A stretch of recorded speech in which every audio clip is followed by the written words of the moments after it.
Yo, here we go. Here we go. 12 hours.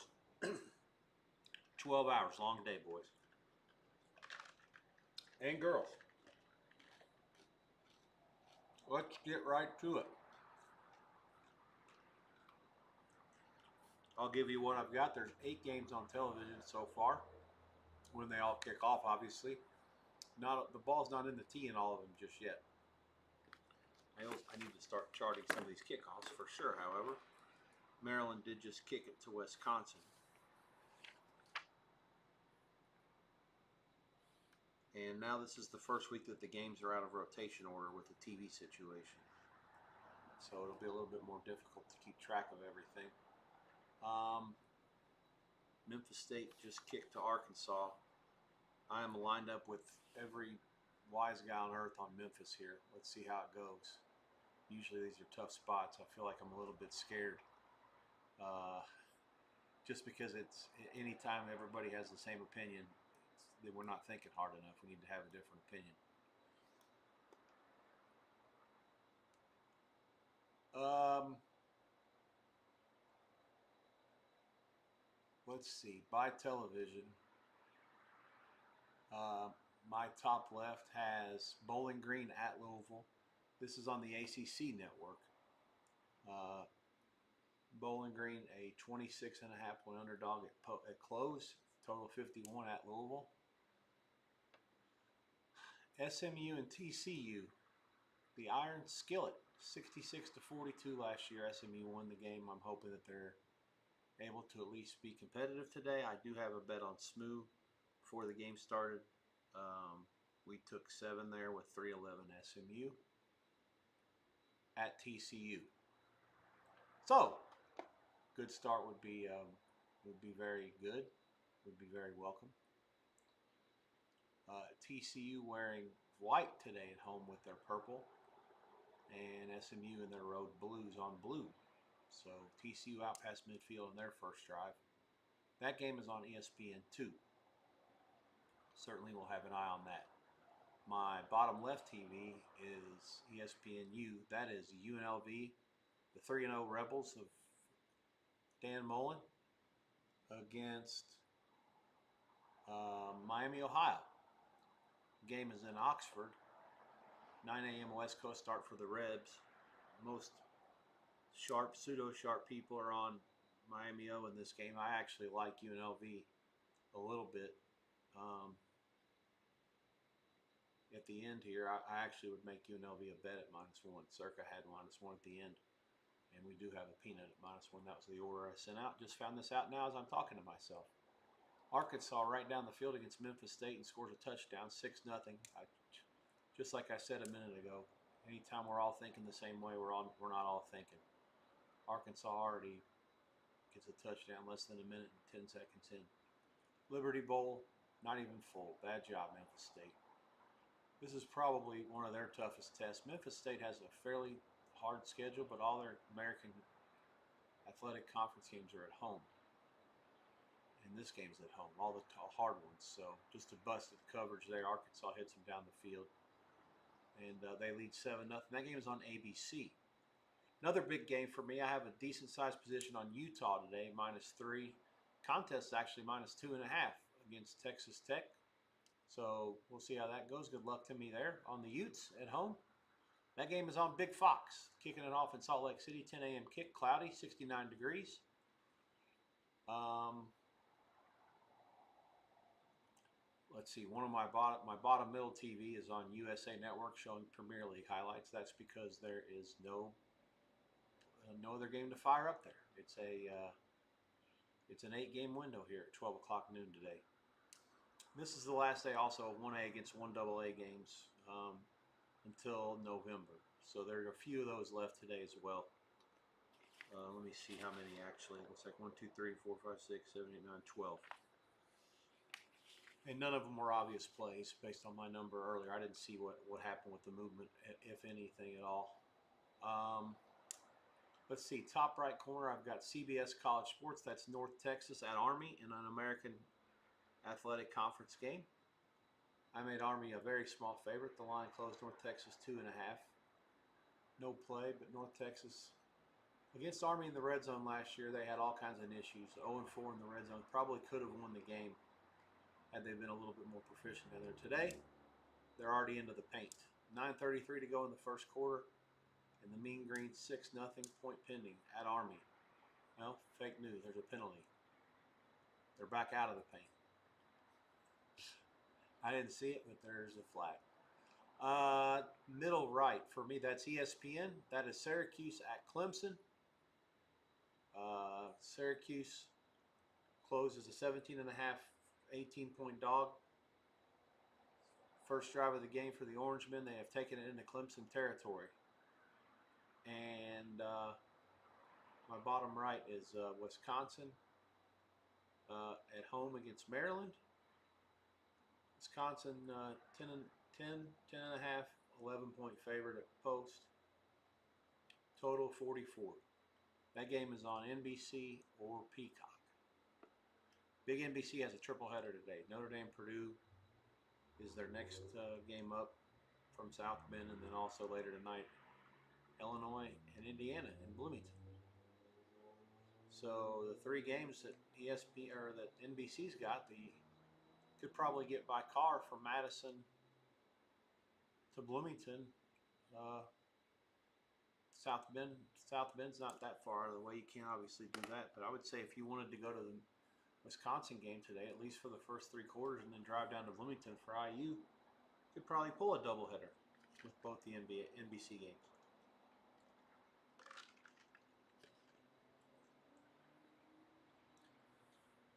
My contest plays in my early sweats today in the Westgate. I had 303 Rice the other night, as you guys listened on Thursday and saw me sweating that out for a winner. Utah punts on their first drive, no bueno. 311 SMU +7. I actually had 313 ULala against Eastern Mich. I had to drop it. Their quarterback situation is such in dire straits. I'll have to keep an eye on their number too. I don't know what to do with their power rating. If they don't have a quarterback that can complete a forward pass, they're not going to win games in the Sun Belt. 317 North Carolina is going to beat Central Florida outright. Big fan of that game to use in all your money line parlays. Those who like to take shots on dogs. North Carolina's one to get a good look at today. 317. 343 UAB against Tennessee. This is a hold your nose play. Bad spot for the Vols. I think they'll score probably 60 points. Just a matter whether the other team can hold them, can get 25 themselves or more. I think they can. Horrible coverage by SMU. TCU in the end zone. 6 minutes in, they're up 6-0. Horrible starts for me in all these games, but that's the only good news about all that is that it's a long way to go. North Texas is back in the end zone after that penalty. Memphis is cross midfield against Arkansas. Wow, this quarterback just got dodged like 6 sacks. Arkansas can get back there, but they didn't do a very good job of actually tackling that quarterback. Let's see what Texas Tech does on 3rd and 5 here. I got some penalty. The crowd is very loud in Salt Lake City, that's for sure. Definitely had something to do with that.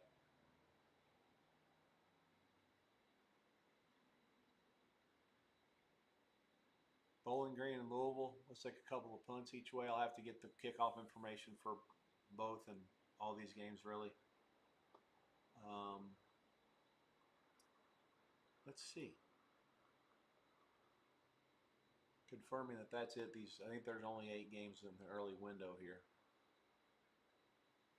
Yeah, so we're all set. Everything's up there. Rock and roll. First down. Texas Tech missed tackle. Utah. Jesus Christ, you can't miss tackles. Now they got a block in the back. That's a stupid play. It's going to come back. All the way down to the 14. No, he missed another tackle. Jesus Christ. There is no flag somehow. It's first down and 11 at the first and 10 at the 11. Williams made the whole team miss. I mean, obviously a talented play, but just a horrific effort by Utah's defense there. Starting to think I'm on the wrong side of every game. Can't start much worse.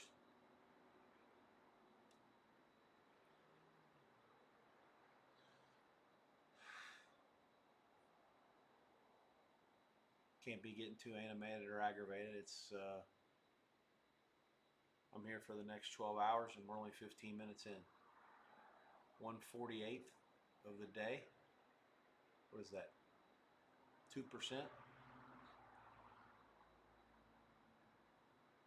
2% of the day. Can't get too upset just yet. And what is Utah's defense doing here? One, there's a block in the back that didn't get called. I know it was chintzy, but still, you can't hit the guy in the back. Draw out of the pistol. This time they lose a couple.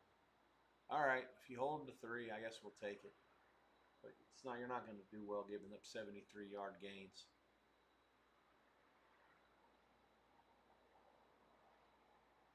Right out the chute. Let's see how aggressive Texas Tech gets here on 3rd and 11.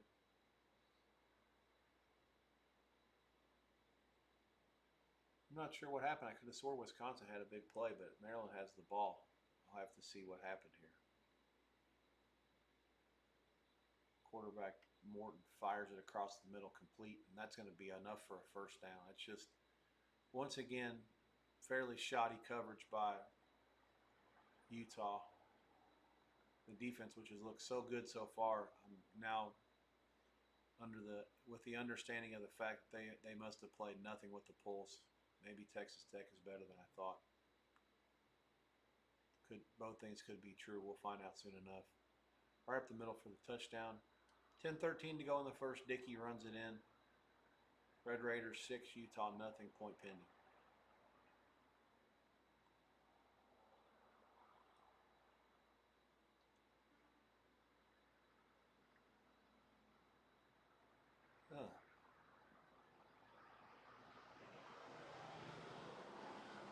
So SMU gets stopped on their first drive and TCU scores.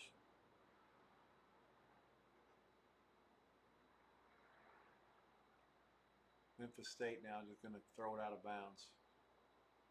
I assume to kick probably a 40-ish yard field goal. Bowling Green and Louisville, I can't tell what's going on there. I think they're trying to decide whether it was a complete pass and a fumble or an incompletion.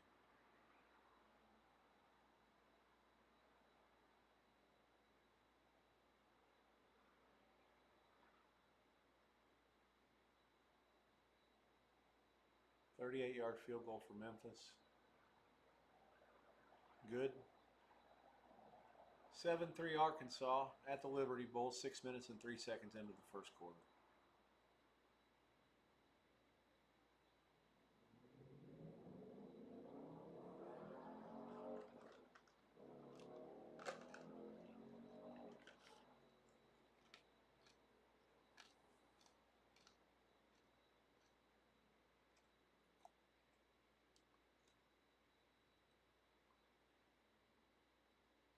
I'll need to get through here and start to jot down the kickoffs of these 8 games.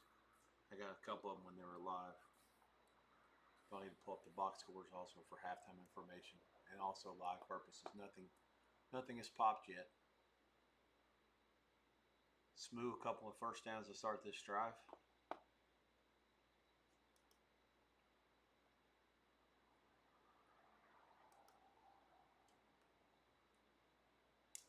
Bowling Green saying that Louisville muffed the punt or fumbled the punt, and they've gotten it.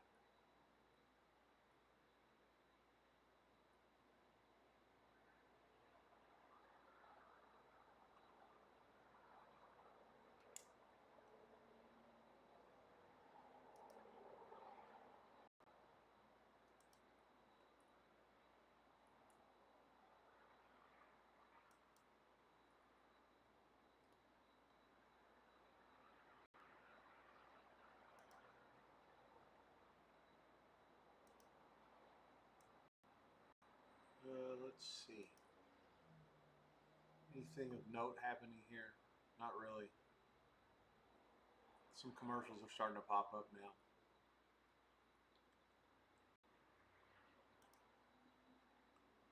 My fast feed's here early just for you to know. I've committed the 2 antenna games to Fox for Texas Tech, Utah, and to ABC for Arkansas and Memphis State. So I have faster feeds than you guys on that one. And then Maryland and Wisconsin has been relegated to Peacock for now, as I don't have any action on that one.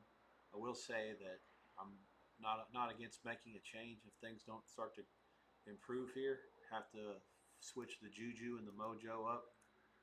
Not yet, but just it's always in play. So keep that in mind. I will certainly keep you posted if I make the executive decision to switcheroo the TV situation. Improve here. Have to switch.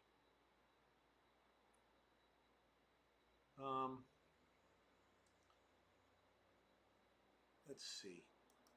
Wanted to check. So Army fumbled their first drive after 6 plays and 19 yards. Hang on. That's not right. Something's not right here. I have to see what happened exactly. This is what happened when you're not watching the game. Okay, so Army won the toss and deferred.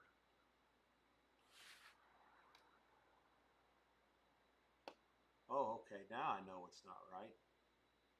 So Army got the ball and just fumbled it. No? I'll have to figure this out.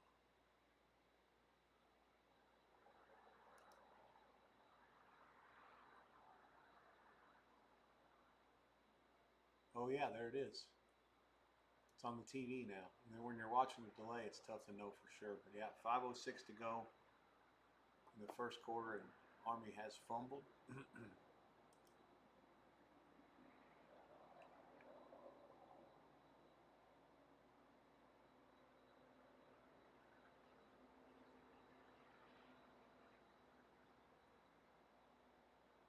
Okay, let's move on here. Army won the toss and deferred. We got that part. SMU and TCU. SMU first down. Moving it a little bit this drive. After punting it 3 and out the first drive.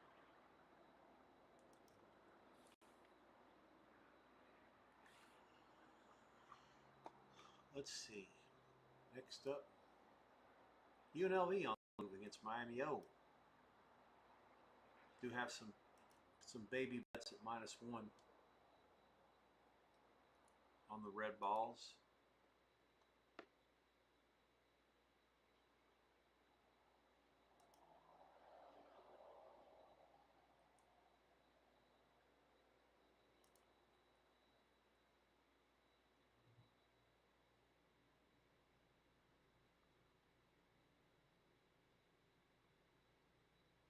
They are past midfield. Second down, 10 minutes to go. First quarter, 10:51 actually.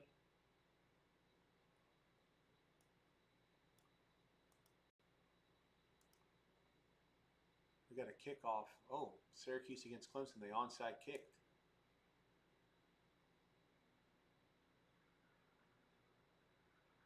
Let's see if they got it or not.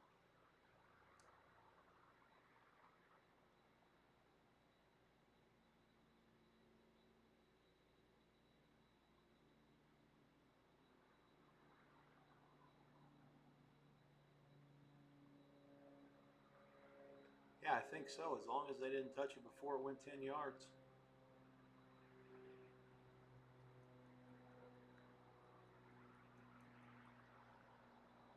Yeah, that's a great play by Syracuse. Excellent execution. And so Syracuse up 7-0 after their first drive against Clemson is onside kicked and received and recovered it. Nice chicanery here. UNLV a turnover against Miami O. The Red Hawks. It's like a fumble recovery. I missed it. Now I got to figure out what the hell's going on. Here comes DeQuan Finn, starting the Miami drive from the 29. Got Maryland up there celebrating against Wisconsin. Looks like there might be a turnover in that game. Oh, wheel route to the back. He's wide open. Touchdown Miami O. He'll walk in. Red Hawks, a.k.a. the Red Cocks, a.k.a. the Foreskins or the Redskins. Touchdown, 6-0, 10:15 to go in the first. MAC hosts lead their Mountain West undefeated invaders.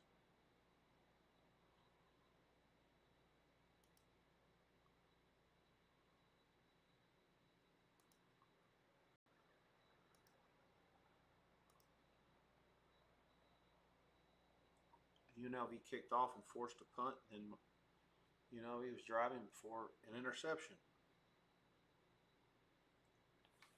So Miami leads 7-0.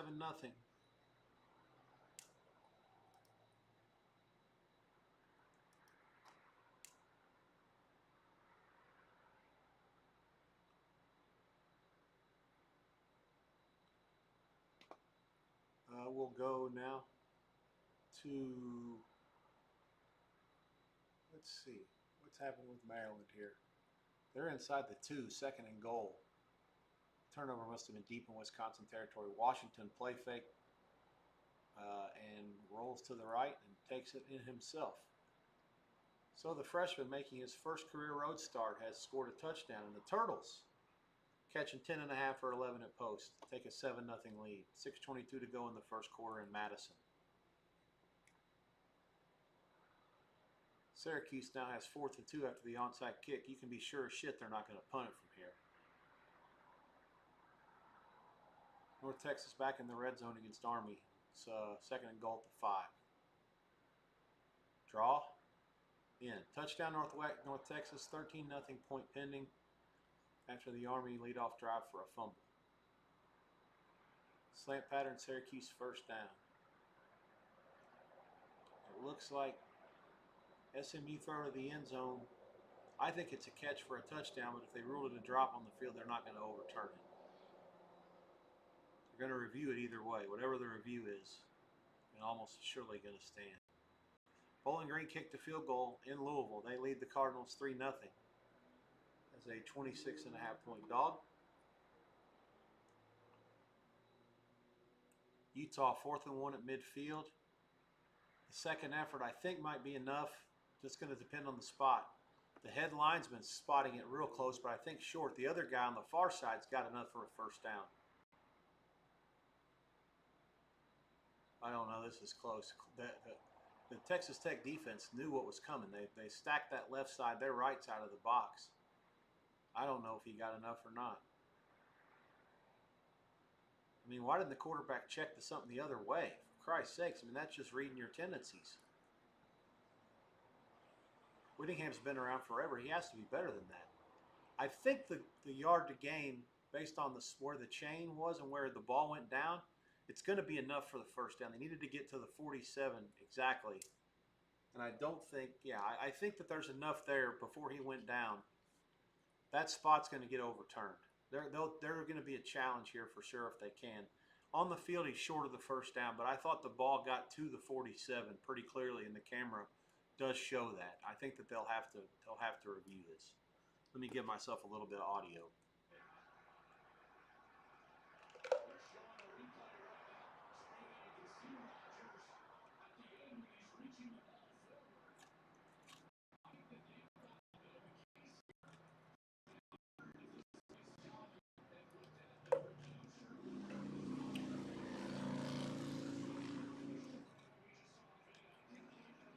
What a horseshit call. They didn't stop it and review it?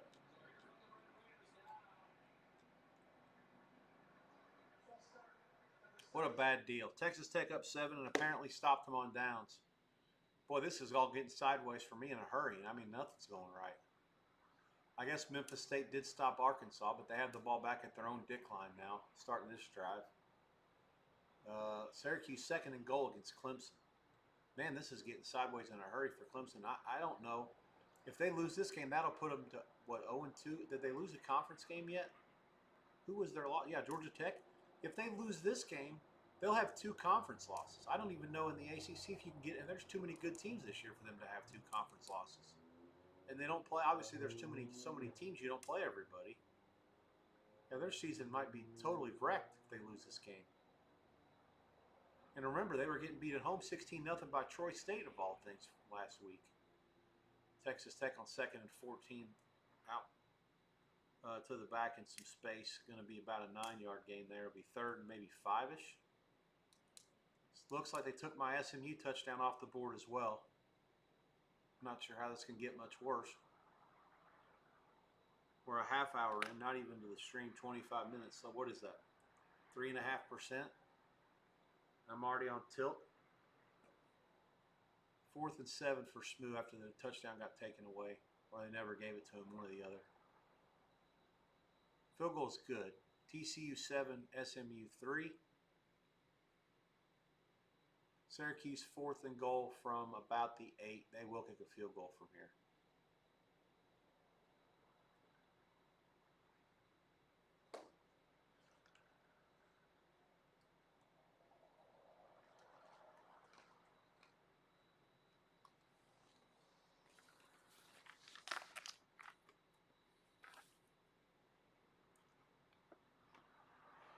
Okay, let's see.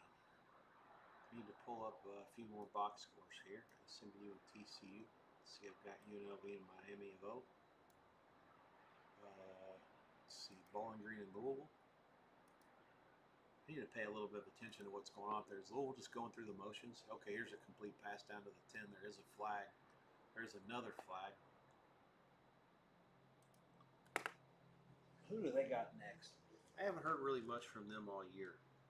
Just kind of quietly been going through the motions here. Eastern Kentucky and James Madison home. The James Madison game, they were outplayed for a good part of the game.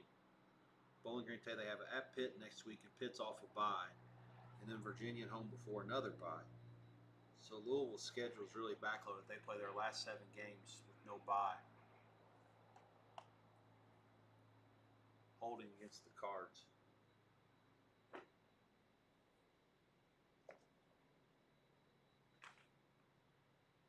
Memphis State's defense accelerating. Looks like Green's throwing an interception. Good news there. Army, a fumble. And North Texas has it, and they're still going. Down inside the Army 25. And this has turned into a catastrophic start for the United States Military Academy. 14-0 UNT, and they've got the ball back, threatening to score again on a short field. Who is at fault for this one? Helms again. Yikes. So Helms, after single-handedly basically leading Army to a win at Kansas State, I think that's his 2nd fumble today. And that's one thing that Jeff Monken will not stand for. Ball possession is a key to victory for Army, and if you can't hang on to it, you're not going to beat many teams. I realize North Texas is significantly upgraded, particularly on defense, but yeah, this is a terrible start. Army has only ran 9 plays for 32 yards, so 3 plays and a fumble, and then 6 plays and a fumble, and now North Texas is in again. This time, 3 plays, 18 yards, 39 seconds. Hawkins runs it in from 7 yards out after an 11-yard carry, and North Texas now leads 20-0 at West Point. 1:24 to go in the first quarter, point pending. Egad. No other scores to this point. Memphis, big play out to midfield. That's good. Louisville now in the red zone. It's going to be 3rd and 3 at about the 10.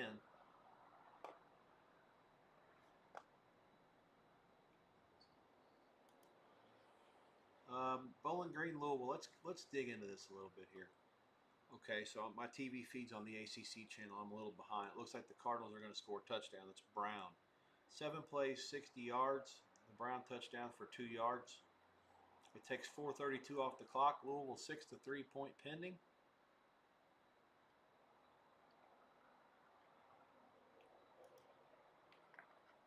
Bowling Green did get the ball first, and they have gone punt, field goal. The field goal came after Louisville muffed a punt, and Bowling Green only went from the Louisville 38 to the Louisville 30.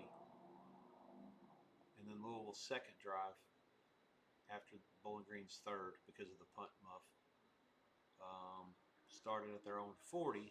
They took it 60 yards after the kickoff and scored a touchdown. So Bowling Green's lead short-lived against the Cards, who again have had the only turnover in this game on a fumbled punt.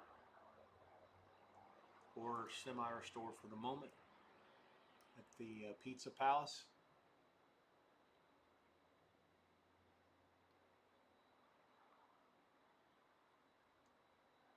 Nothing of note happening just yet anywhere else. Let's go. Certainly want to keep an eye on Clemson. This is their first time getting the ball. They're down 10-0 against Syracuse. The Orangemen took it down the field and scored on their first drive. And then onside kick before Syracuse touched the ball.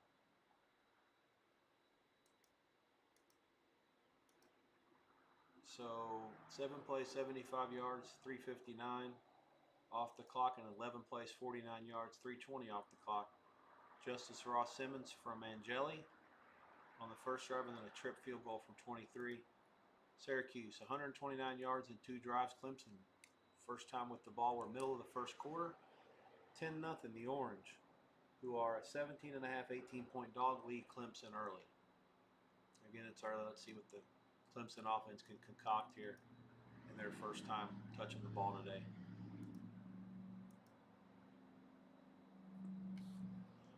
This is a game where I'm curious to see if the Clemson coach actually won the toss and took the ball. So, hey, Utah.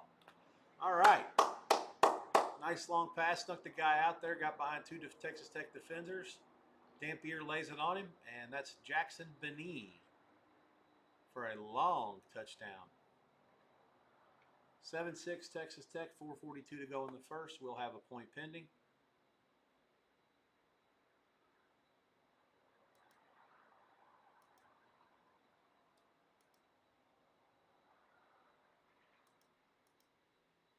So Clemson won the toss and did defer, so it wasn't like Syracuse's coach won the toss and took the ball and immediately had a game plan to try to onside kick and really ram it in them early. It just happened that way. Organically, as the kids might say. Miami O back on the move against the Red Balls, 7-0, 5 minutes to go in the first. First down, Miami.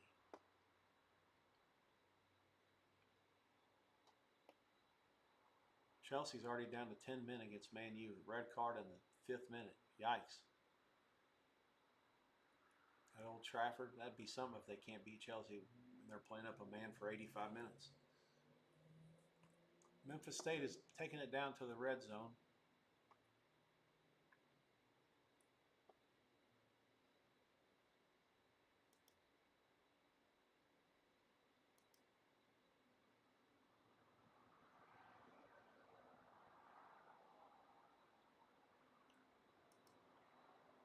Let's look at the box in this Wisconsin-Maryland game. I've seen a few plays.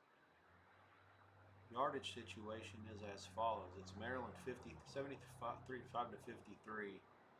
So Wisconsin did have the one turnover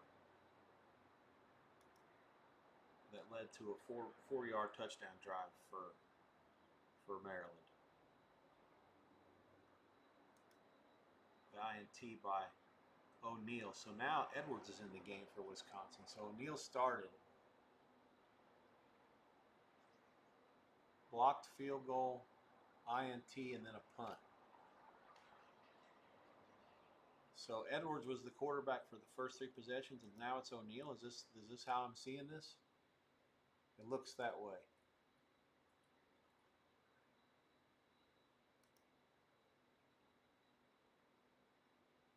Let me rephrase that if I got that wrong. O'Neal was the quarterback for the first 3 possessions, and Edwards is in now for Wisconsin. Now the reason why it's notable, Edwards did not play against Alabama last week, and I do consider that he is a drop-off. He is better than anybody else if they have a quarterback, and it's not really even that close. Utah's touchdown somehow got taken off the board, and now they fumbled it at midfield. Texas Tech gets it back. Jesus Christ, if I had no luck. Army, big long play. It's going to be a touchdown. 21-7 after the point. 1:14 to go in West Point. Memphis State 2nd and goal at the 3. Big backfield here. All kinds of size back there. Not a good idea against Arkansas. You're not going to outman them up front. 3rd and goal at about the 6 now. So, yeah, I got to really try to figure out what's going on with a couple of these games. It's Utah. I have no clue why they took my touchdown away. Now I got to go to the box and look at the play-by-play. If not for bad luck, I would have none at all.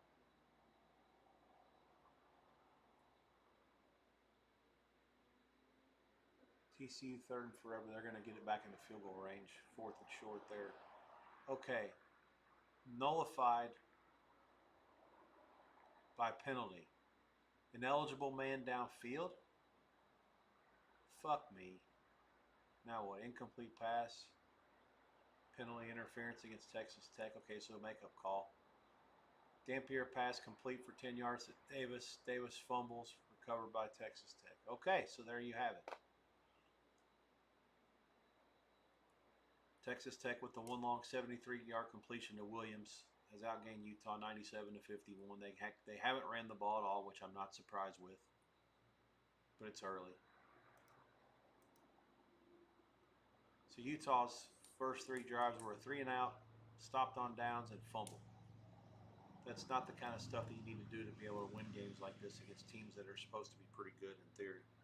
Texas Tech didn't win the ball and defer. Big drive here for Utah's defense. Again, just keep away the big plays. No more bullshit touchdowns. I think everything. Let's order should be restored here on that side of the ball. Then you just got to do it on offense. Memphis State on third down. Lewis bangs it in, and the Tigers have taken the lead against Arkansas, 10-7 in that game now. Boy, I say one thing. I don't know what to make of Ole Miss's backup quarterback that played last week against Arkansas, but Arkansas's defense might be real bad. I mean, it might be really bad. I mean, the tackling I've seen so far on display has been putrid. The quarterback's really good. He's a vet. He's been around a long time, but that's there's leave a lot to be desired with the tackling. And I'll say another thing about Army's defense. It might not be very good either. I realize some of the scoring tallies they've had have not been like abysmal against decent offenses like K-State and Tarleton. But I mean, the key is keeping them off the field. And they try to do the best they can with all these long drives and ball possession type offensive things to try to keep the defense off the field because they just, for the most part, are undermanned, undersized, and they can't consistently tackle.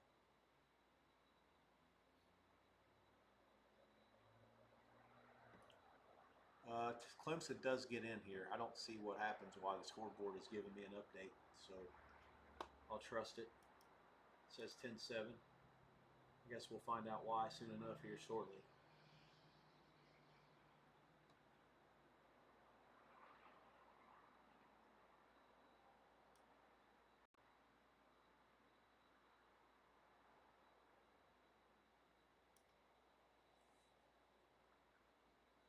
Bryant Wesco, 38 yards.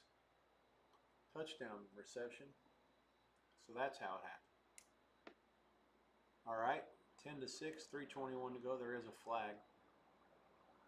Trust me, I learned off the Utah game a minute ago. It's hold all mutuals.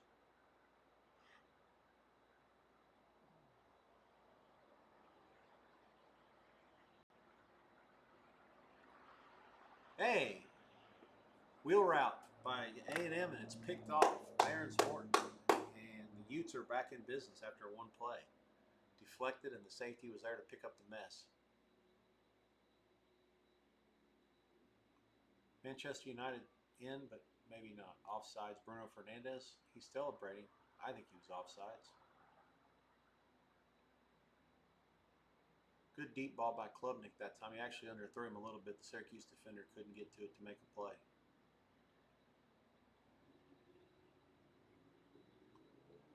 This is the Utah defense that I signed up for. Not that bullshit giving up 78-yard passes and missing 6 tackles.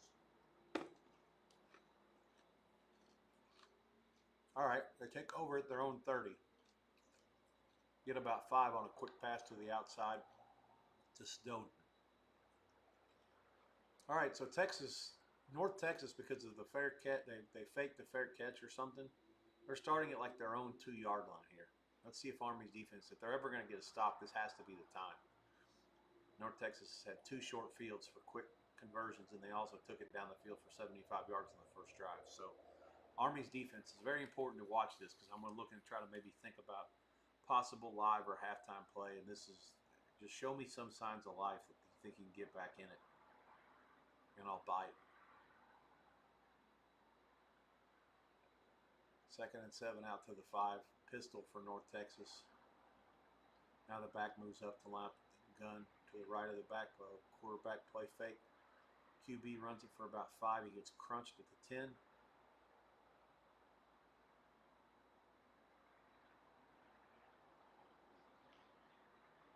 Third and short. Last play of the first quarter. Potentially coming. Shotgun, draw, first down. Give them 3. That will be the last play of the first quarter. 21-7 North Texas at Army. Into 1.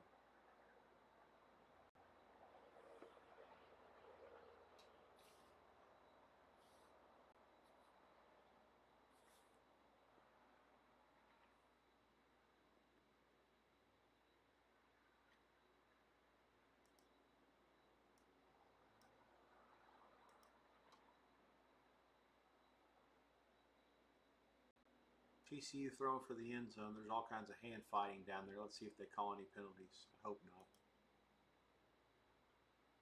I don't see any flags. 3rd and 6 at the 10. Big play here for the smooth defense.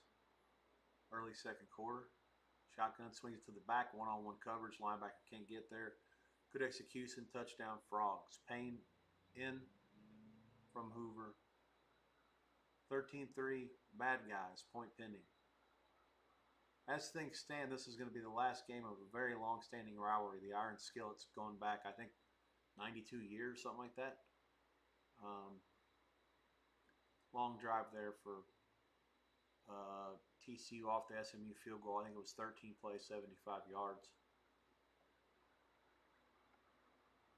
Utah with a fucking another fumble! Jesus fucking Christ! Rodriguez, who's the Big 12 preseason player of the year, great play there, comes in for the tackle and punches it out. 3 straight trips for turnovers for Utah. Downs the first time and fumbles the last 2. This is Parker. Gonna lose my shit probably a lot more today if these things don't start getting a little bit better. That is the biggest play this Utah. To be fair, some of these other games have turned around a little bit, but the smooth TCU game does not look good. Bowling Green just throws a pick against Louisville. The small ad on UNLV -1 also doesn't look that good, although they are moving the ball against Miami O. Texas Tech takes over again at the 47 for the second drive in a row. Oh, fumble. Fumble. Lineman falls on it back at the 28 or 29. It's about a 18-yard loss. That wasn't necessarily a great play by Utah. More so, it was just the coverage had enough time. The quarterback just held on for too long. The left tackle did get beat by the right end, but the quarterback had no presence whatsoever. Didn't even know he was there.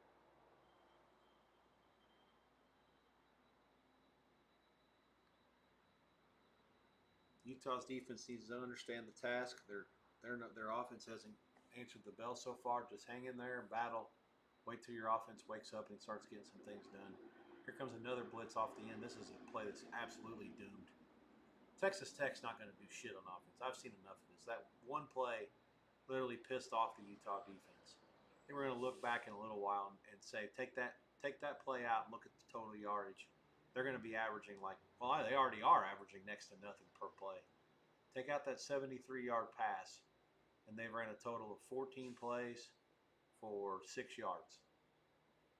Into the first quarter, it'll be more than that. It'll be 3rd and 22 at the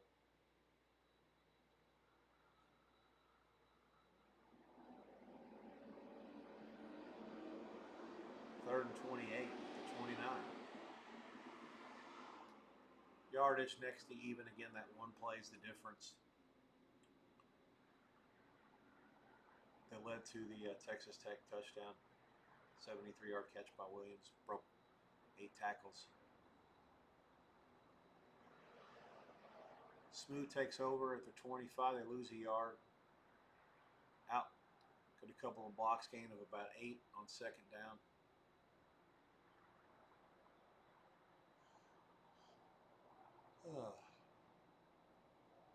North Texas back to methodically moving it down the field, this time via the air.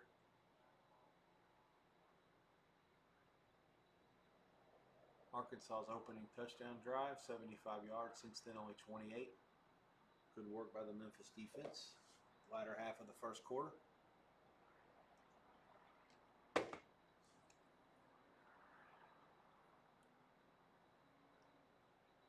See what's happening in Oxford. Oh boy, 14-0 Miami. Oh, what happened here? End of the first quarter. Now I got to look at the drive chart.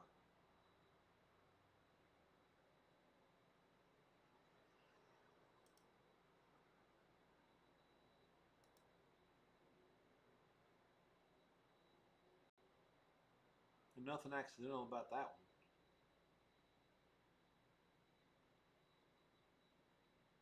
Seven plays, 91 yards. Daquan Finn to Reynolds, 3-yard touchdown pass. So now it's okay. So it's 14-0, and now UNLV's on the move at the Miami 10 at the end of the first quarter. Okay. All right. Oh, one snuck in on me here. UAB and Tennessee underway on the SEC channel. This is a game where I don't know how it stays under. I really don't. Now, the one thing I'm concerned about, liking UAB, I did make the game much cheaper. It's a terrible spot for the Vols. UAB's defense is woefully inadequate to ever get stopped here. They're going to be an underdog every time. Oh, nice play by Arkansas. Touchdown. Nope, incomplete, he says. Man, that looked like a touchdown to me, or a catch down to one. But UAB's defense is pitiful. There's no ifs, ands, or buts about that. Tennessee's offense, we'll just have to see how aggressive they are. They got another big game next week. But they're laying like 39 in this game, and I made it like 32 and a half. And I don't like UAB. I don't like their coach. Quarterback is much improved, but they haven't even scored a point on offense. They've gotten outscored 55-0 in the last 2 weeks in the second half, and that worries me. So I'm hoping that they're at least somewhat competitive in the first half, and then whatever happens after that, so be it. I'm hoping it's like 31-24 at halftime, and then Tennessee scores whatever in the second half. That's enough to win and not cover a big number. SMU's quarterback on 3rd and 8 scrambles, buys all kinds of time, and runs it for 7. It's 4th and 1 at the 47, and they will surely go for it. See what they do with Jennings here in this situation. Let's see what my guy Willingham says.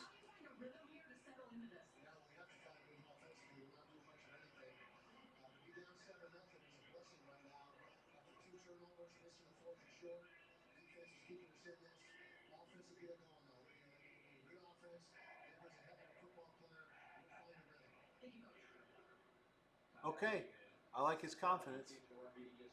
3rd and 9 miles for Texas Tech here. I would assume they probably just run the ball and get out of this thing. Yeah. All right, so, God, this guy makes everybody miss. I don't know what they're paying this guy, but it probably isn't enough. Williams gets about 12 or 13 back there on 3rd and forever. 1st and goal for the Cuse, 10-7. They lead Clemson. This would be a great answer for Syracuse. They can go down and score right after the Clemson drive. And clearly the point spread in this game was wrong. It's hard to me to say, like, I could see it now that they can win this game. Touchdown Arkansas, they're up 13, 10 point pending. And they're in. Syracuse is in. It's now 16-7 point pending. First play of the second quarter. And it's getting late early in Clemson. This isn't Troy State. This isn't a game where you can just wake up, get off the mat, and start stopping the other team. This is all done by Syracuse's offense. Nothing has happened here that's accidental in this game. There has not been a stop yet. And it's not like Rutgers against Iowa last night, where I thought at some point that the dam would eventually break, or Iowa would start getting some stops, which they finally did in the second half. This isn't that. This is Syracuse having offensive enough talent to go up and down the field. They've done it 3 times now. Twice for touchdowns. UNLV's drive against Miami is going to be stopped here on 4th and 7.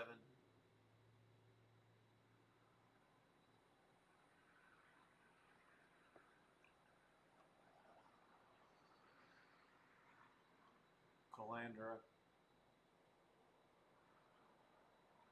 ended up scrambling there. 27-yard field goal is good. the Rebs are on the board in Oxford.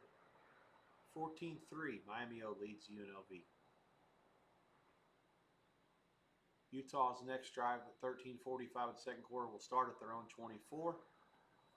Again, Utah to this point has been stopped on downs and has 2 fumbles, in addition to a punt. Now what are they reviewing? Look for initially is control. So does he have control, and then does he have control through the process of the ball hitting the ground? The ball can touch the ground. That's not a problem. But it's did it rattle in his hands? Does he lose firm control? So control. Does he lose control? It's tough to tell. They're going to review this. On the field, they called it incomplete. They're not going to overturn. Oh, they are. There is a first down in the field. Well, they may take that away. I don't know. Joel, I would say he probably does. And it kind of gets us into that whole probable conversation of is there anything clear and obvious that you can change it? To me, you watch the hands, they're moving a bit, and then the ball turns a little bit when it hits the ground. Did he use the ground to complete the catch? A lot of questions. If it's me, I'd probably leave it the way it is. So, Mike, you say it's a catch. Joel, you say it's an incompletion. I know my luck. They're going to say it's incomplete. I can't catch a break already today. I'm already ready to throw in the towel less than an hour in. I think I'm losing on the field at the very least in every game.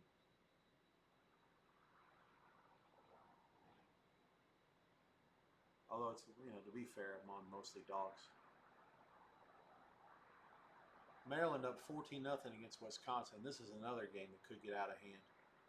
Wisconsin, I have to wonder if this coach is in as much trouble as Dabo is.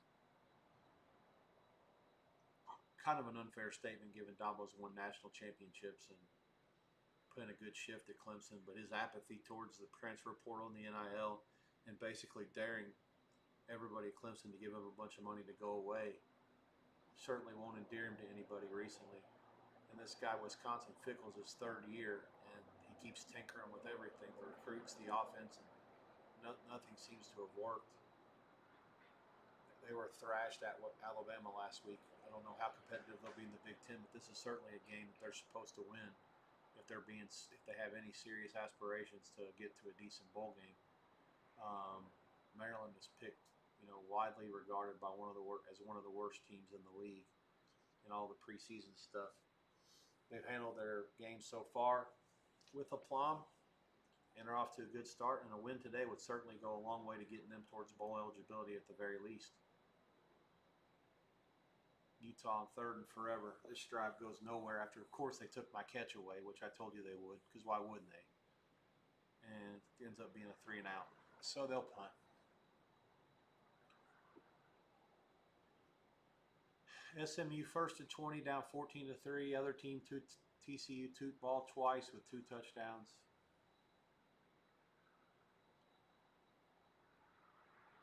I don't know why I didn't have Syracuse. I looked and I thought this is either the day that Clemson gets well and they win by a million, or this is the day that they don't.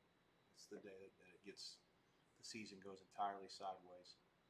It's one of those games where the money line was the way. The points obviously will come in handy, and Syracuse doesn't have to win the game, but the money line would come in real handy here. Just one of those. Why not? Why not? Sometimes the team is broken. The point spread just doesn't come into play. The point spread can't handicap middle. And that's the downside of having a big game in the season opener. Maybe Clemson was supposed to be better than this, and maybe the LSU game just broke them. I don't know. I don't have answers. Last year, was Florida State supposed to be a 2-win team? I don't know. I certainly know talent-wise there's no way in hell. But maybe the loss to Georgia Tech over in Ireland just broke them. Maybe any sort of things that involved attitude or,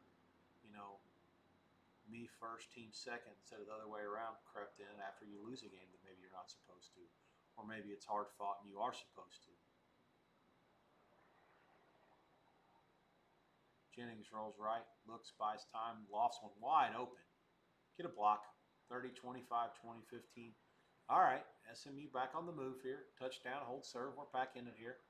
Louisville 4th and goal against Bowling Green. Only up 7-3 mid-second quarter-ish. 10 minutes to go, I guess. They're 4th and goal at about the 10-inch line. Clemson punts.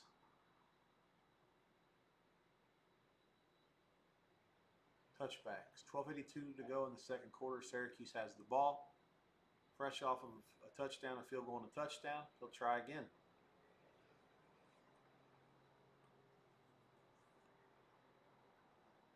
Second and 8 for Smooth at the 11.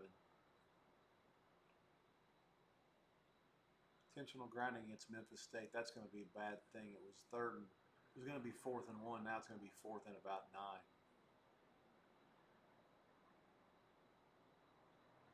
And they're going to have to punt. North Texas has a 4th down against Army. They've had the ball, I think, this whole second quarter, so 6 minutes plus.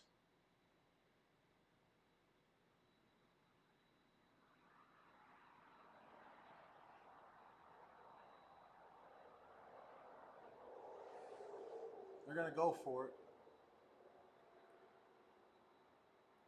at about the 34. 2 receivers to each side. Shotgun back, offset right. Quarterback rolls, fires all the way to the end zone. It's over the head. He did get open, Coleman, but they overshot him. And the Military Academy of the United States will take over on downs at their own 34, trailing 21-7.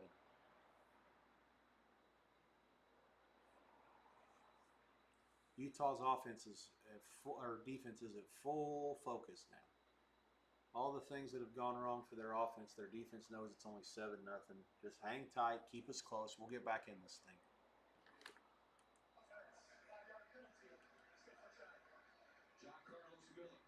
Can we decline the motion? I don't want to. Give us our down. I don't want to take them back. That 5 yards means nothing. CFL play.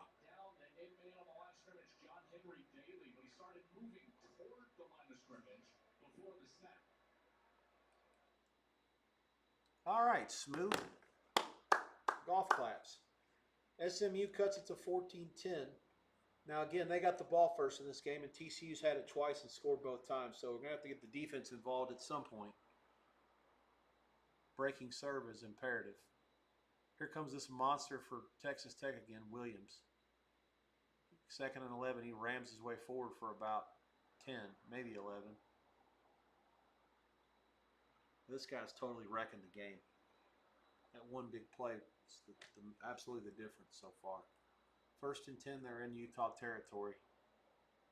All day to throw. Now he breaks away. There's only rushing 4. Now they got a guy open. After all that time, 10, 12 yards, down to the 30. 1st down Tech.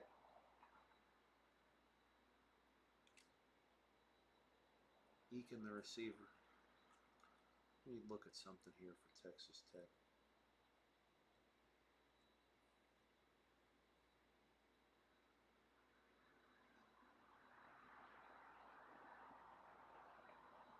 Williams PS 78, Steele says. Looks better than that to me.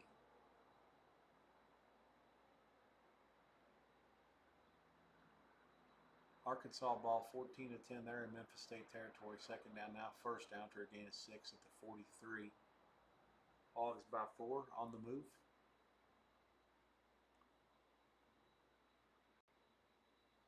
Need to pull up the Tennessee box as well.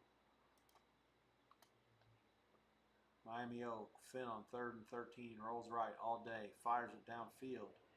Picked. UNLV at the 35-40. 45-50. 45-40. 30. 20. 10. Touchdown. I don't see flags. If there are not any, it's a touchdown. And Finn is down on the field. And that could be an issue for the Red Hawks. Yeah, he's down, face down. He's not moving. It's going to be 14-9. Miami O with a point pending. And yeah, I don't know who hit him. The camera panned over to the ball when it was thrown. But Finn's down at the 30-yard line in a crumpled heap. And I don't know anything about Miami's situation at quarterback.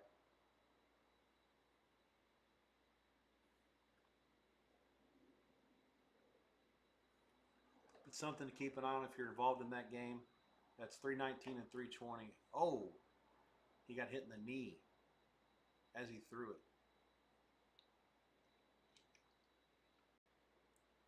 Yeah, that'll do it for him. If he got hit in the knee and he's still on the ground, then that's something's not right. He's done. I have to think. I hate to speculate, but I'm not going to. I'm going to a little bit. Miami is going to have to go to a backup quarterback. Let's look at some UNLV live. 14-10 after the extra point, if and when they ever kick it.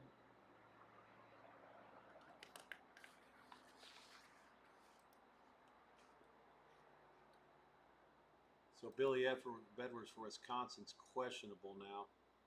There's a lot of people that are watching that game. If someone wants to chat and tell me about it, I've got it on. I'm just not really paying a whole lot of attention to it. There's too much else happening up here.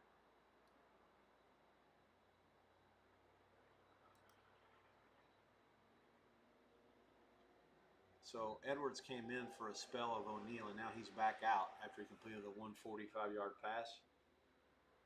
Now it's back to O'Neal again.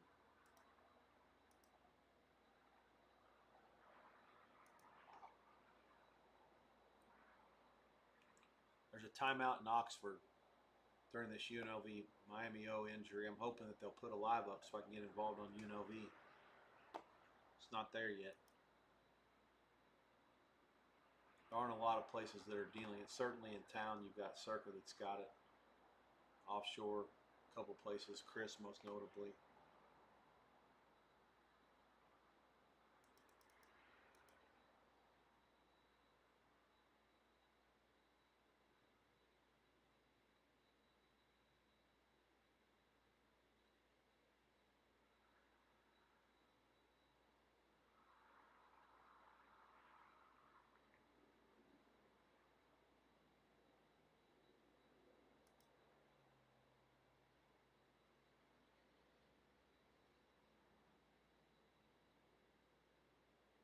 Sorry for the delay. I'm here. There's a bunch of stuff happening right now. Bear with me. Louisville's in against Bowling Green, 14-3 there. I don't know what happened with North Texas and Army, but it's 21-7. I'm showing North Texas has scored again.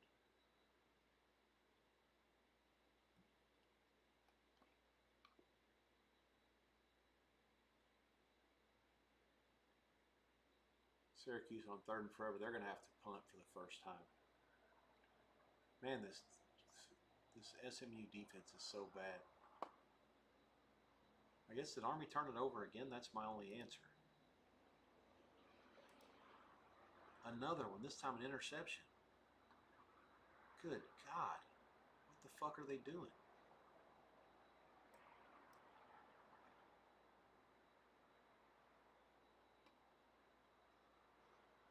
So they're showing this fin injury, and I guess he must still be down. They still haven't kicked the extra point or anything in that game. Utah has it at their own 20 to start this drive. 7-0, still Texas Tech leads. The problem with all these turnovers is that you're living, now that Texas Tech, and plus a couple of penalties, is they're living in the wrong side of the field. Even though Texas Tech's offense isn't doing anything, this Rodriguez on defense is wrecking the game too, which that's what, I mean, he's supposed to be the player of the year in their conference. He's already got 6 tackles and a forced fumble. It's completely ruining the game. Him and number 10 and number 20 for Texas Tech are like the 2 players that you know they're good, but they're just totally throwing a wrench into the game. Dan Pierre, what a beautiful pass there to the tight end. Big play, first down on 3rd and long. Did Clemson rough the passer? What happened here? I thought they were going to have to punt. There is a flag. We really have a clothesline. So take back my comment about Syracuse having to punt. I didn't see that part.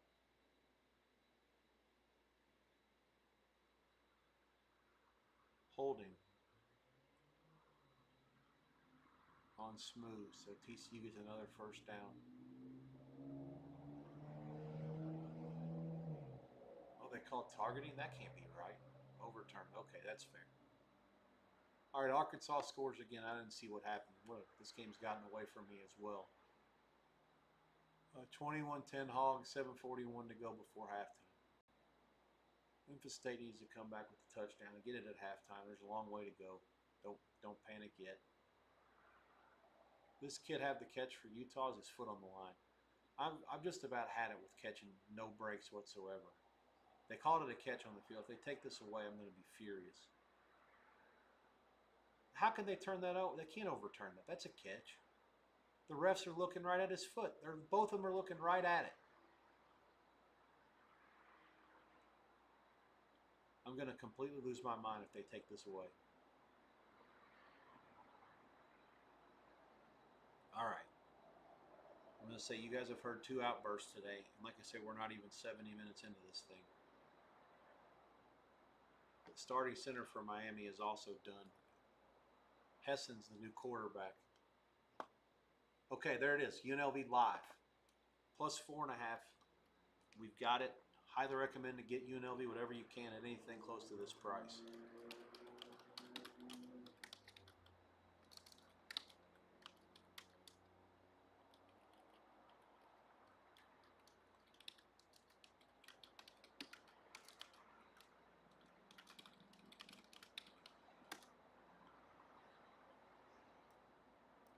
So again, the Miami quarterback Finn is out, and the center was limping off the last time.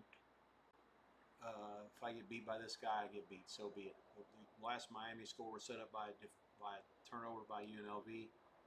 Miami has had one long drive, but of course that was with Finn. I think the game's starting to turn around here, of course, with the injury situation. UNLV, live plus 4.5. Let's keep an eye on them for halftime as well. That'll be a game I really focus on here to see what Miami's offense does with Hessen calling the plays now. 14-10, and like I said, the Miami center just went out. That's at the 10:03 mark.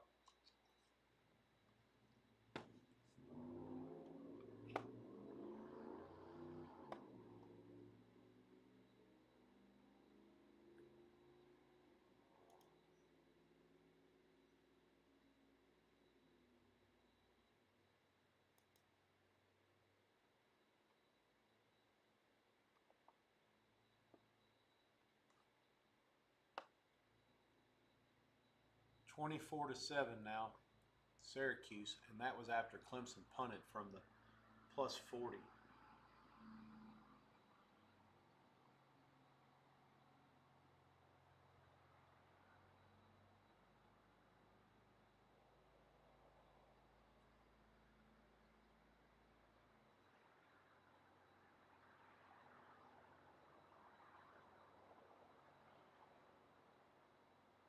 Is it a touchdown? No, interception. All right, 2:32 to go. It's Smoo has broken serve. Louisville in again against BG. 21-3, 8:13 to go in the second. That's a punt return touchdown for the Cardinals. That's the second for Colin Lacey this season. That's after he fumbled the first one. Jesus, and this Miami quarterback just fired a dart downfield. I may have made a mistake here. Wide open receiver on a flag route. Just got behind the defensive backs.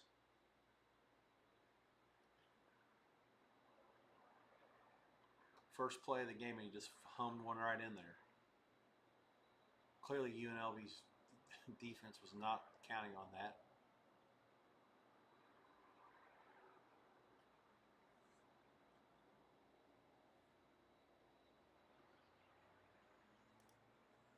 It looked like that the TCU receiver had the ball, but in the end, he didn't. Just the other guy took it away from him. All right, Rebs, let's get a stop here. Miami has the ball at the UNLV 22 now, 2nd and 8. I'm a little behind on that one. Jesus, fuck, the score's already updated, 21-10? Fuck me. Okay, what else is happening here? Army's down 28-7 with the ball against UNT. The turnovers, the Army's been burying themselves in a barrage of their own turnovers. They actually haven't even punted it yet. Coleman in Army for quarterback. They finally pulled the plug on Helms. His only pass was intercepted, and he's fumbled twice. So he's been involved in 3 Army turnovers in the first half. And the win over Kansas State is but a distant memory at this point. Memphis State field goal on 4th and 7 is no good.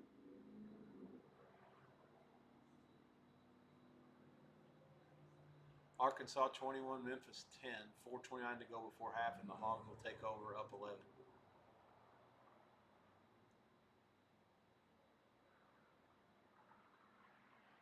So Miami O has 3rd and 9 is what I see. I can't wait to see how they score a touchdown. Stick it right in my ass. From the 23. He's got 5 in the box. Oh, man.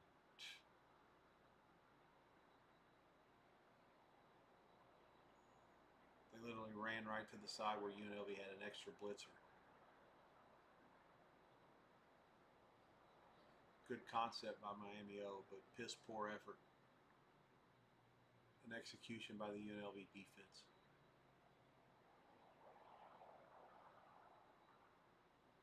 All right, let's see what Army can concoct with the new quarterback in here now. Bartosh's 75-yard touchdown run is the only thing that they've got going, really.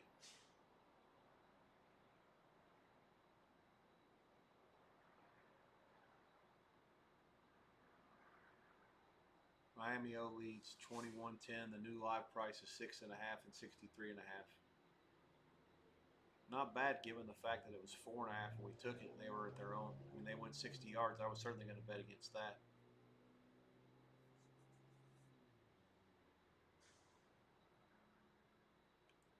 24-7 Syracuse at Clemson, 9:13 to go before halftime. They ran 34 plays to 13 for Clemson. Remember, they scored a touchdown on their opening drive and then onside kick. 264 to 100 the yards, 15 to 5 the first downs.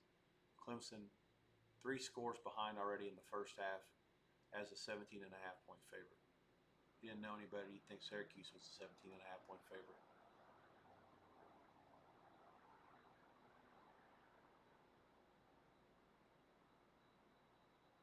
That is a crazy play by that SMU defensive back. That's a huge swing.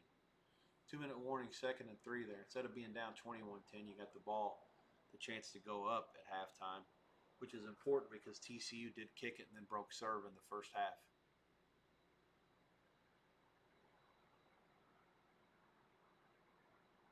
Somebody on Twitter that I respect is saying, is Clemson legit bad? And my answer to that was, I gave it to you earlier. Sometimes you just get broke. Sometimes in the first game of the season something happens, or early in the season something happens, and it breaks the team, and the coaches can't get them out of a rut or the mental funk that they're in, or whatever you want to call it, and things just don't turn around.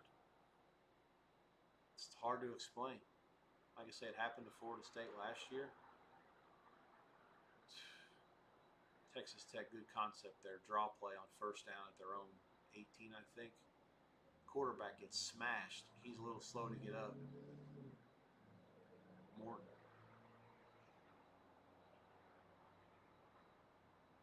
Yeah, if you're going to stand in there and run a draw play, take a shot sometimes. Oh, banged his head on the turf. That 90 for Utah is a game record, that's for sure. Green rolls out for Arkansas, out of bounds, slings it. It's incomplete. Let's hope they don't call a penalty. Knocked him into the signage and shit. 21-10 Hogs, 2nd and 10 here. And Memphis stop is imperative here. Try to get some points before the half. Clemson punts again from their own 30, down 24-7. Will Hammond is in quarterback now for Texas Tech. So Morton out, at least for a play. Let me listen to the audio and see what's happened.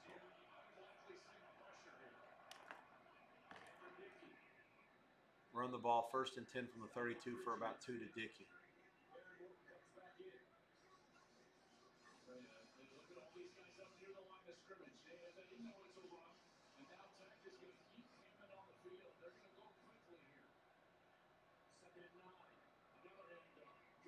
So they got the backup quarterback in. They run it again for about 5. It'll be 3rd and 3.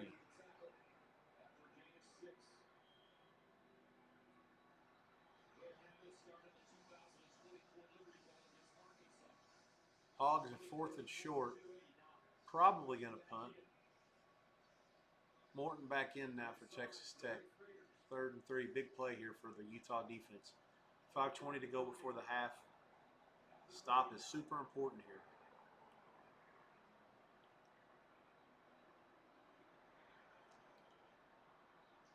Motion right. Fake, look back. They're only rushing 4. Plenty of time. Fires it. Caught at the sticks. First down, Texas Tech. Carter with the catch. Nice execution. Good work up front by the Red Raider O-line.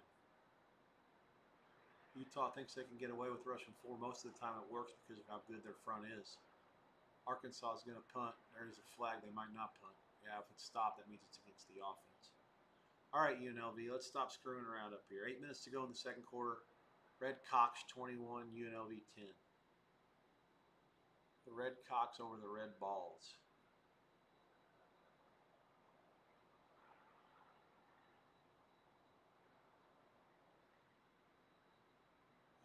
Let's see what else is happening here.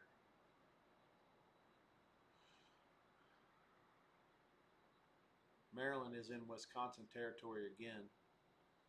They're going to get stopped here, be forced to settle for 3. It's 17-0 Terrapins at Camp Randall, 3:38 to go.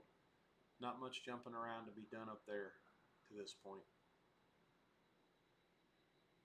Army at the 2-minute warning has a first down into field goal range, let's call it. Although I would be very surprised the way things are going today if Army kicks a field goal. Something will have gone horribly wrong, or actually really, really well. It means they're doing something to win the game or in overtime, given that they're already down 21.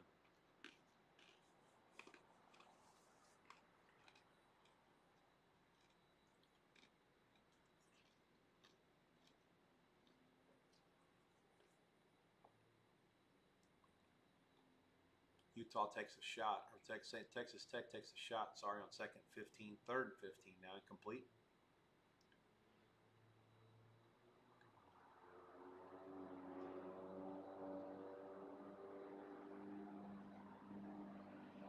Uh-oh. Looks like another turnover for Memphis. That's their first, and Arkansas is back in business, 2:29 to go before halftime.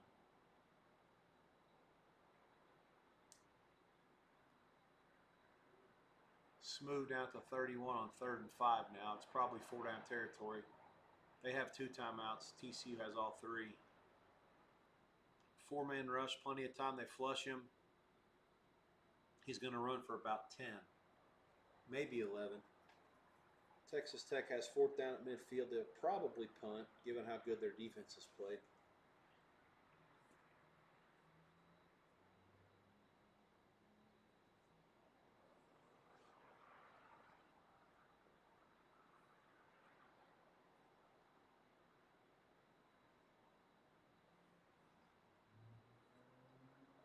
Chelsea Man U game is 2-2 at 2-0 at halftime, but both teams are now down to 10. I'm guessing that it'll be a pretty attack-minded second half. There might be a lot of goals in that game. 4th and 7, and I was wrong. Smooth's actually going to have to punt. Problem is, with 36 seconds, that's enough for TCU to try to score, but I don't think they will. Oh no, they're going to kick a field goal. This is from the moon, unless I misjudged where they were on the field. No, okay. I was wrong. Fake news. I thought they were at the 42. They're at the 32. 49-yarder. 36 seconds left. Snap down up. And off the fucking post. No good. He started it right, and it was trying to slide back in, and it just couldn't quite get there. I think it was definitely long enough. It hit way high up on the post. I think if he'd had maybe 2 or 3 more yards further back, it would have been good. He just started it right, and it was trying to get there, and it just couldn't get there in time. Damn it. 14-10. TCU has the lead. 30 seconds to go before the half. They have all their timeouts. I would assume they're going to try to go down there and at least get some points. Utah starting at their own 20. They lose a yard. Now they're going to run a draw, and they get it back. 3rd and forever. Clock under 10 minutes. 3 minutes, sorry. Army's throwing passes again. This is a touchdown. So, good drive by Coleman. Leads it down the field. That's their only pass that he's thrown today, and it's a completion for a 17-yard touchdown. That's a 13-play, 75-yard drive, 5:58. 37 seconds to go before the half, and as amazing as this sounds, Army's down 28-14. It does get the ball at halftime. They've committed uh, the quarterback Helms has thrown an interception on his only pass and fumbled on the first 2 Army drives. So North Texas goes touchdown, touchdown, touchdown, downs, and then another touchdown. Utah just throws a pick. There's a hat on the field, so someone was out of bounds. And it's going to be Utah ball at their own 46 or so at 2:11 mark. It was the equivalent of a bad punt. Is basically what happened here when it's all said and done.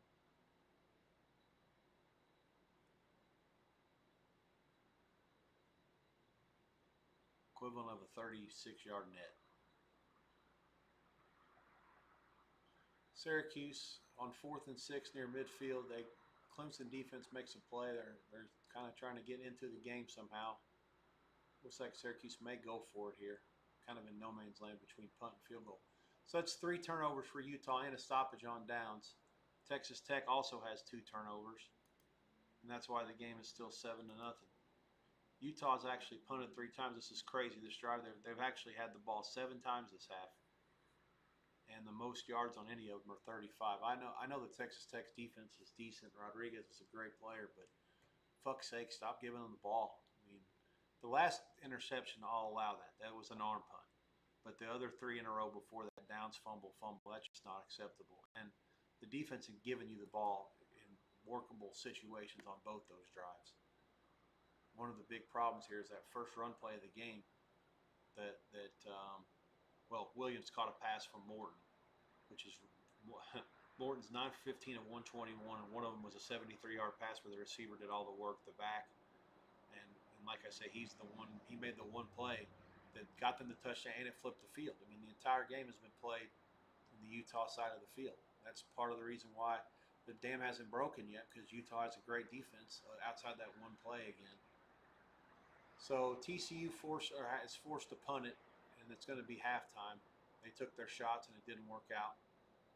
1 second left. Smooth has it. They're going to go in down 14-10. You could knock me over with a feather if you'd have told me that the SMU TCU game, after being 66-42 last year, if all these games started at this time, would have been the first game to go to halftime. I would have said that you're absolutely full of crap. Arkansas touchdown again. That's 27-10. Platt, a 30-yard catch from Green. They are running Memphis State off the field. When we all think alike, none of us are thinking. Too many smart people on that side.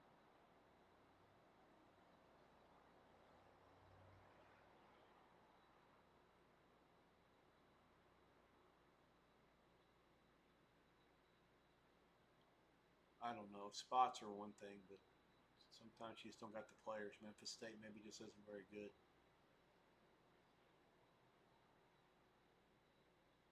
Maybe Arkansas's offense is better than I thought. Maybe it's not just bad Ole Miss defense. I don't know. Clemson has it back for 24-7. They're on the move. First down. Out near midfield. That bodes watching. I'm guessing everybody and their mom's going to pile in on Clemson in the second half after what's happened the last couple of weeks.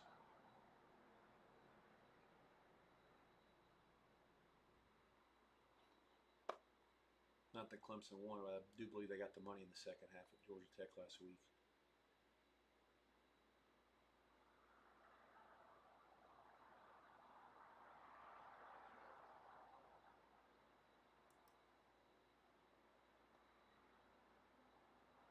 Tennessee's up 21-0 against UAB. And the yardage is 206-44 there. Tennessee got the ball first, 7 plays, 75 yards. They score. UAB punts. Tennessee touchdown, UAB punt. Tennessee INT, UAB punt. Tennessee touchdown, and now UAB has it, and they're once again doing nothing. This might get a whole lot worse before it gets any better. I thought the UAB would at least be able to score some points. I'm proud of myself for not pulling the trigger. Kitna is 7 for 10 for 37 yards. Burton Ryder, 1 for 1 for 7 yards for UAB. At least worth keeping an eye on. Aguilar's 9 for 12 for 148. The Vols have also ran it for 58 yards. Scoring drives were 75, 50, and 45 yards. Again, that one in Knoxville started at 12:45 Eastern. Everything else is at noon. Those games will all be at the half before. Texas Tech, crucial 3rd and 3 here out of the 2-minute warning. They have it at the Utah 42. We got some movement up front. It's going to be 3rd and 8. They took the Arkansas touchdown away, but no worries. That just means they're going to be able to waste some time before they score. Okay, now they're in.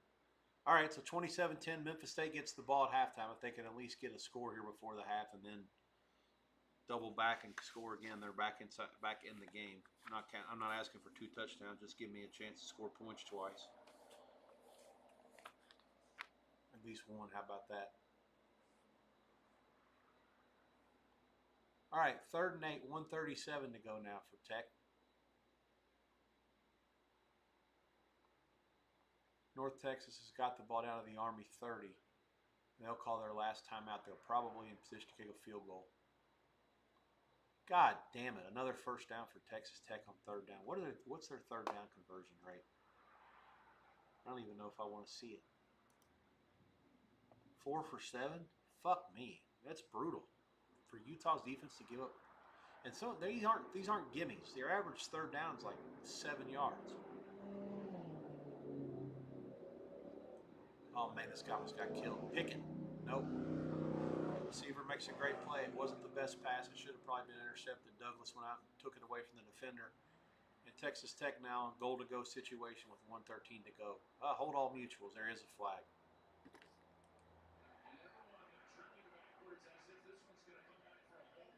Yep.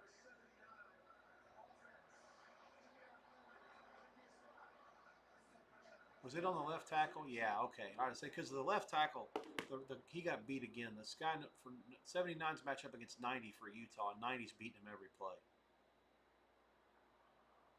Yeah, sure. You have to. I mean, he stopped. I mean, the guy doesn't hold him. It's going to be a sack. It's going to be a strip sack. It's going to be everything. You have to keep the guy alive. It's just it's an unenviable spot. I mean, clearly he's overmatched over there. So now 1st and 20 back at midfield. Slings it in on a slant, incomplete, deflected. 2nd and 20. How about we turn this thing around? Instead of it being 10 or 14 nothing at halftime, we turn this thing around and get points. That'd be zesty.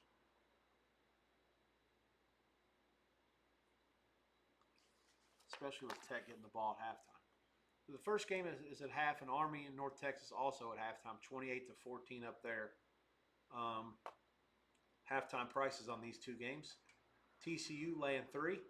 I have no argument with that. They get the ball first. I wouldn't even argue with 3.5, to be honest with you.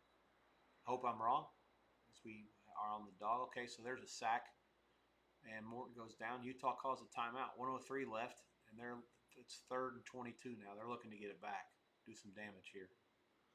Jeff Monken talking to Tina Servasi. I wish I heard what he was saying.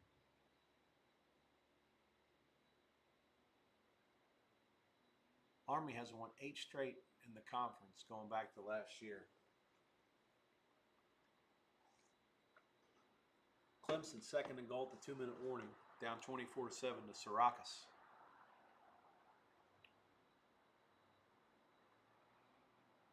Louisville up 21-3 late in the 2nd against Bowling Green. Hang tight for some possible halftime stuff here. I've got my eyes on some things. Miami O against UNLV's up 21-10. They have the ball back. That one's not working out the way I anticipated once Finn got hit on that pick 6 return.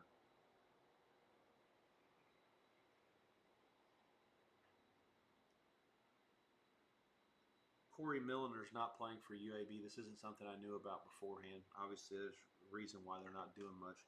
He's caught 17 balls for 268 yards for 3 touchdowns. Out with conduct detrimental to the team. He's 2nd in the league in receiving yards.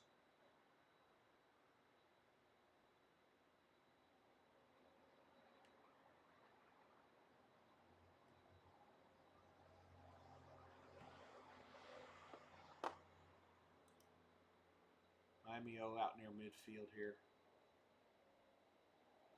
This backup quarterback can run it up my leg. I guess he is.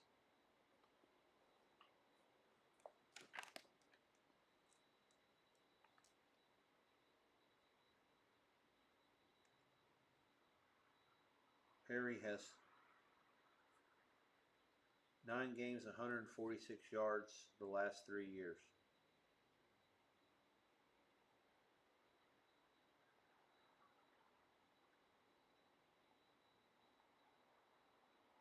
Seven of 17 and 93 yards in spot duty. They played behind Gabbert last year. I knew I had made meticulous notes about Miami having a big drop off behind Finn. I mean, this guy takes him right down the field and they score a touchdown. How the hell do you handicap that? 58-yard field goal here for Texas Tech after getting 12 back on 4th and forever. They're out near midfield kicking this field goal. Get out of there. Oh, he's going to bomb it right down the middle. Jesus Christ. From 58, it was good from 68. He hit that thing, and I saw the way it was, the trajectory. They showed it from behind the view. You'll see if you're watching Big Fox, you'll see it in a second. He hits it from the left hash, and it starts towards the right upright. And you could see he has some draw on it, and that usually adds distance. Like if you're a golfer, you know this. As soon as he hit it, I'm like, this is the nuts. Absolutely smashed this. Other violations here. 8 too many occupants in a single dwelling. 8 exotic animals. That's 8 too many. And I found a pickup truck in the kitchen. That's on me. But I just got here. Back it up, bro.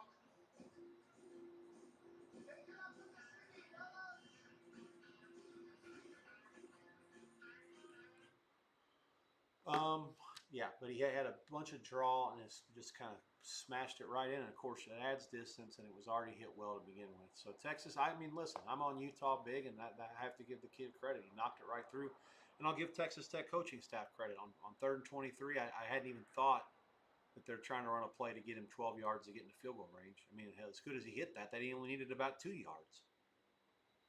So 10-0 Tech. 48 seconds to go before the half. Utah has 1 timeout left. They have committed 3 turnovers and been stopped on downs and punted 3 times. It's been a very, very piss poor half on offense by the Utes, for lack of a better word. Let's see if they try to go fast here and get some points. Given everything else has not worked, I don't know why they wouldn't. I'm give myself a little volume with the sweat level involved here. Sweat equity, we call it. Dampier back, fires it, caught, gain of 6, second down, out of bounds, 2nd and 4. The halftime North of Texas Army. Army's a favorite. I agree with that. They're only laying a half, which I do not agree. I think it should be higher than that. It's too bad it's sitting 14. I could find a pick. There actually is a pick at Circa. That's worth a bet. Going to go on Army. They get the ball first. They can't keep turning the ball over forever. They find ways in games like these. Yeah, I'm gonna get them back in the game here. I'm not going to say it's K-State call for the outright win, but I do think they'll continue to score points and get back in it.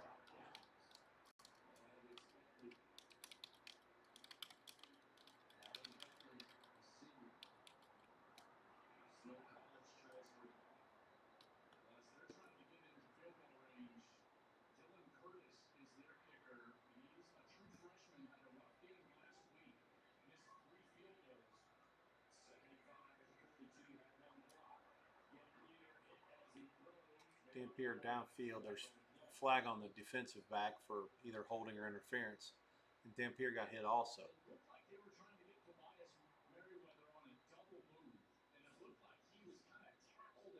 Clemson has 2nd and goal to 2.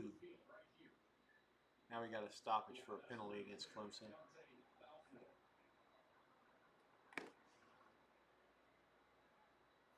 Army bet pick flat is in for 1.5 units, small to medium. It's also in the chat.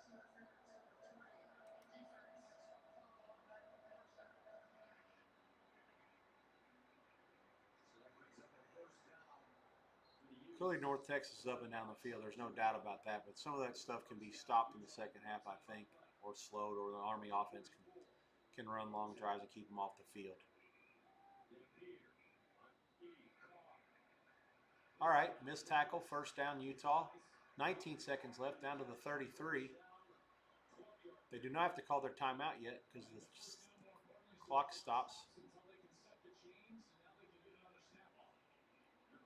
Clock is moving now. Gun, back, Throwing for the whole thing. Incomplete over everybody's head. 10 seconds left.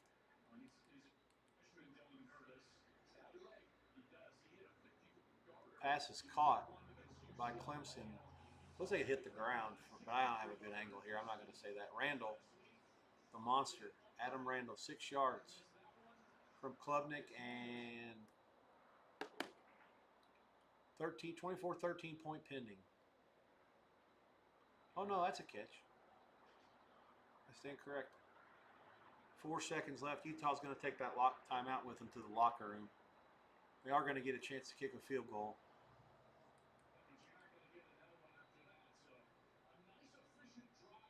The problem, yeah, last week in Wyoming, this guy was awful.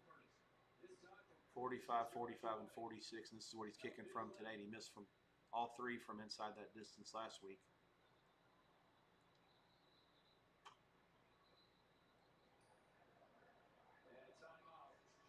Of course, he hits that. Texas Tech calls timeout. Of course, he makes it.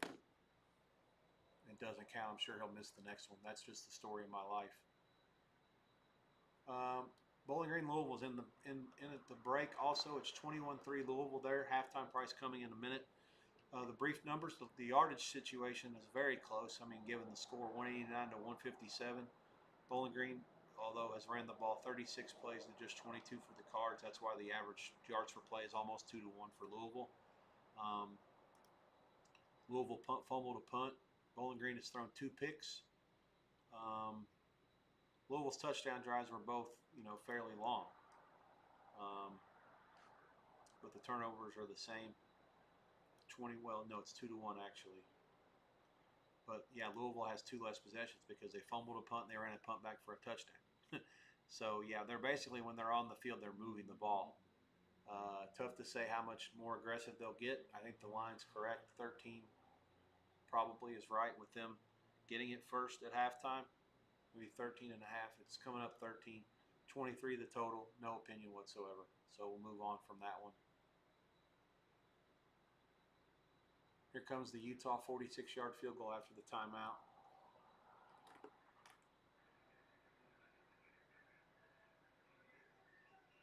Snap down up. Not even fucking close. There is a flag. Let's see what it is. The problem is that they didn't rush before the timeout, so he got to sit there and line it up and kick it like it was practice, and he made it for fun. Then the kick comes, and the whole team rushes. They roughed him. Okay, let's say. But the thing about it was, when he kicked it, that roughing had nothing to do with it. He saw him coming for sure. He heard footsteps. That's why he just totally pushed it. They hit his leg. To me, that's a running into, but because you hit the plant leg and not the other leg, the kicking leg, that's automatic 15. So it becomes a chip shot now from 46 into 31, and you just got to hope they convert it. As bad as things have gone, you can go in down 10 to 3. The other team gets the ball first, get a stop, and come back out and assert yourselves. 24-14, Clemson trails Syracuse. 53 seconds left before the half. You can assure that as aggressive as Syracuse has been today with the onside kick after a touchdown the first time, et cetera, that they'll certainly probably try to score here before the half. Really no reason not to with all your timeouts. So the field goal is good by Utah. It's 10 to 3 at the break. I'll have a halftime price shortly. Not going for more on Utah, and I certainly don't even like them enough to probably go for more, just given the barrage of mistakes one after the other on offense.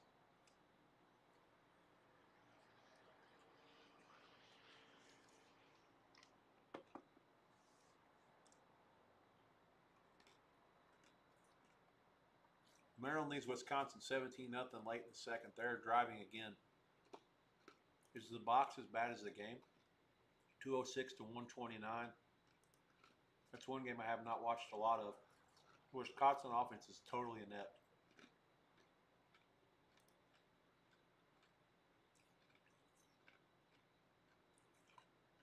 Maryland's first touchdown was a 4-yard drive. I did see that. Then they had a 5-play, 28-yard drive for a touchdown after what was presumably a bad Wisconsin punt. Then a field goal.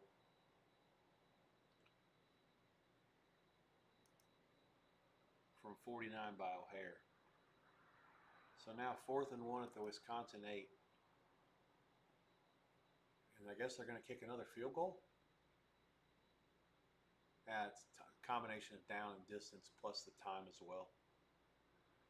I mean, why not? I mean, the other team can't do shit. Maryland kicked the ball off to start the game. Wisconsin averaging 3.6 yards per play. Edwards got hurt. He completed one pass for 45 yards to Kahuna. O'Neal's 5 for 10 for 50 and a pick. I mean, it's going from bad to worse for Wisconsin. Let me look and see a couple of things here. Who has who next week? Wisconsin has a bye after this. You couldn't get a better effort today with nothing on deck. Both teams have a bye. God, I don't know. I mean, I don't know what to think about this. So Maryland is a 10.5, 11-point dog with a total of 44. Going to go in up 20 to nothing. 5 plays, 57 yards, 25 seconds for Maryland on this drive after Wisconsin turned it over on downs, down 17 nothing. So Maryland's 2 touchdown drives started at the Wisconsin 4 and 28. The 2 field goal drives at their own 30 and 35.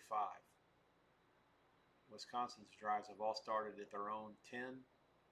The best field position they ever had was their own 38. And that was the last drive that was 5 for 27 yards before they lost it on downs, following a Maryland punt with 3 and out. So it's just a totally calamitous effort. I got to say for Wisconsin, look, they're booing them off the field. I can't blame them. I don't remember any time in any recent history that Wisconsin was getting beat 20 to nothing at home in a conference game, let alone by one that's one of the worst teams in the league. I mean, by all regards, there are 16 teams in this league that fire that they're chilling for the coach to get fired. What is it? There are 18 teams in that league. 16, 18. And I can't think of a time that, like I said, Maryland preseason poll were bottom or second bottom by all accounts.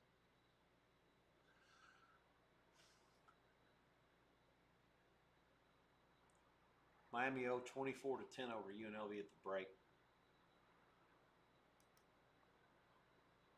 Zobian kicks a field goal from 40 to up the lead to 2 touchdowns. We have some UNLV live plus 4.5 flat that was made after the Finn injury. He got hurt when he threw a pick 6. UNLV's offense has done nothing. Team stats in that game, let's go get a peek at right quick.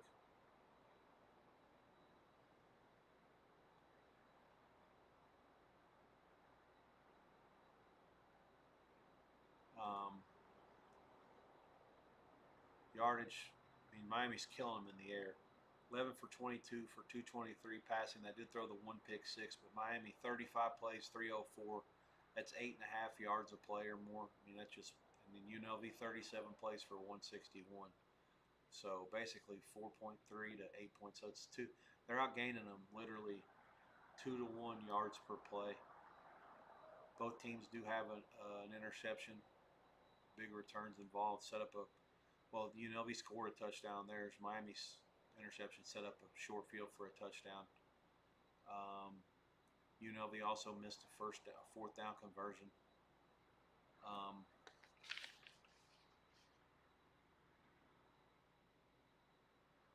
UNLV did kick. So down 24 to 10. I'm not ready to throw the towel in yet with the UNLV plus 4.5, but it's going to have to get better before it gets worse. Clemson 24 to 14, and they must have gotten a stop and actually got the ball back. They're down 10 with a chance to maybe tack on before the half, which would be a big deal given the fact that they do get the ball first.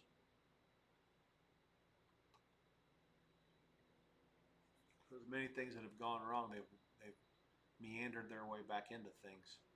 About to kick it off in the Iron Skillet in Fort Worth. SMU down 14-10 to TCU. I do have some SMU in that game plus 7 in both the contests and with real American dollars.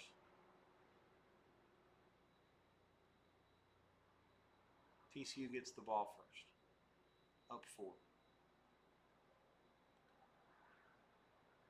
Some halftime prices as they come in here. I'll read them off to you. Texas Tech, Utah. Utah down 10 to 3, 1.5, and there is 2. I think that 2.5 is the right number, maybe even 3. Despite the offense not doing much, they are at home.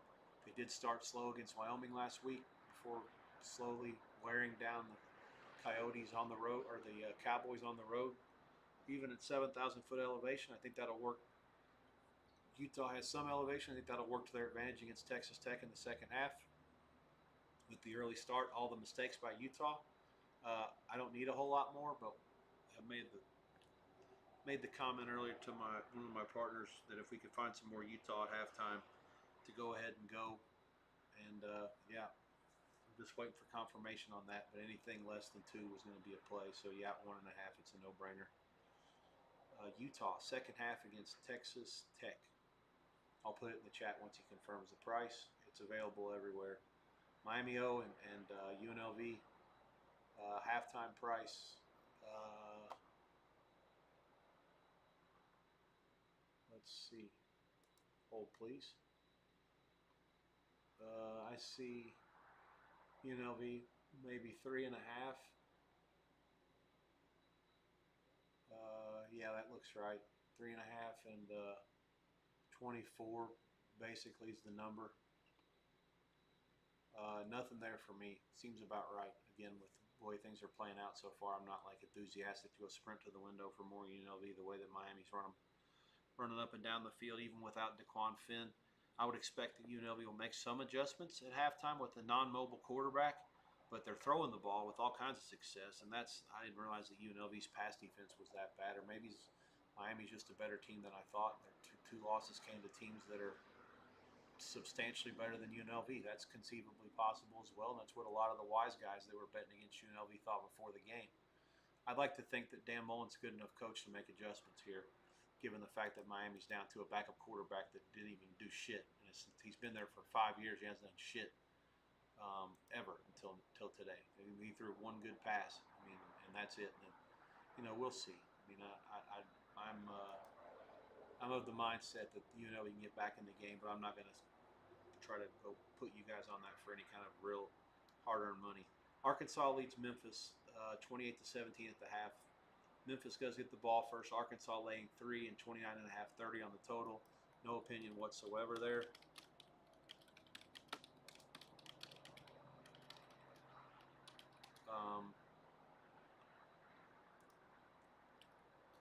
I don't know what to think about Memphis State. I'll give you the yardage in that one right quick.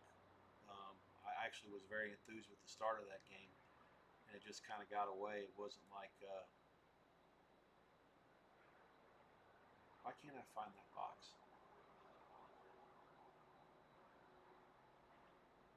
Anyways, I have to pull it back up. I don't know what happened. UAB Tennessee, did I put it there? No, I'm a mess.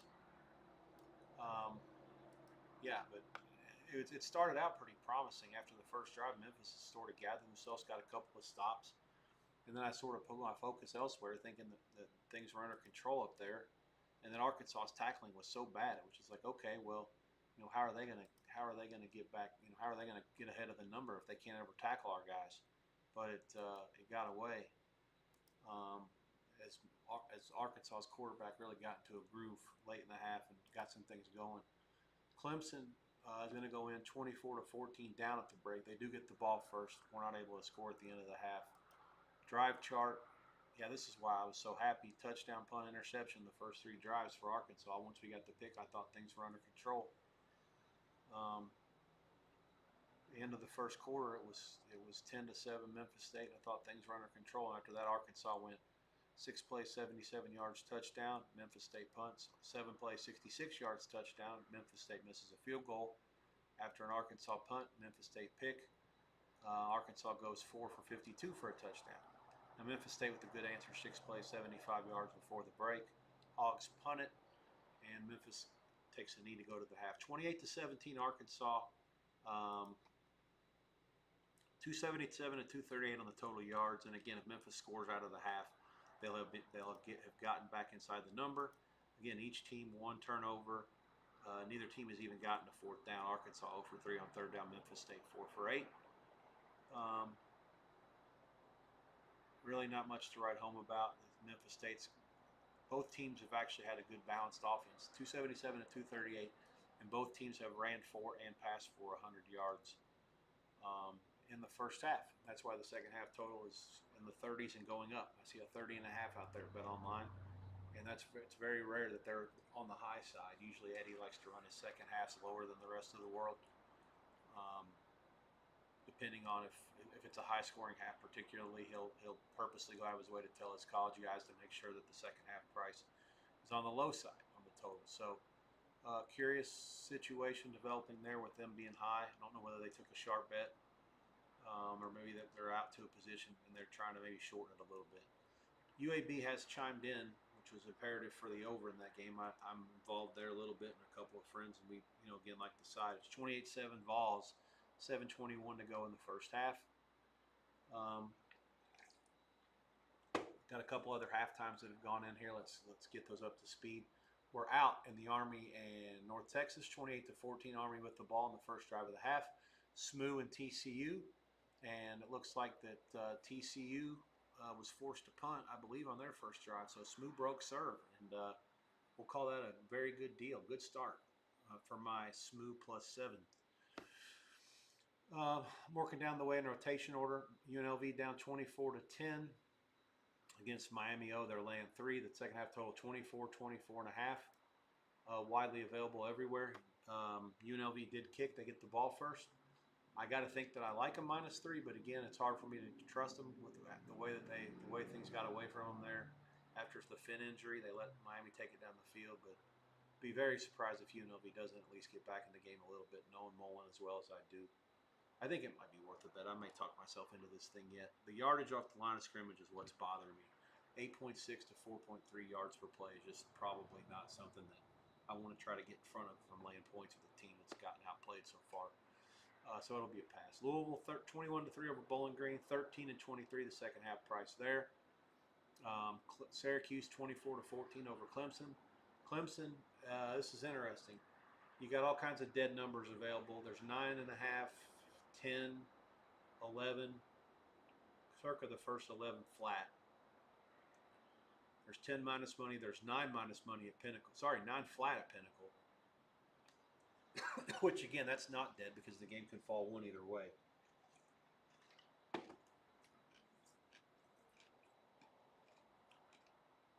So the 9 and the 11 basically are giving you the chance. If you lay 9 to take 11, you got a chance to side the game in the second half if it falls one either way. I don't think it's worth laying 0.7 and -110 on each number to try to do that. But who knows? 9.5, 10, 10.5 are all the same thing. Jennings was sacked on third down. He did walk off on his own power, and there will be a punt at 12:41 of the third for SMU. Both teams will have punted on their first drive of the half.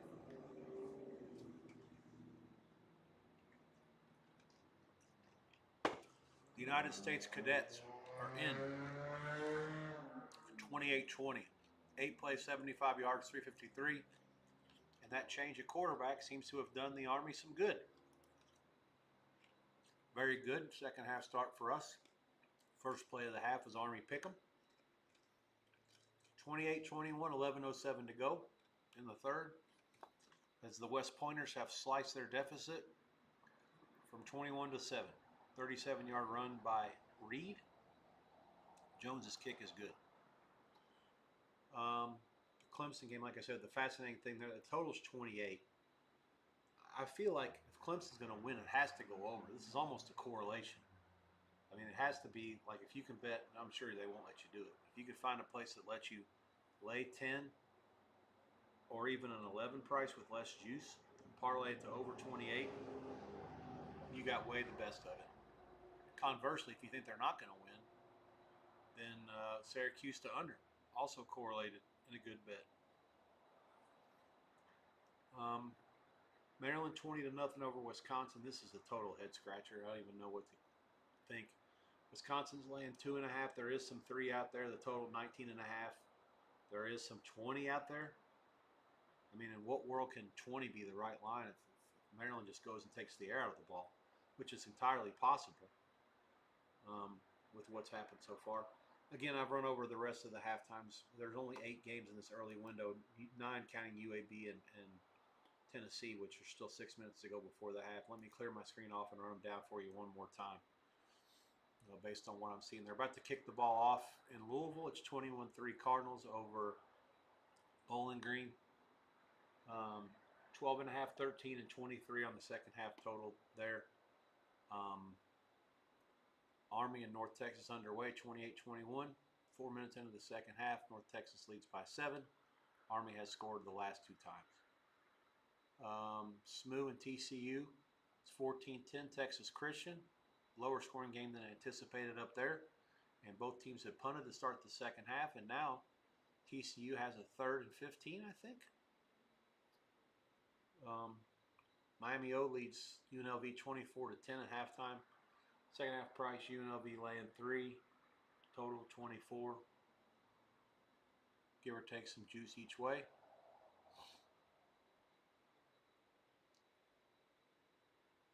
Oh, TCU big first down over the middle, wide open, complete. Still running like Forrest Gump down to the 10. They'll have it 1st and goal. BG and Louisville underway. Louisville went 3 and out on their first drive and has scored the last 21 since then. Syracuse 24-14 at Clemson. Again, Clemson a 17.5-point favorite going in. With them getting the ball first, I think I like them, to be honest, and with the money they've drawn in the second half, like maybe the right line here is like 12 or 12.5, just to dare people to take the other side. I think it might be the best number to write. If you're using 10 or 9 or 11, I feel like you're putting yourself in position to only write one-way traffic. Not necessarily saying it's going to be sharp people on Clemson. I'm quite convinced it'll be square. But if you book it to make sure you know you're getting the square money on Clemson and you end up getting the sharp money too, well, then now you put yourself out to where you're needing Syracuse for way too much. I'm not saying they can't win. I'm just saying your job as a bookmaker or a guy that's trying to make a second half market where the line's up for 20 minutes, you just need to be cognizant of where your bets are going to be written. And I think that if the market's doing itself a disservice to start the line this low, knowing how much money came in for Clemson the last 2 weeks at halftime, particularly in their home game against Troy, where they were laying a very similar price than they are today against Syracuse. And they were also down by a similar deficit. I think it was 16-6 in that game. Today it's 24-14. And the Clemson line at halftime is basically they just have to win the game. Now the difference between Troy State and Syracuse, in my mind, is big because Troy State couldn't score. Like everything they had done on offense, most of their points were generated by a combination of Clemson sleepwalking early, and then there was a defensive touchdown involved for Troy State as well. So you take those two things, and the difference is they can't score, and they didn't score after that naturally, whereas Syracuse can score, and they did score, and their first 4 drives of the game were touchdown, field goal, touchdown, touchdown. So, like I say, I don't know how it's going to play out from here because they did get some stops, but Syracuse's coach and quarterback, those guys can play. I mean, they're not. Angeli was a quarterback in the playoffs for Notre Dame last year. He's not going to be like intimidated by this so-called Death Valley crap. So I don't know. I mean, the market is saying we don't think Clemson is a cinch to win. We're going to use a lower number here. I just think it's a fascinating handicap for the reasons that I brought up, being that Syracuse, in my mind, clearly has a more potent threat on offense than Troy State. Their defense is probably a little bit worse. Clemson gets the ball first out of the break, which I believe they did against Troy as well. And they won comfortably that game. I don't think they're going to win comfortably today. They don't have to win at all. And the market's telling you that. It's a 50-50 half. Basically, a lot of 11s are out there now, so all the 9s, with the exception of Pinnacle, have gone away. And there's a 10 at Chris minus money. Everybody else has either gone into 10.5 pool or 11, which 10.5 is the same as 10. 11 is not the same. So 11 means you have to actually win it by 1 to get a push, and then anything more than 1, you get the money.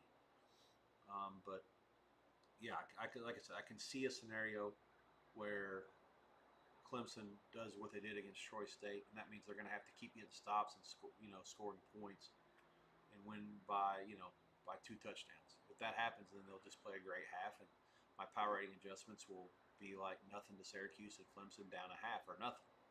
And if they don't, and it goes, all right, well, they're life and death, or they don't even win the game, that will be because Syracuse has the ability to get them to score points and, more importantly, stay on the field move the ball, and do some things with their drives. So that'll be the fascinating game to keep an eye on the second half. Obviously, with the great exception of my Utah -1.5. Second half against Texas Tech, there were some places. Circa actually closed at 1.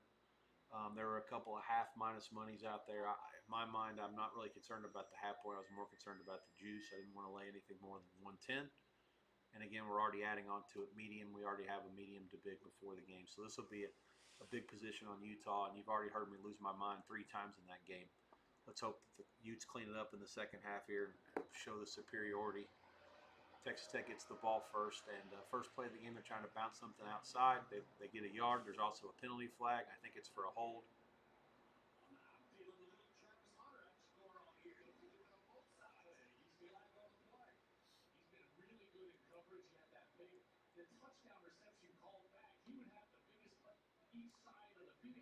Oh wow, that's the guy that scored the touchdown. Now he's playing defense. Offensive face mask. So let's get to everything else. We're going to kick the ball at the Liberty Bowl. Arkansas kicking to Memphis State. Again, the Hogs are up 28-17. North Texas has had the ball for a bit here. What's going on? They're at the Army 45. Saying they're down at the 37. What's this? They're going to call it an incomplete pass.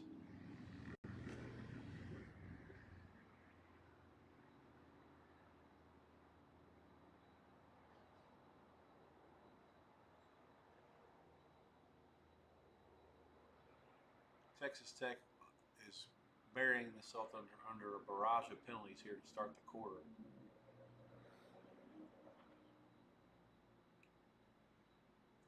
Right tackle flinched that time, so it's going to be 1st and 27. 5 false starts against Texas Tech. 14:36. The clock is moving for. I don't understand how the clock can move when we haven't run a play yet.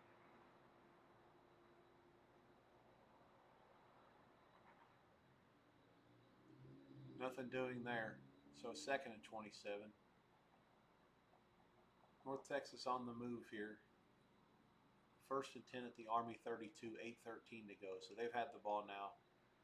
After the Army touchdown drive, they've taken it right down the field in the 40 yards in the first, since the 11-minute mark of the quarter. Quarterback scrambles outside the pocket and gets maybe 8. Oh, bullshit! He dove! They're going to call it targeting, I think, on Utah here. He's diving, and the Utah guy dove at the same time. This is brutal. I mean, it's going to be 3rd and 19. It was 2nd and 28.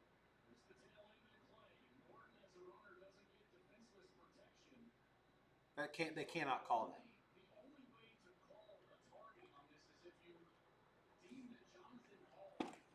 That's the worst call I've ever seen. I say that a lot. There's no way. In no world can that be a targeting. None.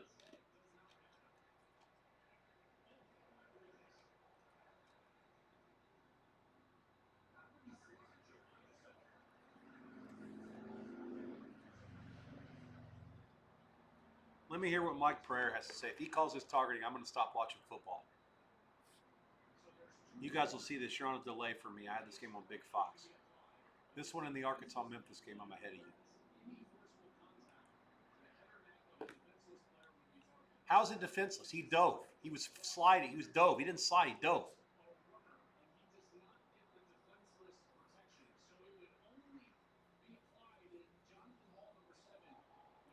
These fucking bald guys in this booth are going to be the ones that decide my fate today. I hate that.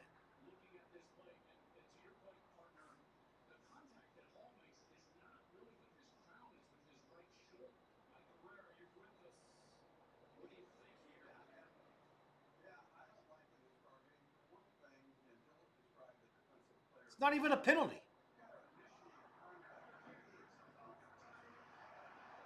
All right, okay, I can get my voice back. I don't have to listen to Mike Pereira.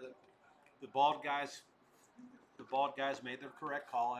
The ref that threw his flag ought to be suspended next week. 3rd and 19.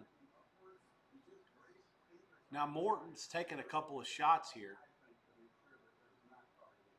Again, earlier he hit the right defensive end for Utah, hit him hard, and he hit his head at the turf. Now that play got blasted into by number 7, but by a shoulder, he's out. So now the Texas Tech backup quarterback's in on 3rd and 18. They didn't snap it. That was going to be a quarterback draw. It may still be when it's all said and done. So this is a 3rd penalty of the drive to start the half for Texas Tech. Enthusiastic about the start here for Utah. Come after their ass, get a punt, get it back, take it down the field and score. Let's go from there. So the Texas Tech quarterback is coming off the field.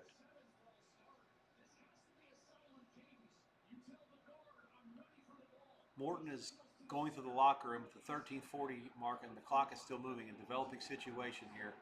Now that Texas Tech is with their backup, there's the quarterback draw that I called that was going to happen for sure. On 3rd and 23, they get nothing. They'll punt it on 4th and 24. Great start by the Utah defense. Lots of shooting yourself in the foot by the other team as well.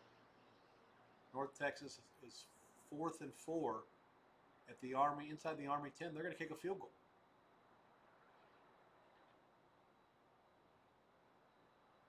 Trips right, all kinds of formation stuff. Army was in man, and they stopped him.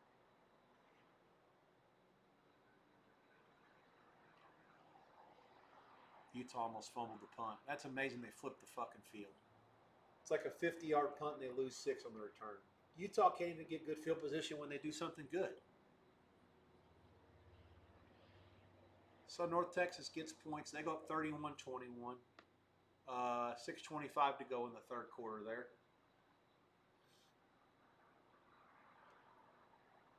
Louisville has scored against Bowling Green, but only a field goal. They're up 24-3. TCU got a touchdown their last drive. I was bitching and moaning about Utah. They're up 21-10. So 2 punts and then a touchdown there. But SMU right back down the field here.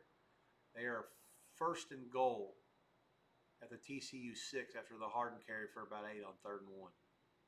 So a touchdown here is imperative. It'd be a nice answer too, by the way.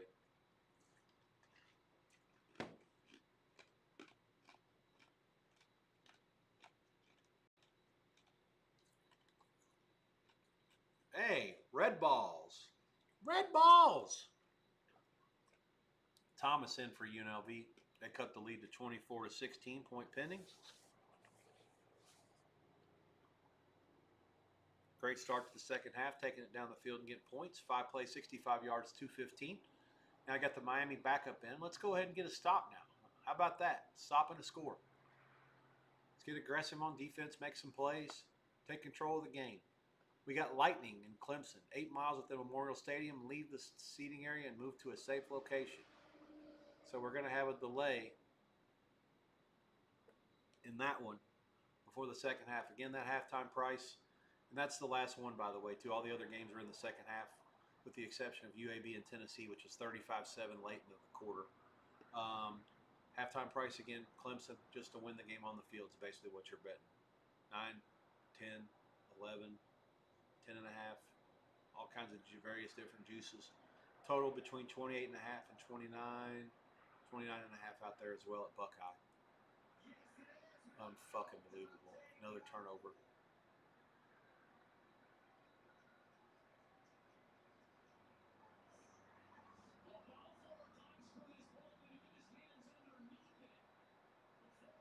Incomplete pass by Dampier, but still not a good pass.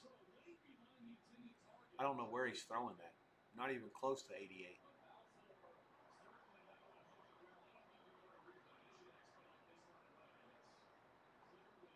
All right, Smoo is in. 21-17 TCU. Extra point is good. They cut it to 4.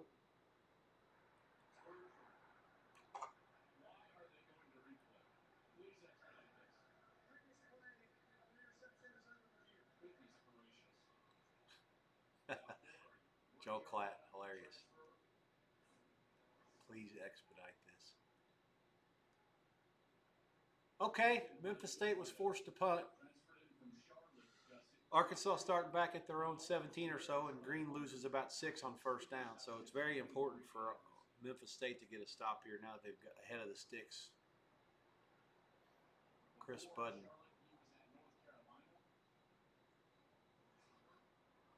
Giving a weather update in Clemson. Let me pull up my radar on that one. All right, so it's fourth down. Utah has to still punt. What a piss poor effort by their offense. He had told me they had 3 points and 4 turnovers in the first half.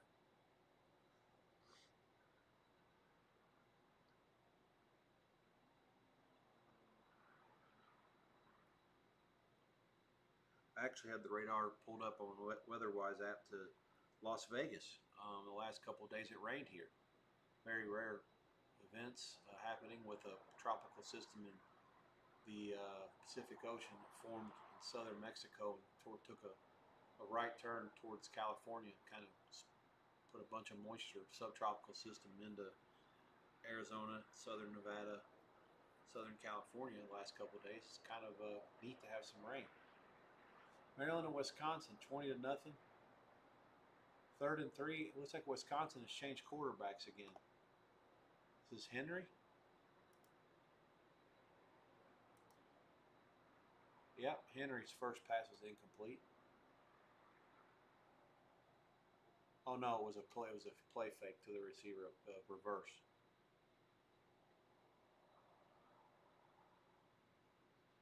It was almost intercepted. He out threw everybody. Wisconsin is on the move. It was 2nd and 3. They ran that play. Okay, so now Wisconsin's running the ball with the quarterback, I guess. Who's that, O'Neal? First down. He's trying to get the crowd into it. He's actually had 10 carries for 16 yards. Of course, he's been sacked 3 times for 22. So 7 for 38 if you take out the sacks. Clearly the mobile quarterback is a key part of what Fickle wants to do with his Wisconsin offense. They've just made a bunch of adjustments. Chelsea's gotten one back against Man U, 80th minute. Chalaba. And that game's 10-10.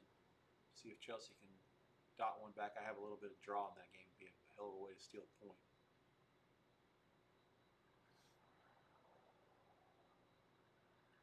All right, so Memphis State forcing Arkansas punt and gets it back at their own 40. 28-17 Hogs. Is there any other weather games that are popping up here? I was going to try to take a look.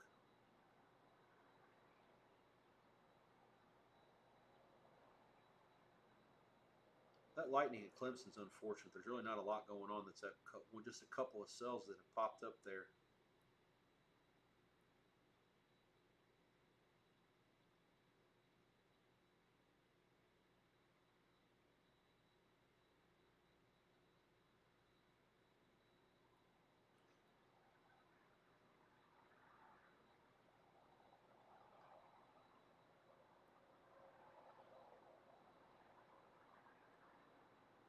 All right, Memphis on the move into Hog territory to the 25, maybe. That's quick. Morton, they're saying, is questionable return. Billy Edwards will not return for Wisconsin. Wisconsin did settle for a field goal here after the 3rd and 7. The drive stalls out in the red zone. So it's 20-3, Maryland lead. 10-12 to go. That drive was 8 plays, 31 yards. It took off 3:23. The Turtles did kick off to start the game, so they got the ball first in the second half. They went 3 and out. Not necessarily surprised. Maryland's going to probably get ultra conservative here on offense. But as long as Wisconsin's defense can't make them pay, why not? All right, Texas Tech blitzed the house. They missed him. The corner got there, and instead of losing 6, the quarterback got out of it and gained 5 with his legs. Hammond is the new quarterback for Texas Tech. I don't know much about him. Let me look him up here. He did come in for 2 snaps earlier in the first half. With the starter took his head snapped off the turf, and he had to go out for a couple plays to get looked at. But now that's, like I said, Morton's hit again. The last time they hit him was pretty hard with the shoulder into the head. Here's the running back, Williams. That guy's a beast. Give him 1. It's 3rd and 4, maybe 2. Will Hammond, PS number 26, redshirt freshman. He did start last year once. impressive as a spring as a true frost. He started in the bowl game. The bowl game they started was against Arkansas. They got beat 39-26. I'm trying to think if I was involved in that. I feel like I had Texas Tech even with this kid in the bowl. I can't remember. 3rd and 5 at the 26. Big play here. Need to get off the field, D. Too much time. Oh, for fuck's sakes. Lobs it in over 2 guys' head. Is that Douglas? Man, you got to be shitting me with this.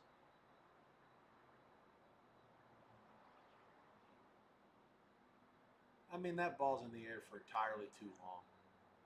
All right, first down, Tech at the 44. Now you got Williams trying to run free again. Give him only 2. Hall was there to make a tackle. Otherwise, it could have been real bad. TCU on the move, already back into the smooth 35. Battle, 6 carries, 61 yards. They do lose 3 here. 4 minutes to go in the 3rd. Dump off. Tech kid slips after about 4, maybe 3. It's going to be 3rd and about 4. Couple of safe passes here for Hammond, although the one on 3rd and 5 was for 18. That was hardly safe. Army down 31-21 on the move here. Arkansas is a kid that posts, oh, thank God it's a replay. I'm like, what in the hell? How can that guy get that open?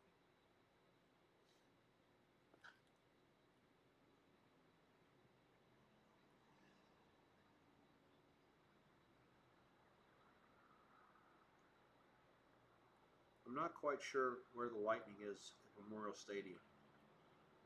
I guess to the west, but it's like, looks like it's 15 or 20 miles.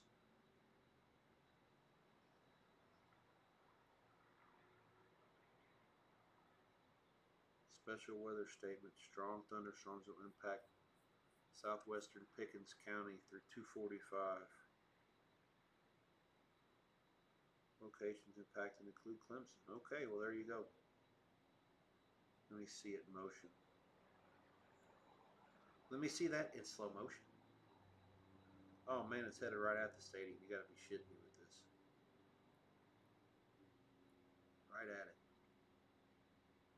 Oh, it might miss it to the south. Okay. Now you got another X factor involved. Not only is Clemson down by 2 scores, just like they were against Troy State, but there's a weather situation, so they can't necessarily come from a position of familiarity, just because they've been there before. With all this extra time that's going to be tacked onto the half, sort of an X factor.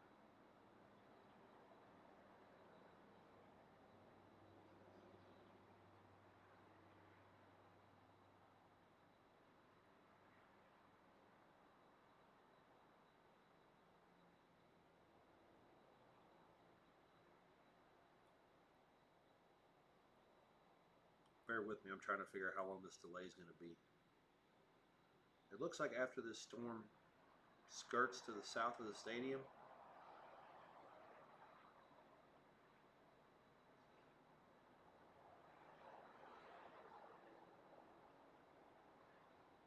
we're talking about maybe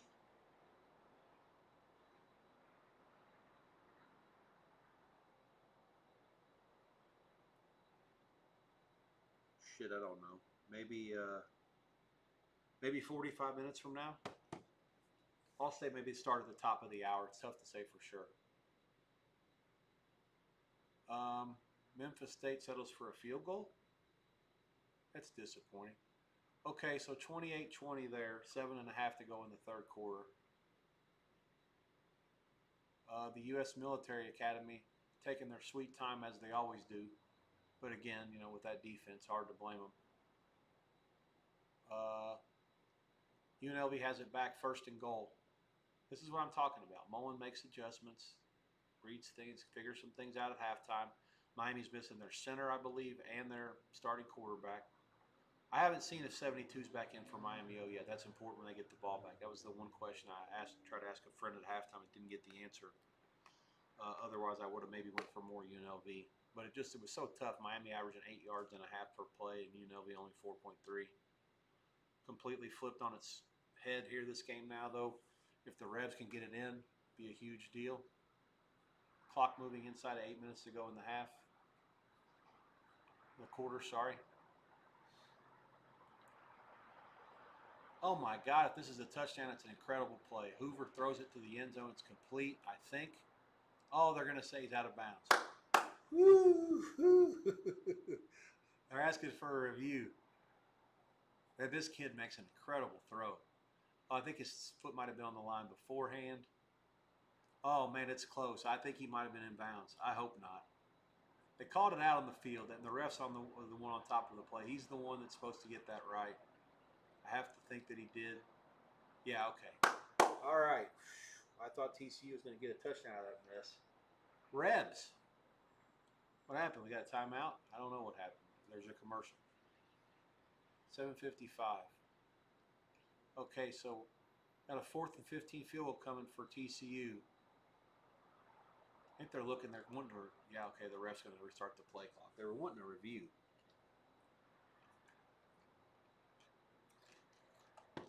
You got guys jumping the hit routes now.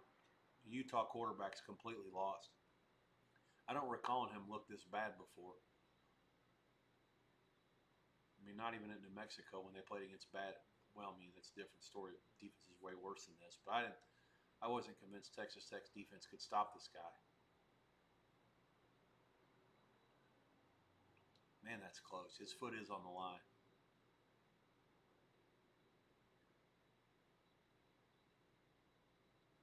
Okay. God damn it. 21, get a block.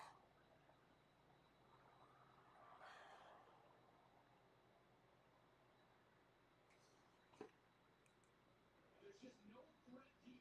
They put their foot on the ground. They immediately are back toward the line of scrimmage. Bryce Pollock, he's there to make the stop. That's not fooling anybody. There's no threat down the field. I understand they're backed up to their own end zone, but you know what the defensive coordinator is. Oh, no. That ball should have been intercepted by Memphis State, and it wasn't. Both teams have played 3 games this season, and both teams have punted the ball more times today than they have in any of the other 3 games. Well, it makes it worse for Utah. First of all, they lose the field position battle again. Second of all, they also have 3 interceptions and a stoppage on downs. I mean, they literally have done nothing on offense. And they keep losing the field position battle, which makes it worse. All right, so the Hogs have it inside the Memphis 30s. They completed a long pass. Have to hope to hold them to 3 here. Touchdown, Rebs! Is that Thomas again? Oh, the guy's putting the net up. He wanted to give him high five Bradley. Great play. That'll draw some attention. Watch that one going forward. You'll see. Scores a touchdown, looks and tries to give the guy holding the net for Miami, who's putting the net up, tries to give him like a handshake 5. And the kid looked at him and shook his head. Equally well done on both parts. Of course, easy for me to say that with a Reb ticket in pocket. -1 small for the game late at Circa, and live bet +4.5 after the fin injury mid-second quarter. 47-yard field goal by TCU is no good. And Smoo breaks serve. Okay, Smoo, let's go. Hogs 3rd and 17 at the Memphis 28. Big play here, defense. Here comes everybody. It looks like 5 or 6. And they knocked it down. Green tries to throw a slant to the tight end. Nothing. 4th and 17. A long field goal is coming. Army, 4th quarter underway. They're down 31-21 against North Texas. I need to get a drive update there. They have been moving the ball for an hour. It's 3rd and 5 at the North Texas 27. Current drive, 12 plays, 43 yards. They started this drive with 6:25 to go in the 3rd quarter at their own 25.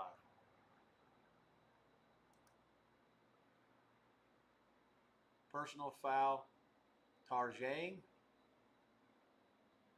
The field goal from Arkansas from 46 is good, and the Hogs go back up by 11. 31-20 Arkansas, 4:16 to go in the 3rd. Louisville scored another field goal, kicked another field goal, and they lead Bowling Green 27-3. Falcons hanging in for their dear life to get the money. That game was bet at open at 27.5, 53 at Circuit. closed 26.5, 51. Not a lot of money both ways. There, the best money was on under, as you can see from the open to the close.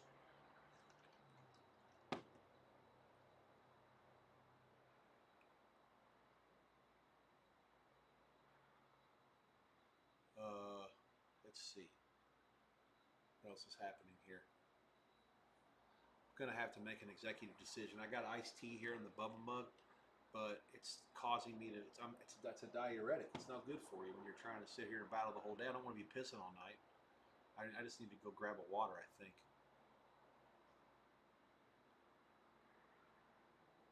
That's what I'm going to do. I'm actually going to take a baby break here. This is a long day. UAB Tennessee halftime just went in 42-7 balls at the break. Not necessarily surprising given what the point spread was and them off the loss last week and UAB struggling to do a whole lot. I'll give you the drive summary there and then we'll get out and take a quick break. I'll let you guys look at the lines for a few minutes and I'll be back maybe in a half hour or so to go over everything as we get closer to the 3:30 and 4 o'clock kicks. Drives. Let's see. First of all, who kicked in this game? UAB kicked. So drives, you have balls: TD, TD, INT, TD, TD, TD, TD. 7 drives, 6 touchdowns, which is about what I expected against this defense. UAB's 1 touchdown actually was a long drive. 10 plays, 75 yards, 3:10 off the clock. They had 3 punts. They had another drive where what was this drive? 3 plays and 2 yards. I don't even know what that is. They were stopped on downs once to lead to the Tennessee touchdown from a short field from the 33. Kitten a 16 of 24 for 140. Again, the UAB offense hasn't done anything after halftime the last few weeks, which is worrisome for sure.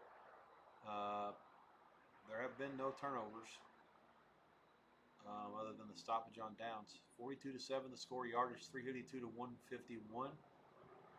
Tennessee doing it both through the ground and through the air, 179 and 173. No real surprise there, given the dominance that you expect in the trenches from them.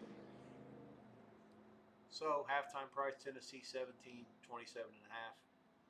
No argument with either number. Probably just a very slight lean to UAB. Let's see, the next kickoff is coming. It's 2:30 Eastern. The next kickoff is top of the hour. Oregon State plays at Oregon in the Civil War.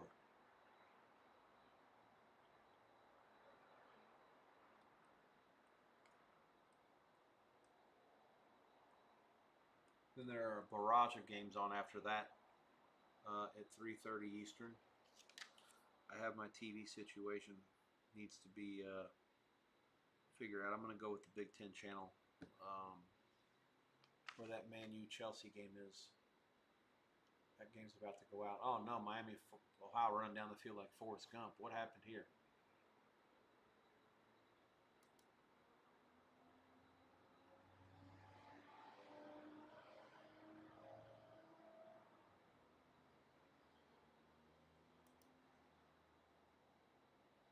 A kickoff return for a touchdown? Keith Reynolds, a 100-yard kick return for a touchdown. There we go. That's my luck. Why can't Utah return a punt for a touchdown? Why can't something else happen that's good for a touchdown for me? Louisville just kicks a 57-yarder to go up 30-3 against Bowling Green. That gets them onto or ahead of the number, depending on where you shop. That's 3 field goals in the quarter for Louisville. Texas Tech at the 43, and they're not kicking a field goal after the first drive. There must be enough of a wind at Utah where the right to left kick was wind dated, because he banged that way up into the net, but going from left to right, they punted. And of course, once again, Utah's offense can't do shit, and their field position's been worse than shit all day. This UNLV defense and the special teams are just deplorable tackling there. I mean, the guy he didn't have to, I don't think he ever got touched. So UNLV's had cut the lead to nothing. They had tied it for the first time, and that didn't last but about 12 seconds. So they tied it at 7:45, and Miami goes back up 7 at 7:33. All right, Rebs, no worries. Back on the saddle. 3 touchdowns in the first 7 minutes and 27 seconds of the quarter. And obviously, that's why I don't like betting unders, even with all the yards per play with Finn not playing anymore. Figure that would change at some point. But, UNLV's offense hadn't done shit either, and it's in gear with a couple of touchdown drives to start here. Okay, so no other games are at the half. Syracuse, Clemson, still no movement in the line. You're basically betting on Syracuse to win the game. Sorry, Clemson to win the game or not, with the game sitting 10 and the halftime lines between 9 and 11. Weather delay there, probably going to last another half hour. It's still at the break. 24-14 Syracuse. Clemson does receive the second half kick. UAB, Tennessee. Blazers get it first of all. 6 touchdowns and 7 possessions. That will do that. I will be back. I don't know. Memphis State's on the move. That's good. The old back door ajar there. Not sure what's happening with TCU and SMU. It's late in the third quarter, I believe. It might be the end of the third quarter. And then Maryland's punting again against Wisconsin. 20-3, 4 minutes to go in the third. Going to take a little bit of time, grab a little bit of food, make some sort of a Kool-Aid or some other concoction with maybe just give up and drink water. First and goal, Army against North Texas. They're inside the 5. This is one of those, what are they going to do, stop them and try to score a touchdown in the last play of the game? Taking so much time. But to protect that offense, I guess I can't blame them. Big move on the under in IU and Illinois tonight. 52 and a halves were out there. They're all gone. There's some 51 and a halves popping up. 52 is a key number in college football. Nothing else in the market to report too much on these totals. Looks like the Oregon side, you see as high as 34 and a half out there, and there's as low as 33 and a half out there. Lots of 34s.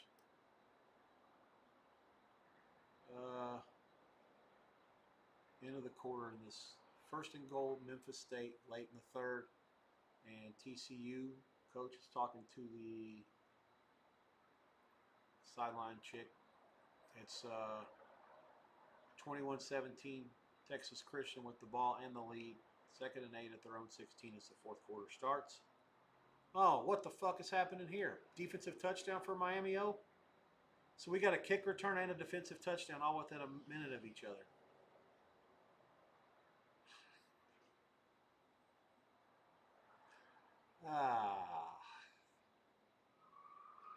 You must be shitting me. Come on, Dampier. Change my life. I'm sick of this crap. Army scores 31-27, point pending, 11:27 to go in the fourth quarter there. Army drive, that's good for the second half play, obviously. Army drive, 17 plays, 75 yards, 9:58. Army, the winners of 8 straight in conference play going back to last year. Hey, a first down for Utah. If we were playing a drinking game, I'd still be sober. Every first down of the day for Utah. How many is that? Just out of curiosity. I'm going to make that joke. I have to be willing to back it up. Oh, I'm wrong. They actually have more first downs than the other team. It's 10-9 Utah first downs. Still only have 165 yards, averaging 3.5 yards a play. Woeful effort on offense. All right, so into the third quarter in Louisville, Bowling Green, 30-3. Utah first down to their own 22. Once again, shitty field position. Dampier keeps it, gets 2 yards. 3:18 to go in the third. 10-3 Texas Tech. Yeah, that's it for me for a little bit. I will be back. What is it? 2:40. I'll be back at 3:10, give or take. I'll be here. I'm gonna throw up the odds price, odds screen. Anybody feel free to ask questions, chime in, whatever. All good. I'll be around shortly. I'll be ready to answer those when I come back.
Bad job here by me. Completely lost track of time. I didn't realize the 3:30s were about to start. I was thinking it was like 20 minutes away. Army down by 3. It's 4th and goal. 12 seconds left. And they're going to head for a field goal attempt to tie it. Memphis State leads Arkansas 32-31, and they have the ball.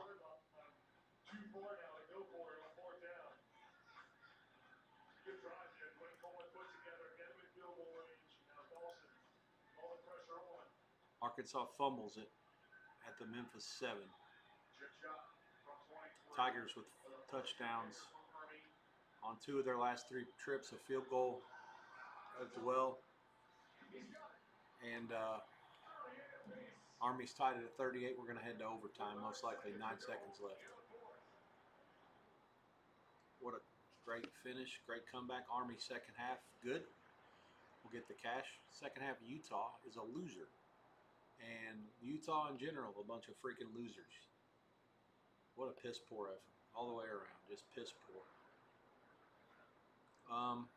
Let's see. Memphis State cannot run the clock out with Arkansas having all their timeouts left. It's 2nd and 12, 1:13 left. The second half is going to start in Syracuse-Clemson in about 15 minutes. The lightning delay is up there, so they've been stuck at halftime. It's going to be almost 2 hours when it's all said and done.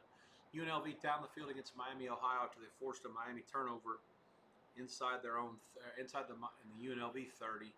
38 all Rebs 1st and goal at the Miami 6, 1:14 to go. Curious to see how aggressive they'll get here. Coming from 2 touchdowns down after Miami scored 14 points in a minute in the 3rd quarter. Kick return and a defensive touchdown. Reb defense has been good against this Miami backup. Colander runs a basically quarterback sweep to the right. He stopped. They didn't try to gain anything. They're going to make the Redhawks burn all their timeouts. 2nd and goal, 1:08 left there. Smoo has the ball left, trying to sneak back in the back door. They're down by 11 with 18 seconds left. The correct play here is to get in the field goal range, kick a field goal. I hope they don't. 8 would be no good here. We took 7.5, I believe, and 7. The 3:30 games are fixing to go. The TV schedule for those to get you up to speed: Michigan at Nebraska on CBS, Purdue at Notre Dame on NBC, North Carolina at Central Florida on Fox. Go Heels. Auburn at Oklahoma on ABC, Tulane at Ole Miss on ESPN, James Madison at Liberty on ESPNU, Ball State UConn on CBS College Sports, Kent State, Florida State on the ACC channel. I'll have all of those. ULA plays Eastern Michigan, Troy State, Buffalo, Toledo, Western Michigan, all 3 MAC games, also starting at 3:30 on ESPN+. NC State on the Deuce at top of the hour. The Tulane Ole Miss game on ESPN is superseded by Lightning in the Syracuse-Clemson game. I don't know where they're going to put it. The favorite is ESPN News. So we'll go from there. I'm going to have to find a spot to carve out wherever they tell me to put it, most likely ESPN. I need to watch that Tulane Ole Miss. So keep you posted there. UNLV now 3rd and goal, 1:06 left, setting up for a field goal. I hate being that conservative. You've taken the ball all the way down the field, 2 straight drives, you moved the ball the whole half. Why would you just suddenly settle for a field goal here? Total head scratcher. Utah cut the Texas Tech lead to 13-10. I really thought that they were in position to get a stop and come back and win the game and maybe even get the money. Instead, Texas Tech has scored 3 touchdowns in a row in the 4th quarter. They lead Utah 33-10, 1:53 left. Hammond off the bench. I've had 2 quarterbacks get injured today. One of them working in my favor, obviously, with UNLV, able to get a big live play there, plus 4.5 flat. The other one working woefully against me is Texas Tech. Barons Morton might have lost his job today. This Hammond kid came in for Texas Tech and ran it right up my ass. A couple of really nice runs and a couple of really nice throws here the last couple drives. And the fans in Salt Lake are heading for the exits. I would have headed for it a long time ago, after the last touchdown for sure. 34-10 now, and that game, miraculously enough, second half total a dead nut over. Yeah, Utah's offense just completely woeful except for one drive. UNLV now basically takes a knee, and Miami out of timeout, so UNLV's going to run it down. They got 18 seconds differing between the game clock and the play clock. So the field goal attempt is going to come sometime around that 18 to 19 second mark. SMU and TCU final. And once again, I lose. They were up. Somehow SMU was up 24-21 with the ball as a 7.5 point dog, and they lose by 11. I don't. I'm at a loss for words. How I always lose these games. 3-11 is a loser.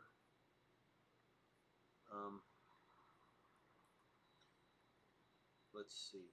Utah is also a loser. Utah I just got wrong. I have either a bad handicap or just a bad read. I don't know. I thought after Utah last week sort of took control against Wyoming, clearly a look-ahead spot. I guess the Texas Tech backup was good, and I have to adjust accordingly with whether he's going to be their guy going forward or not. I don't know. There were a couple of injuries in these early games that are important. Memphis State 32-31 over Arkansas. They've got it at their own 20. They did get a first down. That's it. They're going to be able to knee it out. And so Memphis on the field against Arkansas is the winner.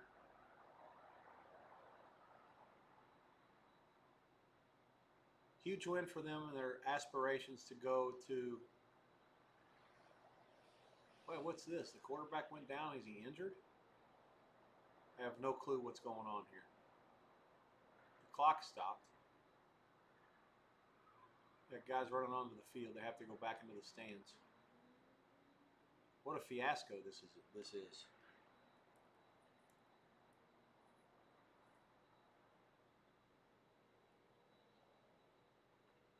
It's weird. There's some weeks where I got these 7 contest plays and I don't have anything until like I think I had one play at 3:30 and then a bunch of plays at 7:30 and after last week, and then or 2 weeks ago. And this week it's a Thursday night game and I'm already like 4 out of the 7 are in the bag.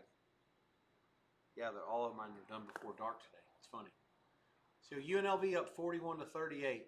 7 seconds to go at Miami O. As much as I fault the idea, the bottom line is Miami O ran a kickoff back for a touchdown. I mean, you really think that the game is in the bag? I mean, they're going to try to find a way to get the ball to 0 again somehow.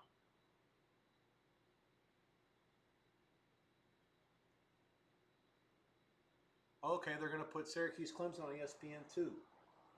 Hang on a second. What's supposed to be on ESPN2? Oh, I know. It's NC State and Duke at the top of the hour. So they got 20 minutes to screw around. I don't know what they're going to do with NC State and Duke. But it's clear they're going to go back to, they're going to put Tulane and Ole Miss on ESPN. So SEC is king ultimately. The ACC gets booted to the curb. Army and North Texas in overtime. The Ball State-UConn game is about to start. That game's going to be put on the other channel.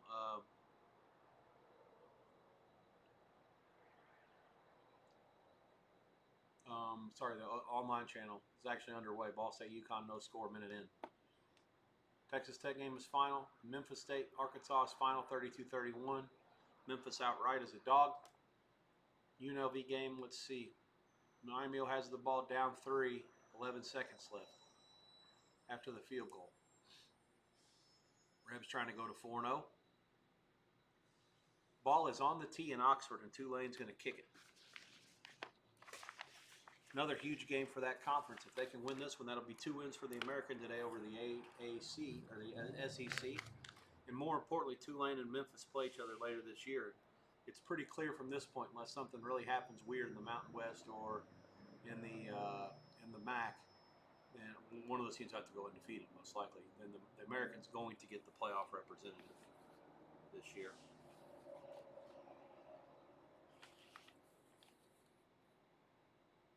Yeah, they didn't mess around on ESPN. They put that Memphis game right on, or that Ole Miss game right on TV. So Tulane does kick, and we're underway up there in Oxford. Chambliss, again, the quarterback today, starting for Ole Miss. Miami O has it at the 40, 3 seconds left. What did they do, squib kick it or something out of bounds? So Miami's going to kick a field goal. So UNLV, with all this getting cute bullshit, now you're going to give the other team a chance to kick a 57-yard field goal to tie it up. Florida State has the ball against Kent State. They're right down the field.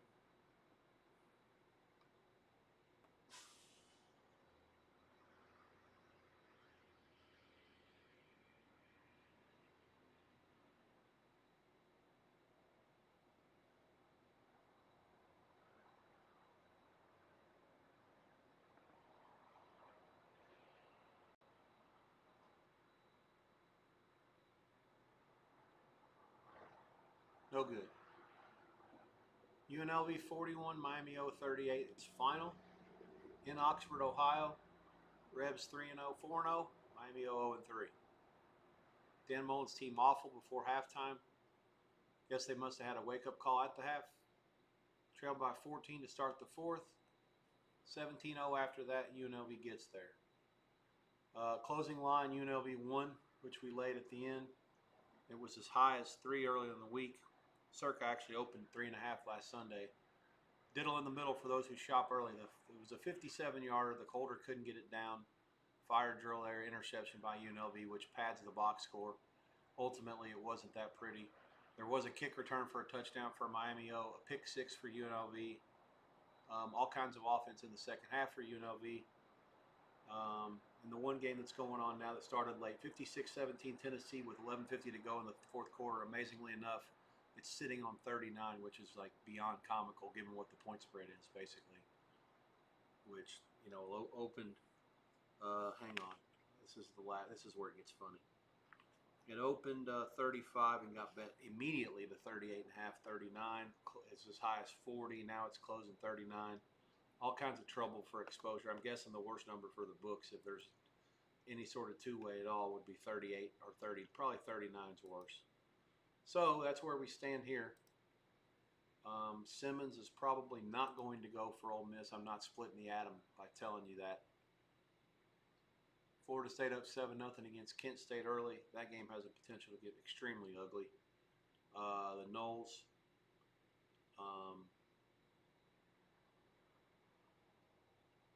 We're laying 45 there at post, 55.5 the total. And we got some developing situation here in Eugene. Oregon State has tied Oregon 7-all. I have seen that game. I've had it all, and I haven't watched one play. Late in the first quarter there. I'll have to find out what in the hell is exactly going on up there. What the hell's going on out there? North Texas scores a touchdown. They take the lead over Army, 44-38 point pending. We have a kickoff coming in on the plains between Oklahoma and Auburn. Remember, Auburn's quarterback played for Oklahoma last year. So this will be a fascinating situation to see. Well, this game is not in the plains. I'm fake news. This game is in Norman. Is that right? I could have swore it was the other way around. Yeah, it is. Damn it. It goes to show how much work I did on that game. I'm really impressed with Oklahoma. They've answered all the bells so far this season. They had a horrible spot last week, and they went down and handled business up in Temple up in Philadelphia against Temple. We'll see what happens here. Tulane and Ole Miss. Rebs right down the field, second and goal here. Clock has stopped for whatever reason. Chambliss is on the sidelines.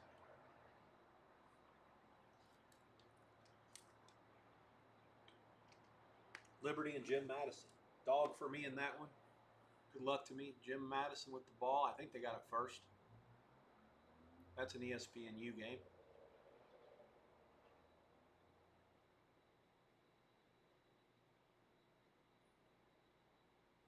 Army with it now down to touchdown. Try to hold serve here in their half of the overtime. But gain of 6 on first down. The question lies here, if Army gets a touchdown, is if they'll go for 2 and go for the win here now, or if they're just going to play it out. My guess is they may not, because they know that these short yardage situations, once you get to the third overtime, there are no more overtimes. It's just a 2-point conversion play.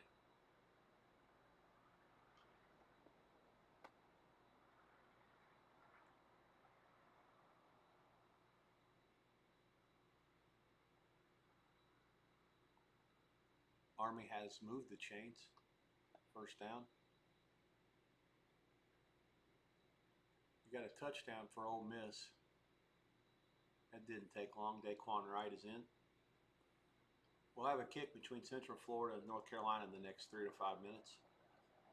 Belichick against Scott Frost. Scott Frost, the Nebraska quarterback, Nebraska ex-coach, ex-Central Florida coach, new Central Florida coach.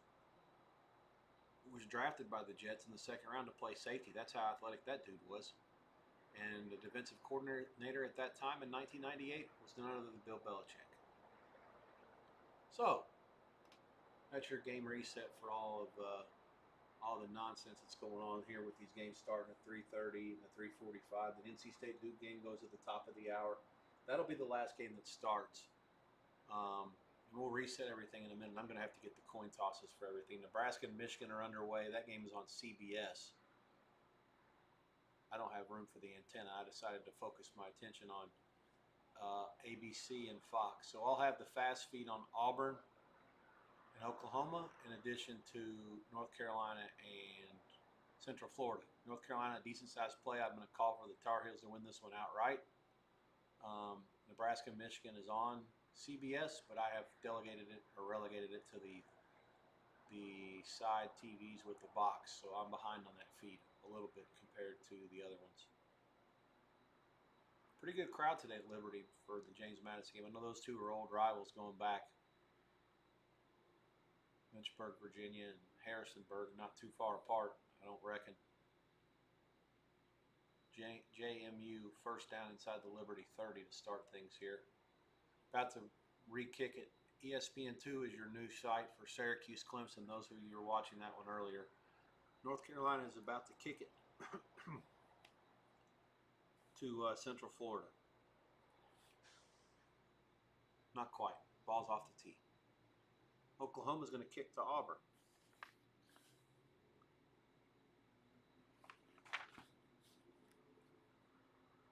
ULala is on the board against EMU. Not sure how it happened. I don't really know how much I'm rooting for this because I really like them a lot, and I sort of backed up off this thing based on how bad their quarterback situation is. But ultimately, last year, if this matchup would have been played, ULala would have been a 2-touchdown favorite or maybe more. And obviously Howard gone for a while over the year is going to be a devastating blow, especially when they threw for a total of 4 yards against Missouri last week and 2 for 13 with the backups. But still, Eastern Michigan, this is last year, and Eastern Michigan's way worse this year than they were last year. And ULala still has talented players. I mean, I couldn't understand how they can lay 2 points against a MAC school on the road. I mean, Louisiana Lafayette against a MAC school, like any lower level MAC school, can never be 2 points. Like I just don't understand how that could be the line. Anyways, Army first and 10 again at the 14 as they extend the drive as the first overtime continues. Central Florida's first plays a 5-yard pass. I am here. Give me a moment to eat a little bit. I'm going to fire up the odds screen. I will be back. Ask any questions you want. Otherwise, need to go over the kickoffs for this set and look at a couple other things. You'll see me working in the background. I am here. Just give me a little bit of time to work as the first half of these games start and I start to get some contact with my eyes about what's going on, and then I'll be back talking to you once I'm really able to focus on this stuff.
Okay, let's see. We got a 49-yard field goal for Syracuse. 11:49 to go in the third against Clemson. 24-14. It's up and it's good.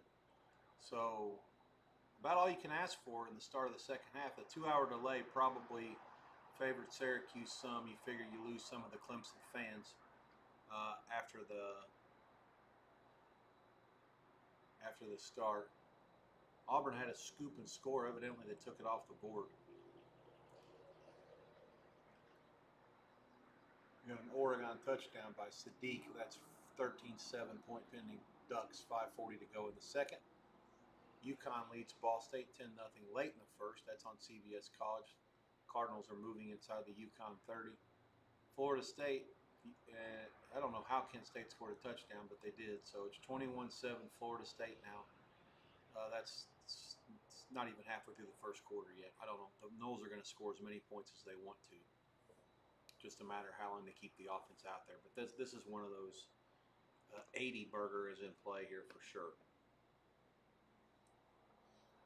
A 42 in the first half also definitely in play. Or first quarter definitely in play.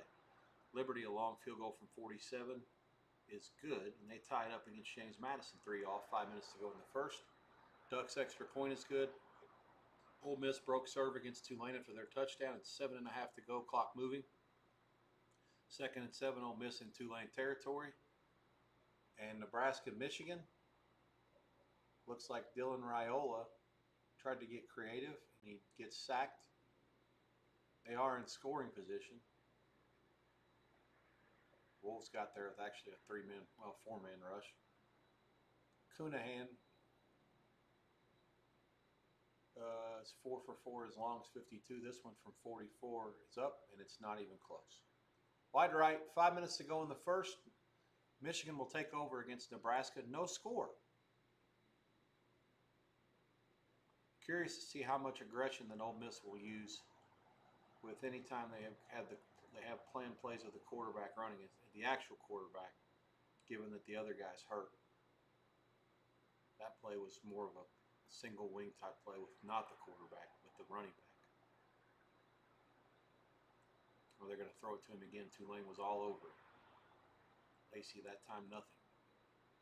Interception, Central Florida. There is a flag. It's going to be a touchdown if the flag stands. I didn't see what happened otherwise. Carolina couldn't get off the field in the first drive. A horrific start. Lopez is the quarterback, which again, he's the wrong guy. The celebration has stopped, and Lopez is remaining on the field. That I take to be a good sign. Give myself some volume here. Oh, that's a tough beat. Had a guy lined up offsides. That's a tough one.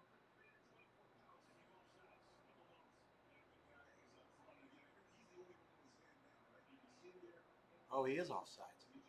It's a lucky break. We'll take it. 3rd and 10. I don't like the start for Carolina one way or the other.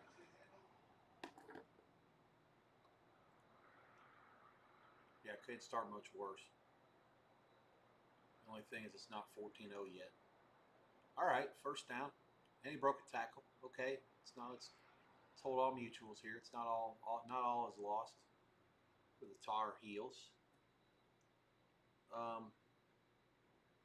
Let's see, Wofford and Virginia Tech, and the couple of shit games earlier that are final now.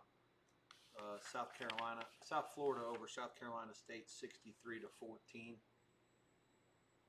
South Florida was laying 35.5 there. I actually made it a little bit lower. Would have probably had a bet on South Carolina State. The markets took any kind of real money on that.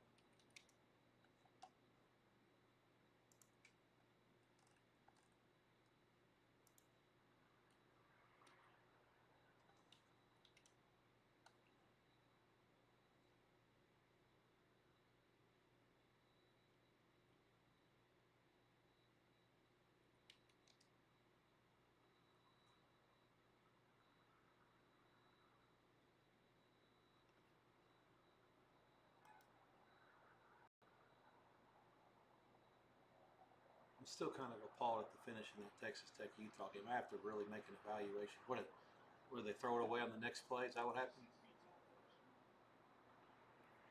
Man, this North Carolina quarterback sucks. I really thought I was.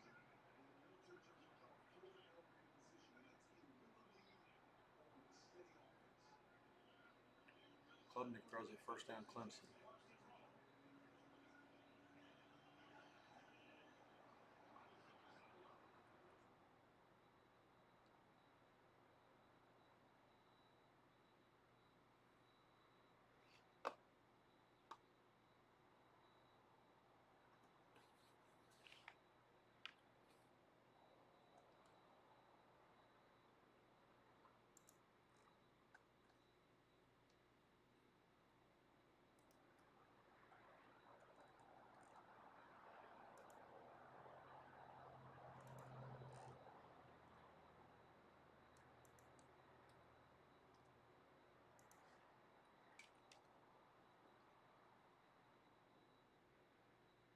Ole Miss first and goal after a Tulane penalty. Play fake, quarterback keeps it. Gets maybe one down to the 4.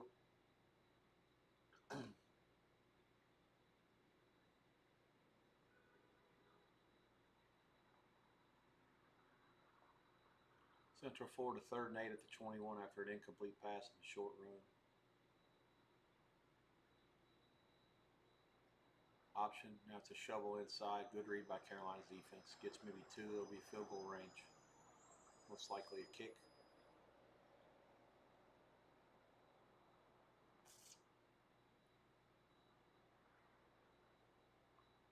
Third and goal for Ole Miss. Chambliss runs out of bounds to the right side this time. No gain. Beavers, 3rd and 1. They're going to move the sticks. 4 minutes to go in the half. First down.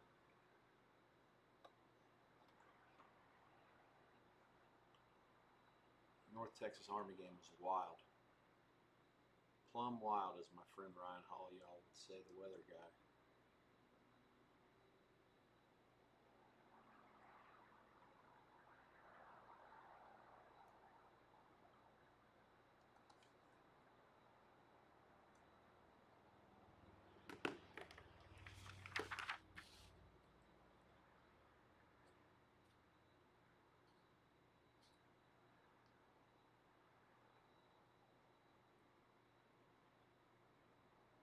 Clemson, 3rd and 1. They're stopped. They lose a yard maybe.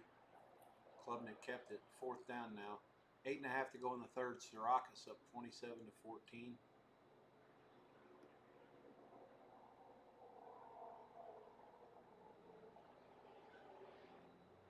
I'd like to think that they're not going to keep Castellanos in there for too long. I know that they've only played 2 games and had a bye, and one of them was a JV game. This is another JV game. But you really don't need to be padding stats. Chance to get hurt against a team like this. 21-7 Knowles. They have it back. 6:05 to go in the 1st at their own 16.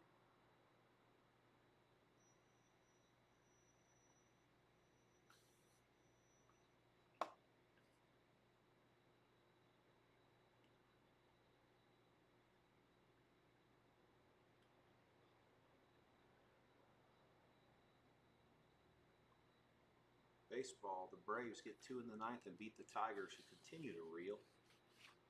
6-5. Yikes. Good win for me, though. What's 109? Take it.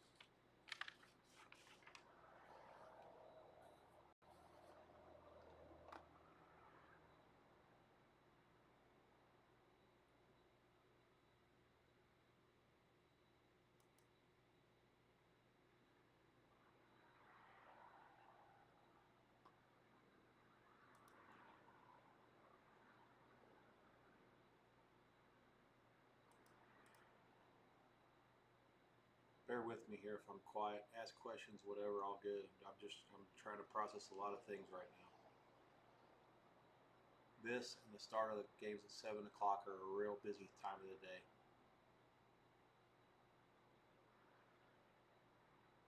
So Purdue goes 3 and out to start against Notre Dame, and then the Irish get a 66-yard touchdown pass. 7-0 to start the game. I won't bother you with reminding you what the score was last year when they played. This was also right after Notre Dame had lost to Northern Illinois, and they beat Purdue by a lot last year.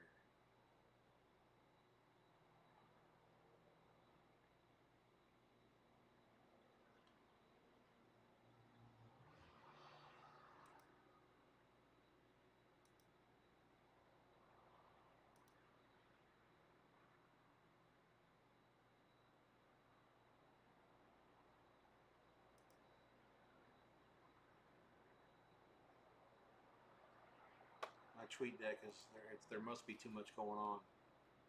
I'm just it absolutely will not work. I gotta check something on my phone. It's gonna be too slow. I don't know what's going on here. Too many people trying to talk. That's usually what happens when things shut down.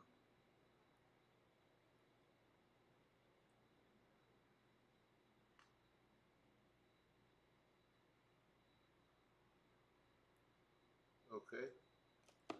I'll have to keep an eye on this Nebraska-Michigan. The Wolverines are on the move now. Nebraska's been aggressive earlier. They haven't come up with a whole lot. Central Florida up 10-0, and Kyle Kelly is in for Ball State. Cardinals.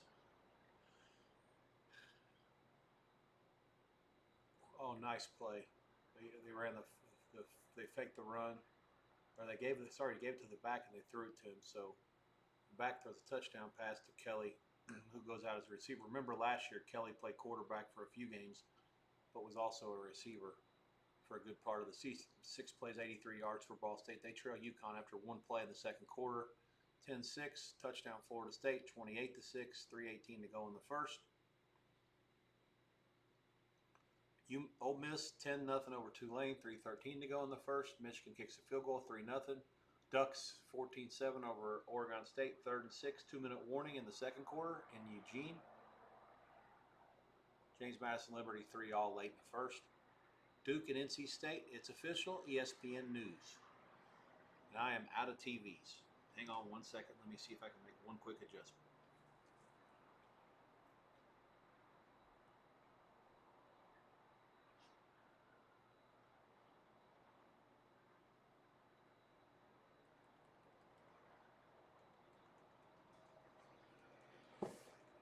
For whatever reason, the feed wasn't working on the Auburn game. I'm going to fire up this Purdue Notre Dame. So it's 14-7 Irish, 5:21 to go in the first. At least Purdue is doing something on offense, which again, a lot of this boils down to Notre Dame's had some. My friends from Indiana are having some real issues with Notre Dame's downgrade from defensive coordinator Al Golden, who's now at the Bengals, to Chris Ash, who was a failed head coach, I believe, at Rutgers, and has done very little of note since then that would merit him having this job, I guess, is what the detractors say. That's a part of the problem of running a program. I mean, obviously, this Notre Dame head coach has done a great job, and he's hired all the right people around him. But when you make a mistake, especially with one where your defense was aggressive and flying around last year, and now you got them playing a lot of read stuff and not blitzing as much, not sending as many people, it's certainly rubbed off the wrong way. And it doesn't help their schedule started out with Miami of Florida and Texas A&M, who are going to be 2 of the better, probably 15 offenses in the country this year. And Purdue, who won't stop much in the Big Ten, but I mean, Barry Odom's a really good coach. I mean, they're going to do some things and execute properly. He's been with them long enough now that Purdue's going to have the chance to score some points and move the ball. So, not really an ideal start. Notre Dame doesn't get any of his easier games, at least against offenses, until the later half of the season. This year with the new coordinators, they probably could have used a couple of them here early, build a little confidence, et cetera, et cetera. Into the first, Flames and James Madison tied at 3.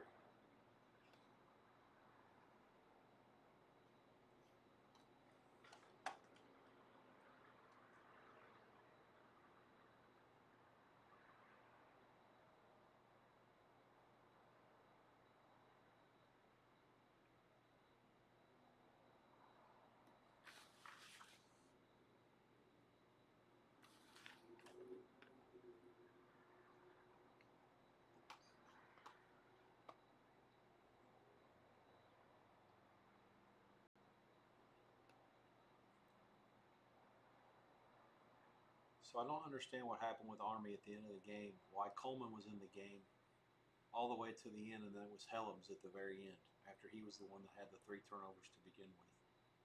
Did Coleman get hurt? I mean, I guess that's what has to be asked later.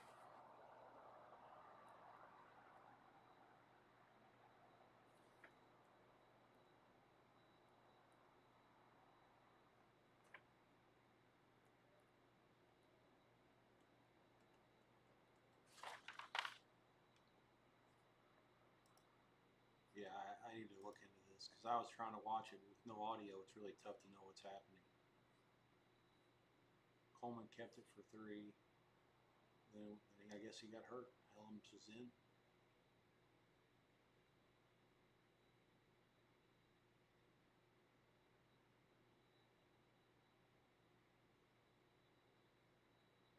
That was it. I don't know. I guess, like I said, he has to have gotten injured.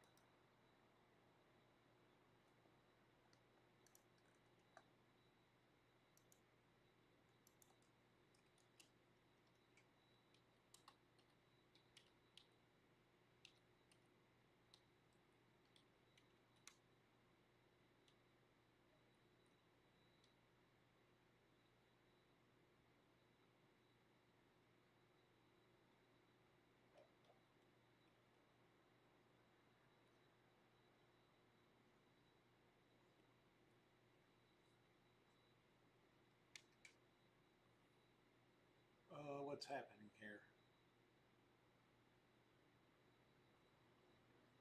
Purdue out at midfield, 2 minutes to go in the first. UConn at their own 40, up 10-7 against Testicle Tech. It's really hard for me to believe that UConn can be a bigger favorite against Ball State than Purdue. Purdue can. I mean, I know it was the first game compared to this one, the fourth, but kind of an insult. I would expect Ball State to have a chance to get the money. Really surprising it's that high. Duke and NC State 7-7. That game is at 10:49 to go in the first. And again, I'm going to have to really consider my TV situations here. The fact that Oregon State's only down 14-7, I guess there must have been what happened here? Actually, no, they just punted. Okay. 1:35 to go. Oregon ball at their own 34. The fact that it's this close this late into the second quarter was kind of threw a wrench into my plans. I was hoping to have this TV available already. Alas and alack, not the case. Too close to call, as they say in election races. ULala and Eastern Michigan 7-all end of 1.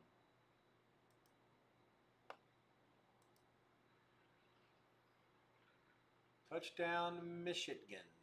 Underwood. The $4 million man, I think that's what they're paying him.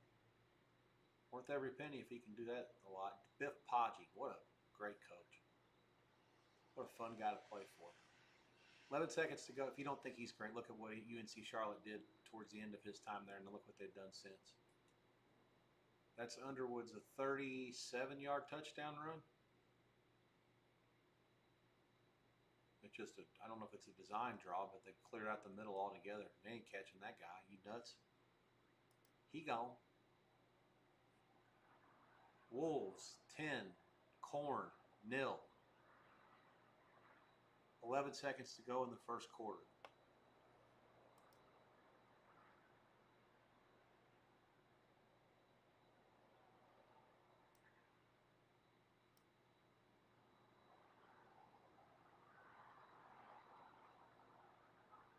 Both quarterbacks have played for ULala so far, for whatever that's worth.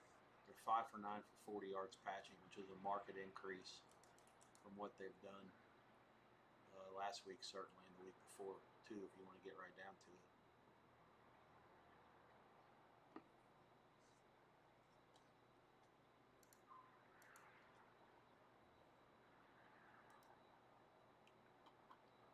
Clemson, big possession here, down by 13. Klubnik fires over the middle. It's incomplete. Got his hands on his hat.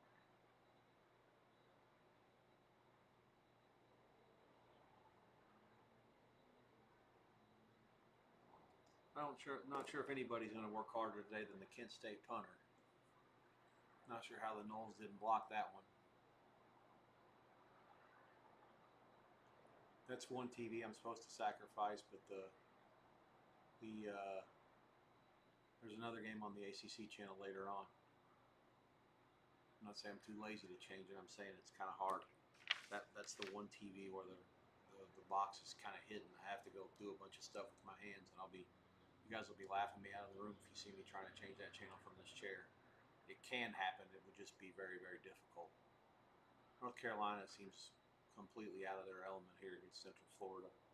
I haven't totally given up yet, but I'm getting really close.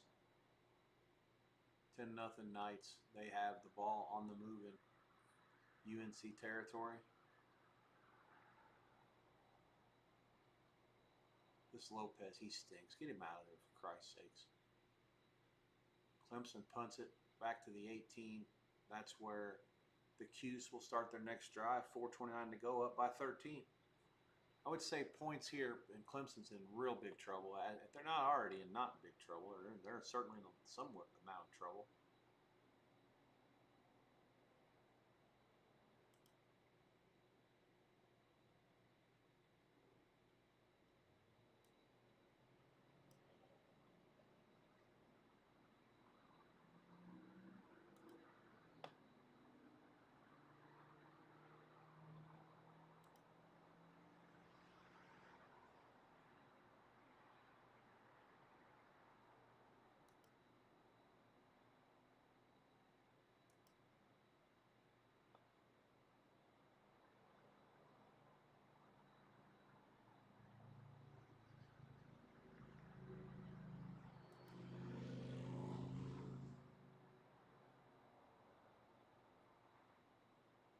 I'm still a little bit red-assed about losing that SMU game.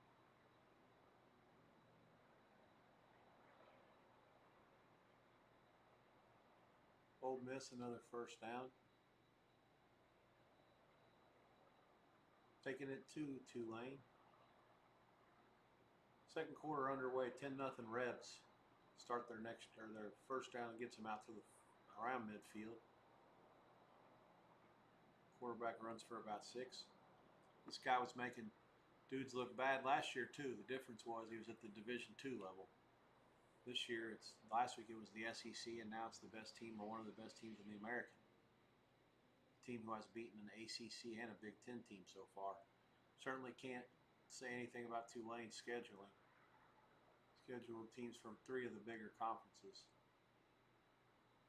Purdue throws into the end zone on 3rd and 9 to start the second quarter. It's incomplete.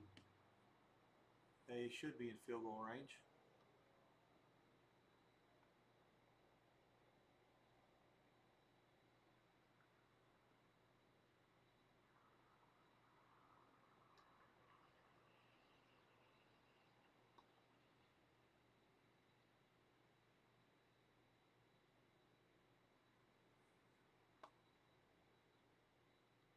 Cleveland beats Minnesota and gains another game on the Tigers, and they got a doubleheader today. There'll be another one coming. Crazy stuff.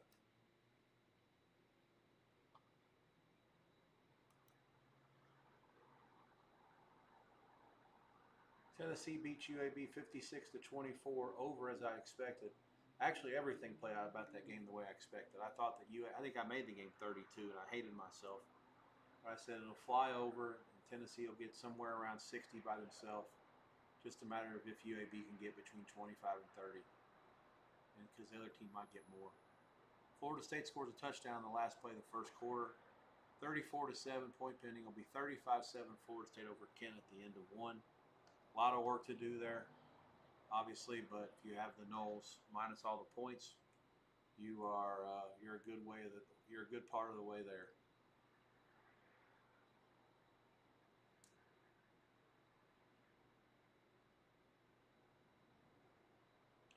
Purdue field goal is good. 14:50 to go before halftime. It's 14-10 Irish.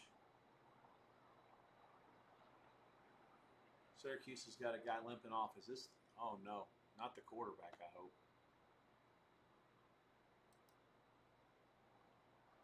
Oh, it is. Horrific situation for Syracuse. Angeli has no pressure at all on his left leg. Let's see what happens. Oh, it's a non-contact injury. Even worse.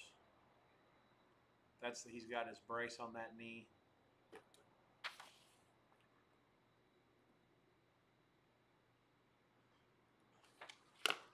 Oh man, that's terrible. Terrible situation for Syracuse. Collins will come in off the bench. This game it ain't gonna matter, but I need to know what to do with them going forward. I have to watch some of this now. I shouldn't say it won't matter. It hasn't mattered so far. 3rd and 8, he throws it short. It's incomplete. They're gonna have to punt. And now Clemson has to smell blood in the water. I mean, really, 28 points might win the game at this point. I don't know if this Syracuse kid can move the ball. Angeli was a big find out of the portal from Notre Dame. The other kid, Collins, actually was a higher rated quarterback out of high school, PS number 12. He's from LSU. Backed up Jaden Daniels and Nussmeier the last 2 years, but got not much experience. Obviously, behind those two guys, you're not going to play. So let's watch and see what we get out of this kid. No experience. If they made him throw a short pass on the first drive, I'll keep an eye on that one.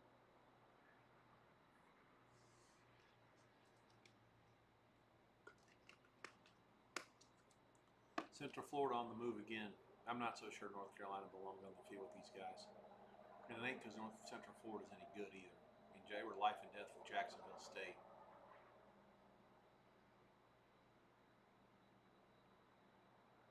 RPO stuff is just slicing and dicing Carolina. This didn't even come into play in the NFL. I'm not sure Belichick knows what it is. Auburn and Oklahoma, it's 3-all there late in the first. Auburn had a scoop and score taken off by I'll call it a suspect replay review.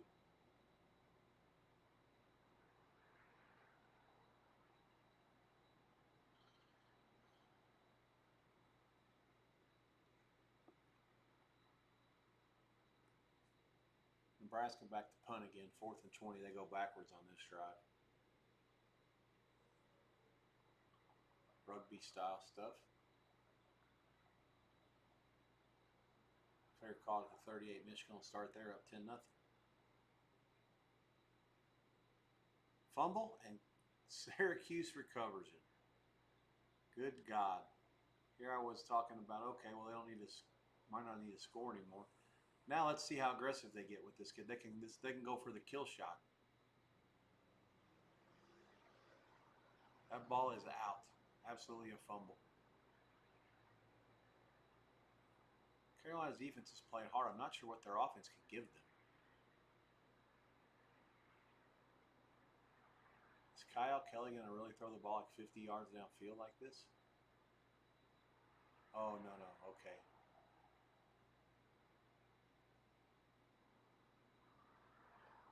Fourth and 13. All right.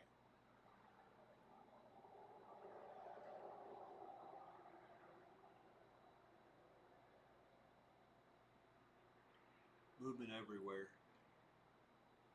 Second quarter underway here from Florida State. The Shields is 4 for 5 for 90 yards. I'm guessing there was a coverage bust or somebody got behind somebody. That was the one play that led to points. 35-7. Knowles at the end of the start of the second, whatever you want to call it.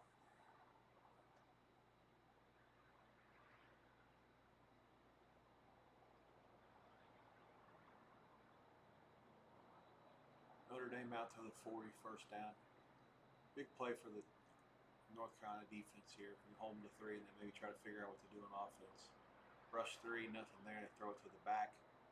He somehow gets about 10 of it back, even though there's nobody. Let's call it. So they're in chip shot field goal range here. Clemson's offense, 19 plays, 97 yards since halftime. 27-14. Syracuse threatening to extend the lead. Ricky Collins in a quarterback for Angeli. Play fake. Fires a dart. And that'll do it for this game. I've seen enough. The Syracuse quarterback drop-off isn't going to be much. Just for the simple fact that this kid's got, if he is talented enough to be recruited by LSU, he'll do just fine here. Justice Ross Simmons with these receivers, forget it. Syracuse is going to win this game going away.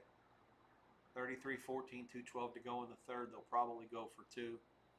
Obviously, I don't want to over-adjust it too much. It's a weird situation with the weather, but Clemson might have the old lay down Sally gene in them at this point.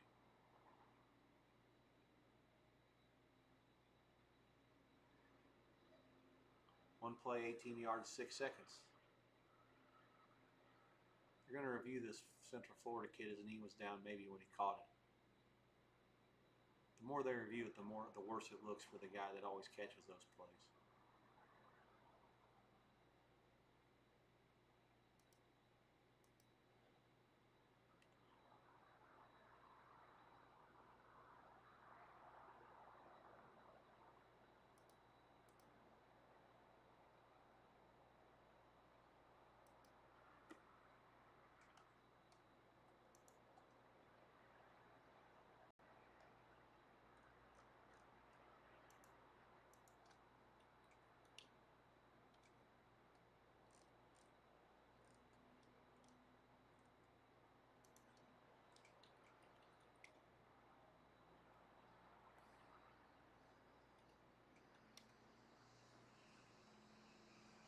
Fourth down for Carolina. I have no clue what the ruling was on the field.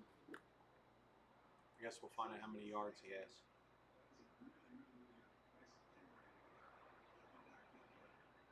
Fourth and 9, so they didn't take any yards away. That counted as a catch and complete.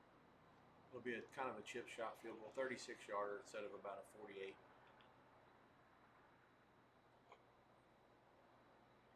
Right hash, he made one from 36 already.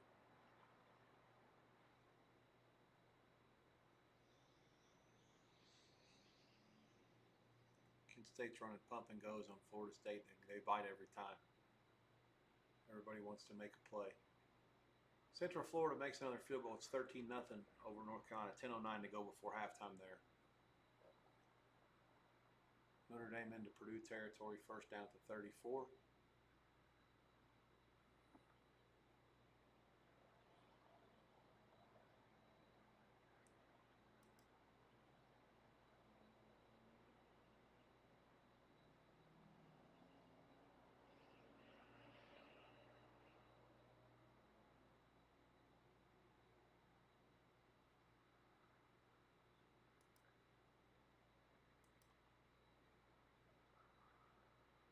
Well, they're going to have to kick it again. I don't know what happened.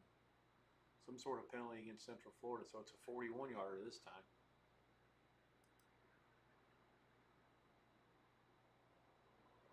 Snap down up. He made it again. So 36-yarder and 41 good for UCF. They lead North Carolina 13-0. UNC.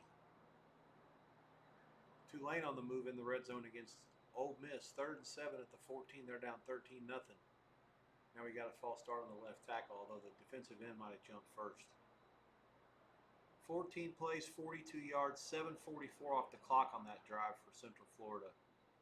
So the drive chart here, Central Florida got the ball first, 13 plays, 75-yard touchdown. North Carolina throws a pick. Central Florida short field at the Carolina 23. They don't get any yards, kick a field goal. North Carolina goes 3 and out. Central Florida 14 plays, 42 for a field goal. Currently speaking, the yards are 137 to 2. Lopez minus 15 rushing yards. That was a sack. Greatly distorts the yardage, but still.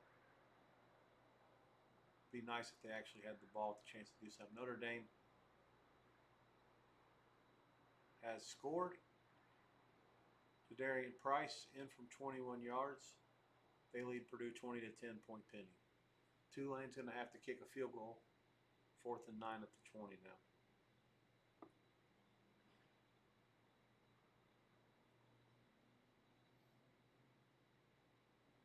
(34-14), Syracuse leads Clemson at Memorial Stadium.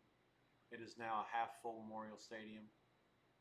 I would expect that crowd to continue to dissipate if things don't get better. They got Randall returning kickoffs now for Clemson. He's out to the 32. Angeli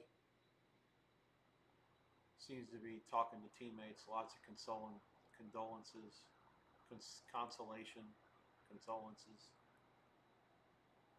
Nobody died. I got to be careful how I talk here. Not condolences.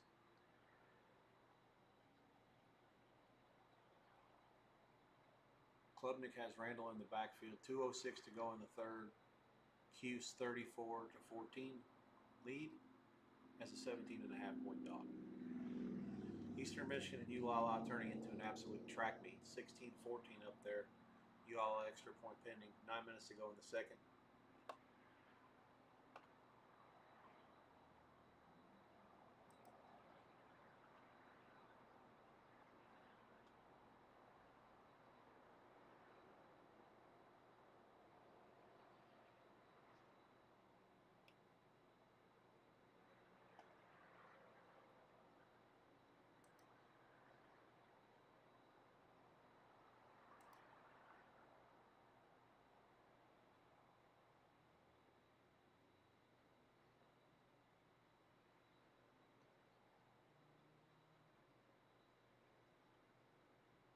Syracuse taking shots now.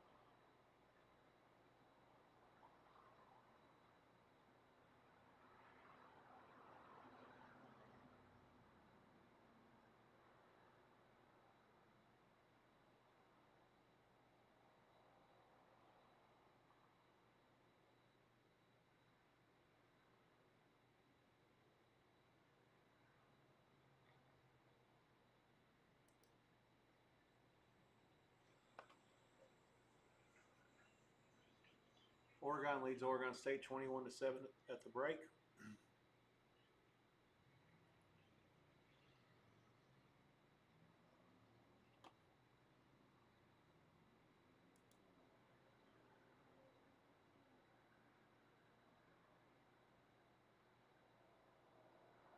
Halftime price anywhere from 11.5 to 13. There is a 13.5 out there total. 25.5, 26 on the Ducks.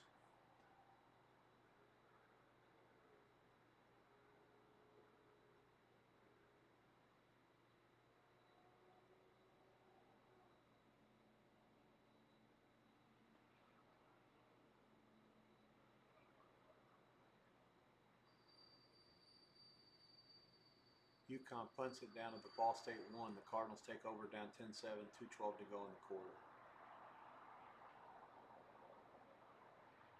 First down, Tar Heels. Let's try to do something where we stay on the field for a little bit here. The time of possession in this game is comical. Let's see, 15:47 to 4:10. I actually thought it would be worse than that. Total number of plays is 29 to 8 going into this drive. So that's about right. Lopez kept it for 6, completes it for 11 out to Clower. Hall keeps up the middle, gets about 3. So they're out to like the 45 now. Progress. Ula La, 45-yard touchdown. Davis, 7 plays, 75 yards, 253. La 17. Emus, 14.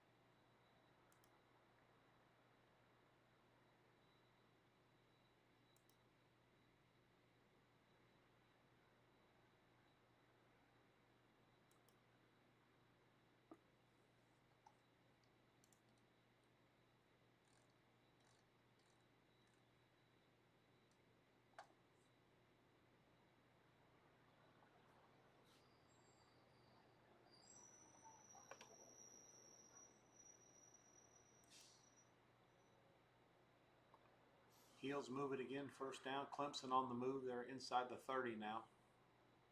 They have to have a touchdown here to have any sort of hopes to try to win the game.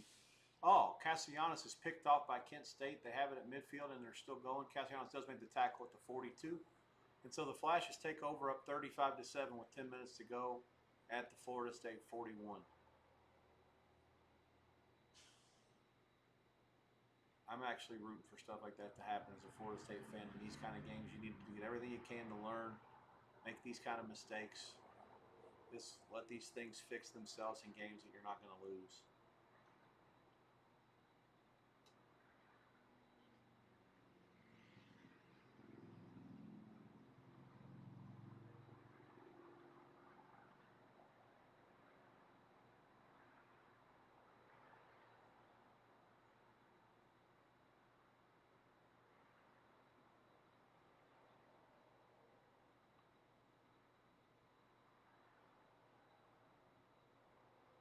Good comment here by a friend of mine from Indianapolis. Encouraged by Purdue's talent upgrades in several areas, but being overmatched up front against better competition will likely be a common theme. He's right. Purdue was picked to come in last in the league, and it's not an accident. Arkansas actually led Memphis by 18 today, and they still lost. I didn't realize the league got that high. I was thinking it was 15 at one point. Gio, first down to the 11. Touchdown here for the Heels would be pretty important.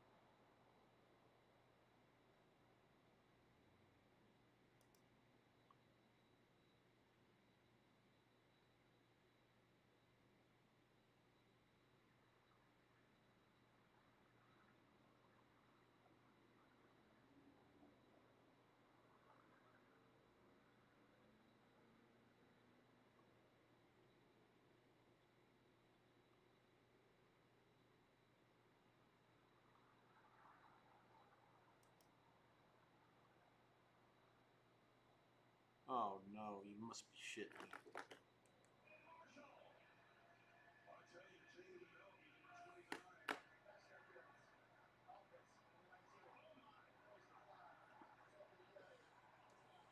pass interference against Carolina. So another interception by Lopez. He sucks.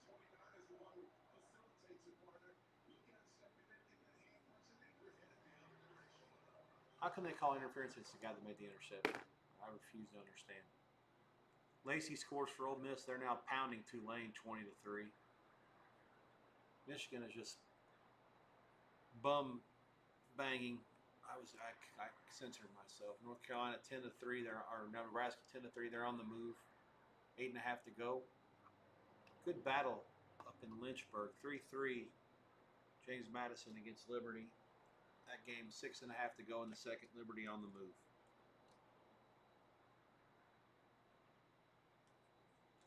Liberty Bibberty.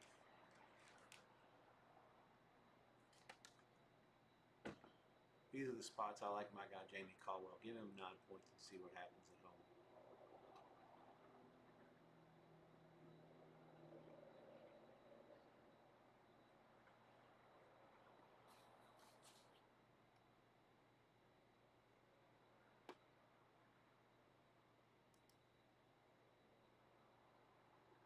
First and goal, Liberty.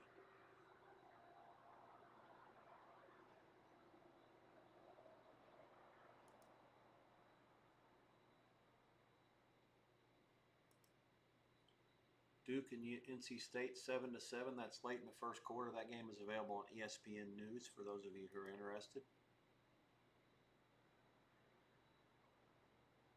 The Wolfpack have 2nd and 12 at the Duke 19. Have been clearly the better team to this point. NC State had a 75-yard touchdown pass to Anderson from C.J. Bailey. That's the very first drive of the game. Duke got their touchdown on a 2-yard run for Castle. That capped off a 10-play, 70-yard drive. NC State threw a pick after that, but Duke didn't convert. They were 3 and out. Now NC State, starting at their own 1, have taken it all the way down to the Duke 9 in about 6 minutes. Again, 7-all in that one. Touchdown, Liberty. Golf claps here. Flames are a play. And they take a 10-3 lead over James Madison. Jim Hat Madison.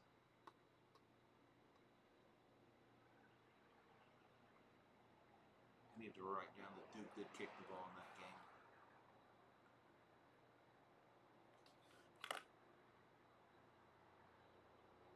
Let's see. Got a Michigan punt. Nebraska gets it at the 15. Makes a couple guys miss. Now he's out to the outside, 30-35. The punter actually brings him down at the 37. 5:58 to go. Nebraska takes over there. Down 10-3. Syracuse ball, 14:15 to go. 3rd and 6. They're up 34-14. Comfortably ahead.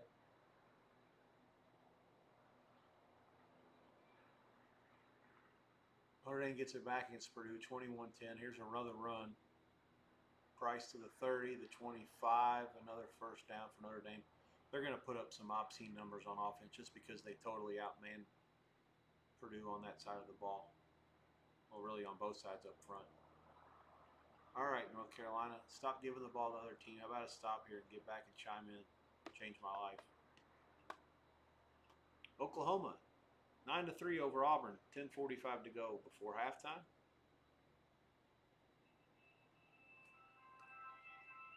Hang on.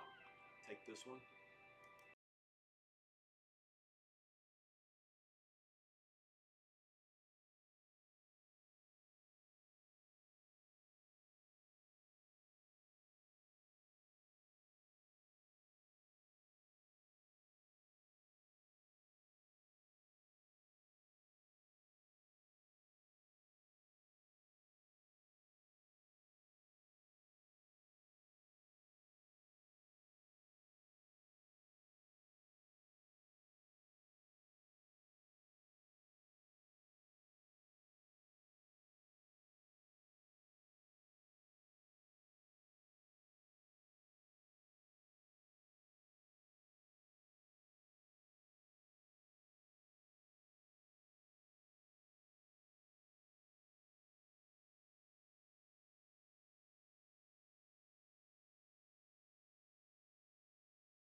That's one of my friends that'll go in the penalty box for doing that after this week. I told him it's still we're still in a situation where this is still spring training. I'm not quite up to speed with the professional work that I want to on the back end of these things, so I'll defer to the fact that he can get away with that today. But I said in a week from today, you don't get to do that anymore. Brad Cox won a race at Churchill Downs today for Godolphin, and there's like 4 people in the winner's circle. Wonder what that's all about. Literally, it's like nobody from Godolphin's even there to represent the horse. Trace and Brad, and then there's somebody's kid in there. I don't know who it is. Okay.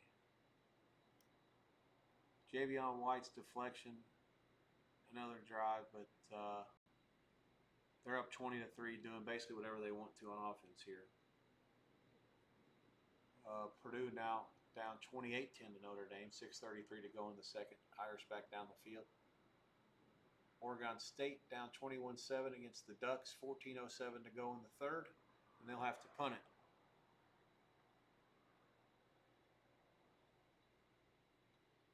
Ball State did get out of the shadow of their own end zone.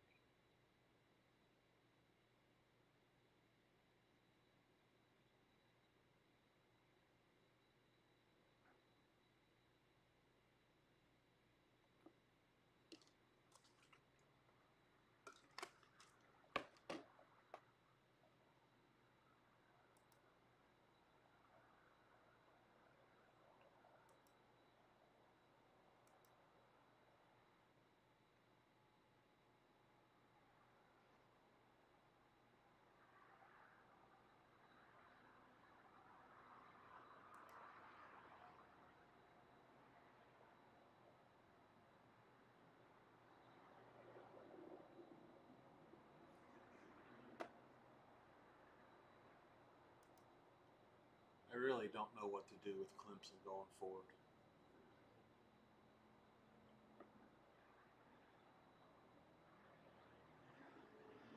Ball State on the move against UConn, trying to either tie it or take the lead going into the break. I've seen enough of this. They're here to play.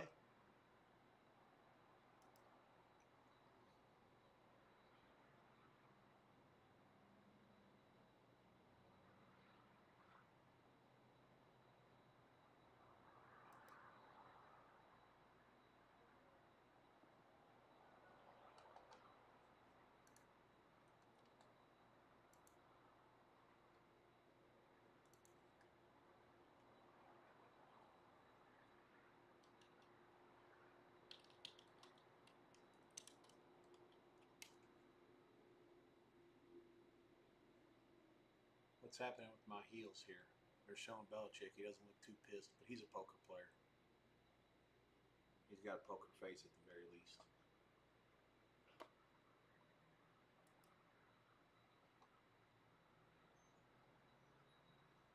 Central Florida 4th and 1 is punting at the 3:21 mark.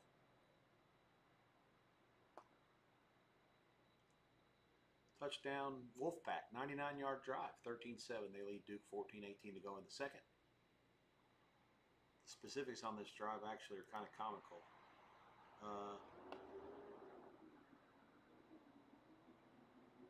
15 plays and 99 yards, I guess. I'll have to double check here. The box hasn't updated yet. Syracuse punts at 45 yards. Clemson takes over. 12 minutes or so to go. At their own 19, they're down by 20 points.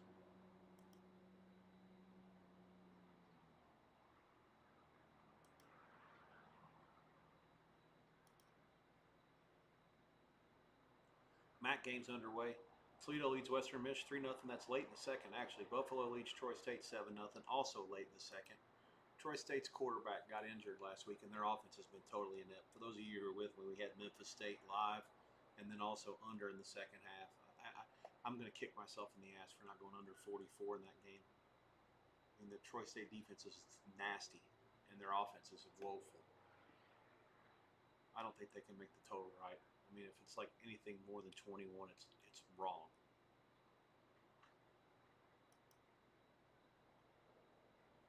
Western Michigan got the ball first. Toledo kicked. Chuck Edel under 50. Stone nuts. Great call by him. That game opened closed 13 and a half. It opened 12. 52 and the total closed 48, 48 and a half. Clearly they got it right.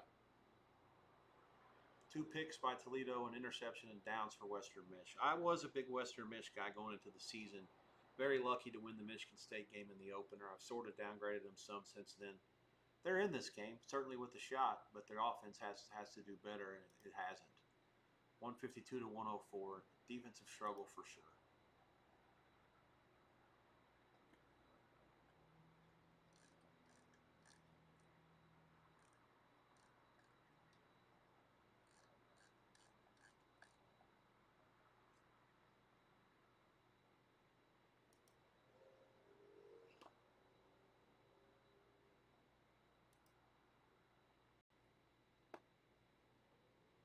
What's happening here? Beavers got it. No, the Ducks have it again.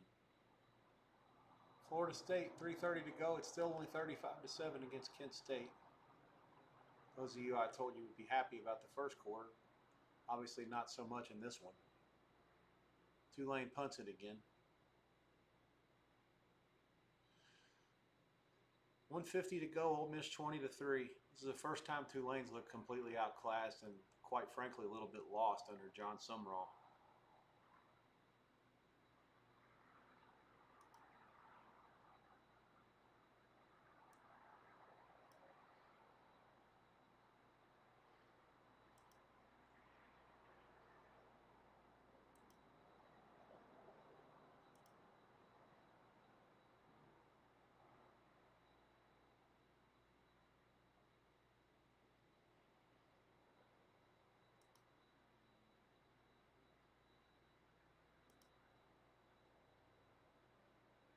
Halftime in Stores.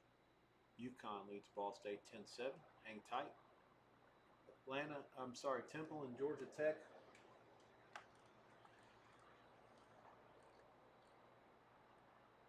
That game on the CW was supposed to start a little while ago. There's been a weather delay in Atlanta. With all these halftimes coming, it's going to be tough for me to try to check out the radar much, but I'll at least get a peek at it. Bobby Dodd Stadium, right? That's where they play their home games.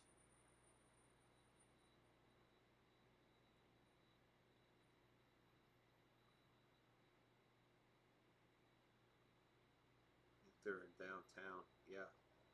Georgia Tech's just north of downtown. Now, there's really not much of a threat yet, but it's coming, I guess. Is that what they're doing? Oh, okay, it's gone. Okay, so they're going to start this game in like the next 15 minutes. Michigan touchdown. So Nebraska has tied it up, and Michigan right back up. Justice Haynes. 16-10 point pending. Look like a dead nut under. Now it's flying.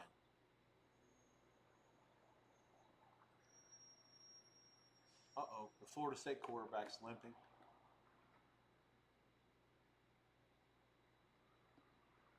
.229 to go before halftime, 35-7. It's a pronounced limp. He is walking without assistance. This is what I was talking about, man.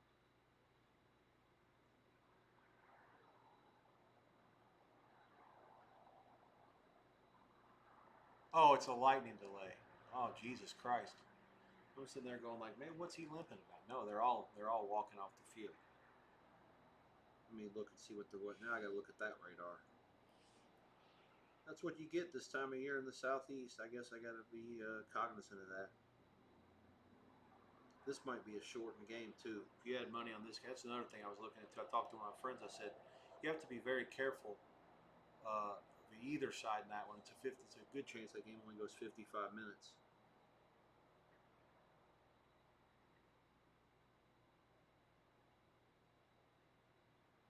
Storms to the east and north. They just popped up, but they're not really moving that fast. I don't know. It doesn't look like there's much there to me.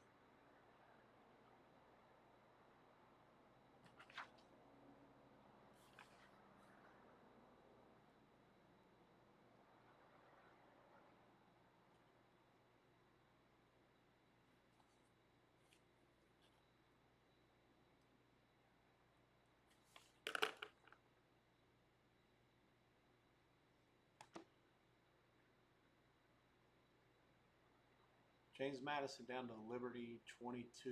10-3 they have the ball. 1:24 to go. Clock moving.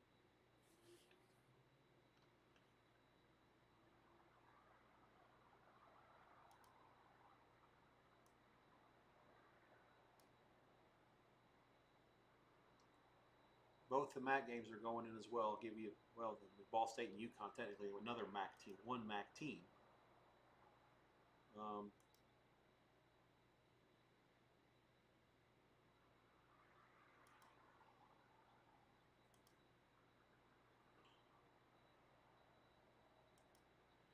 Oregon's in. They lead the Beavers 27-7. That's Jeremiah McClellan from Dante Moore. Moore's 15 of 22 for 209, 3 scores.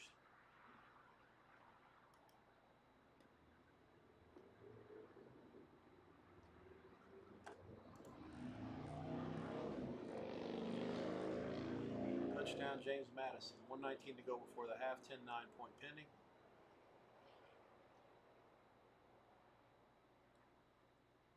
Oklahoma 10-3 over Auburn halfway through the second quarter.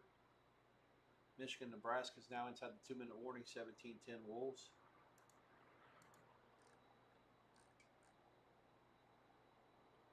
Mississippi State leads Northern Illinois 7-3 at the end of one. I got to find the SEC channel. Got to find a place on the old real estate map for that. Northern Illinois has been there and done that before, even as recently as last year.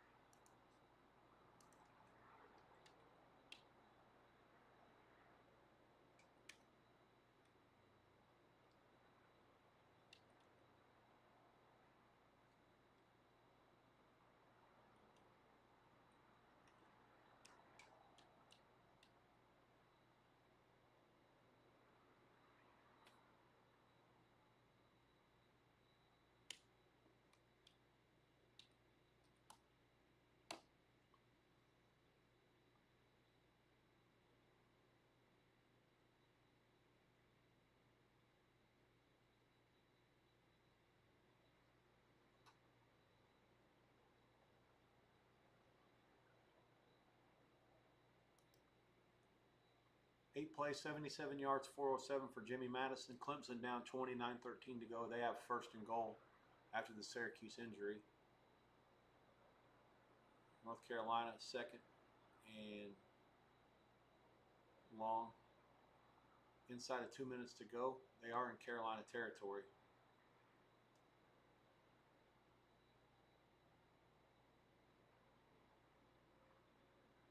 Second and 18.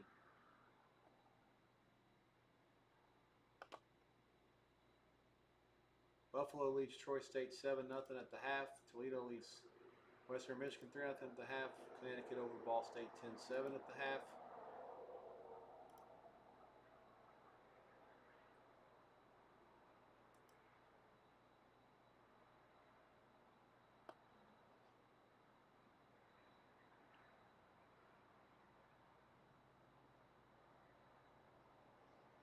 Belichick asking a question here, not sure what it is.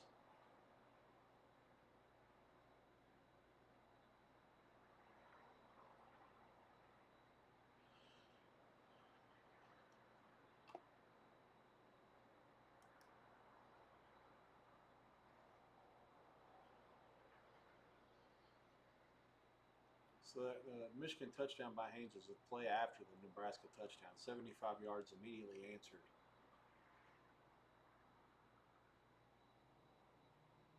Central Florida burning their timeouts now.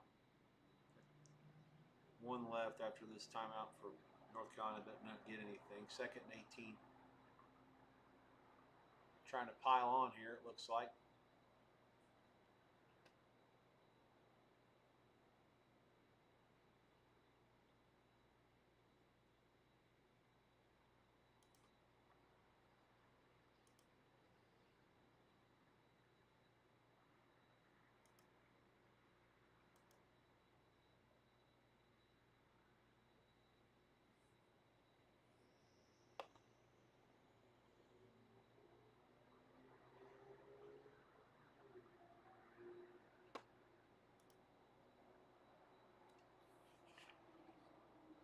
Still not sure how Memphis State came back and beat Arkansas earlier.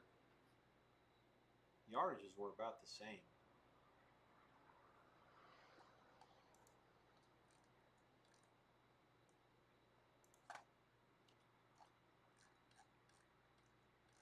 Arkansas coach's seat's going to get real hot real fast.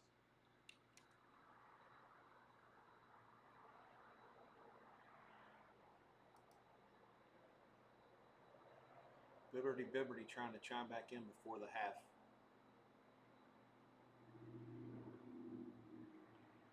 I need to pull up the box score of that game for sure.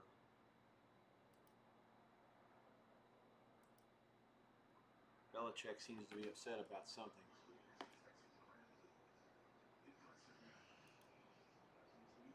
I'm going to try to figure it out.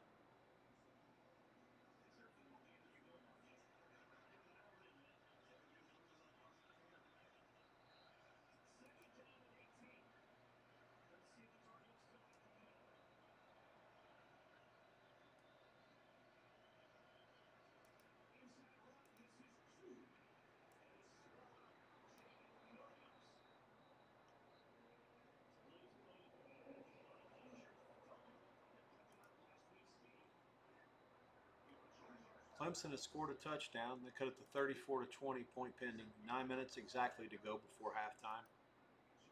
I'm sorry, 9 minutes to go in the game. 34-21, the extra point is good. Halftime prices. UConn 10-0 over Ball State. The second half line 10.5, and that is a take for me. I'm just double checking one thing on the box to confirm it. Total 23.5. Troy State Buffalo 3-20 the total, and Toledo 3-0 over Western Michigan. 6.5 out there. 6 minus money. Sorry, 6. 5.5 out there and 6. 21.5 on the total. Again, I would lean under, and the Toledo Western Michigan, and I'd have no opinion on Troy Buffalo. It has to be under, but again, they fixed the line. I told you 21 or better, or 21.5 for sure would be an auto bet, but at 20, it's 20 pretty much painted. It's just so tough. I mean, any one thing can happen and screw the entire thing up. I can't just sit there and give you the thumbs up and say go ahead and fire away on under at 20. Just so little in a college football game. So few things have to go wrong or right for it to get over that, and so many could go wrong to ruin the whole thing. I've got to fix the TVs and find out what's going on in Starkville. Now we got somebody coming off for Liberty. 15 for Liberty's out. 4th and 5 for them now. Well, this has all gotten away.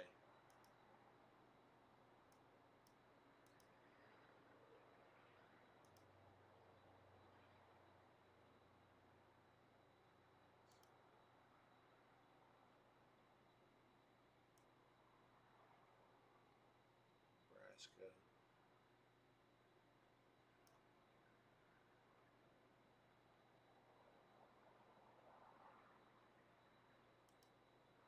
Bear with me. I'm still here. I just got a lot going on here as we near the halves.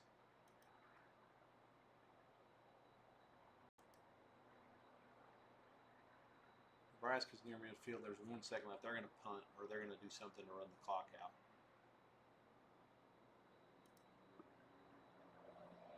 It'll be a Hail Mary. Raiola does have the arm strength to throw it 55 yards. And give him all the time in the world. Here he pumps it. There it is. Did he catch it? He did. Oh, touchdown Nebraska on 4th and 11 for midfield. A Hail Mary. And that's going to tie the game if the extra point is good. 17-16, Nebraska has cut it to 1. We knew that Raiola had the arm strength. That's not the issue. Michigan only rushed 2, and you give yourself a chance when that happens. Wow. So it's 17-16, point pending. Michigan had 6 guys down in the area. Nebraska had 4 receivers. That wasn't even a tip play. He just out high pointed him. Michigan's got to put one of their receivers in to make a play on that kind of shit. All right, I've looked and seen what I'm happy with on this Ball State UConn game. Second half, Ball State plus 10.5 is a play. Ball State plus 10.5 in the second half. 2 units medium.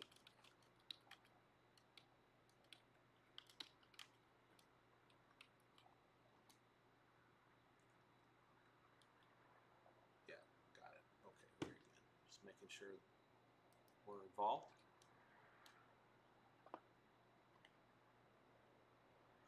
Let's see. Hang tight for the rest here. We got Michigan and Nebraska just went in. James Madison Liberty just went in. I need to find out what's going on with that Liberty injury and the means of looking for that as we speak. Hang tight.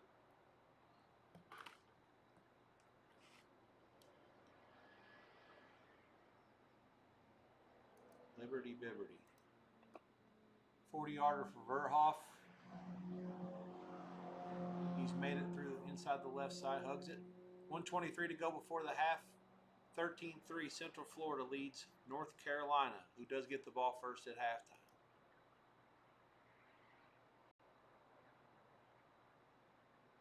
So Vasco, the Liberty quarterback, is only 4 of 10 for 37 yards. He's also ran it 11 times for 52. Jimmy Madison, 213 to 141 in the yardage. They did get the ball first. So Liberty will receive the second half kick. It is tied at 10. The 5 Jim Madison drives, field goal, INT, punt. Well, field goal, INT, punt, touchdown, and they need it out. Liberty, field goal, punt, touchdown, and punt. The INT that James Madison threw is after an 11-play, 70-yard drive. That's why the yardage disparity is so severe.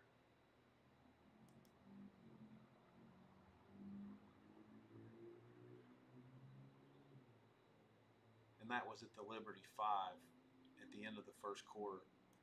Touchback. Yeah, tough for me to get a feel. I feel like James Madison's better and probably right, but this is a Chadwell special, and as bad as they looked against Bowling Green last week, no surprise whatsoever that they're doing what they have to do to be in position here. 4.5, 21. I lean dog. The total at 21 is very low for a total, given the fact that the overtime is still definitely in play in this game. I'm not so sure the Liberty offense won't be better off without Vasco. It's tough to say for sure.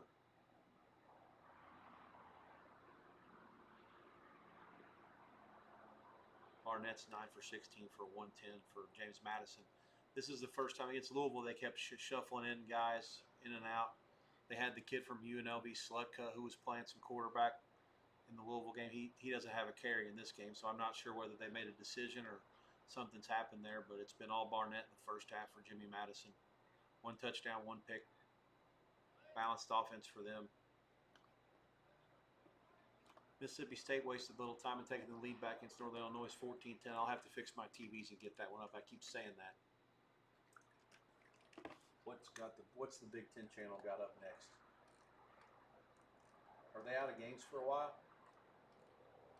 They're out of games for the rest of the day. How does the Big Ten channel not have any other games today? What has he got, all volleyball on now? Well, that's one excuse to get that game on right now. I'm going to fix that. See if I can do it from here. I'm going to try like hell. No. Oh yeah, maybe it'll be up here. Yeah, okay, let's try this.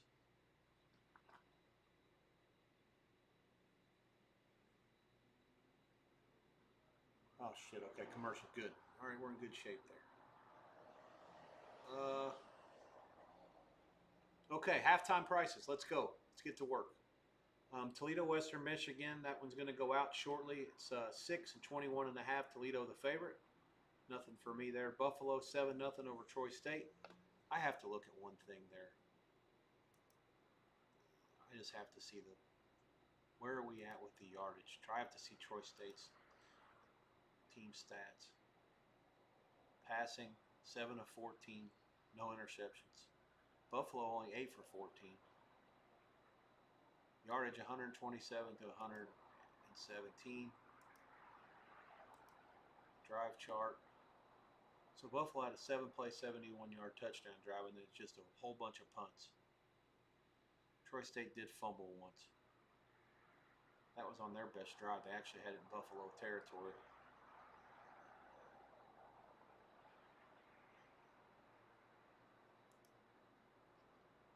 I got nothing. mean, Troy State's not going to score. That I'm sure of. Quarterback not playing. They're completely inept. Kilcreed was the guy. He was 3 for 6. And they brought in number 15. He's 4 for 7. I don't know. I got nothing. There's a significant drop off. Crowder's not any good. It's just the other guys are so bad that it matters.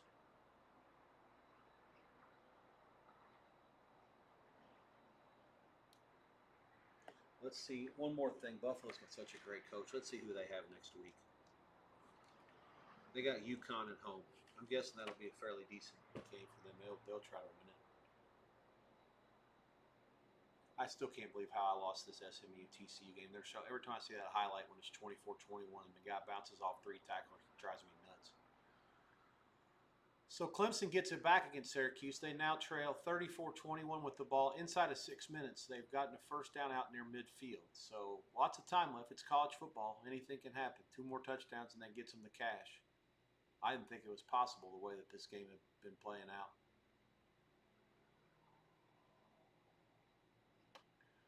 Let's see. Moving on. Ole Miss 23-3 over Tulane at the half. They lead. The halftime line's 3.5. There is some 4 out there and 27.5. I don't know what to say. There's really not much to it for me. Tulane has shown very little. What do they have next, anyways? I think they have to go right to their conference from here, right? Haven't they played all non-conference games? Yeah. Tulsa next week on the road and then a bye.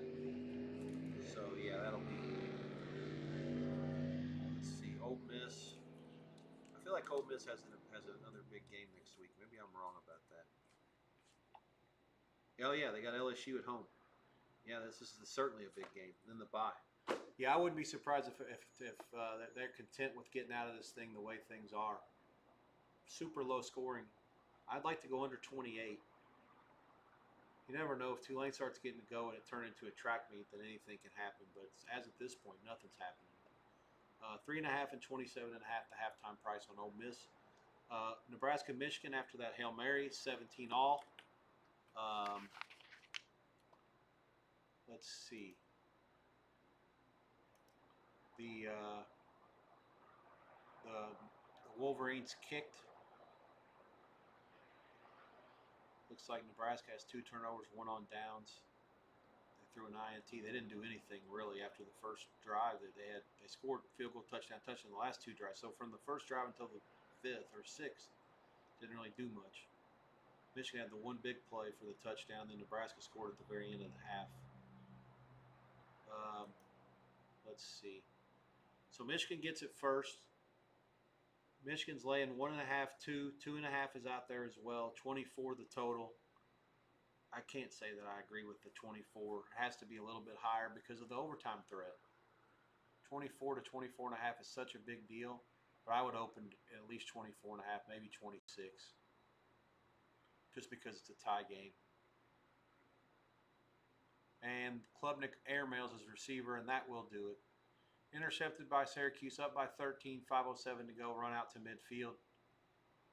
Just a bad pass out of the gun, trips left, overshot him.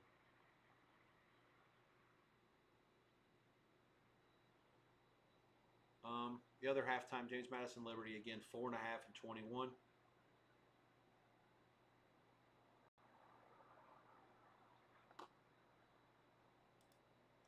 I'm going to get you through these halves. The last one will be ULala in Eastern Michigan. 21-17 Emus. Let me make sure I'm not missing anything there because we might still get involved with that one.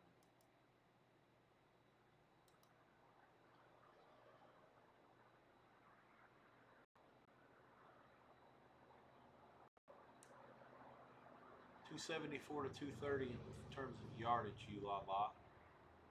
Lots of big plays in this game. Average yards per play, 7 for each team. Neither team has turned it over. Neither team has been stopped on 4th down. Eastern Michigan, 3 touchdowns and 2 punts. ULA started with the ball first. They had 2 touchdowns, a field goal, and 2 punts, and then they missed a field goal at the gun from 44. Yeah, 3 touchdowns, 2 punts. Central Florida fucking scored a touchdown. 17 yards from Fox, 6 plays, 83 yards, 104. 20-3 at the bounce house. It's going from bad to worse. Belichick's down 17 at the half.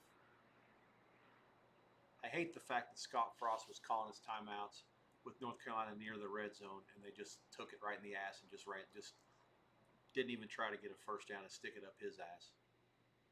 Clearly, it didn't make a difference. We got a weather delay in South Bend as well. So thunderstorms all over, slowing things down in some of these games. It's going to cause havoc on some of these NBC games. Purdue Notre Dame being in a delay is going to really make it difficult for IU and Illinois to start on time without having to figure out where to go find that game. It might be a Peacock situation because they're not taking off Notre Dame off NBC. That I can damn well guarantee you. Now you got me curious about the weather situation up there, how long it's going to last. I don't know what's going on in Tallahassee. There's no storm anywhere near it. They should already be playing in this game. I mean, the storm's not even near Leon County at this point. I really don't know why they're not playing. There's not even any rain or nothing.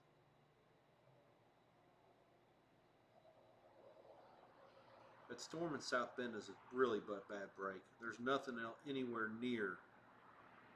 There's a storm in Michigan actually coming down that way too. Jesus Christ, you must be shitting me. That's the one they're talking about.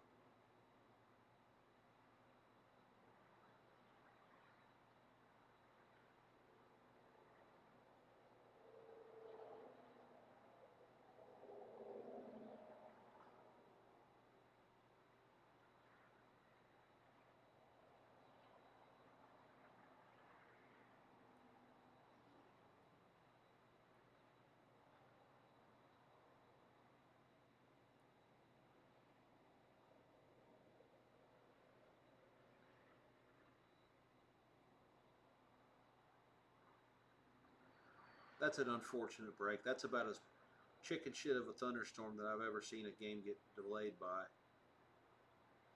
The lightning is very minimal at best.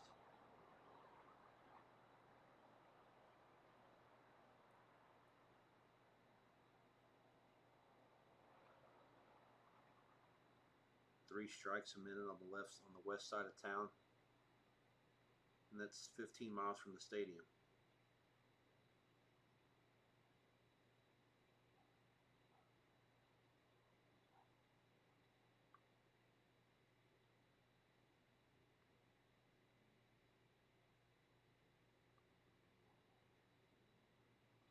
Well, the good news is once that goes by, it looks like there's nothing else that's really remotely close, and these storms are below severe limits, so no worries on that front. It's currently bright and sunny in Tallahassee. I'm not sure if it ever rained. I don't think it did. The lightning is not. I don't know what they're waiting on. I'm at a loss. I'm not going to bother with my Twitter. There's too many games at the half here.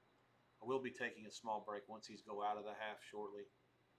It's 5:21 Eastern. I'll probably take until maybe 6:15, give or take. There's no games that start until West Virginia Kansas starts at the top of the hour. That's a FS1 game, 6 o'clock Eastern, and that's the only one. Actually, there's no 6:30s either tonight. South Carolina, Missouri at 7 on ESPN. Boise State Air Force at 7 on CBS College Sports. Coastal Carolina and South Alabama also at 7 on ESPN Plus. Nevada, Western Kentucky, Marshall, Middle Tennessee. Same deal, ESPN Plus games. And that's it until the 7:30 window, which there's a bunch of games at 7:30 tonight. ABC, NBC, CBS, Fox, ESPN2, ESPNU, ACC channel. All those, and then after that it gets a little bit later. Everything's spread out tonight. But yeah, the busiest window of the day is right now. Once we get through these halves, I'm going to take a deep breath and go to the bathroom and take care of a couple things. I'll make sure I throw up the scores for you guys to be able to see as many of them as possible. UConn has the ball back against Ball State after a punt. They have it at their own 48. 11 and a half to go, 3rd and 2. Huskies 10, Testicular Tech 7. NC State leads Duke 20-7, 4:46 to go in the second quarter. This is NC State. I'm going to have to be impressed. I didn't think this was that good of a spot for them.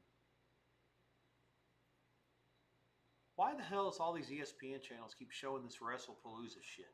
Literally, every time I look up on all the ESPN games today, they're showing some dude walking around the Conseco Fieldhouse, wherever the hell they call it now in Indianapolis. Like, I don't understand. And again, it's not even, it's one thing if they advertise it. It's not even on any of the ESPN channels. It's got some, what is it, the new ESPN pay-per-view? What do they have, a wrestling pay-per-view channel? I don't even know what you call it.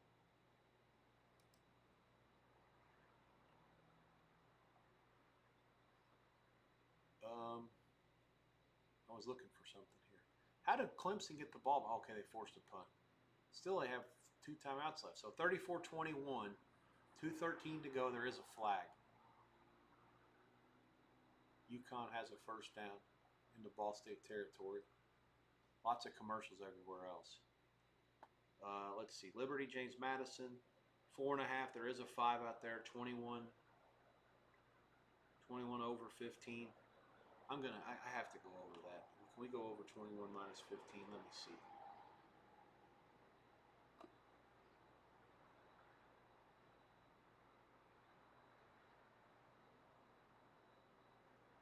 Purdue trails Notre Dame 28-13. That's near halftime. I'm guessing they're going to have a shortened halftime once they go back out of the commercial there.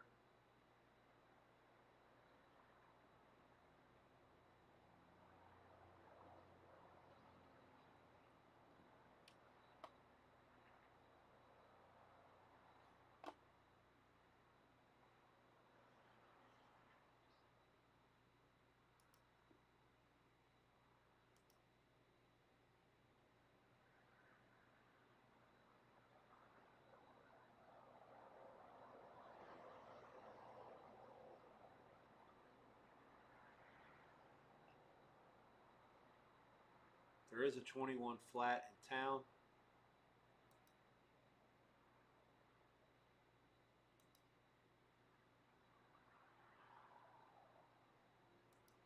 And we got it. It's good up to 21 over 15.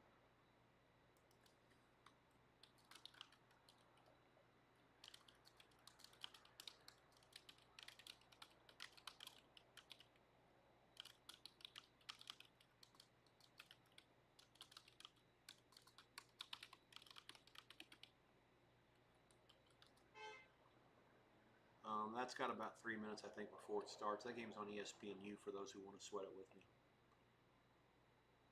Northern Illinois, 2nd and 1 against Mississippi State. They're at their own 34, halfway through the second quarter. 14-10 Bulldogs over the Huskies in the Battle of Dogs.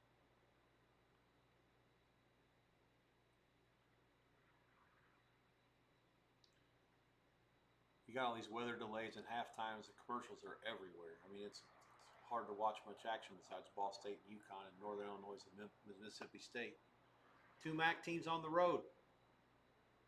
Paying some bills. Central Florida 20-3 over North Kakalaka.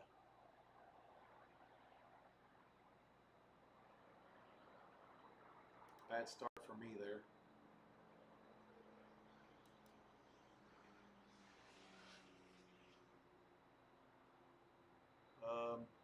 That's the last one that's going to go in, I believe. I think all the other early games are already out of the half except for the ones that had weather.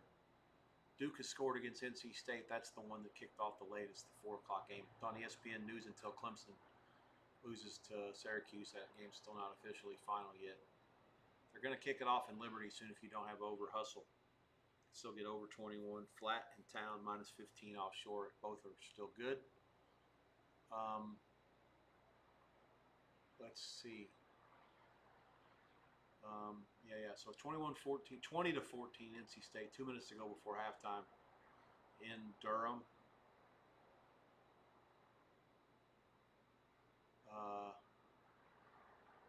We got a delay in Tallahassee still for reasons I'm not aware of. It's bright and sunny. It never rained. Buffalo takes a 13-0 lead over Troy State. 9:12 to go in the third. Toledo has scored a touchdown against Western Michigan. 13-18 to go in the third. 10-0. Rockets on the road at Western. Oregon 38-7 over Oregon State. They're precariously close to getting over the number now. Early in the fourth quarter. Auburn has tied up Oklahoma 10-10. That one's late in the second.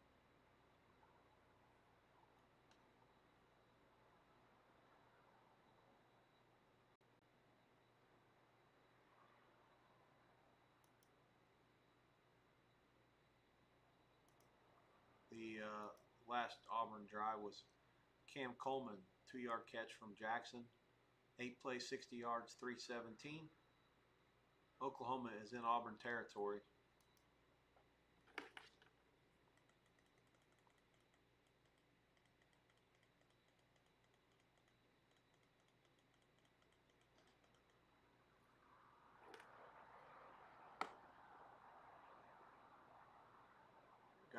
Looks like an interference call against Oklahoma. Scratch that.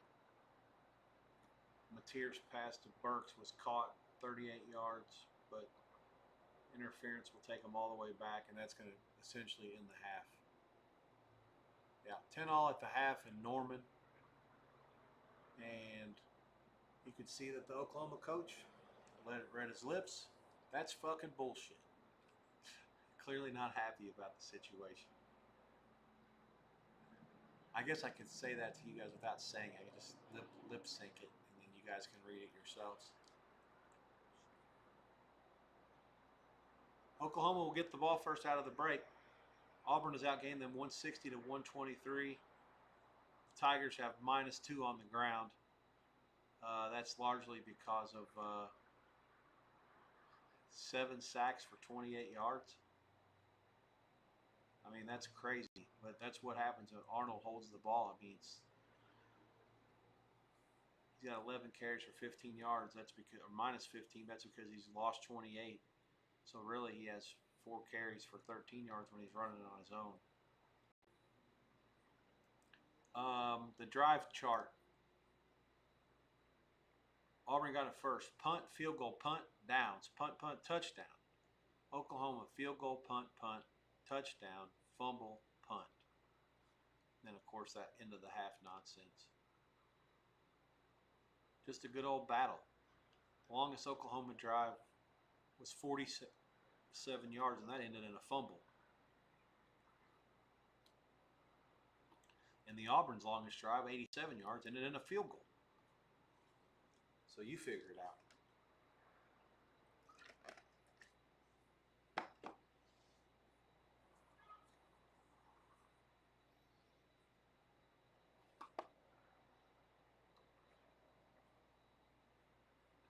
Both teams are averaging just 4 yards a play. Absolute battle. No surprise. Both defenses have impressed me this year. Auburn gave up a bajillion yards to Baylor, but that's because Baylor was playing from behind the whole game, and they were firing bullets all the way to the gun. We're about to second half's underway in Oxford. 23-3 Ole Miss. Retzlaff 1 for 10 for 7 yards. That'll explain it.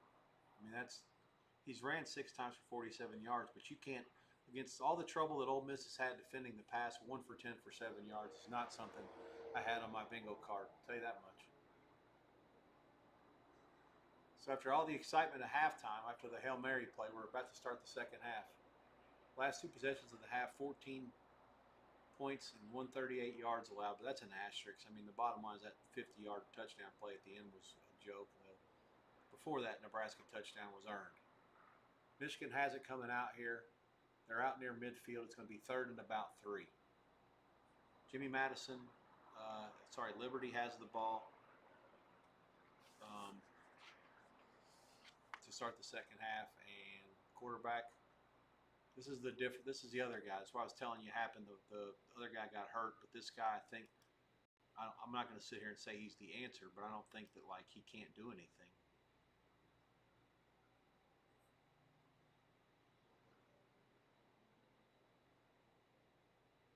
Merdinger. He's already got 2 carries for 17 yards. Jamie Chadwell got something up his sleeve here. the old number 7.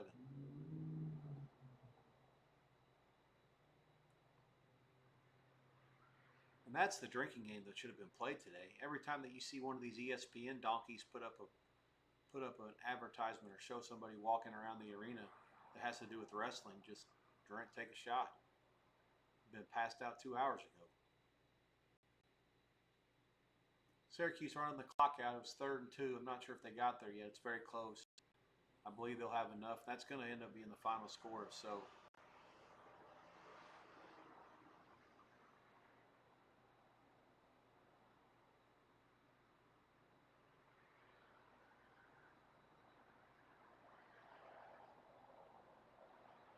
what's happening now with James Madison Liberty? They changed quarterbacks again? Jamie Chadwell with a bunch of sleight of hand? I got no clue. This is what sucks when you don't have any audio. Northern Illinois 2nd and 24 on their side of the 50, their own 43. Clock moving, 3:40 to go before the half.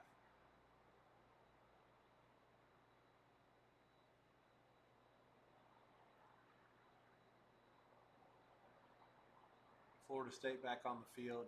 Crowd has significantly diminished. No surprise. That'll be in friends and family only mode from here on out.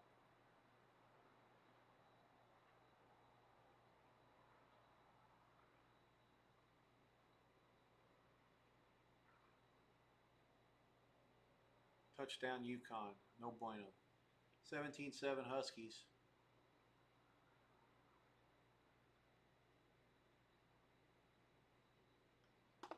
Six minutes to go in the third. Second half underway in ULA Eastern. We got Temple, Georgia Tech, the CW game underway. 14-0 Jello Jackets lead Temple. 6:53 to go in the first. Georgia Tech a 24.5 point favorite in this game. I actually made it a little bit higher. It opened 25.5. 53 the total. 14-0 Georgia Tech. Georgia. Liberty at the Jimmy Madison 37.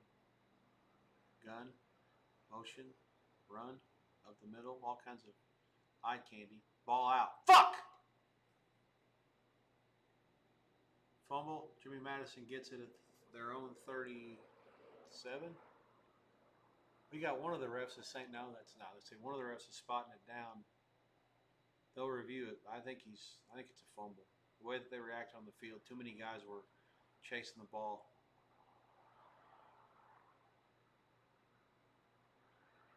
Oh, I think he's down. Fake news. His back's on the ground. All the progress was stopped. Everything. Elbow down. Okay, all right. They'll overturn this. Liberty will keep it. Jesus Christ, that was a sweat. It's like, man, what happened there? The strippers came in for Jimmy Madison. All right, so Syracuse wins at 34-21 at Clemson. 17.5 point dog outright. Fran Brown and his Orange have beaten Clemson. That's a 6-game losing streak that Syracuse snapped.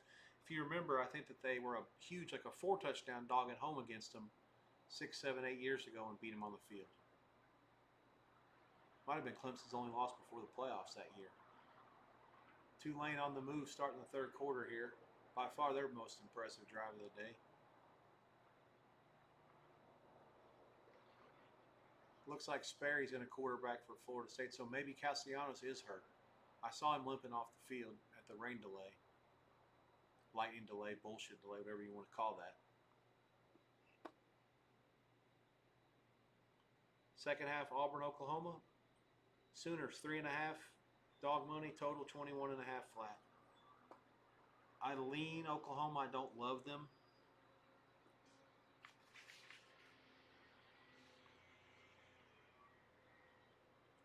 I made the game a little higher to begin with, and the game is in Norman.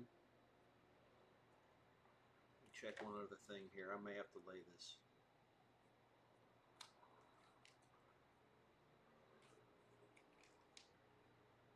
Auburn's got A&M next week on the road. Jesus Christ.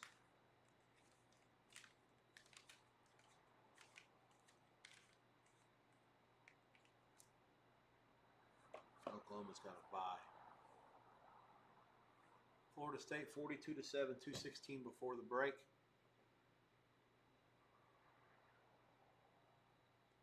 And we got Duke on the move, down 20-14, 45 seconds left in the red zone.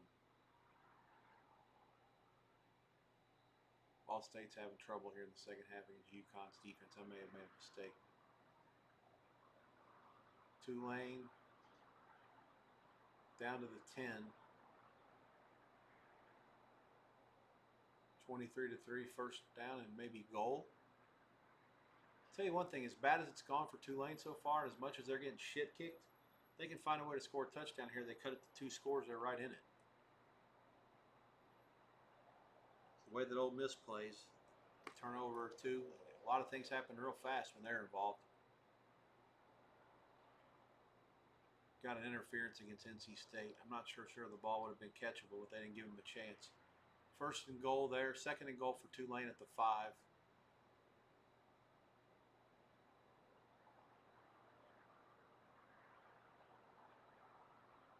An NC State touchdown to go up 20-7 was a 99-yard touchdown drive. Duke pounding away now at the Dick line. 2 timeouts left there.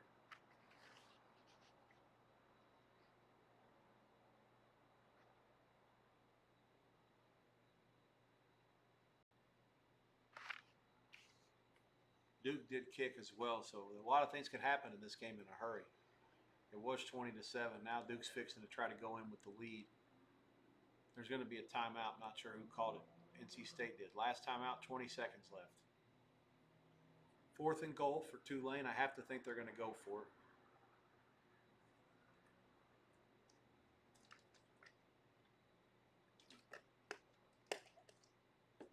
I just can't believe Retzlaff was 1 for 10 in the first half. It's totally impossible for me to fathom that, given how bad Ole Miss's pass defense has been at times. Gunn backs offset to his left, 2 receivers to each side. Motion left from the flanker. Zings a bullet, incomplete, not anywhere near being caught. 7:54 to go in the third. All that for nothing. 23-3. Ole Miss will have the ball after the timeout. Ball State on the move, down 17-7. They're into UConn territory. Mississippi State throwing gems down the field. It's 3rd and 5 there. 1:33 left before the half. They lead in Northern Illinois 14-10. Liberty, 1st and 10 at the 12. We got a flag coming in. There's an unsuccessful attempt at a hold. Not only did he lose yardage, they also held him. So it's going to be, there's a Duke touchdown. Castle is second of the day. And they've tied it at 20. What happened here? 2 plays, 12 yards. So NC State turned it over? I totally missed it. Oh, man, this is brutal. The yardage is 1. Oh, my God, hang on. I got to refresh this.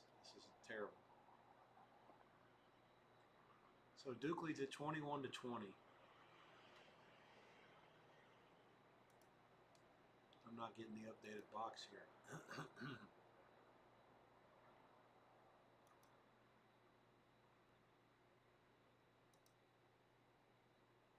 Oh, wow. Okay, there it is. Yeah, that's a significant swing. So NC State had right up and down the field all their drives.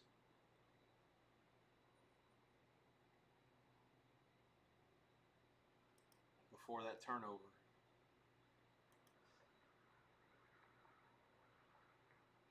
Intercepted by Trey Freeman. They were at the Duke 24. Wow, what a game changer.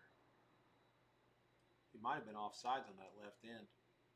Oh man, the quarterback, that's just a complete bailout. NC State never punted the ball. Duke's punted twice.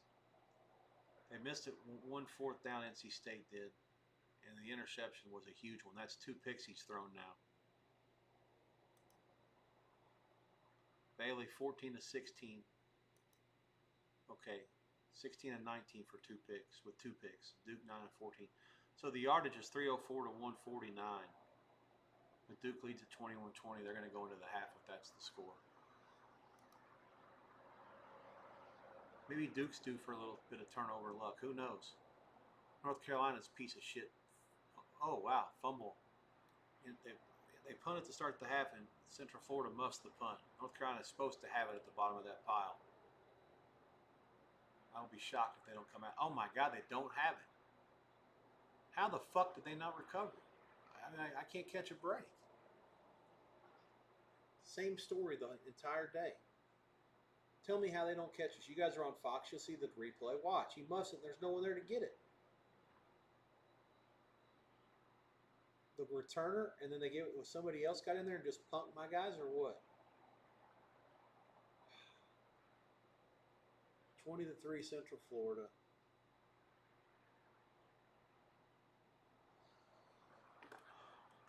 I'm going to turn on some this CW for a few minutes here. North Carolina State's been behind at halftime each of the last two games. They led East Carolina at halftime. They won both of the last two, getting beat at halftime. I don't know if I'd want them today. There's just too much going on. I mean, that interception was completely uncalled for. And Duke's not a team you can just suddenly give all this stuff to and hope that it works out for the best. As bad as their win-loss record is, they outplayed Illinois for a half for sure. And I made them a 4.5-point favorite in this game. They closed 3 and 57 or so. Halftime price is probably going to be Duke a small favorite. Ball State on 3rd and 1. I don't think they got it. 1:20 to go. It's just a matter of where they spot it, because I can't justify. I can't say it's okay to kick a field goal here. You're down 10 as a 3-touchdown dog. Kyle Kelly gets swallowed up. He might have to kick it. He didn't get back. They probably lost 2 yards.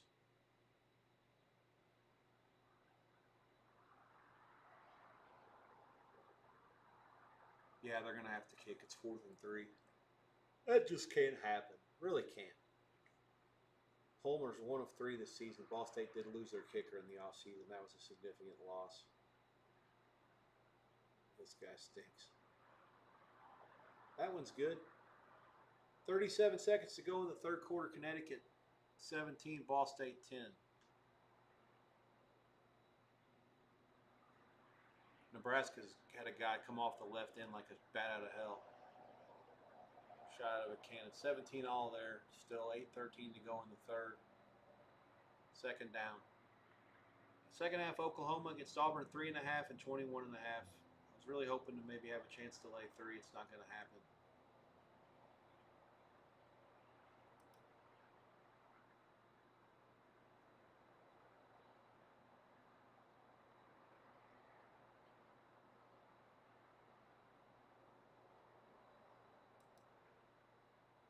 Florida State, Kent State, 42-7 late in the first half. I'm guessing the halftime will be extremely abbreviated if they even have one at all. Then it's a matter of whether they play 60 minutes or they cut time off the clock. I doubt they'll do that. This is not a 1AA game. 1st and goal for Central Florida. This fucking North Carolina. I've had it with them.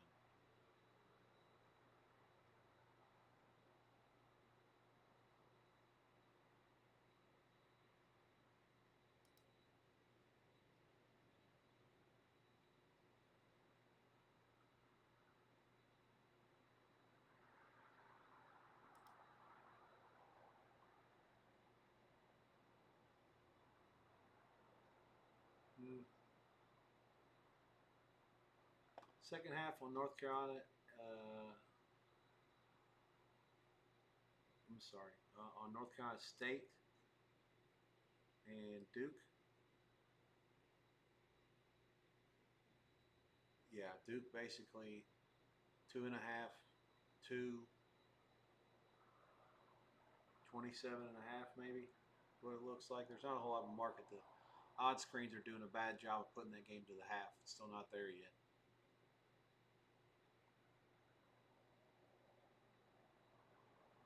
Auburn, Oklahoma again. Sooners 3, 3.5. Well, it's not 3. I wish it was 3. 3.5 and total 23. This is basically the number now. There is some 21.5 out there.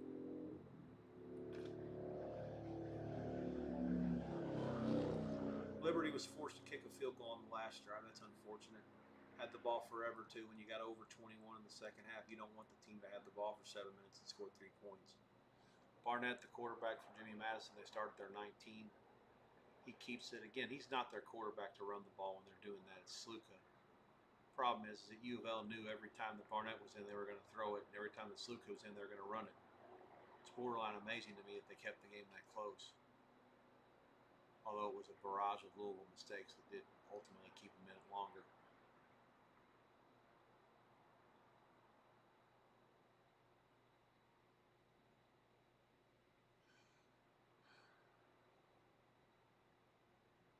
Michigan has the ball at the Nebraska 38. Central Florida 27-3 over North Carolina. I'm completely giving up on that game. Total tap out. Need my remote. I'm turning it off before I watch one more fucking play. This Belichick can eat a dick.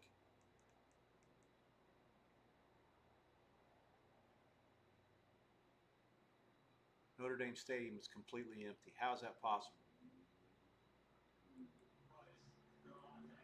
There's like fucking, there's no rain. There's like only clouds with no precipitation anywhere near. For Notre Dame, just too many big plays, especially last week against Texas A&M. What have you seen on that front the first half? You know, it's been a little bit better. I mean, what the fuck are they doing? These liberal fucking pussies. Incredible. Now there's a little bit of rain. Okay, fine. I give up. No, there's no lightning anywhere within 20 miles of the stadium. At the very southeast part of that county. What is that, Elkhart County? No, Elkhart's to the east.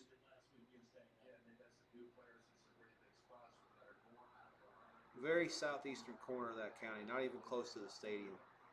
There's a few lightning strikes of a storm that doesn't even resemble anything that's severe. There's nothing else close. Start the game. Jesus Christ. We got a guy for Kent State and Florida State down on the field, and I think I can't tell, it looks like a Kent State guy, and everybody's on their knee. It looks like it must be a bad injury. 3 seconds to go before halftime. Florida State has first and goal, 42-7. I have no idea whether they're going to try to score or kick a field goal.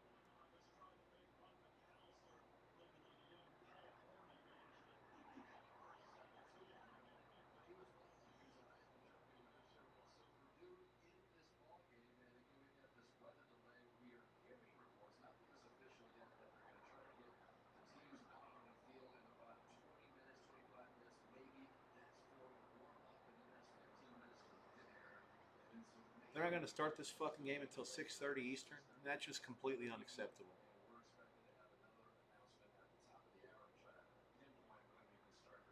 Not only that, now you got the IU game on against Illinois is delayed. Where are they going to put that?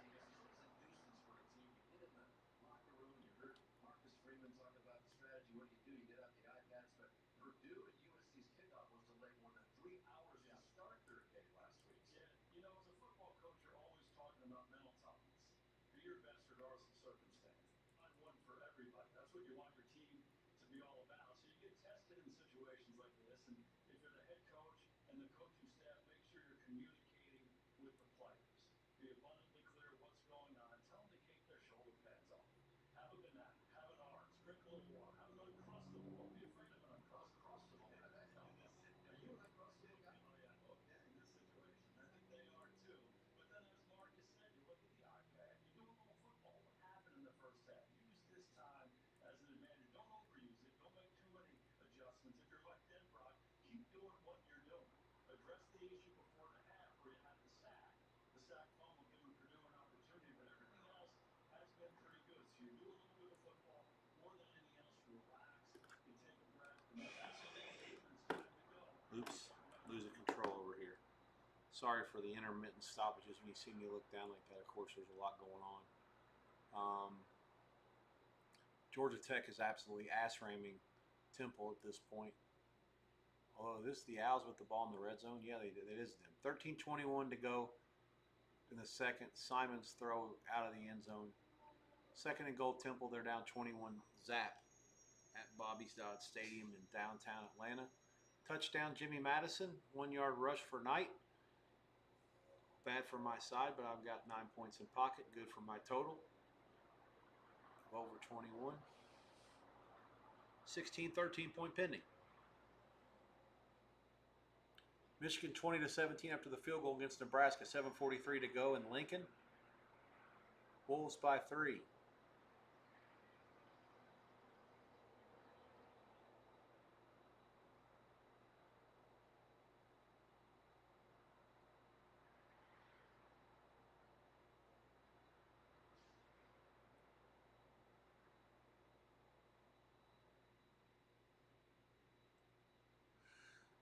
Georgia Tech almost a pick there.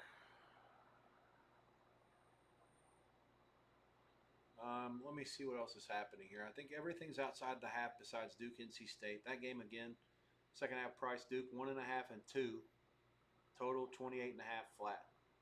No argument with any of that. Mississippi State leads Northern Illinois 14-10. That's just gone in. Let me look at the box there. I'm curious.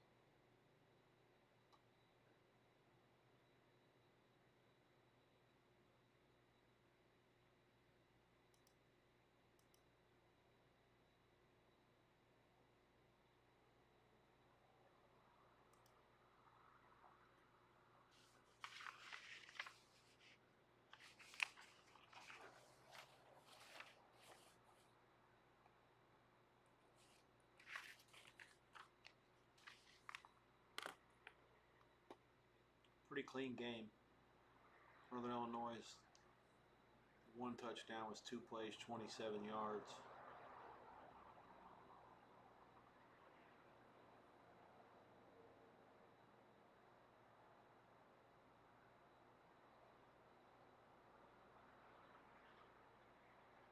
That was Mississippi State. So Mississippi State started their second drive at their own 4. They only got it to the 6, and then the punt only netted 19. So that's why we have such the short field for Northern Illinois.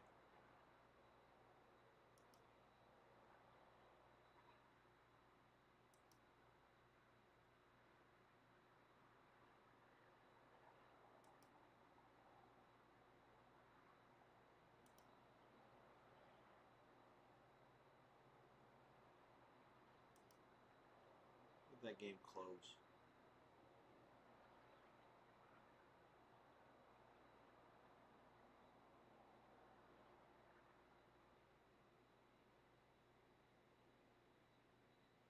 Mississippi State laying 11.5 to 12.5.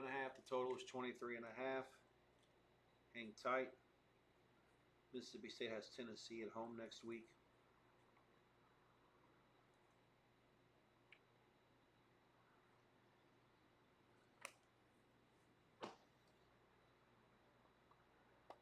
This is a win and get the fuck out of their game. Let me see what Mississippi State did last year, any of their non-conference home games. No, they didn't do well in the league. Did they have any spots where they over? This is a new coach. I forgot how they handled these games where they were a big favorite. UMass 45-20. How did that play out?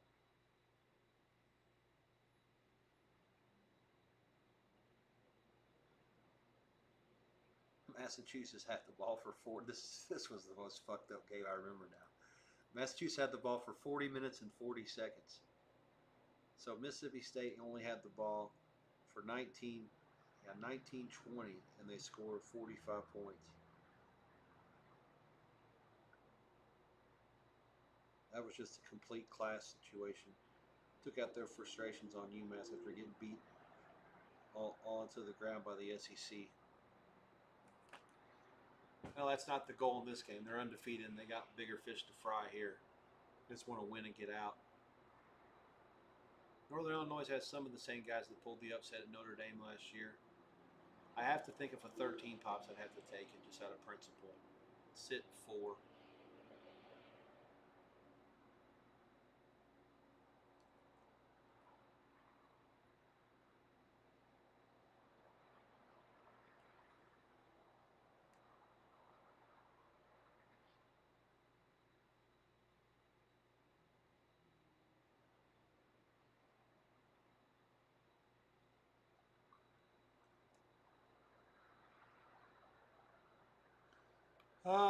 Okay. with that Northern Illinois game at the half and the Duke game at the half, those are both going to go out at the same time, sometime in the next 6 to 8 minutes, give or take. Come on, Liberty, take it down and give me a touchdown.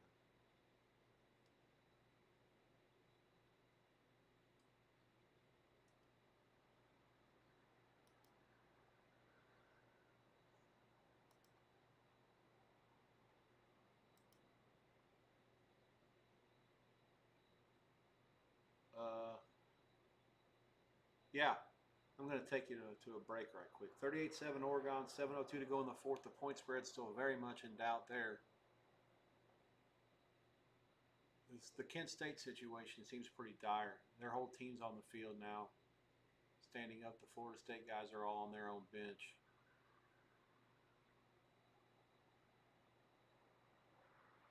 There will be the stretcher out there for sure. They got the card as well. Now they're putting him onto the cart. Here comes the Kent State team. They've got him.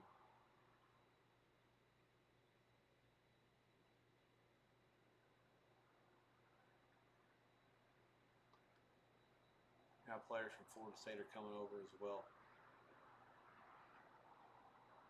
Always tough when that happens in a football game.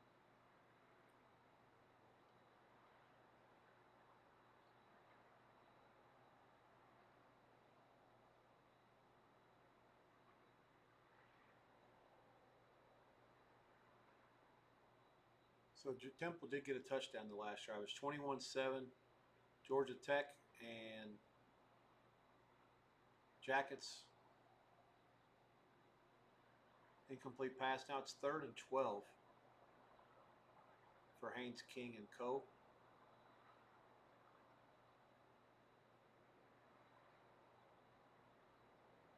Hope this kid for Kent State's going to be okay. We'll find out more later, I'm sure. UConn at the first down marker of Ball State at the 42. 12:24 to go. They'll move the sticks.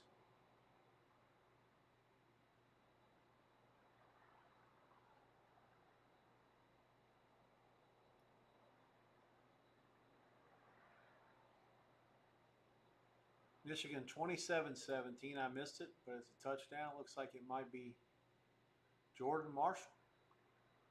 Oh, wow, big long play. A lot of explosive plays in this game. That's at least 3 touchdowns of like 52 yards or more. 27-17 Wolves, 5:40 to go in the third in Lincoln.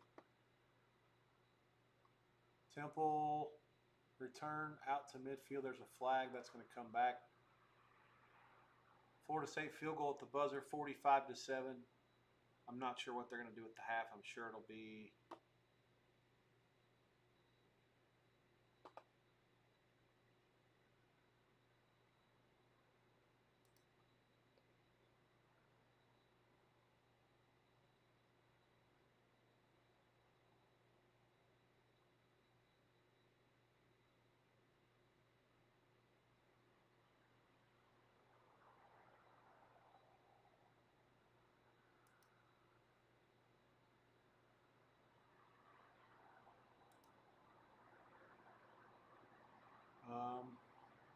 let's see.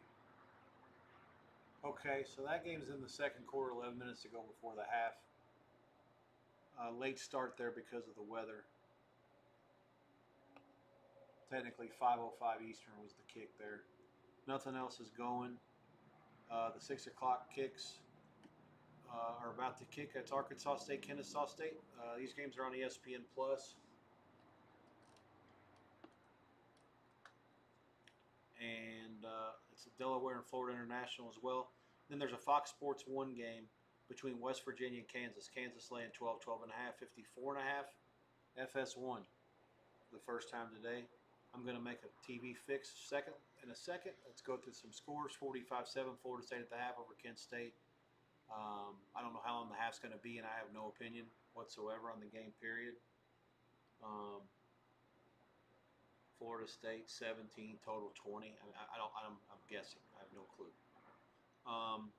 Western Michigan has scored a touchdown against Toledo. It's 13-6 late third quarter in Kalamazoo.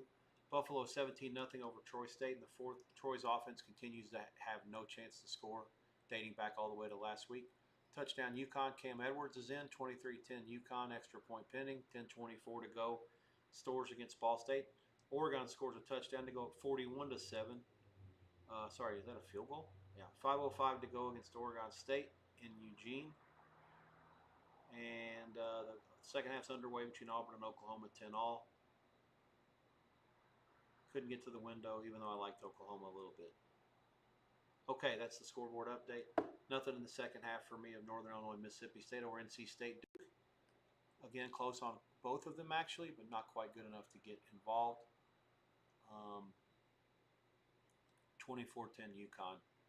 Second half, Duke about to start. Mississippi State not far away either. And I'm going to do my TVs solid, and I'm also going to get myself a water and take a little bit of a baby break here. Before we get into the stretch, you'll see me working down here at the bottom, but not talking for just a little bit. A lot going on. If something pops up that's important in terms of injury information, something worth betting, or something that I feel like you guys need to know about, I'll pop back on and unmute myself for a second. Otherwise, bear with me as I take a little bit of break and fire up the scores for you guys to look at as we near the later stages of the mid-afternoon session, the second session of the day. Thanks so much, boys and girls. Be back in a bit.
Just a heads up for those of you who aren't watching the ACC channel, Florida State and Kent State, the halftime either was non-existent or it didn't last very long. It was 42-7. I'm sorry, 42-7 with 3 seconds left. Once the Kent State kid went down, was on the cart for about 20 minutes. Everybody seemed to, I'm guessing everybody stayed on the field. And the second half start, Florida State got the ball. They're in the red zone. There's 45-7 was the halftime score. We're already down to 10 minutes to go in the half. Florida State has the second and goal at the 1. They ran for 300-something yards. But for those of you curious about a possible second half, there wasn't one that I'm aware of. Didn't exist.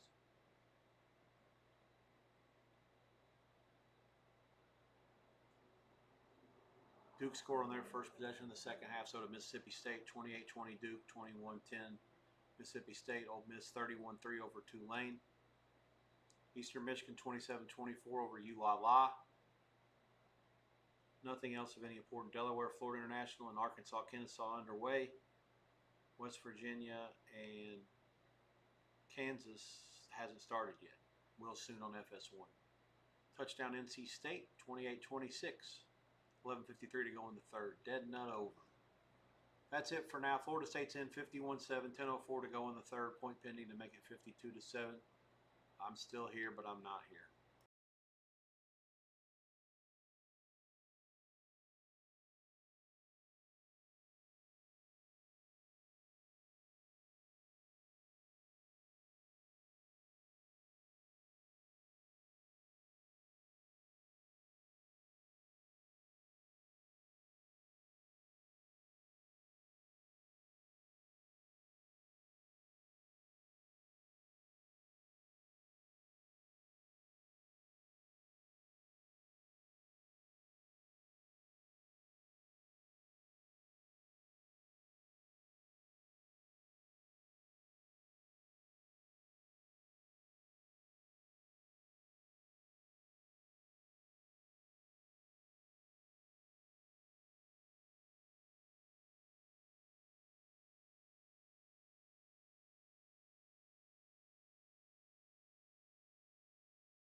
Here's the game that went final. I'm going to really need some help. How in the hell did Troy State come from 17 zap down against Buffalo to win 21-17? I'm at a total loss there.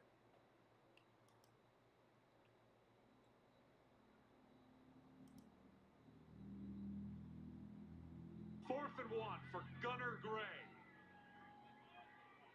Gray to put it up. Lofts it end zone. It is batted down with 3 ticks left. Football over on downs to the Troy Trojans, who look very much like they've come in here to UB Stadium and come from behind to potentially win it. Right, and you have the isolation, but why not put him to one side by himself?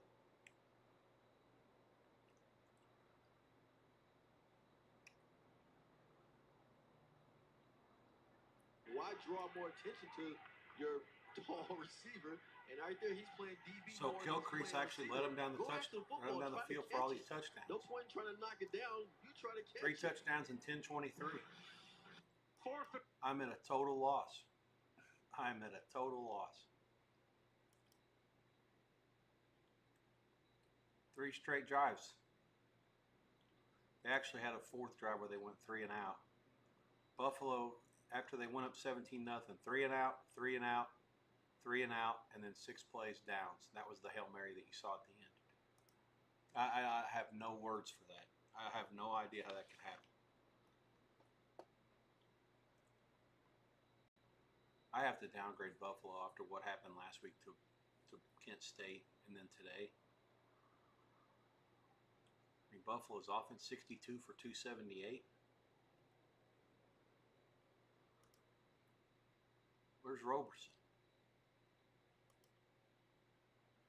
9 for 15. Did he get hurt?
Crowder didn't play. I don't know. I'm at a loss. I'll have to find out later about that. I have no clue what to do with that game.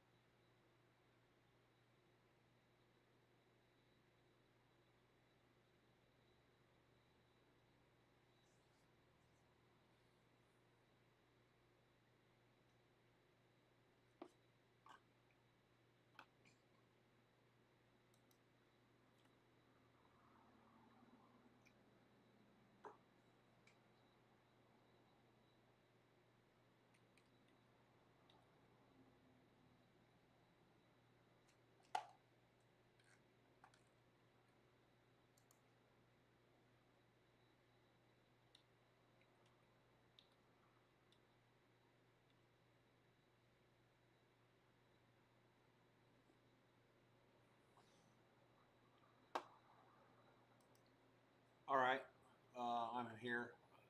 Try to refix this mess. Get the odd screen out of there and the scores. We are live again. James Madison 31-13 over Liberty. That one got away. Liberty did lead at 13-10 at one point. Second half over is a winner. Side no good. Probably should have bet James Madison at halftime. Had a chance. Get out while the getting was good. Michigan leads Nebraska 30-20. There's a Tarjaying review in that game. Nebraska has not scored.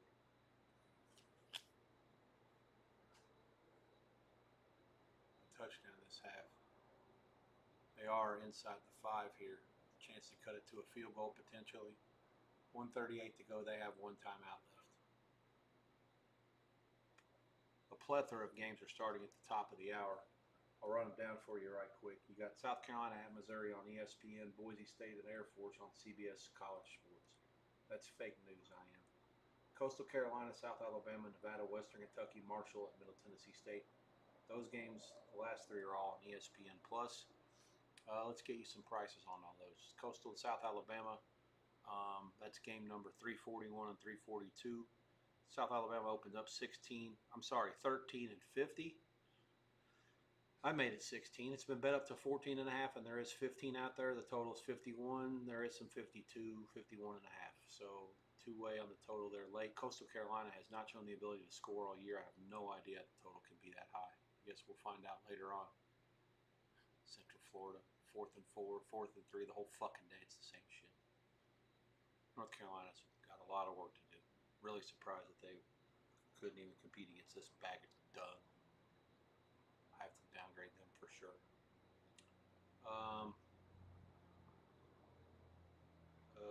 South Carolina, Missouri. Sellers in for the Gamecocks. Not sure if it matters if Missouri keeps finding a way to get the money every time out. 374. I made the game 6 with him in, 11 with him out. It opened 7 and 49. Got sprinted up. I guess irrelevant whether he's going to go or not. It's 10 and 48 and a half at the end here. Look forward to watching that for a bit, see what I can glean. Nevada, Western Kentucky, 385 and 386. That game opened to 8 and 55. Closing 7 and a half and 54 and a half. And Boise and Air Force. That game opened Boise 4 and 48 and a half and was bet all the way up to 10 and a half and 11. Richie seems to find some confusion there. He took 10 with Boise State. I tend to agree with him. I made it 7, but I would only have Air Force at this. There is an 11 out there at Bet Online, and also at South Point and B War. Bet War has 11 as well. Air Force plus 11 is worth a small bet for sure at the very least. And if Richie liked them plus 10, it's probably worth more than that. So yeah, bottom line is I think that Air Force worth a look here at home. They were awful against Utah State last week. They couldn't tackle. That being said, they were still in the game late, and I expect better tonight. Boise State's had 2 games. They were beaten up by South Florida in their season opener, and then they had a 1 AA. So we really don't know what we're dealing with Boise, but one thing I am certain of is they can't lay this kind of number, in their first road game since South Florida, their first game against a Division I team at all in more than 3 weeks. I mean, they're off a bye in Eastern Washington, so this can't be the line no matter what happens. And then the last game that starts at the top of the hour, Marshall and Middle Tennessee State. That's 389, 390. Marshall 2 and 49 and a half at open, and 2.5 and 46, 46 and a half here at the Gun in Murfreesboro. That's it for those games. I'll get to the 7:30s a little bit later and the 8s as well. Temple has cut it to 21-14 against Georgia Tech. That game is early in the 3rd quarter, so from 21-0 down to 21-14. The Georgia Tech coach looked visibly agitated, as he always does, at halftime. So I'm sure he's pissed now. That game's on the CW for those interested. Let's see what else is going on here. Florida State just scored again against Kent State. They're going to comfortably cover now, no matter what the number was. 44.5, 45, 66 to 10, 8 minutes to go. Florida State, barring a Northwestern-like cover against Oregon last week. Auburn and Oklahoma. That game is 17-16. Auburn. ABC is the spot for that one. I'm fucking up here watching the wrong game. We got the TV situation. I totally lost that game in the wash. Say that like a defensive back lost a receiver. Okay, so let's see what happens here. I put that one back on. 17-16. Auburn, 6:42 to go there. Ole Miss has beaten Tulane. That'll be the final, 45-10. James Madison beats Liberty 31-13. Suffice to say that was disappointing. And Western Miss has come back to beat Toledo 14-13. I did not see how that happened.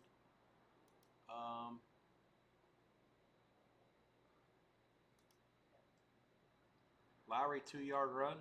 So they kicked the extra point on their touchdown in the third quarter and missed it. So then they went for 2 with 52 seconds to go after a 6-play, 48-yard touchdown drive, and they got it.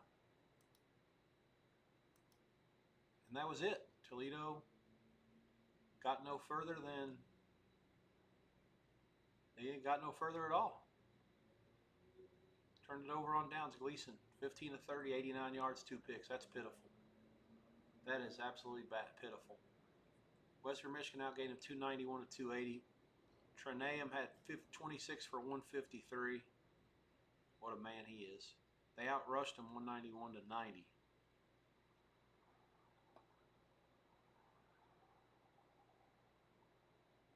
Western Mish had Williams 4 for 112, and his long was 43, so he had a couple of really big plays in that game for Western Mish.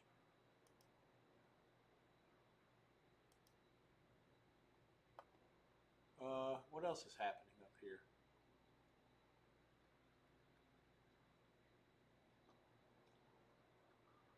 Let's see. Georgia Tech is, it's a sack for King. He's back behind midfield. There is a flag.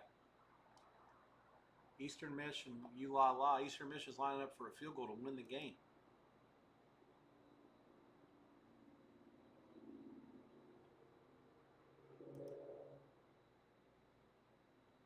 Rudy Kessinger.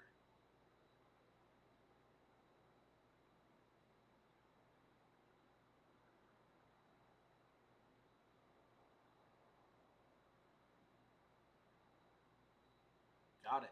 And Eastern Michigan is going to beat ULA. So the MAC Sunbelt rivalry today giveth and it taketh away. Buffalo just pisses it away at home against Troy State. And Eastern Michigan comes back to steal one from ULA. Thrilling game.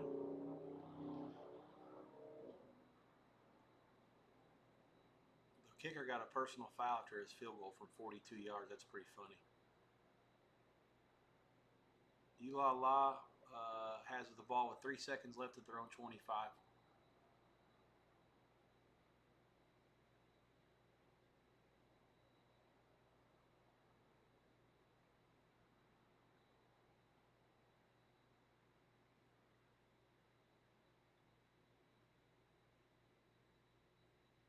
Oh, wow.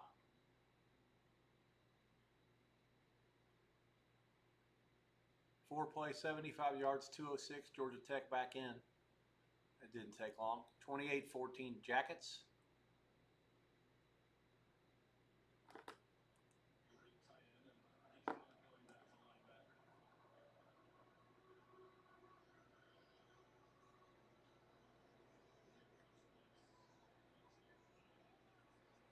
Mateer, big completion. No, they're going to say he didn't hang on to it. Oh, the old process of the catch. Have to agree. Didn't take it all the way out of bounds.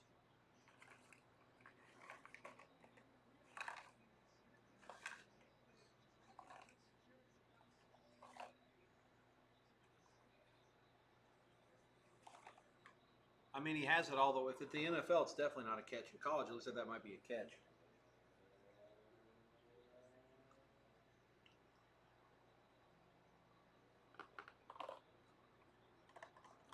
We're going to review it.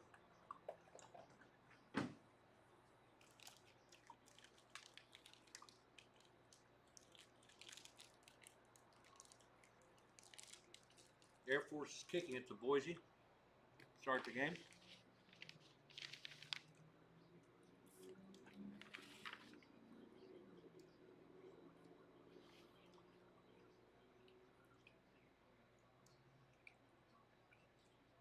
The two Columbia representatives in the SEC are about to face each other. I'm guessing they'll kick in about 5 minutes.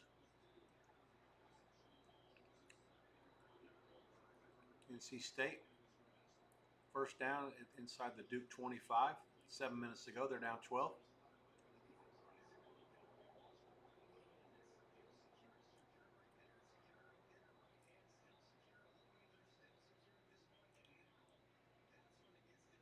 I think that's a catch. He took 5 steps after he had it. He was already out of bounds.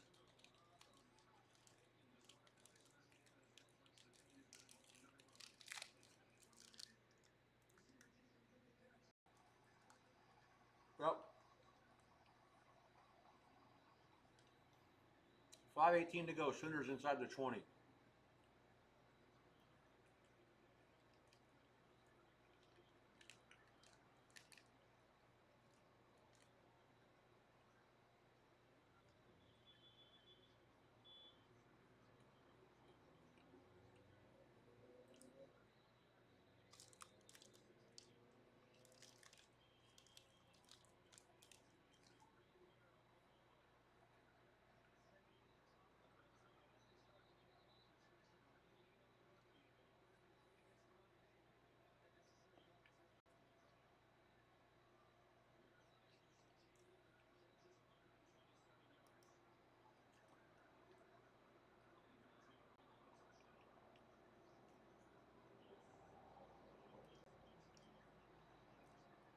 Mateer takes it in, touchdown. 4:54 to go. Oklahoma takes the lead. They'll probably go for 2.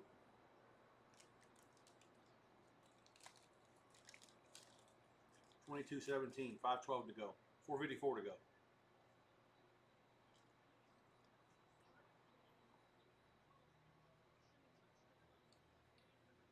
Football's weird sometimes. You got teams that can't do anything. And all of a sudden you go, Auburn takes it down, scores, and then Oklahoma immediately responds.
Missouri kicked South Carolina underway in Columbia, Missouri.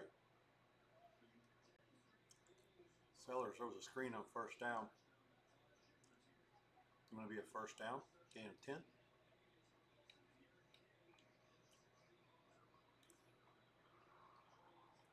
This WWF WrestlePalooza is going to fucking tilt me. Every ESPN station showing that it's now streaming in the ESPN app. Who cares? It's College Football Saturday. Stop showing that shit. Nobody gives a shit.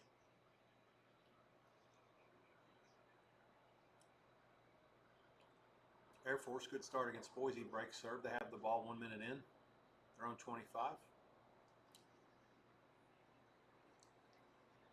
Sooners did not get the conversion. They're up by 5, 22-17 with 4:52 to go. Important for many. Point spread in this game was closing 6.5. It opened 6 and 52.5. That was basically your one chance. It closed 47 the total, by the way, bet way down. Your best chance if you had over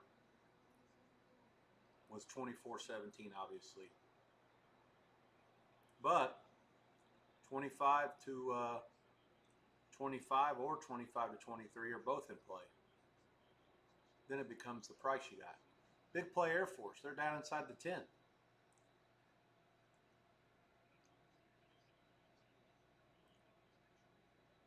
That's just bad discipline by Boise. I mean, they've handled the Air Force offense so well in the past. This makes you wonder what happened there. This Mountain West, I mean, shit, it's so wide open. I think New Mexico can win it.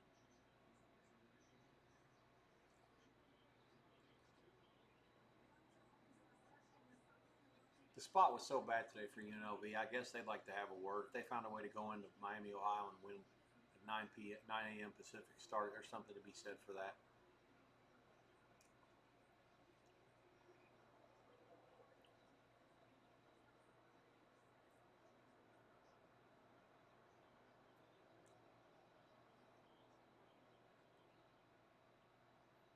NC State clock moving, 1st and goal to 3.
Touchdown NC State.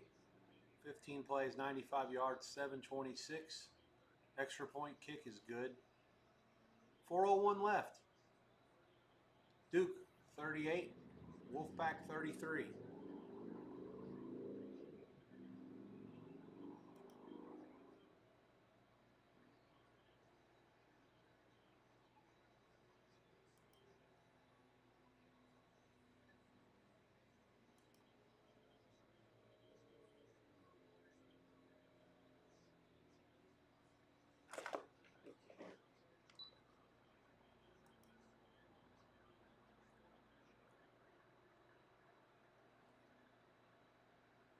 Cam Robinson, the linebacker, in for Virginia today.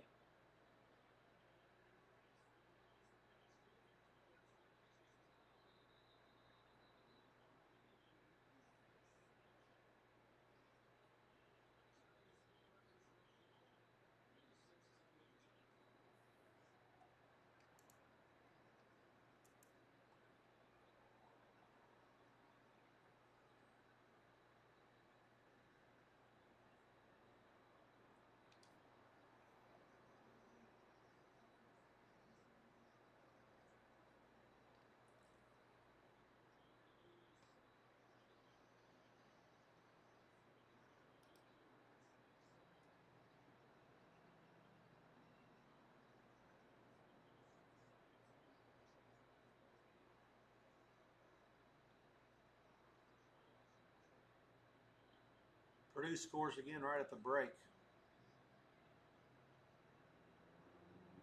Brown to Tuggle, 24-yard touchdown pass, 35-23 with 7 seconds to go in the first half. Notre Dame people visibly upset on my timeline.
what else has happened here? Missouri has it back now against South Carolina 6 minutes into the first quarter. No score there.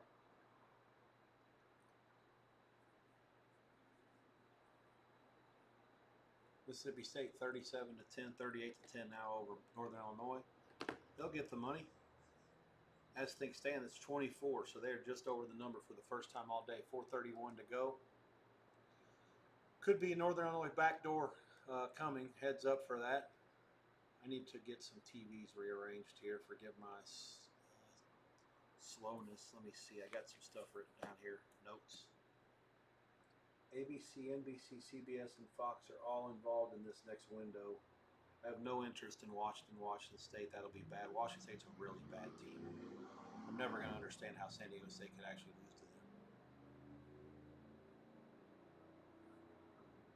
I guess the answer is they're a real bad team. Air Force 7-0 over Boise. Boise ball second drive of the game in Colorado Springs.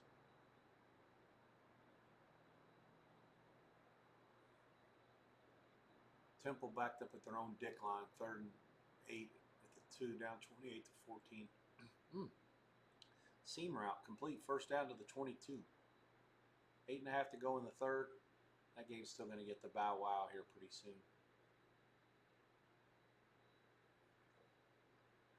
Stanford, Virginia on the ACC channel. That will work because Florida State's about to go final. Even the lightning delay not going to make that game go over the time.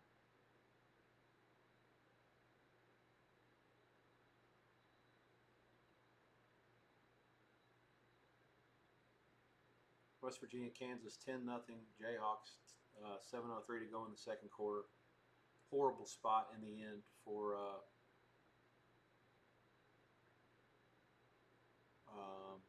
West Virginia after the win last week at home against Pittsburgh.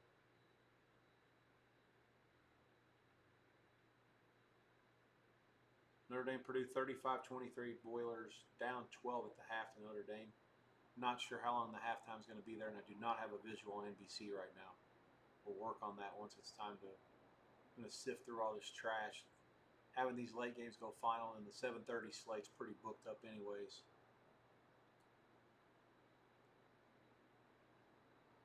I don't even have. I was hoping to get some room to put some of these 7 o'clock. The Delaware, I'd like to watch them play a little bit. They're thumping Florida International. Quite surprised for me. I want to see that. 24-7, and then Kennesaw beating Arkansas State like a redheaded stepchild. 21-0 late in the first as well. First half, sorry. Nevada, Reno, Western Kentucky, no score late in the first quarter. Marshall, 7-0 at Middle Tennessee, 8:47 to go in the first. That one started later than the rest of them, I guess. Oh, no.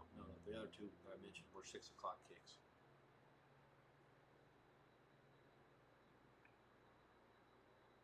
Anderson Castle, 66-yard touchdown run for Duke. And that'll just about do it, perhaps. That's, I think, his 3rd touchdown of the day, maybe his 4th. Auburn, 2nd and forever. Quarterback gets out of the shadows. It's 22-17 Oklahoma, 1:50 to go. They're at their own 7, maybe. Duke drive was 3 plays, 75 yards, 142. Extra point good. NC State down 11. They do have all 3 timeouts left. Sack, Oklahoma. Now let's see if a safety's in play. I actually would do that if I were Auburn. Take the safety on purpose and then try to onside kick it. Down 7. I mean, it's 4th and 9 miles. Clock moving. They only have 1 timeout left. I'm not saying that for the spread. I'm being serious. 4-yard line. 4th and 29. Oh! They got him anyway. Safety. Here we go. It's 6-7 Oklahoma with the cover play. Oh, shit.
24-17 Sooners.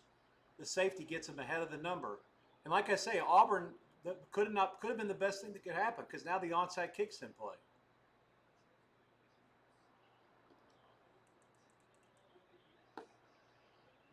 I hope somebody has the foresight to go back to listen to what I had to say when I told you that are they not allowed to? I thought you could do it.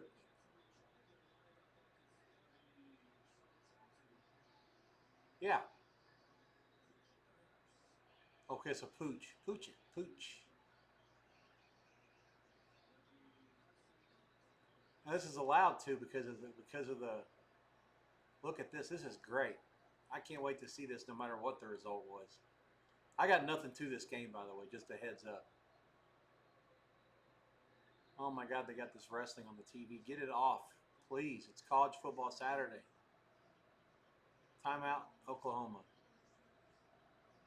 I'm telling you, that safety was the best thing that could have happened to Auburn, unless you had a bet on it. But for the actual chance to win the game on 4th and 29 from the 4, it ain't happening.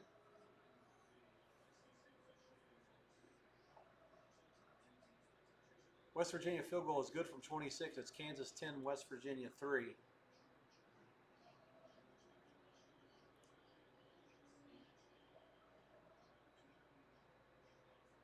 Touchdown, Boise.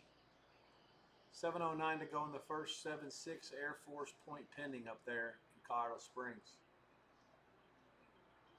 Dylan Riley, the running back, bangs it in. Georgia Tech, 28-14, trying to ram it in and go up 3 touchdowns again. Here we go with the Auburn pooch. I got to get myself some volume for this.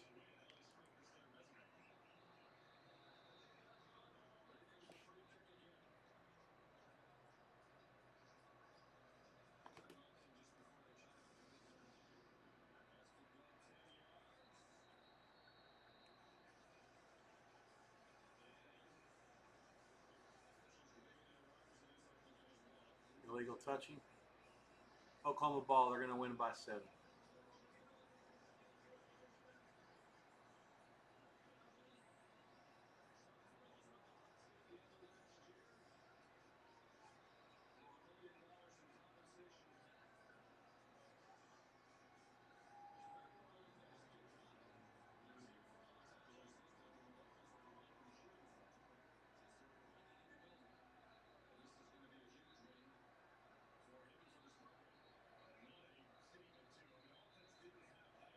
Kansas big kick return out to the 44.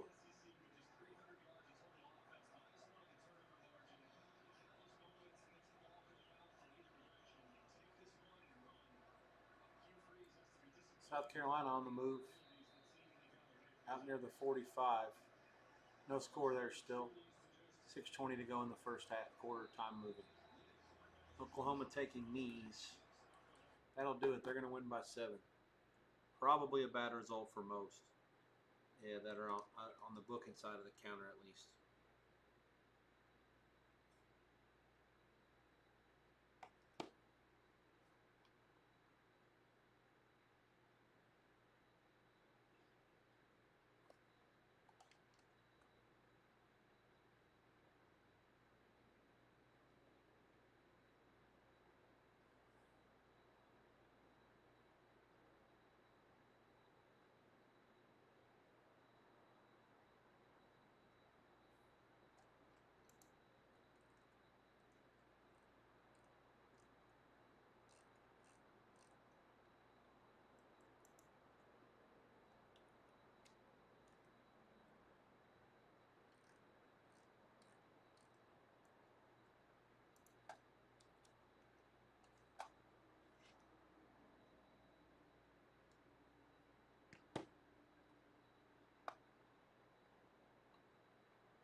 I'm here again, but not here.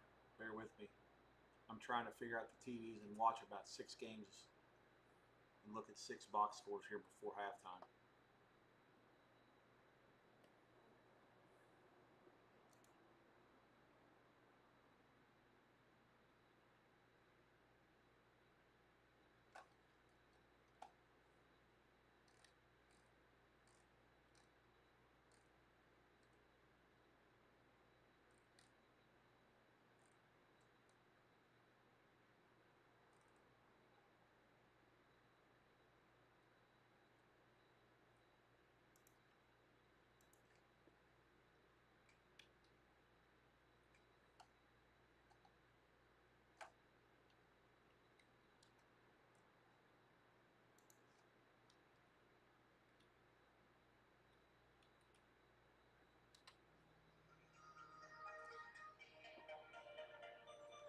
Gotta take this one. Hang on.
Not really allowed to ignore a phone call from my dad, even though the fact that he knows I'm doing this and he knows I'm working. It's like, wait a minute, pal, don't call me. I'm doing this, but I'm joking. It's one of those. Um, clearly, he's aware that he's a huge IU fan. I'm aware he wants to watch it, so I had to help him get the Peacock feed for it since um, NBC's got Notre Dame coverage still, and they're not going to turn that off. I told him 2 hours ago, you better be prepared to find Peacock somewhere else, or hopefully they'll put it on Peacock for you. Otherwise, you're not going to get that game at the start, at least. Kansas 17-3 over West Virginia at the 2-minute warning. Halftime's coming to the other 6 o'clock games as well. Delaware over Florida International 24-7, and Arkansas State trails Kennesaw 21-0. Those games, both the underdogs are handily catching 4.5 or handily winning both those games. Makes you wonder why. How come it's never that easy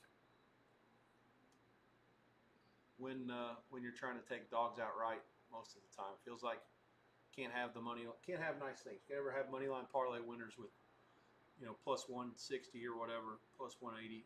Put them all together and have them when there's no sweat like that.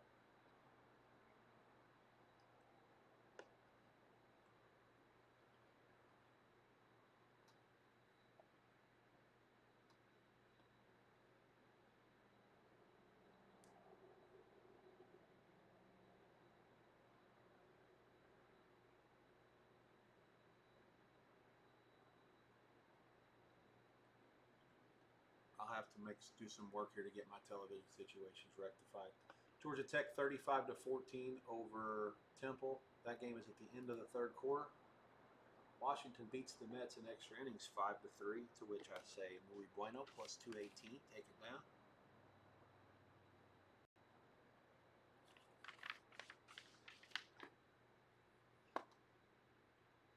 Mississippi State 38-10 over Northern Illinois. They get the cash.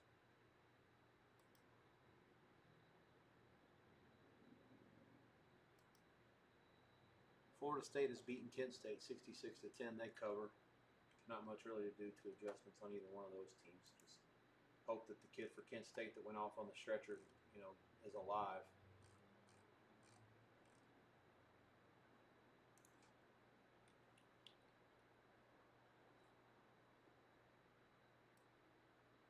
What was the line there? 45. What did I make it?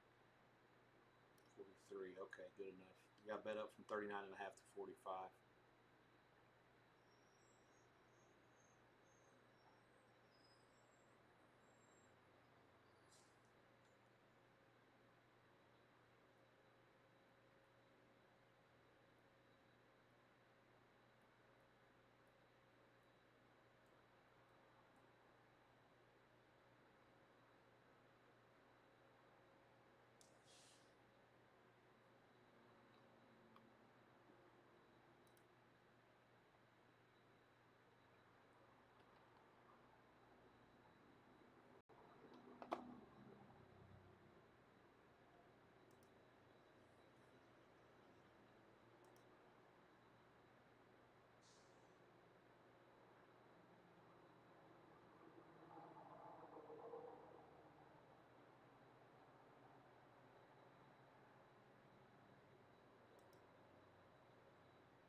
Air Force does not have the ball anymore. I'm not sure what happened against Boise. Looks like given the field position, they probably punted. Temple down 35-14 early fourth quarter. They're on the move against Georgia Tech. I don't know why I still have that one. I got real estate up there. Let's find some place to put some of this stuff. Western Michigan 14-13 over Toledo. That's one I still haven't figured out what happened.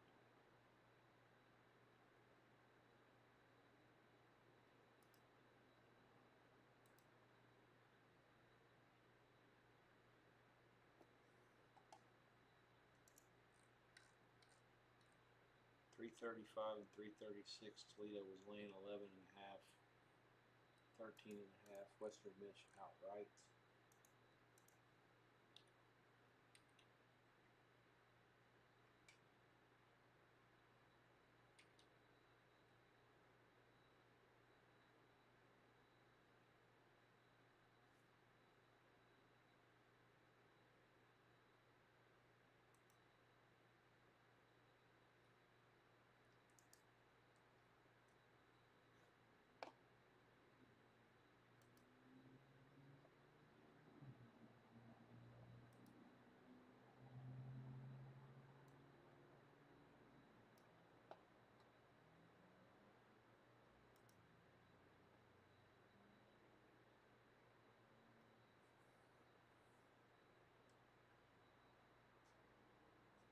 Brigham Young and East Carolina about to kick. The ball's on the tee. That's an ESPN2 game. BYU kicking. Looks like Virginia about to kick to Stanford. That's an ACC channel game.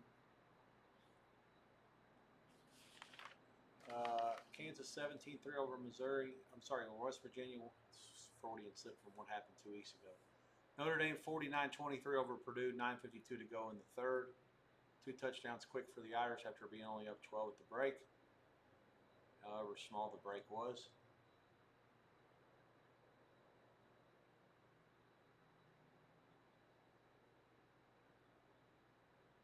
South Carolina and Missouri.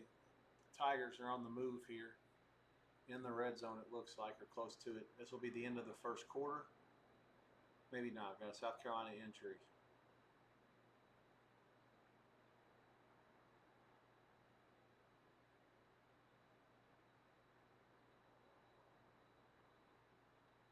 Got another kick coming.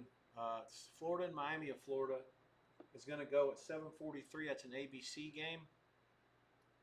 Illinois, Indiana. They're delaying that. It's an NBC game. The Notre Dame Purdue weather delay has forced that to Peacock, where my dad was looking for help a little bit ago. I think I steered him in the right direction, but coverage will begin shortly, so nothing yet there. Coastal Kakalaka, South Alabama. Second quarter, no score. Arizona State Baylor underway on Big Fox. Guess I can see what's going on there. Why not? Looks like Baylor has the ball in Arizona State territory. Sorry, fake news. Baylor's at home. They're wearing green on green. Arizona State has the ball in Baylor territory.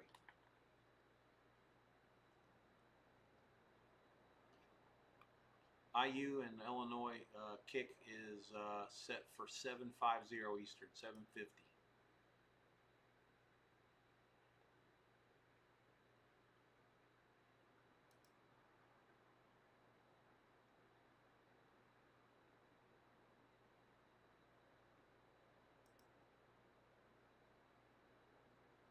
Stanford Goldbranson comes off 3 and out for the tree. Big win for them over BC last week. 3 and out against Virginia to start today. That game, Virginia 16.5-point favorite at home.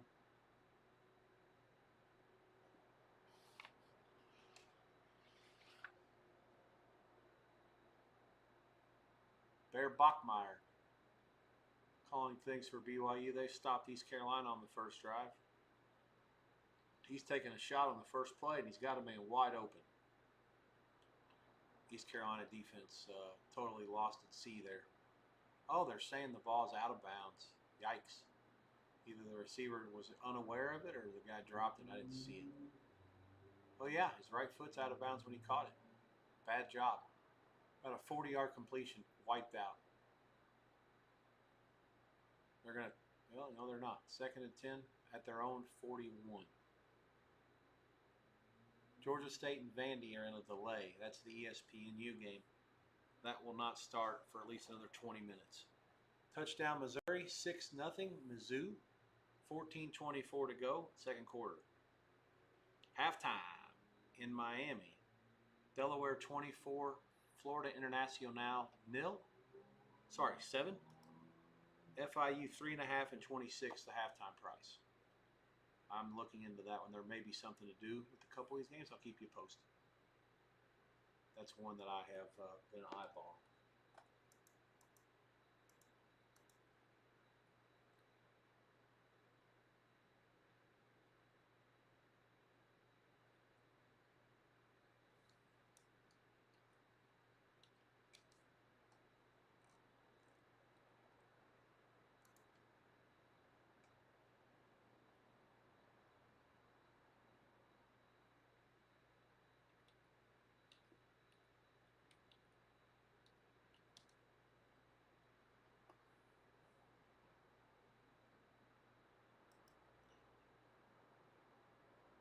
Kansas is out near midfield. We're getting close to halftime. 34 seconds left.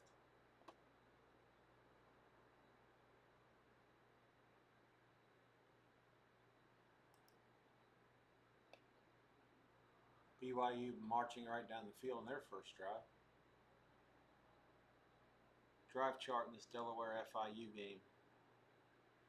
INT, touchdown, INT, punt, missed field goal for Florida Atlantic from 46, Delaware. Field goal, punt, downs, touchdown, INT. There is a touchdown missing from there. That's because they ran a punt back for a touchdown. 2:37 to go in the second to go up 24-7. FIU actually led this game 7-3 late in the first.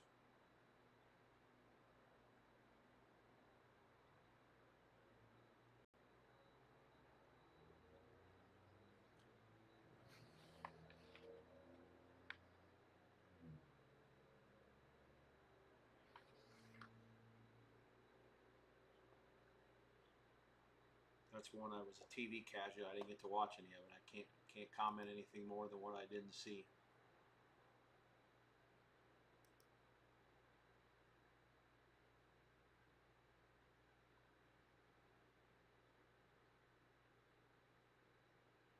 Arkansas State trails Kennesaw State 21-0 at the half. 21-7 at the half. Sorry. ASU's touchdown came at the very end.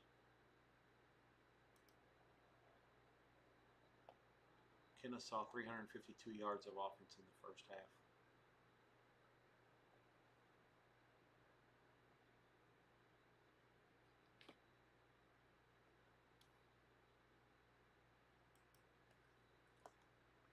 I'm going to try to get one in here. Hang tight.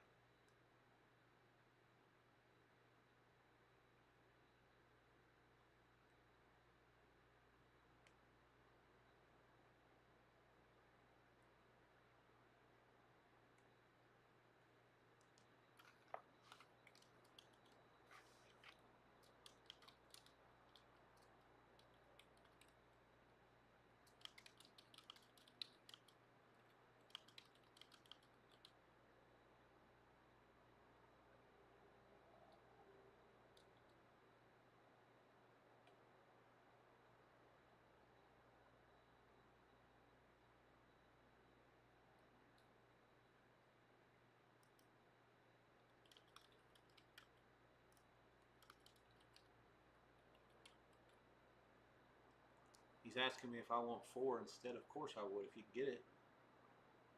Circa has +4 -15. No, that half point's not worth more than 10 cents. Virginia 7-0 over Stanford. 11:08 to go in the first. Missouri 6-0 over South Carolina. Don't know what happened on the extra point. I've got that game on. I just missed it. Georgia Tech doing all kinds of stuff. I'm not sure what. They're in the red zone again for Temple. And the front door appears to be ajar. Jackets up 21, 10.5 to go. The backups are ready to rock and roll, it looks like, after this drive. Okay, we're good. Kennesaw State +3.5, -105, or better. Put it in. Good luck to us. They had no punts in the first half. Scores on each of the 3 first drives, and then 2 fumbles and a loss on downs. Stop turning the ball over, and they'll beat this team as bad as they want to. I actually also like Florida International a little bit in the second half. Can't get there. Nevada Reno 3-all, 10:49 into the second quarter. And Boise State has scored again against Air Force. At the end of the first, it's 4th and 2 for Air Force. They're lining up to go for it in Boise territory. They did not like what they saw. Try to fake it a little bit, draw them. They'll get the 3-minute timeout to think about it. It's the Boise 47, 14-7 Boise over the Fly Boys.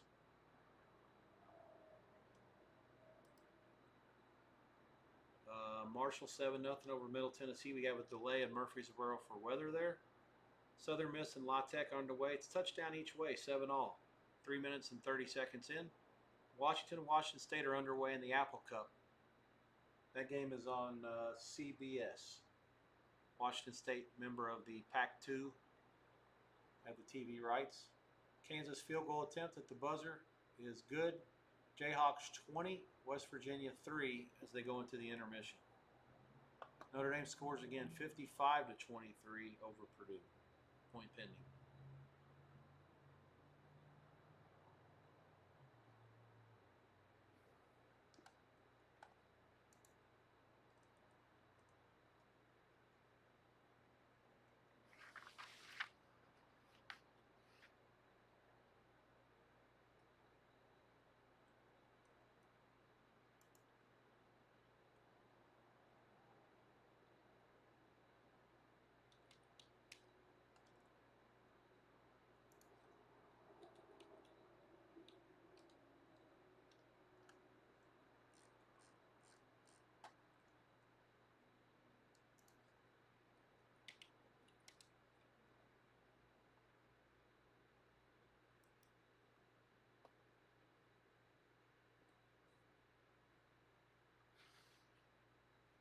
here but working. Bear with me, guys. Sorry.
Florida and Miami underway in Miami Gardens. Closing line, Miami 8.5. Florida caught some money again this week, the day of the game. Not quite like last week against LSU, but there was some money for the Gators again. Curious to see off the back-to-back losses what you get out of them today.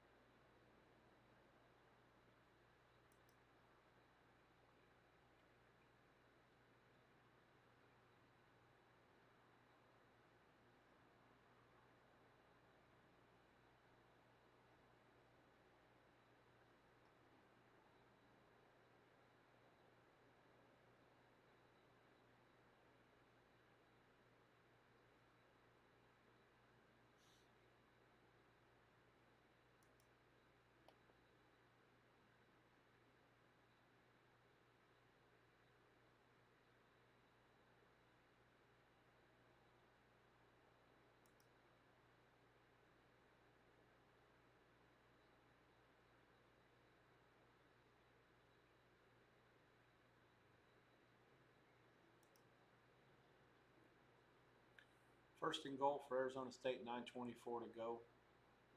First, no score there. South Carolina first down. Rowe in the game for them now.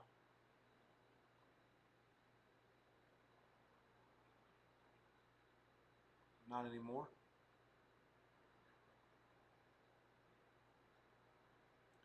So Boise stopped them, it looks like. And now they've got the ball into Air Force territory. Yeah, they only got one on fourth down or nothing. So 14-7 Boise, and they're threatening to chime in here after falling down 7-0. Stanford, big long pass down inside the 5.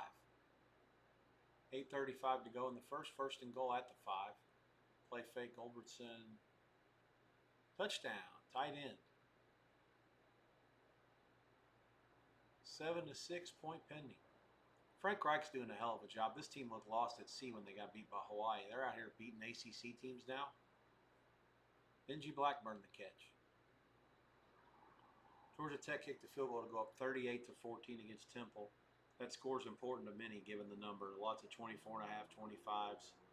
I don't know at any point if you ever got anything less than that. An open 25.5 at Circa. Baylor, second and goal for Levitt. He still hasn't completed a pass yet for ASU. It's been all running. Third and goal.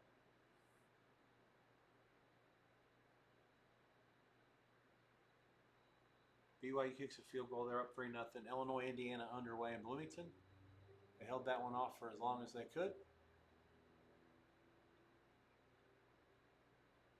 Man, this Baylor kid almost had a pick.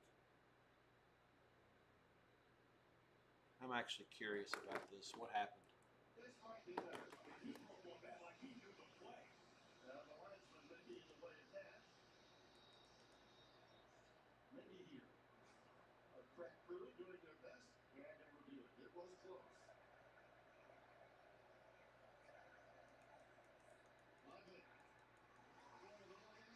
Arizona State's going to have to settle for a field goal against Baylor. Tim Brando on the call there.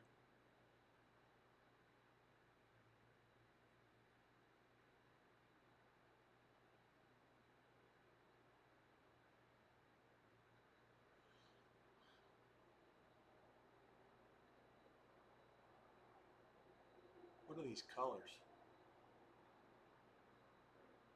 in the Apple Cup?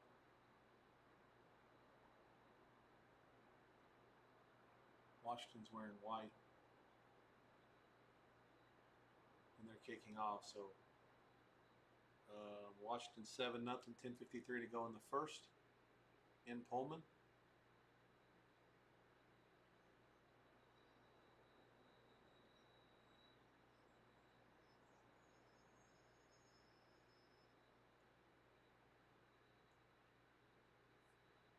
Libby Eckhouse, the quarterback now for Wazoo. He was at Bryant before here.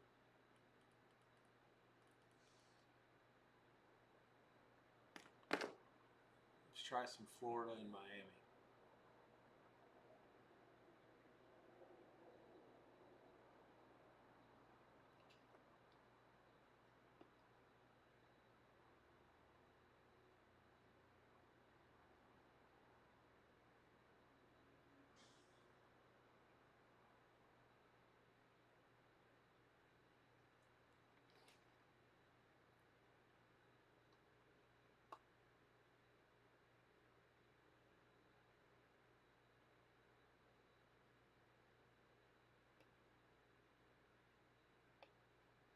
Kansas 20-3 over West by God, Virginia at halftime. All three of the 6 o'clock Eastern kicks are at the break.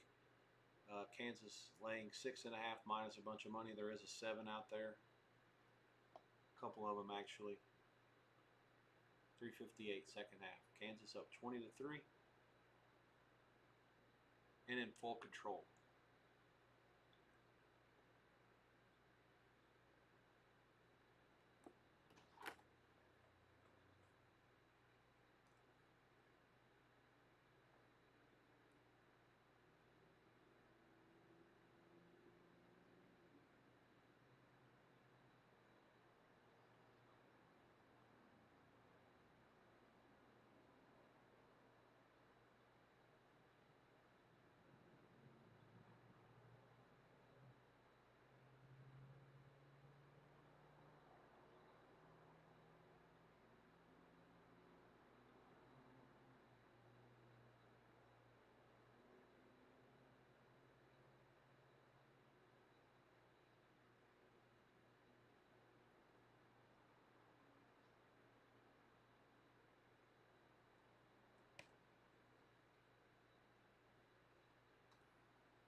East Carolina punts again.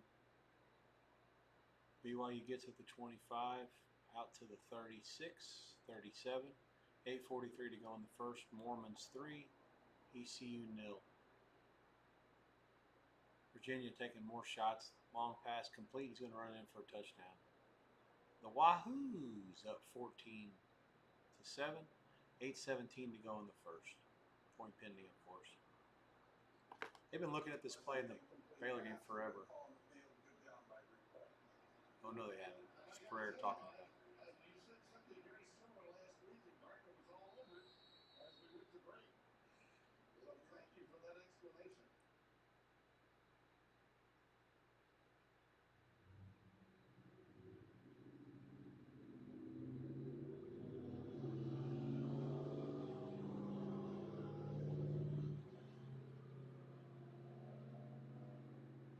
About to kick it off from Vandy, Georgia State and Vanderbilt. That game was under a little bit of a weather delay.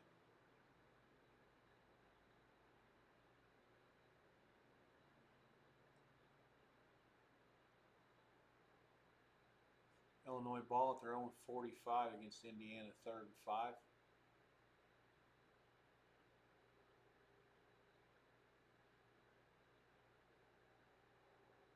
Blitz, and they did not get home. Altmaier can't find anybody to throw it to either, though. Going to try to run it. That ain't going to work. He's sacked out of bounds. He beat the outside man, but once Indiana had the spy basically come in and try to go after him, that was it. Hoosiers will force a punt. A lot of people I respect couldn't figure out the power rating on Indiana. They know that they think they've seen something good out of Illinois. I haven't been sold. And then I also had a good chat with Ed Sammons, who brought up a really good point. He said that Old Dominion's probably better than what we think, and Indiana beat them really good. Sellers dropped one in the bucket from about 50 to Jacobs. He hit the pylon. It's going to be a touchdown for South Carolina. Big play there. Miami over Florida 7-0. 6 minutes into the first. Florida 2nd and 10, starting at their own 25.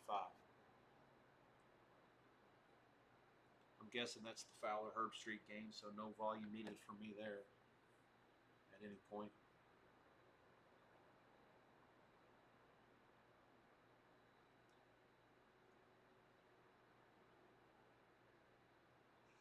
South Carolina 7, Missouri 6. 7-6, 11:26 to go in the second. I got to stop that yawning. We're still got a long way to go, minimum of 4 hours. We're 8 hours in, 4 to go. We've run 2/3 of our race. I am good on fuel. I'm going to go back to iced tea here in a little bit too. Switched off to water and Gatorade for the middle part of the shift. Baylor out past midfield.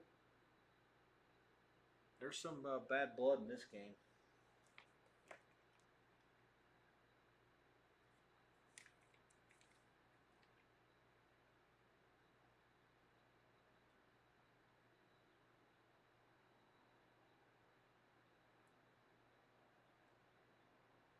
Yeah, that's interesting too, because these two teams didn't even play each other last year. It's the first time that Arizona State's actually ever been to Waco, period.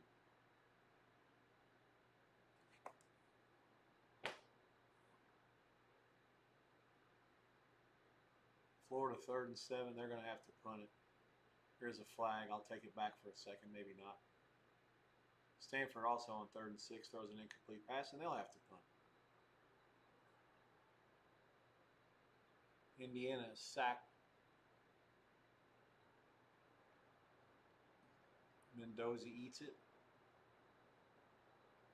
4th and 8. They'll have to punt.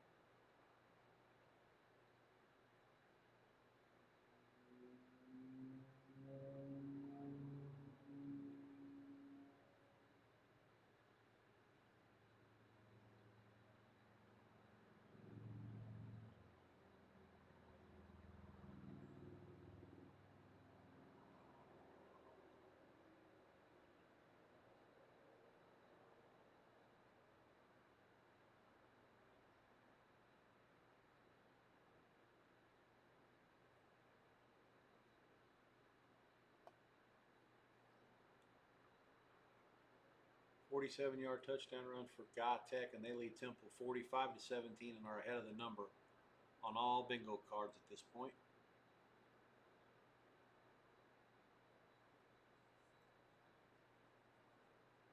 Can Temple slide back in the back door? They've got 5:15 to do so.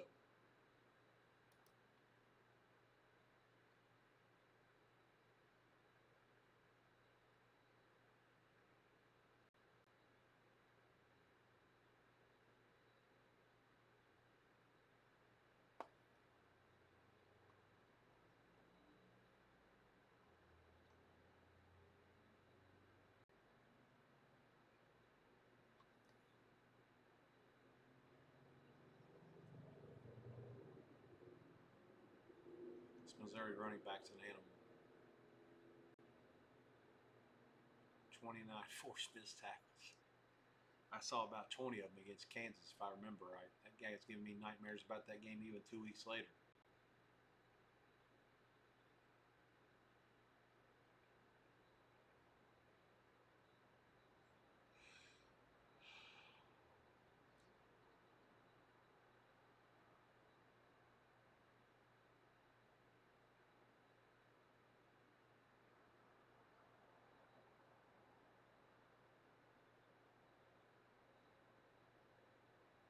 Arizona State's defense stiffens is going to probably force a Baylor punt. I don't know. They might be in field goal range. Yeah, they are. It's a long one.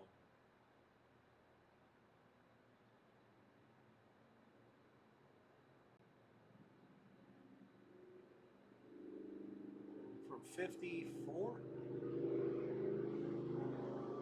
53. Up. He absolutely drilled it right down the middle. 3-3. Baylor, Arizona State. In Waco, knotted up. Midway through the first.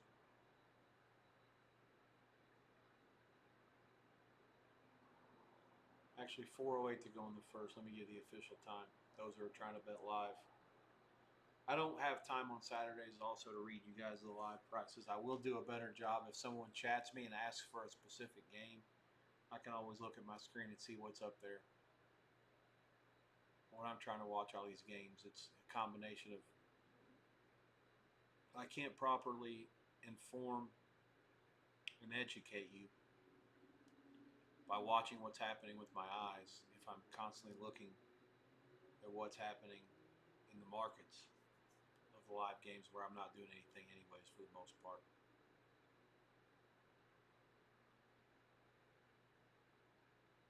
Combine all that with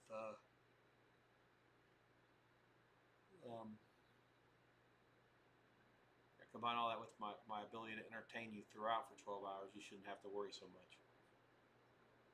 Take it and be happy. Okay, Miami ball at their own 23 against Florida. 7:21 to go. You've got it again. A gain of about 5 on first down, maybe 6. Air Force, big play up the middle here. They're down 21-7 now. They have it in Boise territory, but the Broncos have ripped off 3 straight touchdowns since the 7-0 Air Force lead.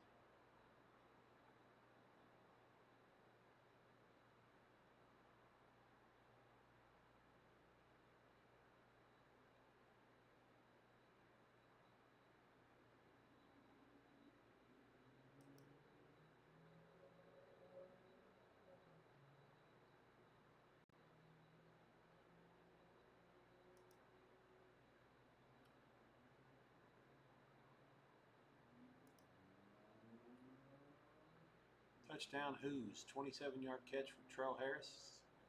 20-7 point pending for Virginia. They might score every time against Stanford's defense. I'm not sure. This looks pretty bad. It's clear that they think they could throw it every play. I don't know if I see they ran the ball once. I'm sure they have. I just haven't seen it yet. Coastal Carolina and South Alabama. The Chanticleers have scored a touchdown. Hold all mutuals on everything. And 7-all. Wow, we have a scoop and score for Indiana on a block punt. 6-0 IU. 9:26 to go.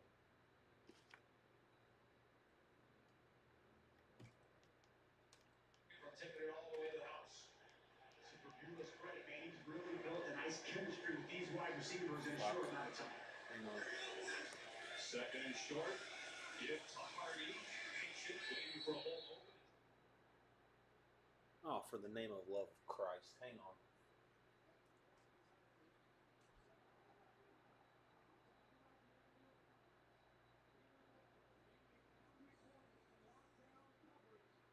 How about this play on special teams? Perfect timing, gets the ball, gets the scoop, and gets the score. Indiana takes an early lead. Peacock people suck. Now I got no volume anywhere. Screw it. I just needed it for a second. I wanted to see what happened in that IU mess. All right.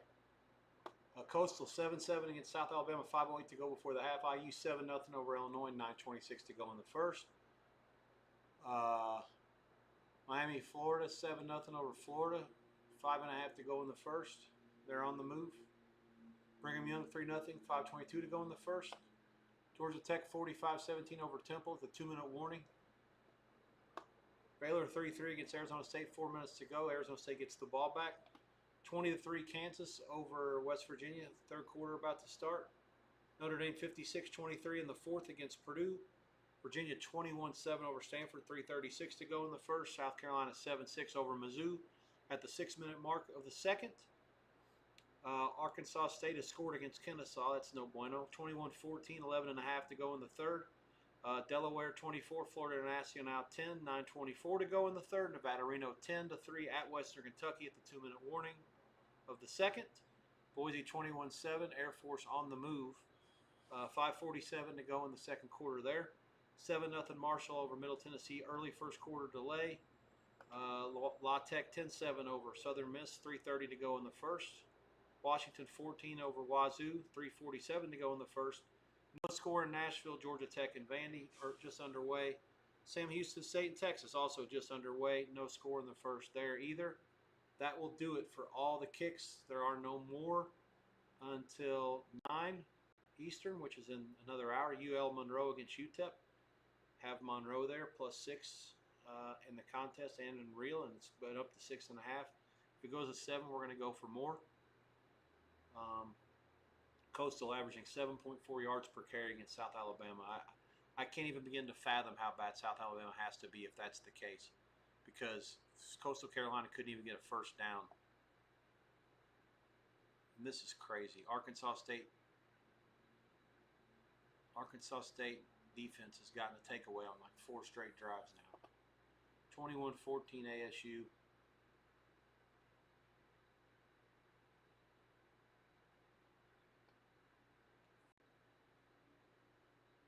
Trails Kennesaw. 11:28 to go in the third.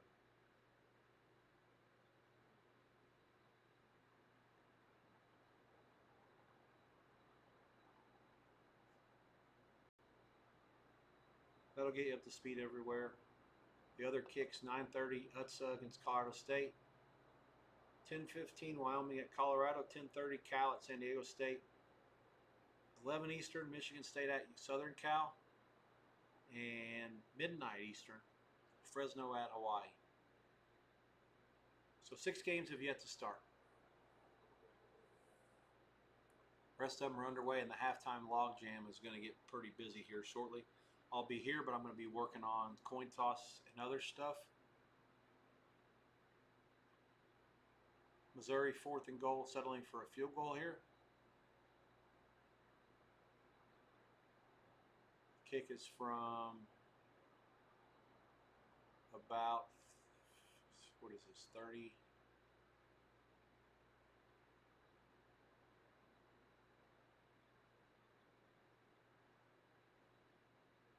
Ish, 28-ish. 9-7 Mizzou, it's good. He did miss an extra point earlier. That's why it's 9-7. 5:54 to go in the first half. All right, need to go over some stuff. Box scores pulled up and some information here. Coin tosses, this, that, and the other. Got you up to see the speed on the scores. I am here, but I'm not here. I'm going to mute myself. I'm going to grab myself an iced tea in a second as well when you see me get up. And also may do some TV maintenance. Georgia State has kicked a field goal against Vandy. They lead 3-0 in Nashville.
Illinois scored. I don't know what happened, but it's 7-all. 7-2 to go in the first in Bloomington. I'll have to put some volume back on that game.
sure you guys are seeing me. I'm trying to watch all the games and also pulling up all the kickoffs and stuff like that too. So bear with me. I'm here. Not really giving you a bunch of play-by-play. That'll come a little bit later once things slow down just a little bit. There's got to be a sweet spot between when I do more talking and when I can't.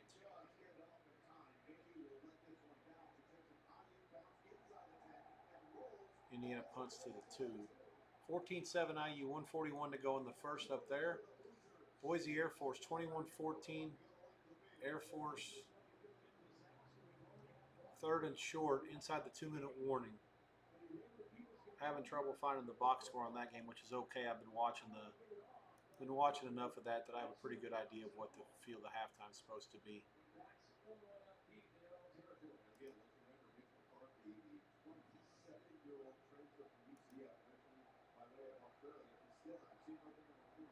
Halftime in Bowling Green, Kentucky. Nevada 10, Western Kentucky 3. Hang tight for a halftime on that, as well as Coastal and South Alabama 14-7 in Mobile. Host team leads.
Wow.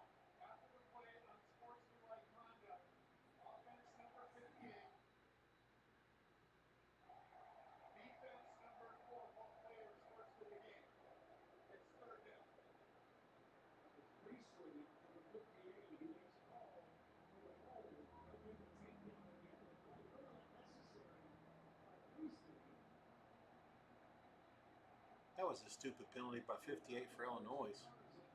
Took away a first down. It's 3rd and 9 at the 2.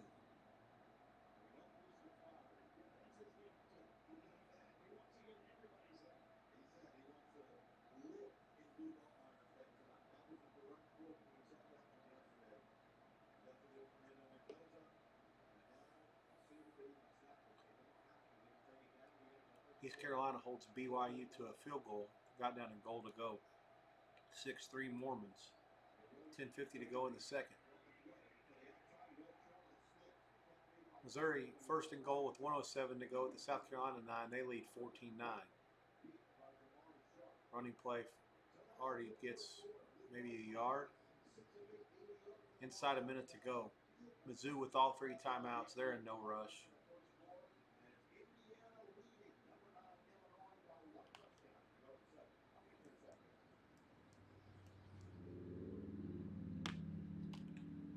Purdue scores to cut the Notre Dame lead to 56-30. That one's almost final inside the last half minute. Game screams over the total. Sarka opened that game 25-49, and it closed 24.5, 25, and 51. So not nearly as much over money as I expected, to be frank. Boise has it back 21-14 against Air Force. We're nearing the half. I'm going to take just a quick break to get myself in ready for this big stretch of the 7 o'clock halftime's about to go in. Be back in just a second.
try to gonna figure out how to give you a scoreboard update everywhere. There's no doubt that Cooper was in a brutal spot when the hit took place.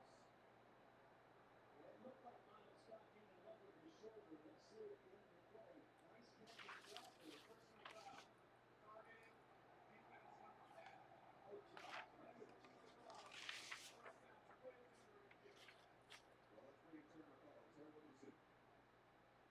Well, we got a defenseless player. We got a knee in his helmet. We see forcible contact to the head neck area of the defenseless receiver. This should be targeted. Although I will tell you guys, you know, it's all over the map, all over the country. So I'm just telling you, this should be targeted. We'll see what they do. So you don't think you lead to the shoulder here? You're saying helmet for the lead. The head's still out front. Yes, we see it.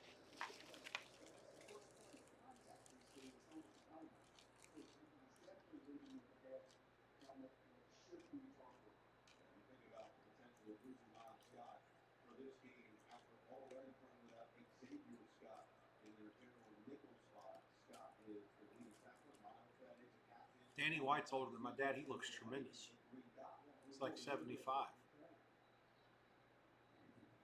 And the fact that Omar Cooper outside of football is totally impressive, man. Cooper got me on the sideline. He's going to go most likely to the national guy.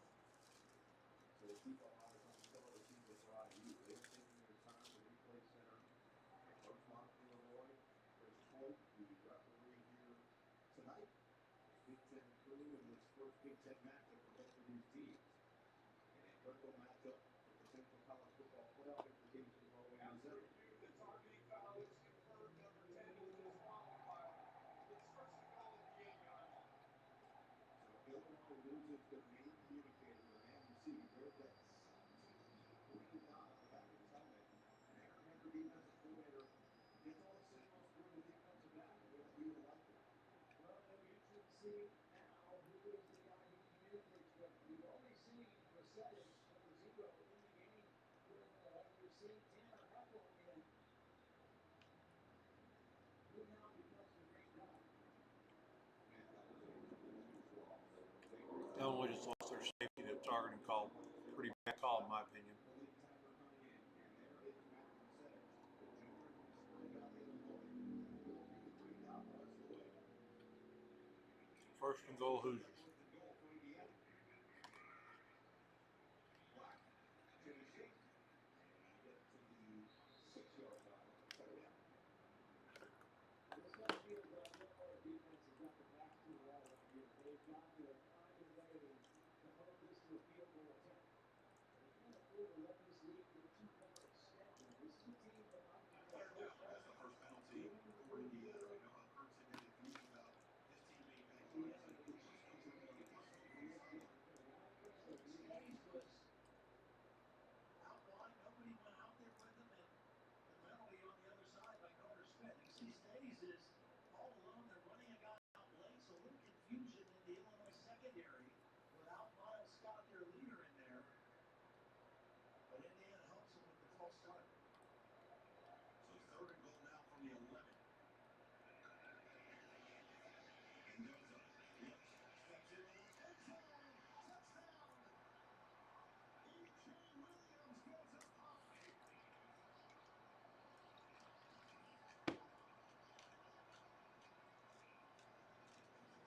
1 second.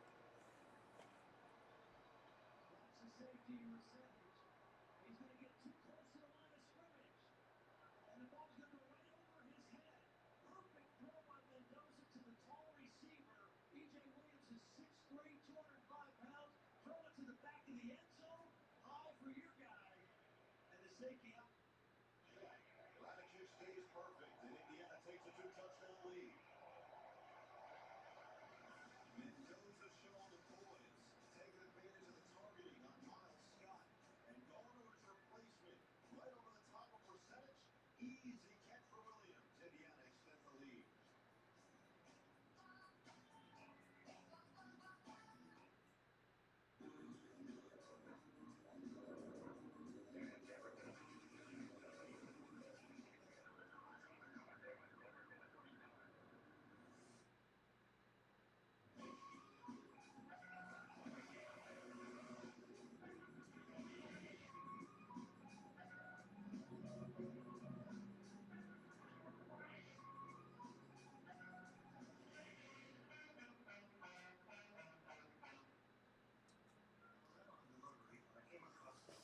TV situation's a fiasco.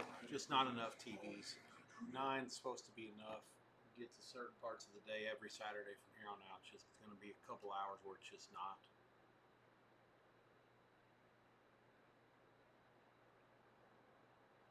Florida has 1 first down and 23 yards of offense in 3 possessions.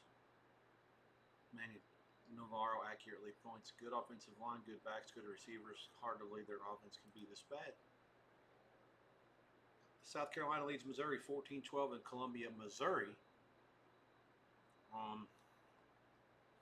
Missouri gets the ball, start second half. They are a 6.5 point favorite. 24's mostly the total. 24.5. Sorry, most of the total.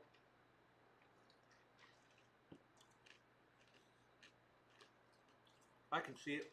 Maybe lean over a little bit.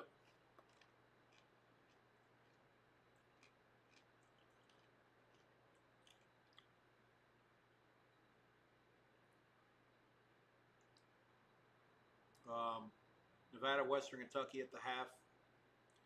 Western Kentucky opened an 8 point favorite, closed a little higher than that. They are down 7. The second half line 4.5.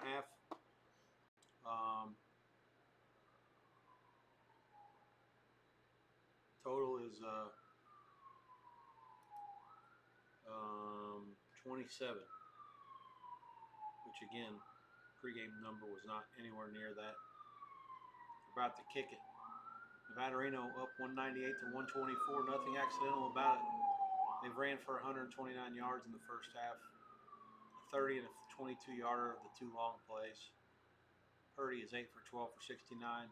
Maverick McIver 10 for 19 for 97 yards for Western. Nothing really to write home about for the Tops. A loss at Nevada Reno would certainly not look good, but hey, it's still Mountain West against Conference USA when it's all boiled down to it. Boise 21-14 over the Air Force Academy at the break. They're up 7. Halftime price 387. Boise will kick to start the second half. They're laying 6 dog money. I think 4.5 is probably a better line. See if anybody goes. Right now it's 6 dog 20. The only 6 flat I see is Buckeye. 24.5 over the total. I think that's too low. I'm going to wait for something else to pop. I don't want to worry about the juice. I don't want to lay 6 to 5 on the 24.5. First 26 that you see or anything with cheaper juice over, probably a pretty good bet. I'll keep you posted if I see one, and we'll go.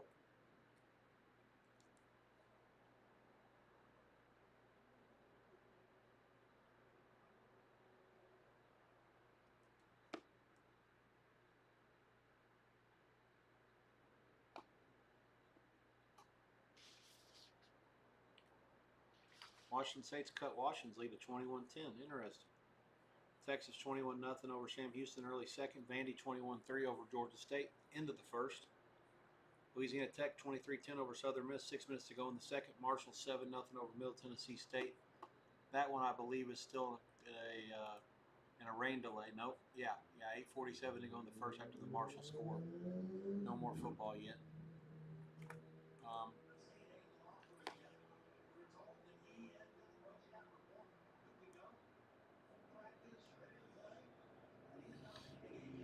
South Alabama 3 and out, and then they punted 11 yards. Underway against Coastal. IU 21-7.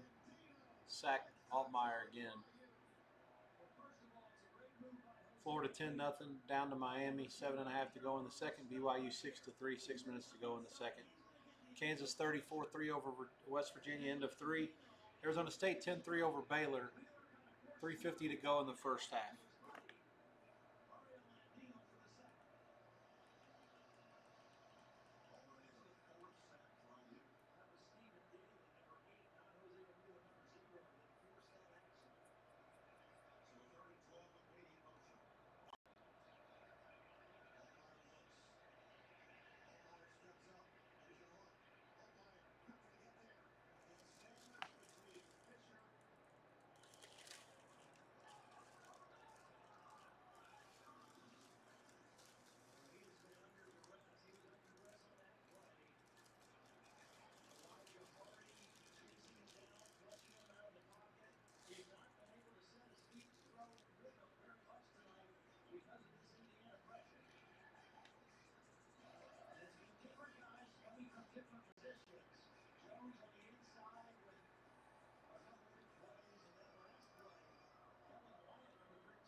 Virginia leads Stanford 28-7.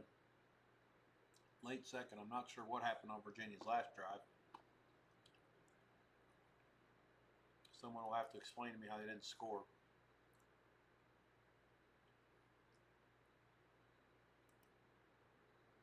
We missed a field goal. 4 touchdowns and a missed field goal. Stanford 1 touchdown and 4 punts.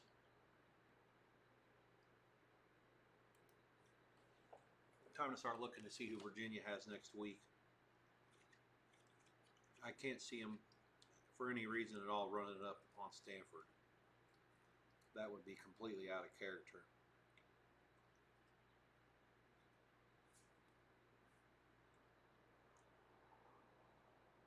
Tony Elliott hasn't won many games here. 3-3-5. No bowls since before COVID. 21 Fenway Bowl got canceled.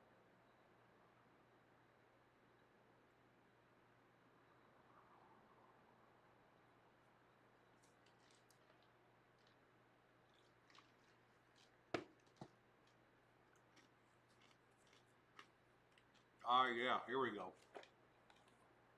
This is the spot for the second half on. Virginia has Florida State on Friday night at home. Fully expect them to shut everything down here as soon as they can. Rooting for gobs and gobs of points here before halftime. And just the whoa Nelly.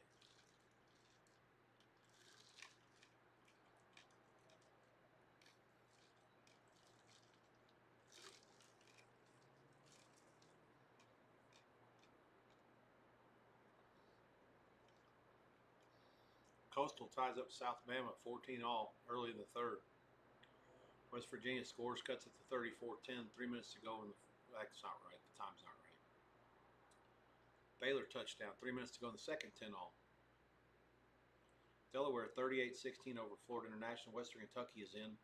4 minutes into the third. 10-all.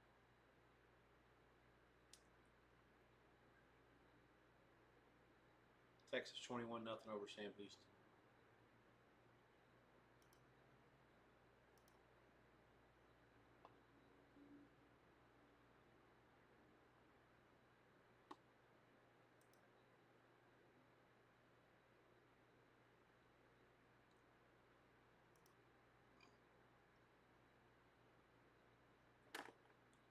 Season, were they worthy of the playoffs? I definitely think they were, but they have a chance to change that tonight. And goes over the middle, another catch this time. Surratt bounces off the tackler. Rozier trying to rip the ball away, but it's a first down catch for Surratt of 11 yards. Unlike new Buckeyes, Fernando Mendoza is in great rhythm right now. Another heartbeat, so his eyes, look at his eyes. He's reading the linebackers. They come in. Rozier cuts the line of scrimmage. It opens up a nice throwing lane for Surratt. And this guy is in control right now. His feet are calm, his eyes are working, and his arm is responding with accuracy. 13 felt like his progression has been similar to the quarterbacks they've had in the past. Well, first work last year. Other way outside, Surratt picks him up, and Sawyer goes down the sideline. And the May cone waffle house gets escorted out of bounds inside Illinois territory as he picks up another chunk gain.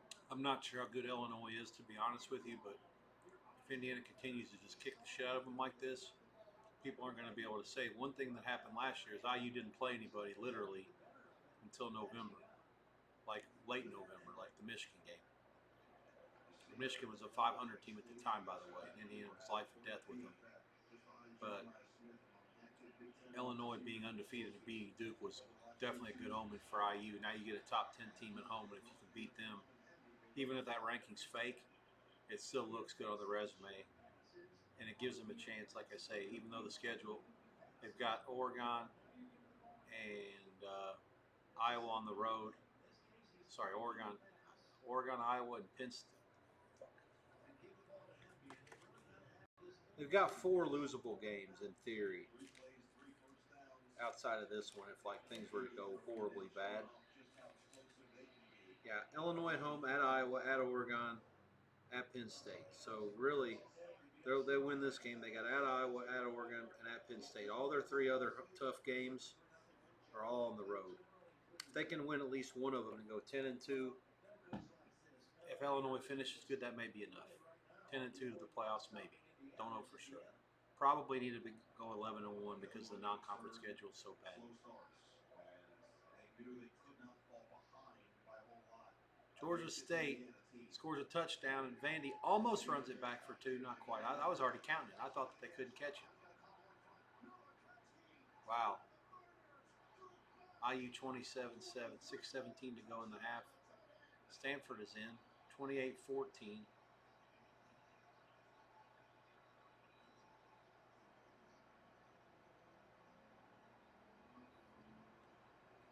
IU 4 plays 80 yards, 219. God, I don't know. If they lose to Penn State and Oregon, both those teams are undefeated, or they lose a total of 1 game, it beats me. Stanford 8 plays 80 yards, 129 off the clock.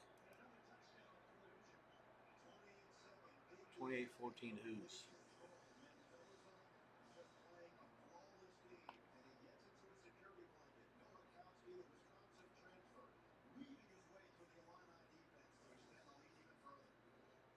Wisconsin transferred to IU for football reasons. It's comical until you watch what happened to Wisconsin today and see what's happening to IU tonight.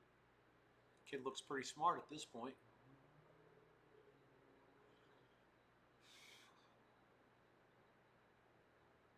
Coastal Kakalaka has 20 points early in the third quarter. How bad must South Alabama be? I need to find that game on TV somewhere. I've got to really do a reassessment of the TVs with everything happening in this set of games. There's all kinds of stuff that I need to change or look into, and it's very, very tough.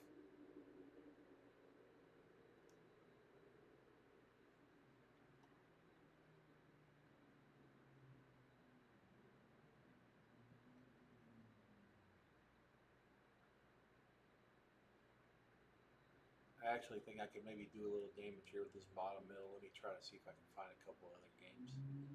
Delaware, no.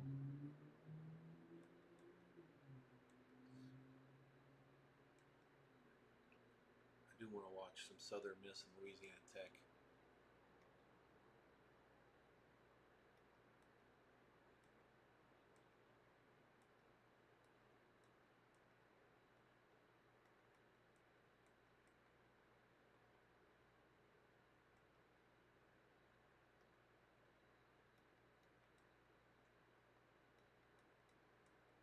Fuck.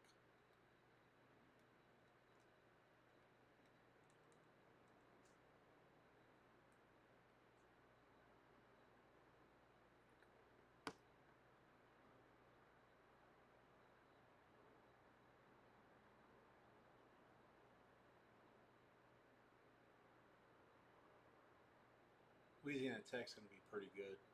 They really are. I hope they win their conference. Coach deserves it.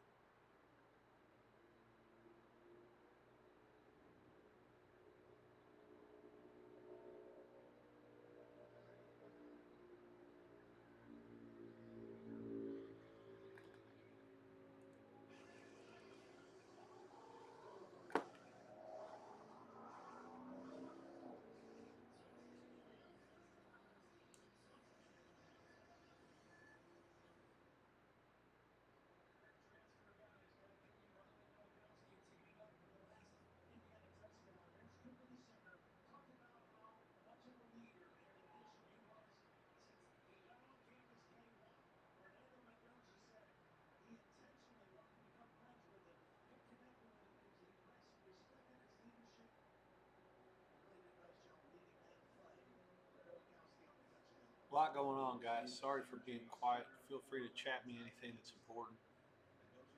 I'll try to do a good job of working with you going forward, being a bit more talkative.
Stanford forces a who punt. This is Virginia's punter's first career punt. It's going to go to the half. 28-14 Wahoos.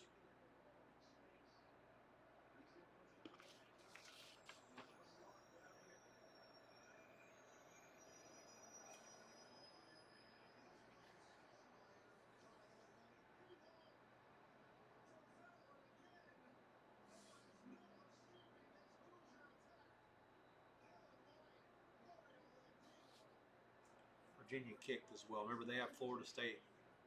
I really want to try under if they come with a stupid number. I doubt it will.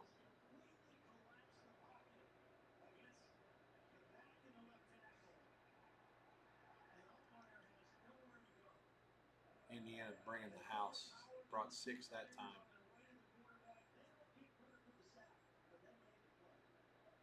IU 5 sacks.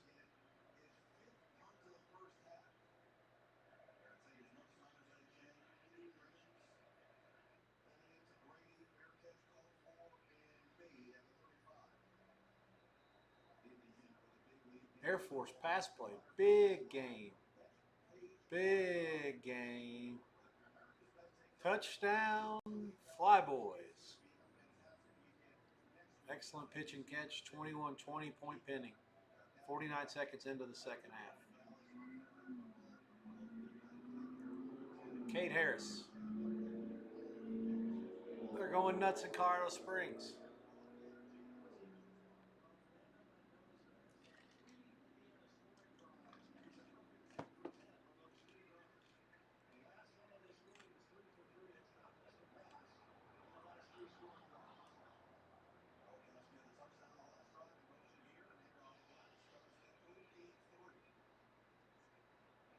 East Carolina, 6-3.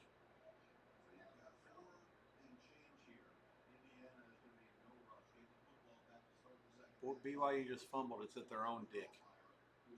Key is just getting out of their own dick at this point. Oh, no.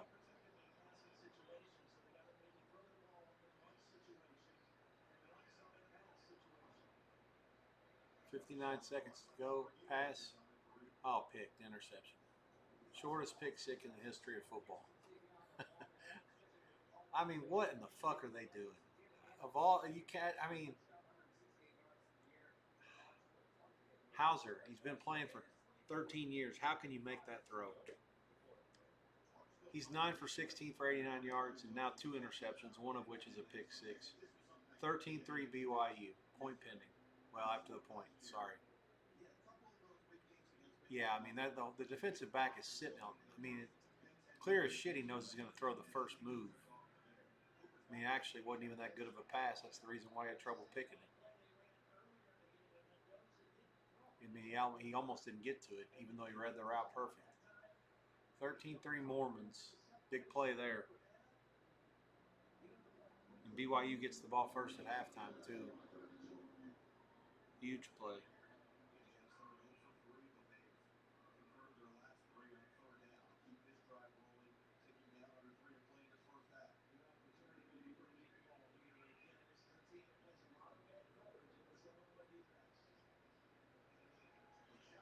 Arizona State trying to milk it. Levitt only 8 for 14 for 58 yards. 10-10 at Baylor.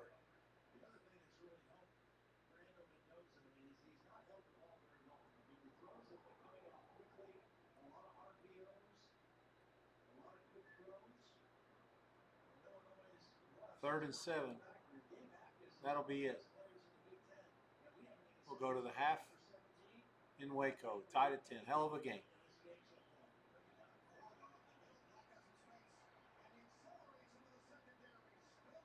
Indiana's beating Illinois into oblivion. South Carolina, just an egregious mistake by Lenore Sellers. He had ran a play fake, had a guy open, didn't throw it. The only thing you can't do is take a sack there. Now it's 2nd and goal from way back. Way, way, way back. The 15.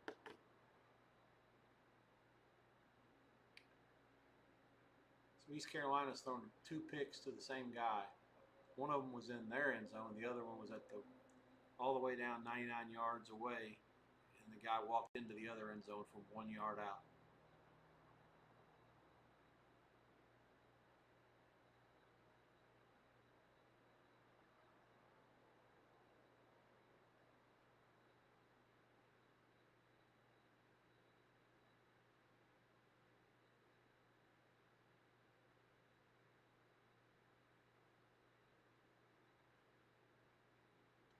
Sellers had a guy again. He didn't throw it. I don't know what he's waiting on.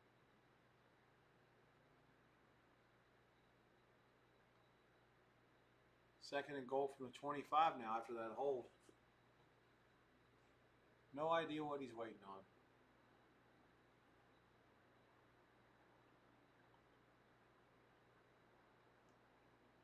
I like the fact that East Carolina still comes out and decides they want to start throwing the ball before the half.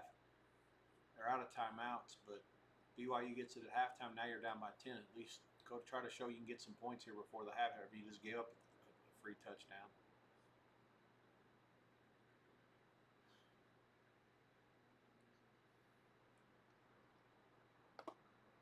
Washington leads Washington State 24-10 at the break. Huskies are minus 8.5 all the way up to 9 and 10. Let's see who they got next week. I know I wrote this down at some point. There was one of these Big Ten teams running a game where they're supposed to win by 1 million. Oh yeah, Ohio State at home. There you go. That's a clear shutdown game if it's not a rivalry. Tough to know what you'll get here. It is a rivalry. 24.5 the total. Like I say, it's 24-10 in Pullman. Stanford, Virginia, 28-14. Virginia laying 7 and 24, 7 minus money at some spots. The 24.5 under is the number I wanted, so nothing yet at 24 over money. I want under 24.5. Florida State goes to Charlottesville on Friday. That'll be the big game this week, at least for those two teams.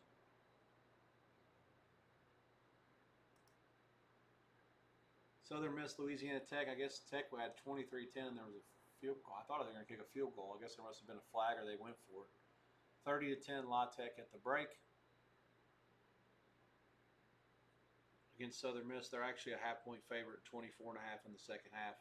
I got no clue. I had it on for a while, but I don't have any strong opinion on that.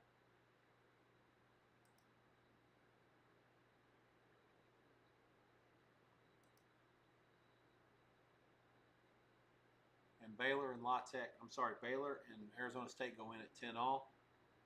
Halftime price, I mean, it's going to be a pick or anything that involves 1.5. It's actually going to go, I don't know. They got, let me see one thing.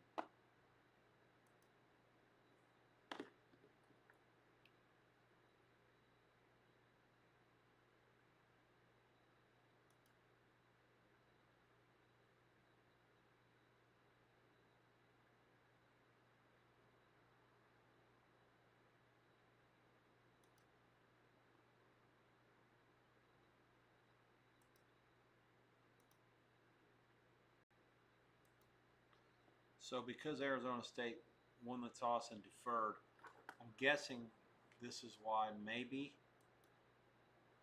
they're the favorite in the second half. I mean, the game to me just looks like a dead nut pick. Baylor, remember, has 2 turnovers. They didn't convert once on 4th down. They lost a fumble. Other team, no turnovers.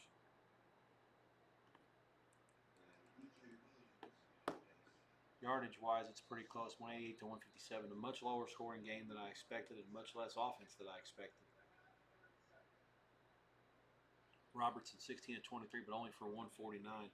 ASU's doing a good job with him. Okay, so that's all gone.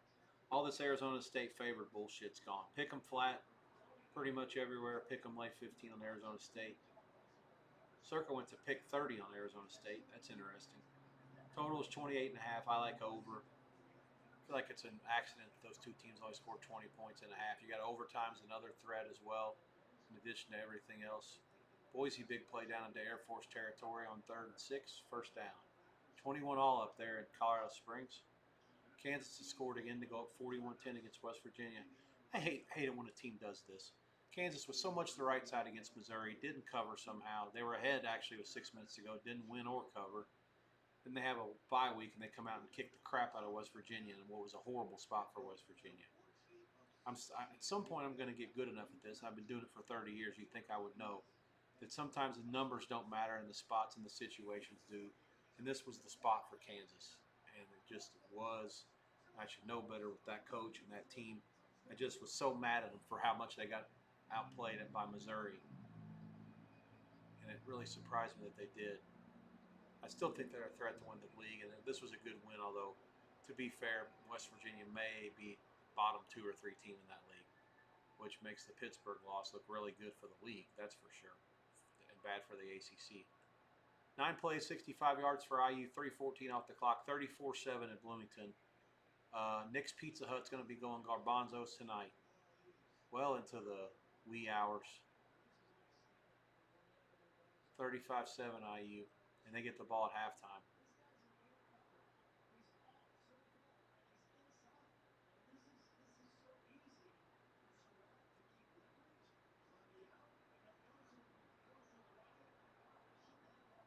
I can't believe that guy could be that open.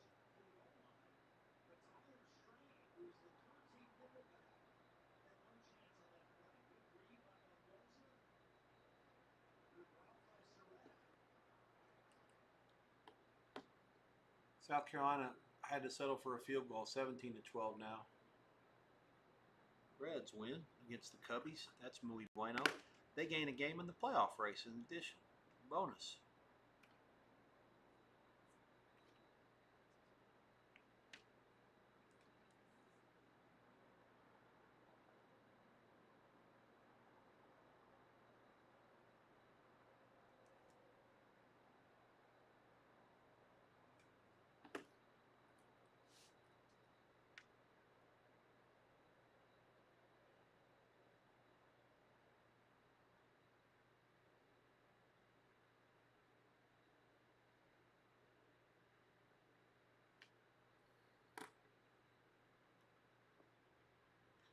A couple of finals for you. Delaware has beaten Florida International 38-16. Very impressed by that. I might be fake news. There might only be one final.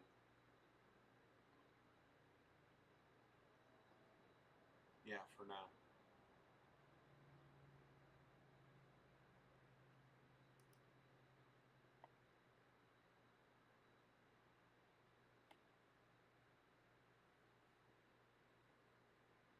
$13-0 Miami against the Gators. Illinois is trying to throw another interception here. Kid dropped it. 40 yards of offense for Illinois. The score is equally as bad as the box score. Nothing accidental about any of this.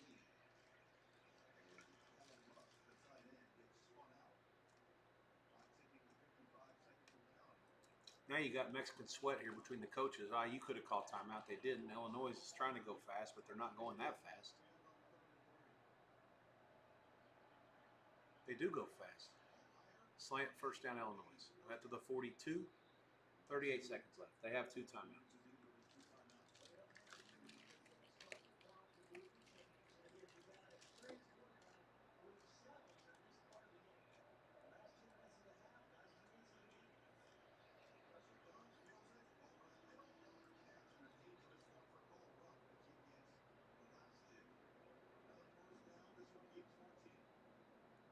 Miami on the move here 22 seconds ago before halftime.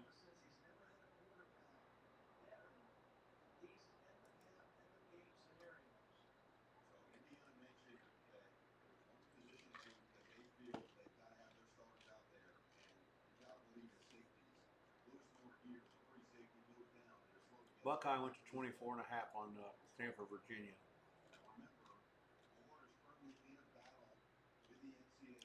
Very close there.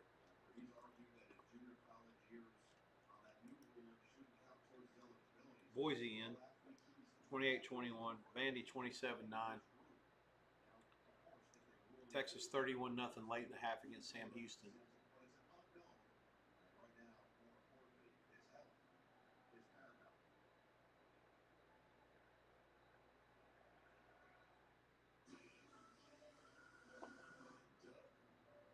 Are you here to receive? We're here for everything. Limo and I help people save.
Did I change the channel on one of these?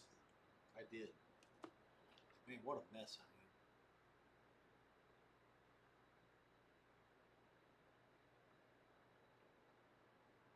I actually like the setup better that I'm in now. I have to make a switcheroo here in a minute. Touchdown, Mizzou.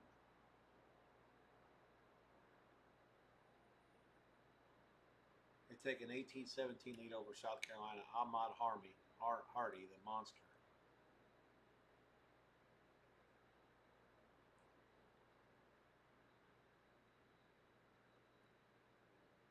Okay, with all these other halves coming, I'm going to have to readjust the TVs hopefully one more time in this set before I get them fixed for the night session.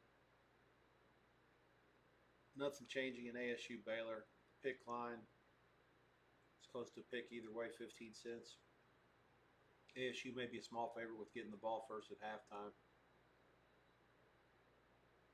Florida and Miami 13 zap at the half. Canes.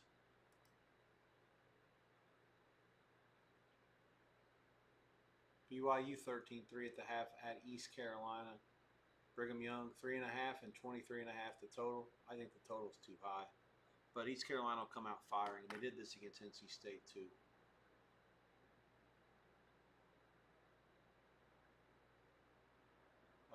And then Miami of Florida, 6.5 the halftime price, mostly 6.5s. The sixes are getting bet up. Florida's continued ineptitude makes it no real surprise. Illinois has worked into field goal range against IU. They're going to kick it here before the half. Total on this Florida Miami game 21.5, 22.5. 46-yard field goal for Illinois.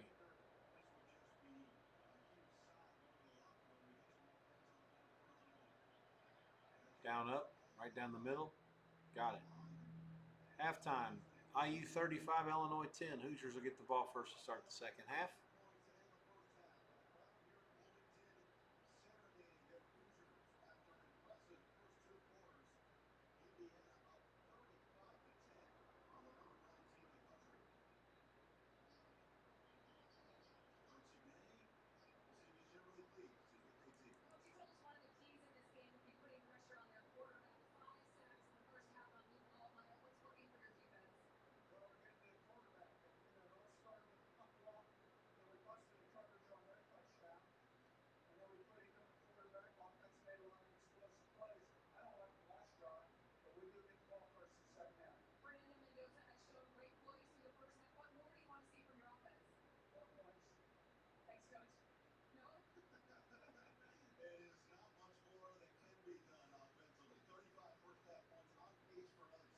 That's pretty funny. More points. 35 at the break. All right. Now I have to hear what Dob was talking about. This is a very, very low day.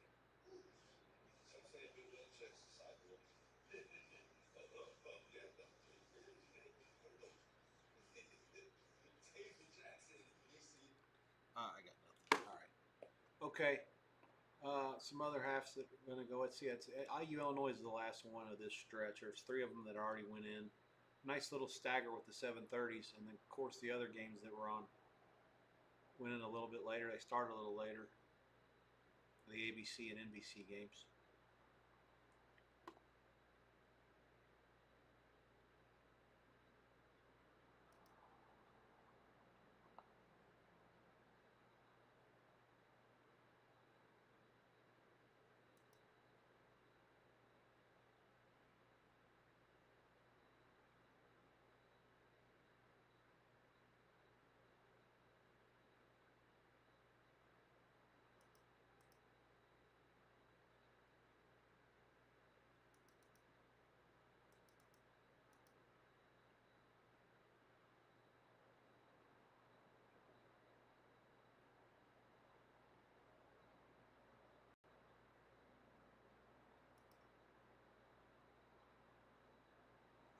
Missouri up 18-17 over South Carolina.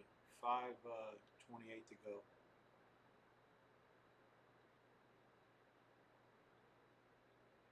Boise up 28-21. Air Force is throwing backward laterals. I'm not sure what that's all about. 6:03 to go in the third.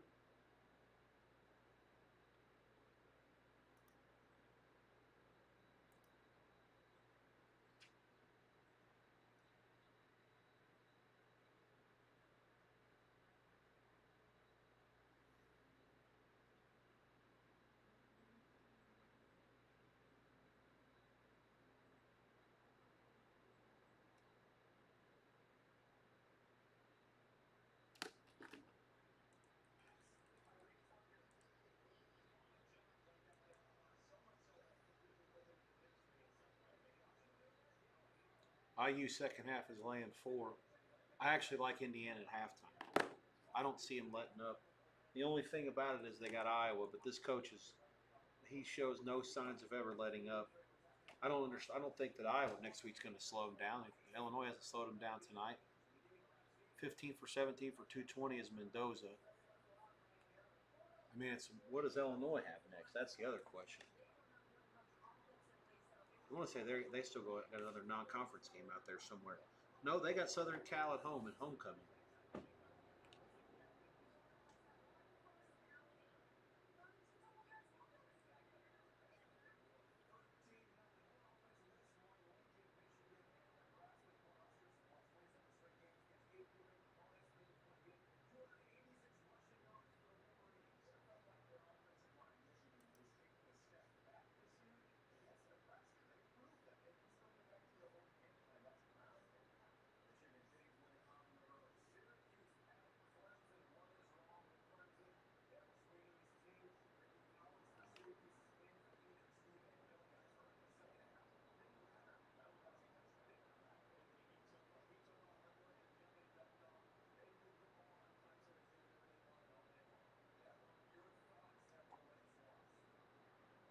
Going to try some IU -4 even money in the second half.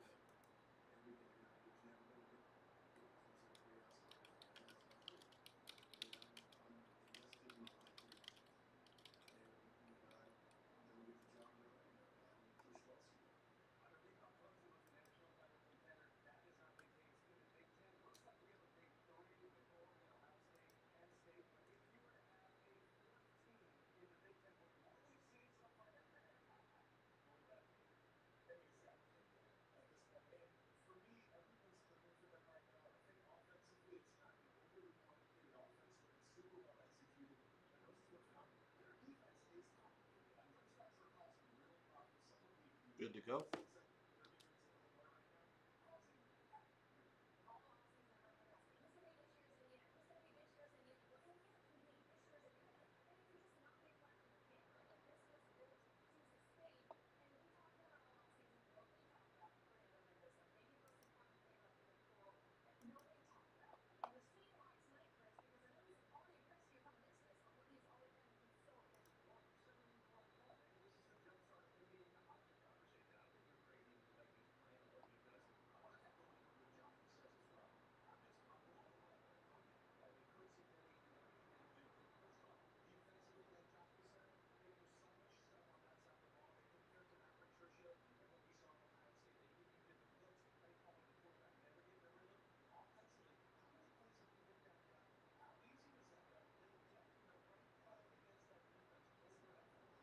Second half underway in Waco.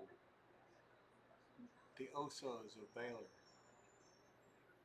Spanish for Bears. Kick.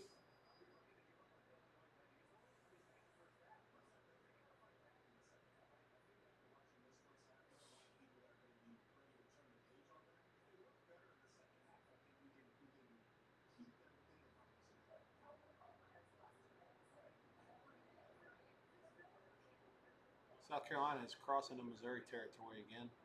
4.5 to go in the third. This has turned into a pretty good game. I think a lot of people expected it maybe not to be. South Carolina has not impressed much in any of their 3 games, really. Even their win against Virginia Tech doesn't look very good at this point.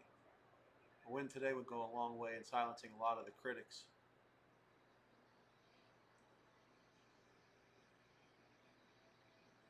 Oddball, the Boise coach is waving at the crowd to cheer. I'm sure there's not more Boise fans than there are here at Air Force. 3rd and 4 for the Flyboys, close to the goal line. Option pitch, and he's out of bounds at the 7. It's going to be 4th and 3. 1:40 to go.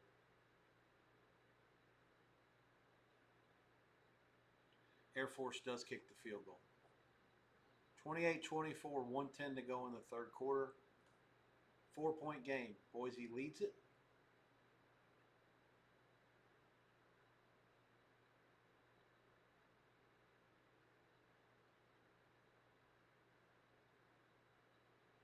That'll do it for the half times, I think, of all these games. Yeah, I think that's it. Deep breath time. Georgia State Vandy going to go in. Texas is already in 31-0 against Sam Houston. Longhorns lead. They're laying 17 and 23 in the second half. Final score of that game will be X-0. Sam Houston's really, really bad. Pavia to Stowers, 11 yards down to the Georgia State 4. Inside of 2 minutes to go in the half. Vandy trying to continue their touchdown parade before the intermission. Western Kentucky's taking the lead against Reno, 17-13, 11 minutes to go in the 4th. Kennesaw trying to hold on for dear life against Arkansas State. No good. 28-21 there. Let me see where things stand. ASU ball, 3rd and 4 at their own 22 inside of a minute.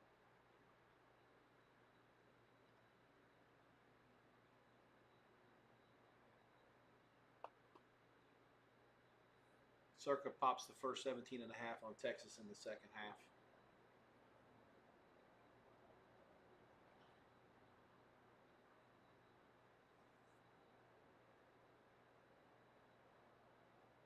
Sellers, 3rd and 37. Look at this. He's completed a pass for about 33. It's going to be 4th down. They are in field goal range. Now it's just a matter of whether they want to kick it or not. He literally rolled to his left and threw it for it's a 30-something yard gain. Might be 30 on the nose. Had to give him a couple extra steps, he might have kept it in bounds.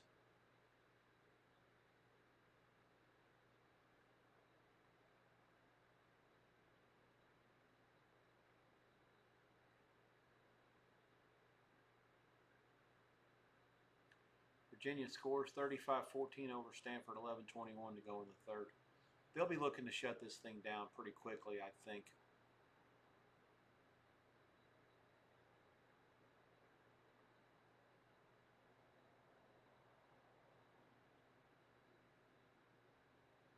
Second half stuff's going to fall to 4 and 2, or the live combined with the second half stuff after the Kennesaw State loss.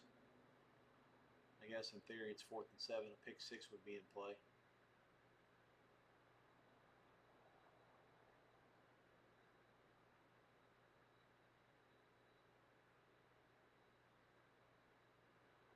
Ball on the tee in Greenville. East Kakalaka going to kick it to BYU.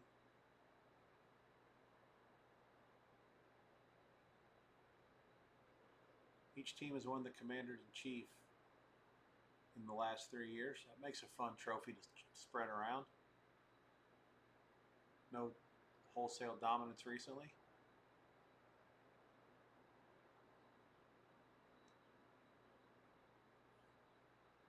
No one-way traffic.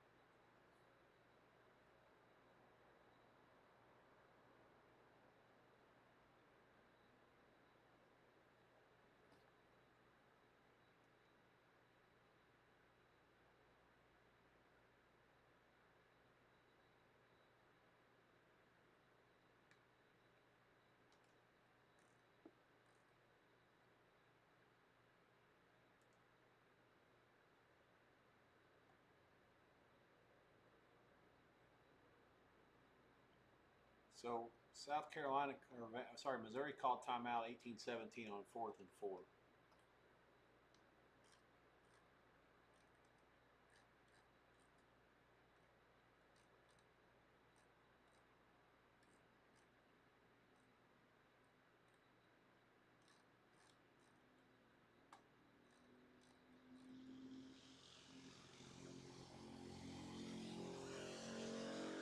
One second.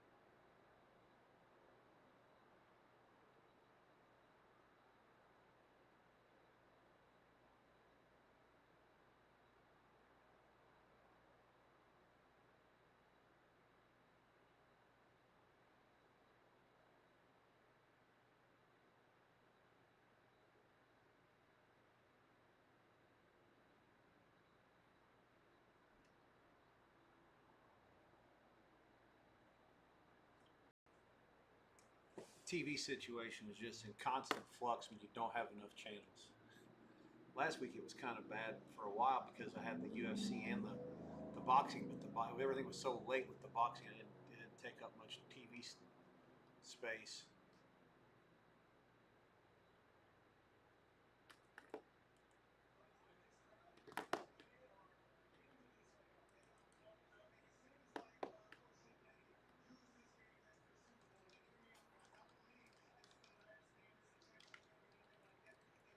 South Carolina did force the Mizzou timeout, and afterwards they decided to kick a field goal.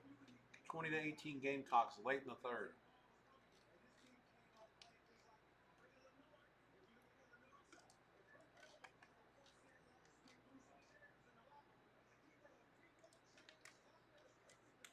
Washington State has scored again against Washington to slice the lead to 24-17. I may have to take a live peek at that game. Certainly was not expecting Washington State to score 17 points. Bachmeyer fires a gem. Oh, should have been picked off. The receiver was behind both the defenders. Not a great pass. Oh, wow. Boise scored a touchdown?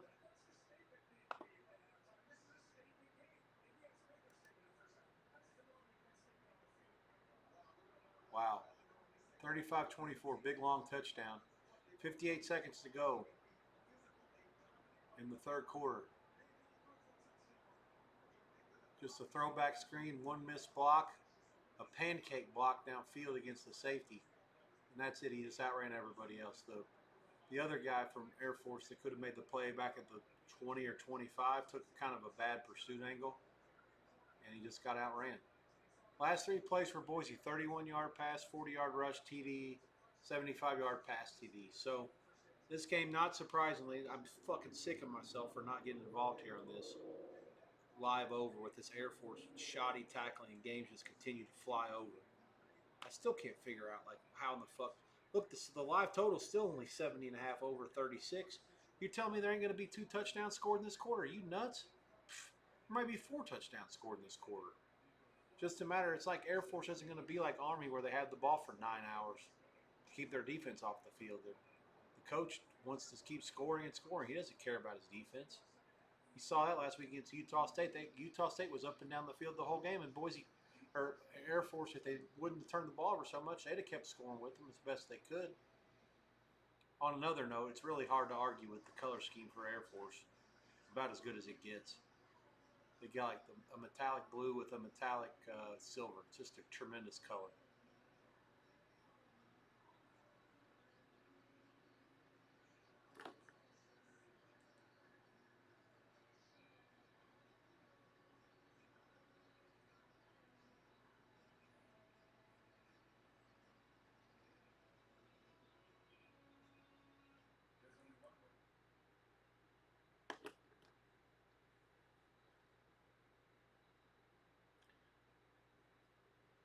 Let's see. There was a 9 o'clock Eastern kick. It's Monroe and UTEP.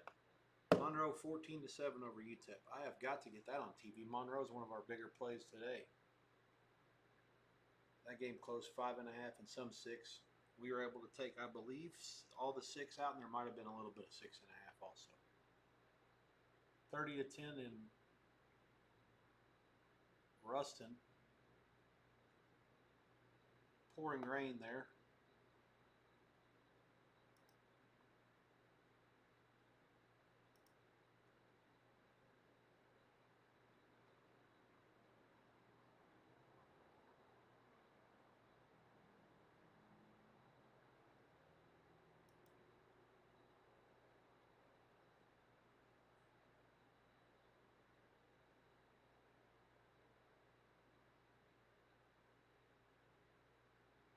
Vandy's up 35-9. They've got the ball back against Georgia State.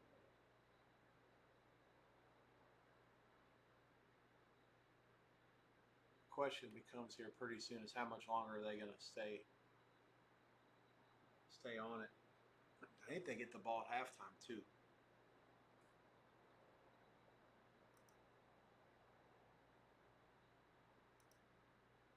Yeah. Vandy's had the ball 5 times and they've scored 5 touchdowns.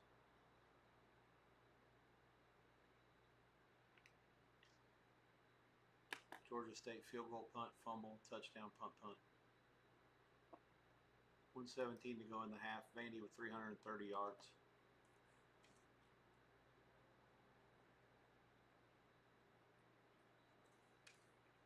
Vandy.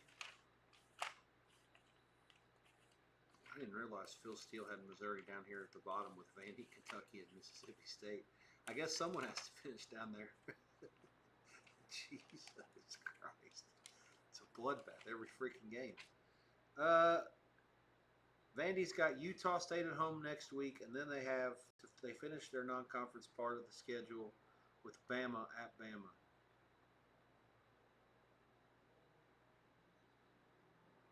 Sorry, let me phrase that. They played at South Carolina in week 3 after winning at Virginia Tech and at home against Charleston Southern. So they were 3-0. This game will make them 4-0. They have Utah State at home to finish the non-conference schedule. Then they go at Alabama to continue the SEC schedule. That'll be their 6th game. They have a bye. They will have 2 byes after that, and they'll only 2 road games. At Texas, at Tennessee. The home games will be LSU, Missouri, Auburn, and Kentucky. It's obviously a tough stretch that starts with the Bama game. At Bama, LSU, Missouri, at Texas, Auburn. Those 5 games in a row with 1 bye, then another bye after the Auburn game before Kentucky and at Tennessee to finish. So with those 5 games, Alabama on the road. Yeah, again, they got Utah State at home next week. They'll score every time against that team too, or a lot of times at least. There might be a ton of points scored in that game now that I think about it. Vandy has 36 seconds and 1 timeout. They're at the Georgia State 20.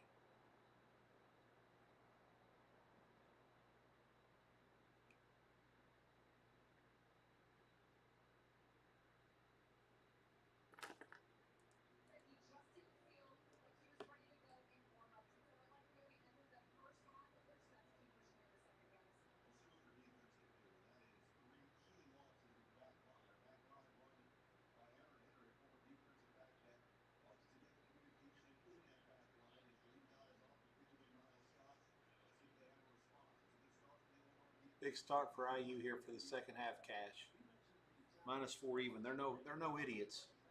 Algorithm would never spit that out with the score being that high on Indiana before. It's just a matter of the new coach doing different things. They're not afraid to get off the gas. Whoever the humans that were involved with that, I give them a lot of credit. That was good work.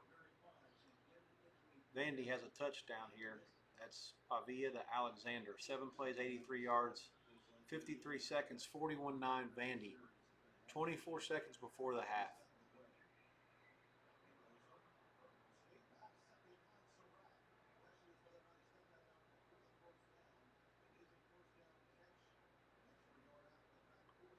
Pavia now 16 of 20. And believe it or not, that's his first touchdown pass. He has ran for one, 9 carries, 86 yards. 16 for 230, 16 for 20, 236 for the air. Vandy has run it 18 times for 120.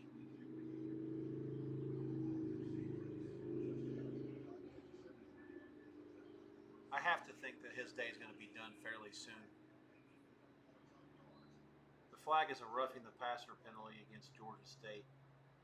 It would be really funny if they're kicking off from the 50 if they onside kick. That would be just tremendous.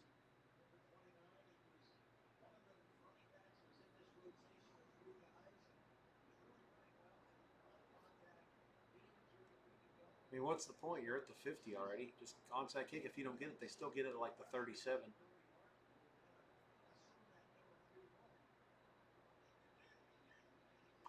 East Carolina, nice pass by Hauser. It's dropped. Indiana just does so many things well. The quarterback makes all the right reads. They put him in position to succeed. He's good to begin with. The play calling's good. Illinois is missing a lot of guys on the back end, but I think Indiana can just continue to score pretty much every time.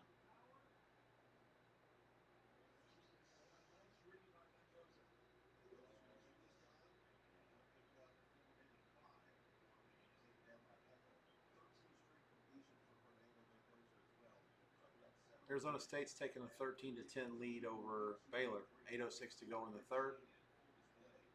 Stanford stopped, and now Virginia with the ball back in the red zone, close to 3rd and 6, 6:15 to go. South Carolina 20-18 over Missouri. Rushing yards, Missouri 200, South Carolina -8. Crazy.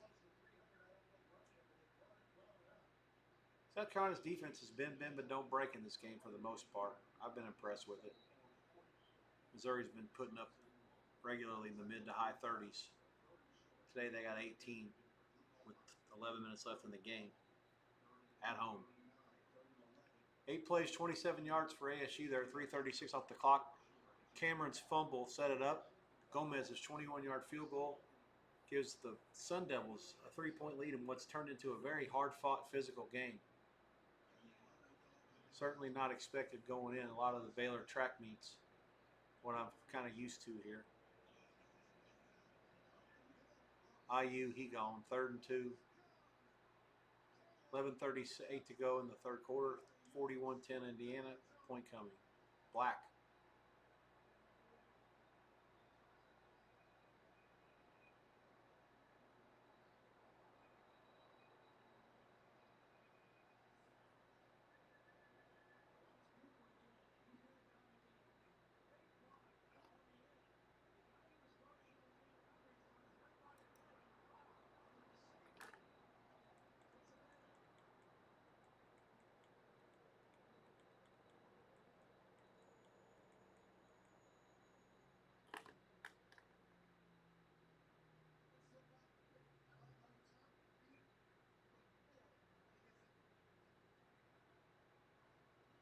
(31-17).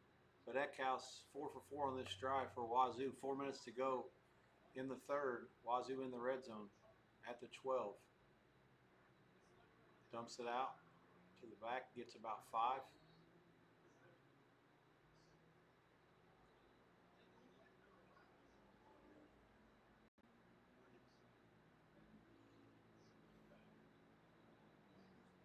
Vandy leads Georgia State 42-9 at the break. 6 possessions, 6 touchdowns for the Commodores, who will get the ball to start the second half. Man, I have to really look at what I'm doing with Washington.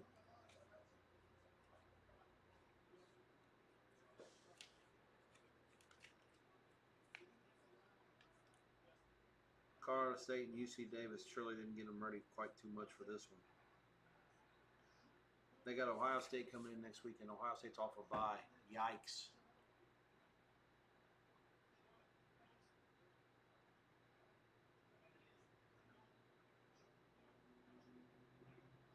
Air Force moving the ball through the air again. There have been many years where they should have changed their name to Ground Force. Absolutely couldn't move it through the air. Mizzou takes it down and in, and they get the deuce as well. Quarterback keeps it. 26-20 Missouri. 10 plays, 75 yards, 5:46 off the clock. Very impressive work by the Tigers. And they lead by 6. 9:32 left in the game.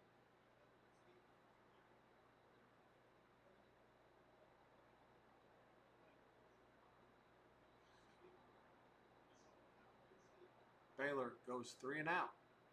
They'll punt it with 7:40 to go in the third. Plenty of time left there.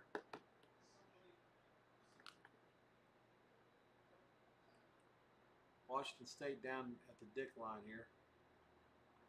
Texas has scored early in the second, 37-0. Point pending against Sam Houston. Marshall over Middle Tennessee, 20-14. That game is still in the first in Murfreesboro. I'm gonna have to find a home for that on one of my TVs. We're in the first quarter still, and there's been a weather delay. We already have 369 yards of offense in that game. Drive summary is as follows. Marshall started with the ball and punted 3 and out. Then it went middle with an interception, 2 plays, 5 yards. Since then, Marshall touchdown at the 8:47 mark, 7-0 after a 3.5-minute drive. Long weather delay. 2-play 75-yard touchdown for Middle Tennessee. 3-play 75-yard touchdown for Marshall. 2-play 75-yard touchdown for Middle. 9-play 75-yard touchdown for Marshall. 105 to go in the first. 21-14. That's 5 touchdowns in 7 minutes and 42 seconds if you're counting at home in Murfreesboro. Fun times.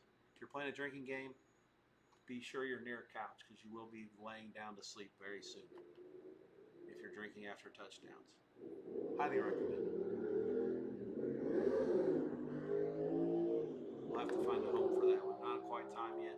Vandy laying 13.5 and 14 in the second half. There's actually a 14.5 on the screen in town. That'll go away. It's too many points. 14's probably the number. 23.5 the total. Again, with Georgia State, they can't tackle anybody. I don't see why it can't go over. I mean, I would only have over. Air Force, touchdown. Nice pass. 35-30, point pending for Air Force. They may go for 2 here. 9:44 left. I can't believe I didn't have second half over. That is so bad by me. Washington's lead over Washington State is trimmed to 31-24 on the Palouse. Impressive drive by Wazoo there to cut the lead to a touchdown. 2:38 to go. This game close, 20.5, 21. Huskies nowhere near the number at this point. Nor do I think it's getting there. 9:44 left. They will go for 2. BYU scoring drive, 2 plays, 47 yards, and they are now in total control in Greenville.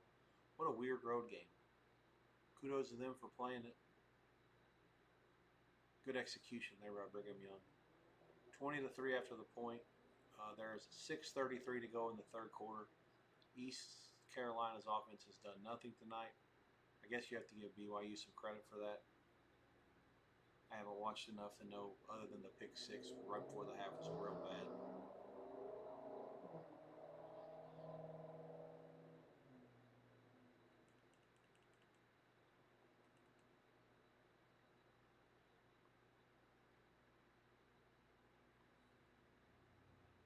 Florida, this is their best play of the night for sure. Toss sweep to the right side. He got about 20 when it was all said and done, or 25, and he was hit, and after his first contact he kept going. This ball snapped at the 20. He's hit at the 27. Then he misses a tackle at the 34. Another one at the 42, 44. Out tackle at the 48. Tough run. Florida needs to see some more of that. They're down 13 zap, 9 minutes left in the third quarter. Give it to the same guy, pounds his way up the middle for about 3. I've got fast feeds varying between Arizona State, Baylor, Florida, Miami, Illinois, Indiana, and Washington State, Washington. The 4 games that are on ABC, CBS, Fox, and NBC.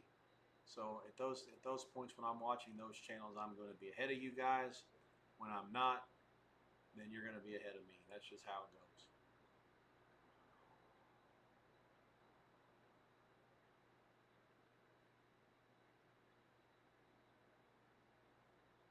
This guy for Baylor was literally grabbing the receiver's jersey all the way down the field for Arizona State. They somehow not. They did call it. Okay, I was going to say, if they didn't call that, Stanford just dropped in another long pass. What a track meet. What is Florida State going to do to this defense? Cole Branson did it again. He is getting better every week. I'll just give him that much. 38-20, the Wahoos lead. 4:18 to go in the third. I'm glad I didn't bite on that second half under. I really liked it too. I knew that the defenses are so bad, but Virginia's going to really want to try to get out of here alive, but it doesn't really work that way. Bryce Farrell, 2 catches for 128. 64-yard average. Amazingly enough, only 1 touchdown, not 2.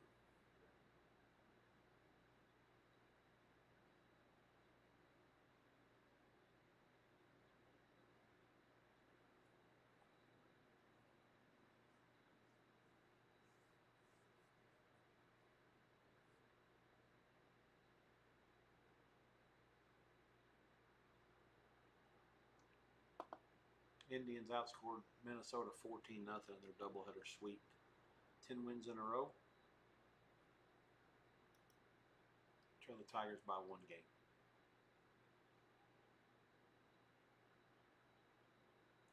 South Alabama scores to cut Coastal's lead to 28-20. South Alabama was a 14.5, 15-point favorite. Another game where a big favorite's in dire straits at home, nonetheless.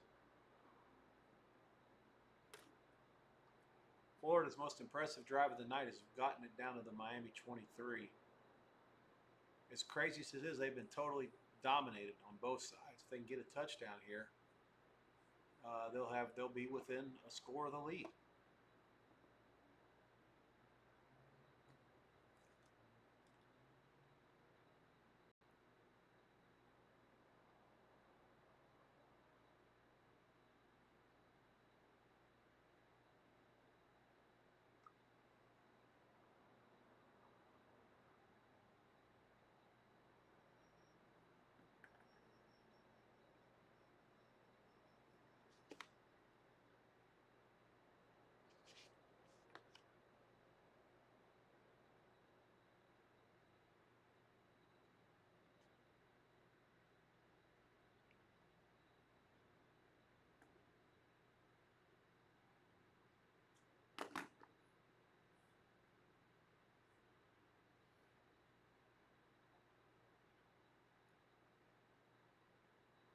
South Carolina going to have to punt at 8:22 to go in the half. Sellers incomplete. They're 4th and 7 now. Missouri up 6. They're going to get the ball back.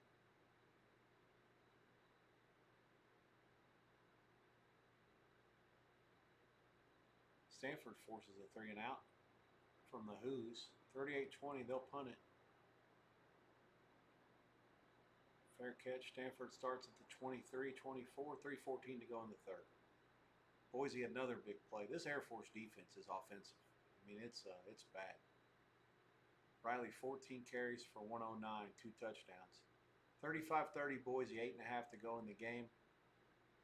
Point spread hijinks are definitely going to be in play here. The line was 10.5, 11. Total's already flown over for the game. Boise will go up 11 with a touchdown. Probably go for 2, put it on 13. Easily could fall 11. A lot of game left. I won't hyper speculate. That's bad business. 4th and 2 for Florida. They call their first timeout. 4:47 to go in the third. Sunbelt Billy down 13-0 to Miami.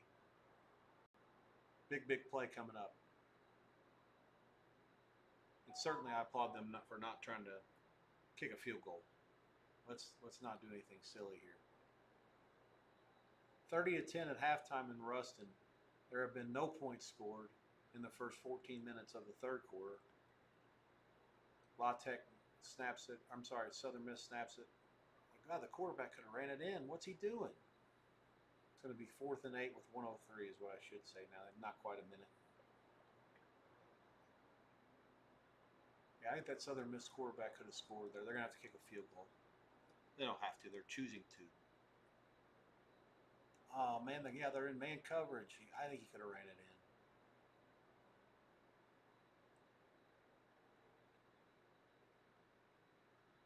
Boise 2nd and 2. 7:38 clock moving at the Air Force 38. East Carolina, big play. Couple of missed tackles. Down to the Brigham Young 23. 4:35 to go there. Stanford took a sack. Clock moving 3rd and 19. 4-man rush. Drops it off over the middle. Complete for 3 or 4 yards. They'll punt.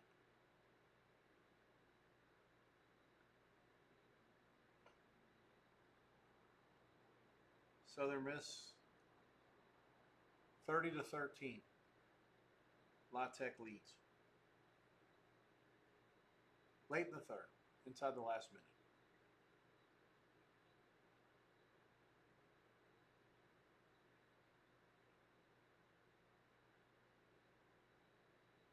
This East Carolina drive's been their most impressive of the night. It's going to be 3rd and about 7. Stanford punts back to the 38, 1:16 to go. Levitt fires a completion into Baylor territory, it looks like. 13-10 to go. 13-10 there, ASU with the lead. 3rd and 3 to the 22. Rolls, completes it to the back. Great play by the Baylor defense. He only gets 2 yards. 4th and 1 at the 16.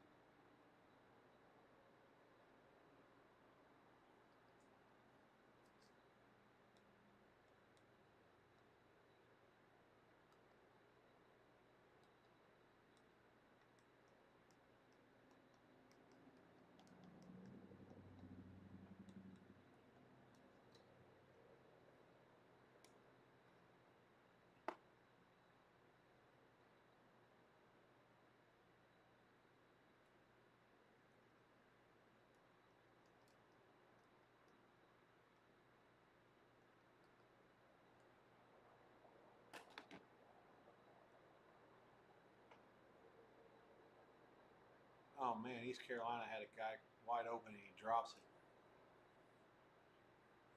Actually had 2 guys standing in the same spot. What's the first down? Maybe the other guy caught it. That or there's a penalty. Either way, it's a first down.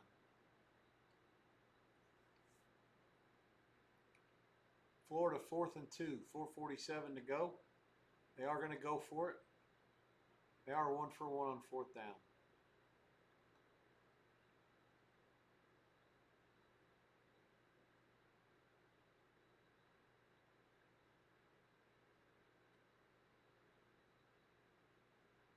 Hey, great effort there. First down, Gators.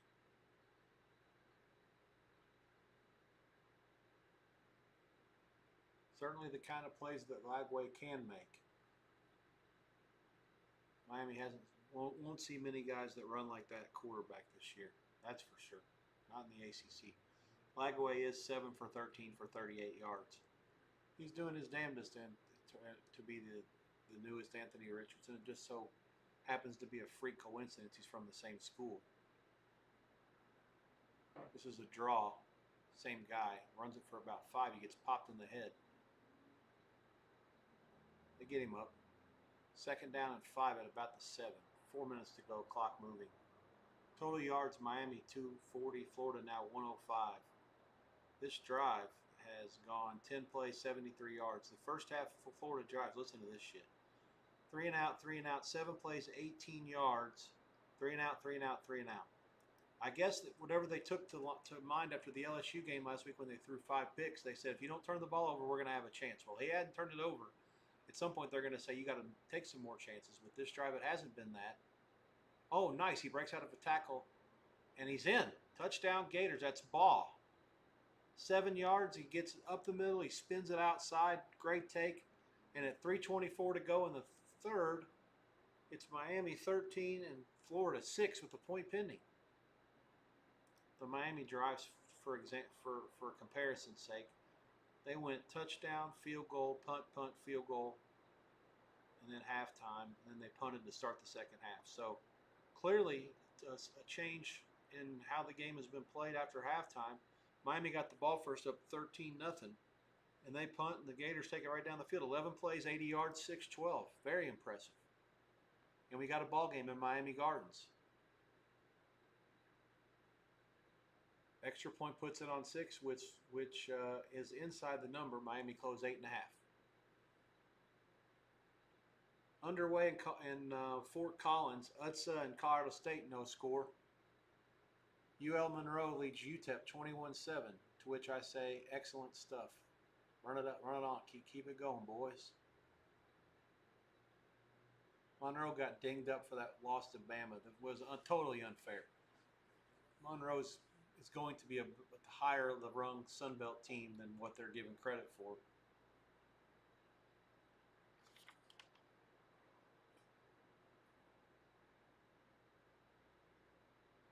That'll be the game that gets me to 3 and 4 in the contest. I'll gladly take it. I just can't believe I didn't have bigger Indiana. Let's keep an eye on that too for second half purposes. Baylor has it 13-10 at their own 22. Late in the third quarter there. Robertson 17 of 28 for 158 and 1 touchdown. Arizona State's defense deserves a lot of credit. That's really good work. This guy threw for 400-something yards against Auburn. Now, granted, a lot of that was because they were getting beat and having to throw it all the time. Florida's extra point was good. It's 13-7, 3:24 left in the third quarter. Extremely impressive drive.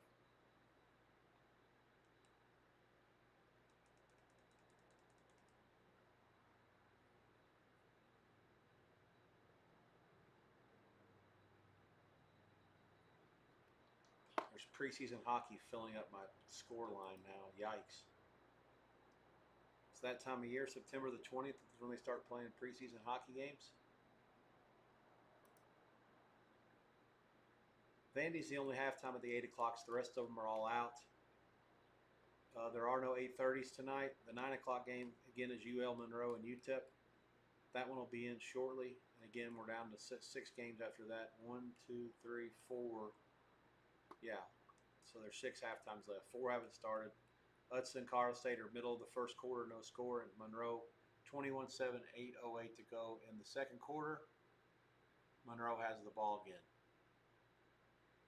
Into UTEP territory again.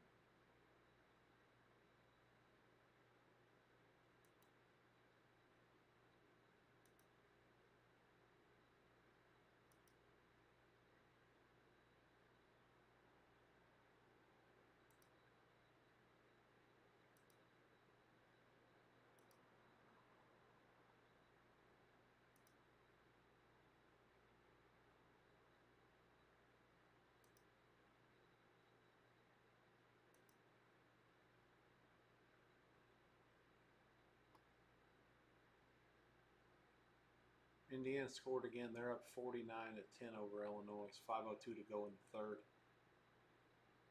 Washington and Washington State, 38-24, 12:49 to go in the fourth. Huskies go back up by 14. Arizona State, big play. They're down now inside the 10. That's going to be the end of the third quarter.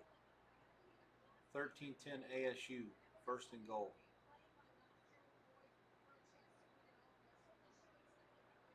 Levitt doing it with his legs. Made a guy miss.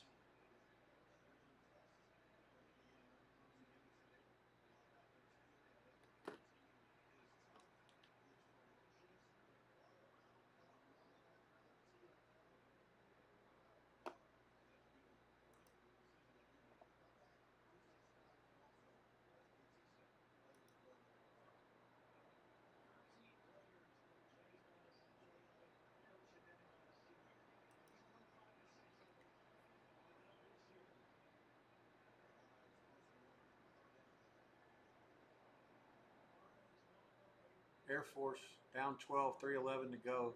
So Boise did not go for two when they were down there the last time. Air Force first and goal at the 4. Taken down exactly 3 minutes to go. Both teams have all 3 of their timeouts left. So the back door is open here for Air Force. Then it just depends on whether Boise tries to run the clock out or not. But Air Force has to score. And with the game sitting 12, maybe it was the right move by Boise to kick the extra point, because that prevents Air Force from kicking the field goal to cut it to 8.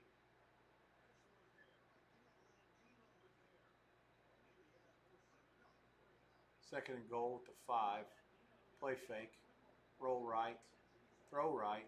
Caught. Touchdown. Air Force. Man, it's amazing. I mean, these defenses are just total Swiss. How could the total have been 52 in this game? Anybody that watched Air Force last week could never see them. They won't have a 52 the whole year. That'll be the lowest total they played. I mean, I don't know. Maybe I don't know shit.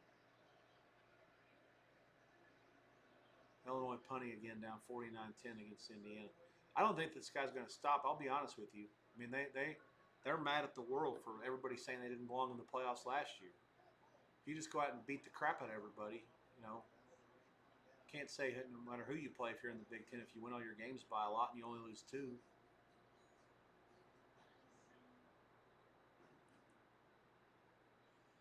All right, so South Carolina, 5:17 to go. They got 3rd and 9, down by 6. Motion left, 2 to the right, Sellers gun. Steps up, zings it over the middle. Oh, he's got a man open. It was incomplete. And with 5:11 left, they are going to probably have to punt. They have all 3 timeouts. So Florida has it back. I don't know what happened against Miami. They're in the Miami side of the field. 4th and 3. Lagway fires complete. First down, Florida to the 20 or to the 40. His receiver might have gotten killed. That's what you call taking one for the team right there. Now I got to go figure out what's going on. I got to play TV and not see with the remotes. This is such a nightmare. It's funny, but I have fun. Why not? What the hell? You only live once. When you got 4 games to put on 2 TVs, it makes it real tough. 38-24, Wazoo down by 14. They do have a 3rd and 10 completion to move the sticks. They're at their own 36, 12:18 to go. First down, trips right. Back to throw it. Over the middle, incomplete. 12:09 to go. 2nd and 10. Sturdivant, the guy down for Florida, he's an animal. 6'3", 213. So 1:35 left in the 3rd quarter. The clock moving with the rain continuing to fall in Miami Gardens. It's 13-7 Canes. Inside of 90 seconds left.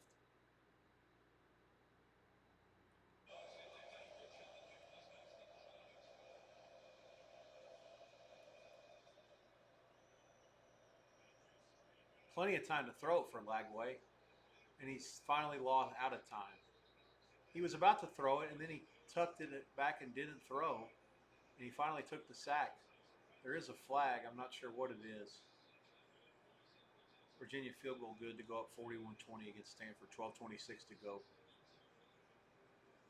It's great protection until it wasn't, but I can't blame the line for that. They only rushed 4. The last blitzer got there, but the line did fine. He had ample time to do something. Air Force is down 42-37. 2:19 left. They have all their timeouts.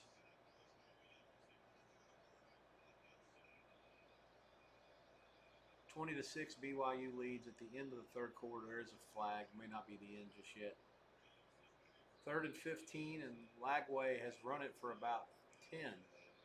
Now you have to question whether they'll kick or not. I don't know the answer to that question. Looks like it's going to be a field goal at the end of the 3rd quarter. It's 13-7 Miami. Florida 4th and 5, and they have about a 51-yarder is what it'll be. We go to the 4th quarter. 13-7 Canes. Great quarter by the Gators. One more like that, and they're going to get their signature win.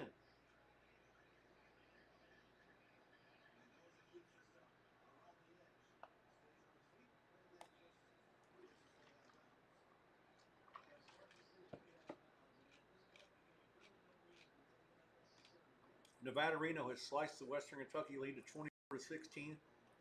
It's sitting right on the number late in the game.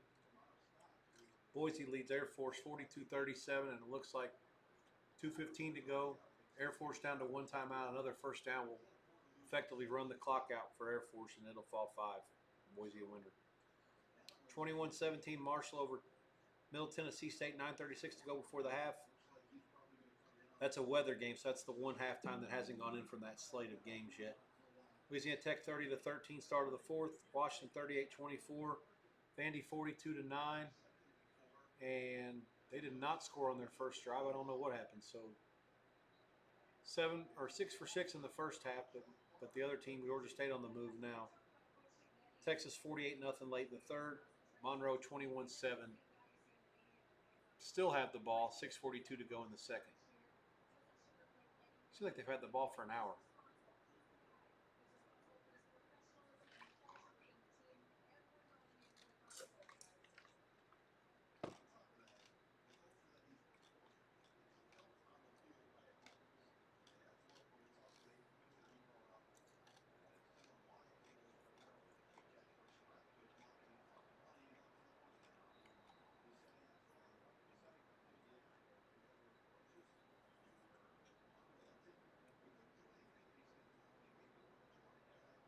Oh, wow. Boise ran it in. Big long play. They busted it for a touchdown. 48-37, and Boise is back ahead of the number. 12-point lead now. Extra point good. 49-37. 2:08 left. Air Force only has one timeout left. Wow. The Air Force decided to make one tackle after they got the first down for knees. But no. There's no knees. Indiana's literally running the ball up the middle, and Illinois still can't stop them. At least I have a relatively good feeling that Indiana at this point is not going to be throwing the ball from here on out.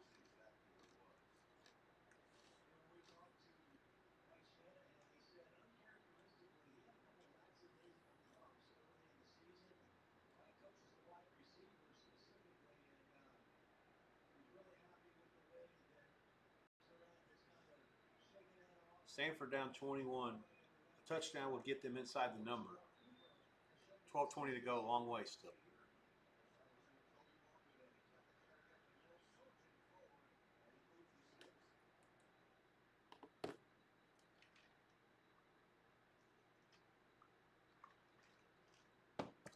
Front door covered by Boise for the time being. Let's see if the back door is still ajar.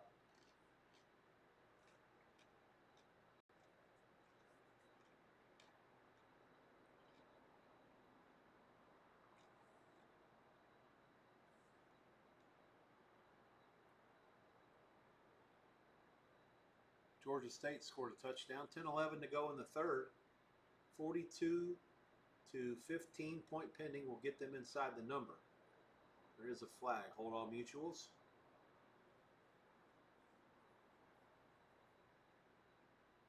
Monroe from 45 is good. They lead UTEP 24-7 with 5:46 to go in the second quarter. What's this guy saying? I want to hear him. The East Carolina coach. Fuck. I can't get that. I can't. I just couldn't get it. Oh well. Brigham Young starts the fourth quarter at the East Carolina 32. They're up 20-6. Trying to put the finishing touches on this one with points here. Make a 2-score game, a 3-score game against a team that can't score. 4th and 3 Florida, they go for it. It's caught, but they're short of the first down unless they get a really favorable spot. I don't think that's going to be enough. The chains are from the 40 to the 30. It's not touching the 30. I don't think he ever got to the 30. It's going to be a stoppage on downs. Miami will take over. 14:50 to go at their own 31. I can't see him getting the first down. There's just no angle that you would show that says that he ever got to the 30. Abrams caught it, but there just wasn't enough progress. Couldn't stick the ball up. All the things you'd have to do to make it.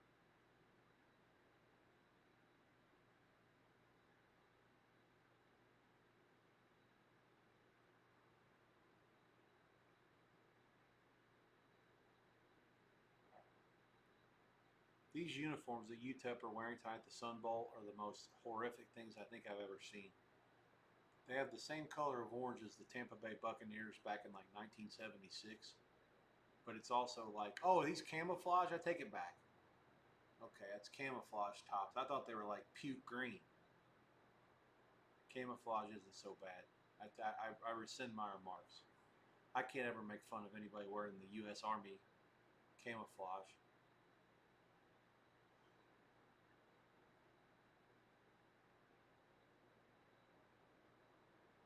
So Miami takes over 14:50 to go at the 30 and a half, which by the way is always goes rounds forward to the 31 for official scoring purposes. Play fake out to the receiver by the sidelines. He's going to lose about 3. Florida's defense for sure has kept them in the game, has been great in the second half.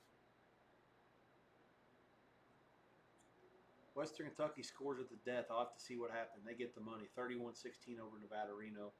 Game stays under the 54 and a half.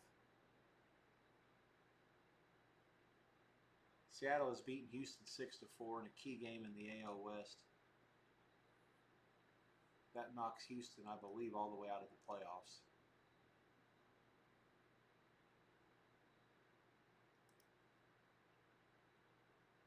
All kinds of dramatics are going to be in the last few days of the baseball playoffs on both sides.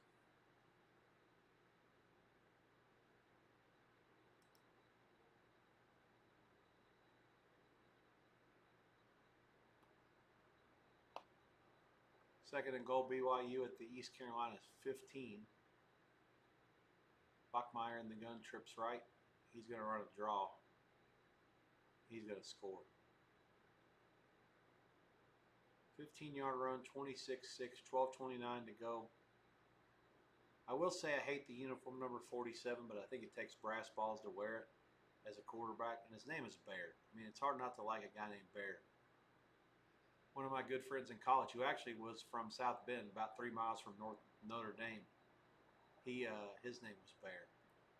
I mean, I think his real name was Nick, but he was Bear. I mean, what do you expect? I mean, he looked like a redheaded bear. It's a great nickname. I didn't give him that in college. It came from high school, or maybe elementary school. Who knows? 42-15, Georgia State onside kicks, 10-10 to go in the third. Vandy did not score the last time. Not sure what happened. Florida's defense stiffens up again on 4th and 10. Miami punts it. Gators will take over at their own 18, 13:21 to go. The Mendoza freshman brother is in at quarterback for IU. Early in the fourth quarter here, they had the ball in Illinois territory. Now they're going to score another touchdown. 55-10, point pending for IU, 14:09 to go.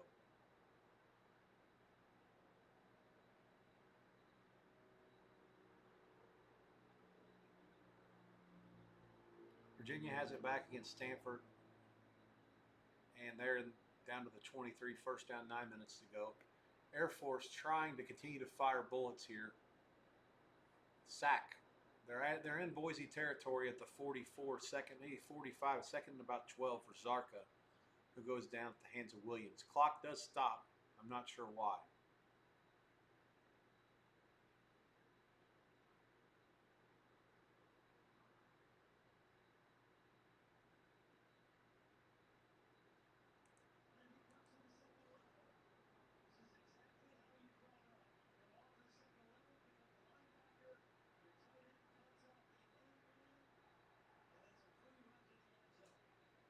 Well, Vandy's now going to get in.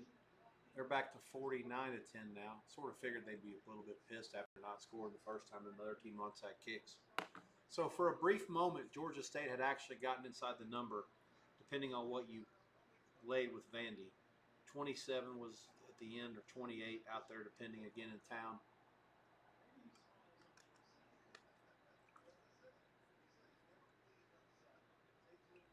We are now 10 hours and 18 minutes into the liveness of tonight. And I'll be done in less than 2. Going to try to make it to the Hawaii kick. And then it's time to get to work on all the stuff to get ready for next week and for tomorrow. I will be around tomorrow at the start. 1 o'clock kicks. There are 9 of them tomorrow, I believe. Don't quote me on that. Actually, you can quote me in a second. Colts, Titans, Falcons, Panthers, Raiders, Redskins, Packers, Browns, Bengals, Vikings, Rams, Eagles, Steelers, Patriots, Jets, Bucks, Texans, Jags. All 9 games are at 10 o'clock East, Pacific, 1 Eastern. 4 games in the late window. Broncos, Chargers, Saints, Seahawks, Cowboys, Bears, Cardinals, Niners. I'll be there for the first halves of both those windows, and I'll probably be working the late game as well. First half at least the Chiefs and the Giants. We'll just see what it looks like in here, and again, what all is going on with work on everything else. May not do it. We'll see. Air Force first down, 1:04 to go. What a great sweat for your money.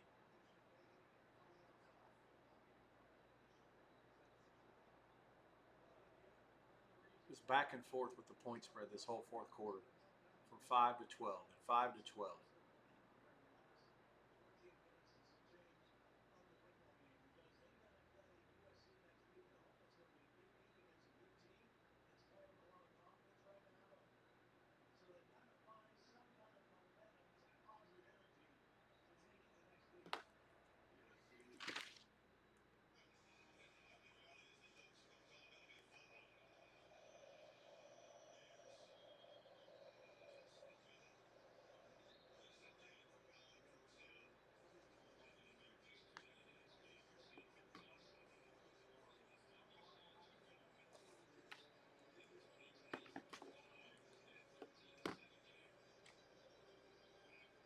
Boise gets a stop.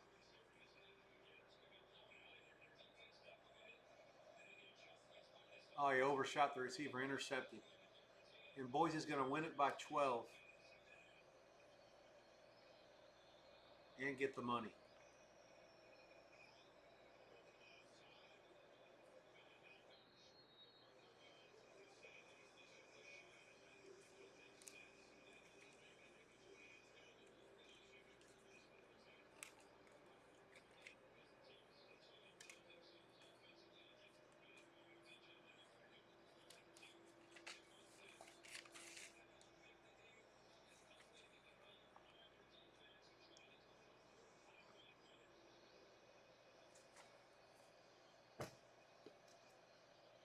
(13-7) Gators. 3rd and 1 at the 29. 12 minutes to go. They are 0 for 10 on 3rd down. Tried to run a draw and they lose 2. Now they're going to have to punt it. Couldn't even get back to the line to go for it.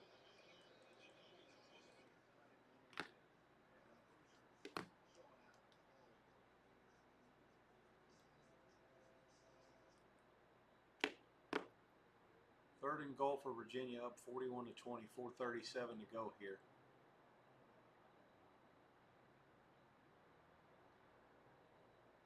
Here comes a big rush through the middle. They fire to the corner and it's caught. Stanford defensive back had position. If he could have jumped about 2 inches higher, he would have tipped it or caught it. Instead, it goes over his head. Touchdown, Wahoos. And that puts them up 48-20. And any chance at the back door was effectively shut there. Even a field goal would have put it on 24. Missouri kicks a field goal to go up 29-20 against South Carolina. They're up 9. That game was basically 10 at the end. They were playing games with it all week. I'm guessing that 9's not going to be very good. Circa opened at 7 at 49. 9 seems like a real diddle in the middle. It seems like they're, and because it's such a dead number, the books a lot of times will play fast and loose with it. I would not be surprised if that's a really, really bad result for some people if it ends up falling 9.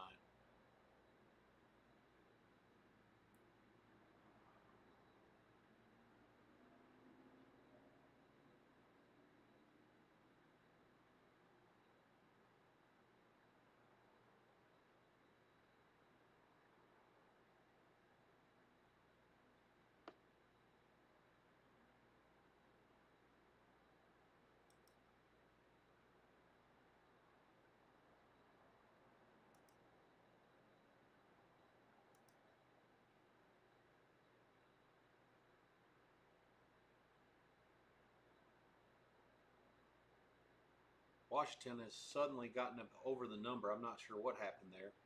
It's 52-24 now, 9:24 to go in the fourth. I'm going to have to do a little bit of research on the box in that game. I know that Washington State's extremely bad. I mean, I think North Texas scored it. And I will say, North Texas got a good win today. It took them to get to overtime to beat Army up there, but that's not an easy place to ever win. And that team hadn't lost a conference game in over a year. Or right at a year.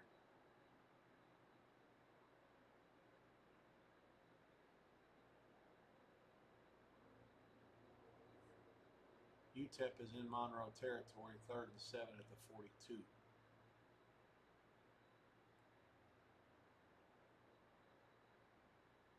Georgia State down 49-15, 9:20 to go in the third. I mean, some of these games with these teams where the point spread's high, you just can't make the total high enough. How could the Vandy Georgia State total be 53? I mean, in what world?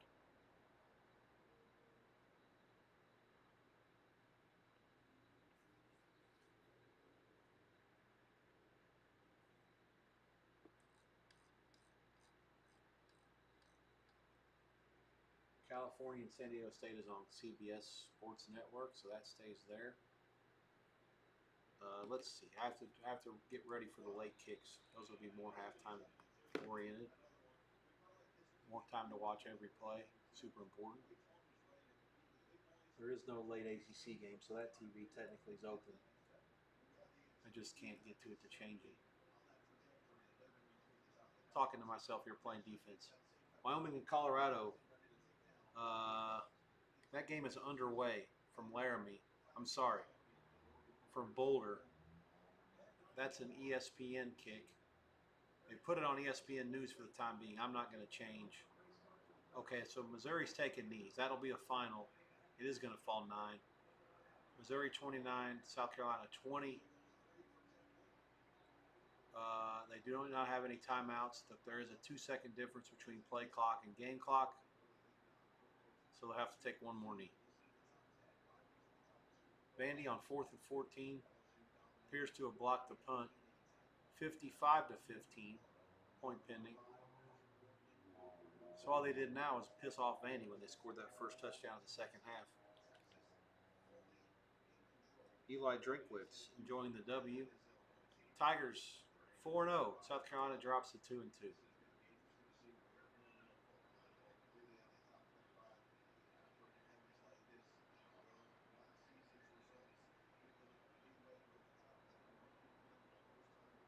Touchdown East Carolina. They cut the BYU lead to 27-12.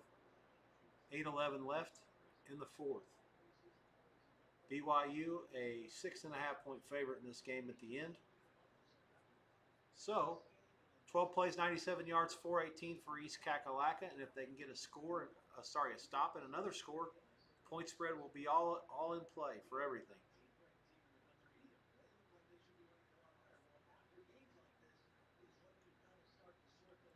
Miami a first down.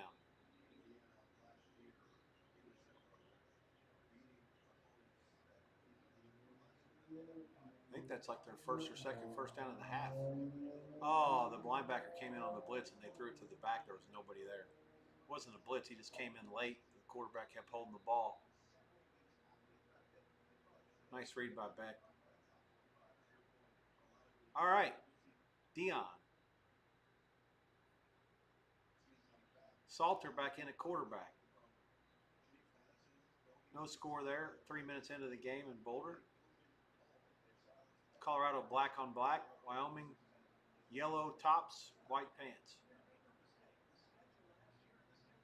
Salter this time is going to run it on 3rd and 8. He gets the first down. He's still going. Gain of about 15, maybe more. The Liberty transfer, who was benched last week, back in action tonight.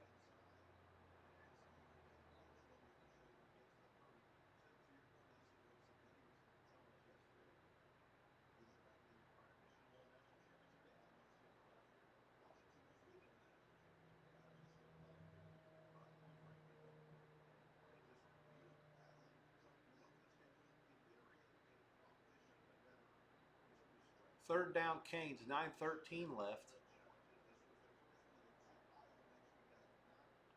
Monroe 24-7 over UTEP at the half.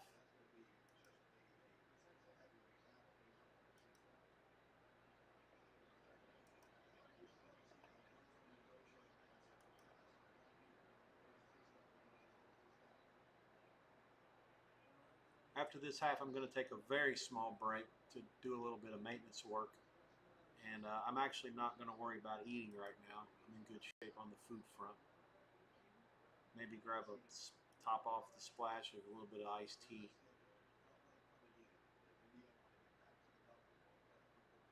Total yards in El Paso, 282 to 210 for Monroe. And UTEP got the ball first. They were stopped on down, scored their only touchdown on a 73-yarder. Field goal attempt, punt, and downs again. Monroe touchdown, punt, touchdown, field goal, half. Touchdown drives were 3 plays, 96 yards, 2 plays, 77, and 6 for 74. Shredding the UTEP defense. Average yards per play, 11.8 for Monroe, 5.1 for UTEP.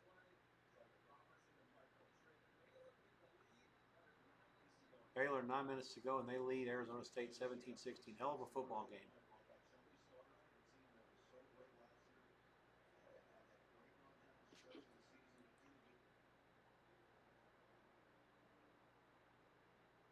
Miami takes it down inside the 35. First down now. Clock moving, 7:43 to go. A field goal here would put the Canes in really good shape. The game's sitting 6. A field goal would be actually horrible for the books. Another game on 9. I think 9's about the worst number in that game too. Circa opened 8.5 and 55, and they closed at 8.5 and 51, 51.5. But I'm relatively certain that there was money that got that game up closer to 10 earlier this week. The fact that I'm not working anywhere and I don't have access to live tickers or can look at the money positions at what numbers fall and how good or bad you do, that sucks when I'm trying to be able to do this stream. I'm trying to know, but I can't know. How can I know when I don't, This is just, Indiana's running the ball every play and they can't stop them. 62 to 10 IU over Illinois. Point pending. There's still a lot of time left in that game. I mean, it's still half the fourth quarter. Mark Cuban at the Vandy game. What's that all? That's a random act. Why is he not in Bloomington? He's an IU grad. What the hell is he doing? Does he have a Vandy degree also that something I'm not aware of?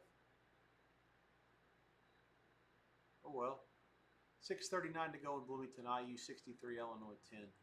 I'm not going to bother you guys with that one anymore.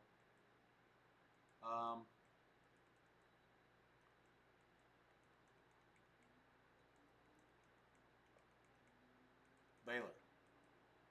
What's happening in Waco? Touchdown Arizona State's happening in Waco.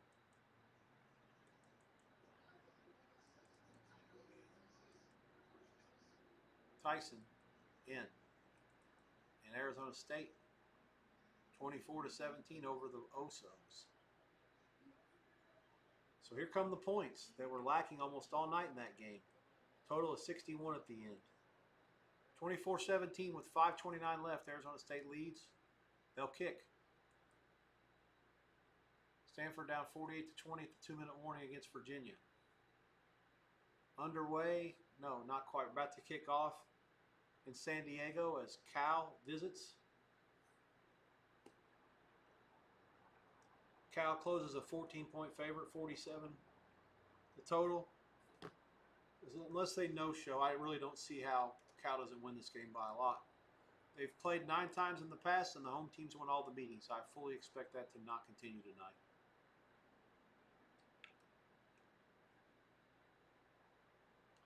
BYU big third down conversion up 27 to 13.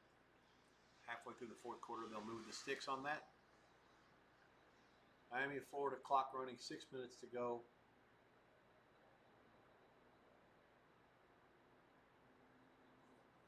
They are in field goal range. Miami's going to call a timeout. 5:47 to go in the game. 13-7 Canes. And with that, let's see, Cal kicked. I need to write that down. And when I'm done with that, it will be time to take a brief break. Is there another 10:30 kick or not? No. Wyoming, Colorado kicked. Nothing else.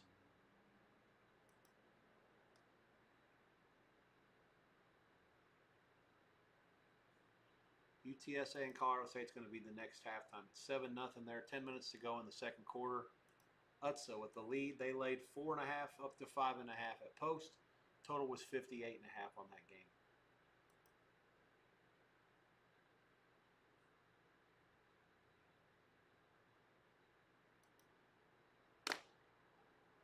Quick break.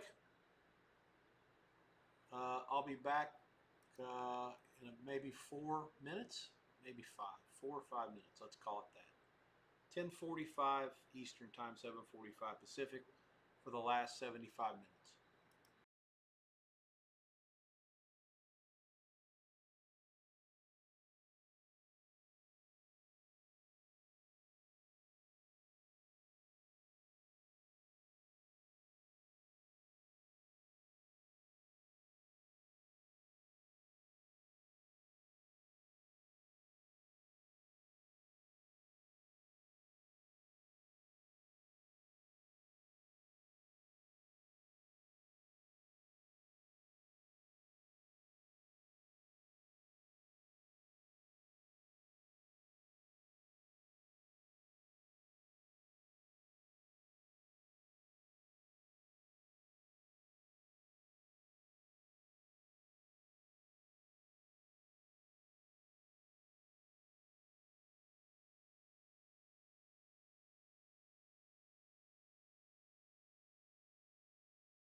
Great drive by the Canes. Right down the field for the touchdown to give them a 12-point lead. Sharmar Brown.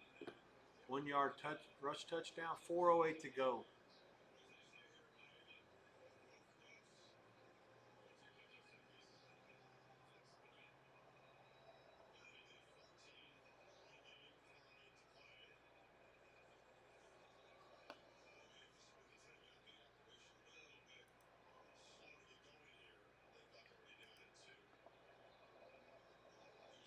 TVs are all set for the late night shift. I'm happy about that.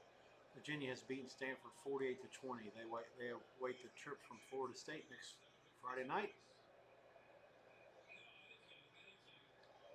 3-1 against 3-0.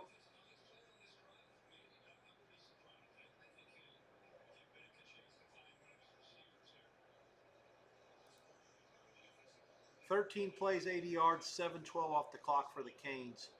Great answer after Florida had been largely dominant for most of the second half. Conversion is no good. And now the Gators down by 12. A field goal won't do it to put it on 9. They will not kick. They'll have to score a touchdown to put it on 5. The back door will be ajar or it won't be.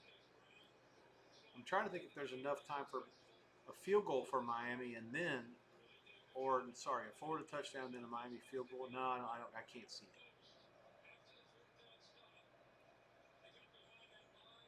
Brigham Young, long touchdown, puts that one on ice. 33-13, 3:44 to go there. Second half about to resume in El Paso. 24-7, Monroe leads that one. UTEP laying 3.5 in the second half. Lots of dog money there. Monroe probably correct. I have it for the game. I'm not doing anything in the second half. 21.5 flat on the total. I actually like over a little bit, but who knows? Not sprint to the window to bet it.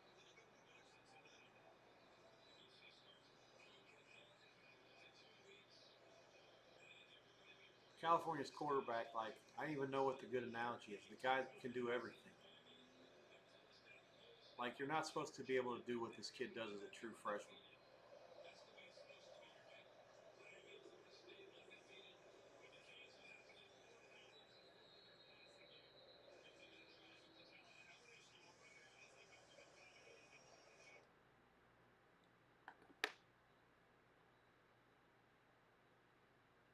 Hudson, Colorado State, 8:29 to go in the second. UTSA is up 7-0. Colorado State did score a touchdown that was taken off. Vandy still firing bullets at Georgia State, 56-15. That game is still in the third quarter. Looks like the teams are specialists are on the field. The team's not quite yet in Texas, El Paso, and Monroe. Wyoming 3rd and 5 against Colorado. 5:55 to go in the first. No score there. L.J. Martin's touchdown put him over 100 tonight for BYU on 14 carries. Baylor's scoring drive, 8 plays, 64 yards. They've knotted it up at 24 with 1:52 to go in Waco, in a game that had no chance to go over the total, suddenly is screaming towards it. And those in East Lansing ready to watch their Spartans on the West Coast against Southern Cal for an 8 p.m. Pacific, 11 Eastern kick may be stuck with a delay or either a later start because of this one, or they're going to have to find somewhere to put it. FS2 might be the only candidate, given that there's already a game on FS1. Tim Brando calling this one for Big Fox. Baylor has all 3 timeouts. ASU has 2 at the 1:52 mark.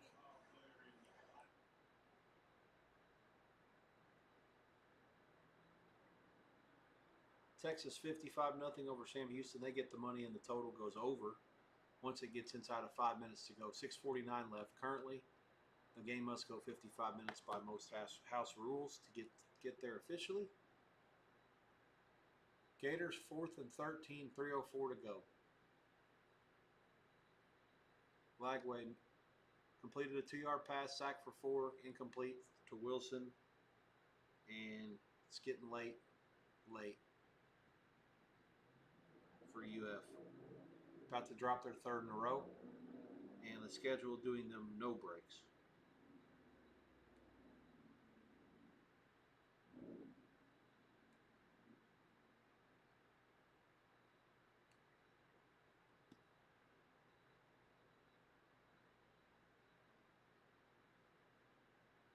Lagway completes. No, he dropped it. And with 2:58 left and Florida down to one timeout, that will essentially do it. Miami takes over on downs.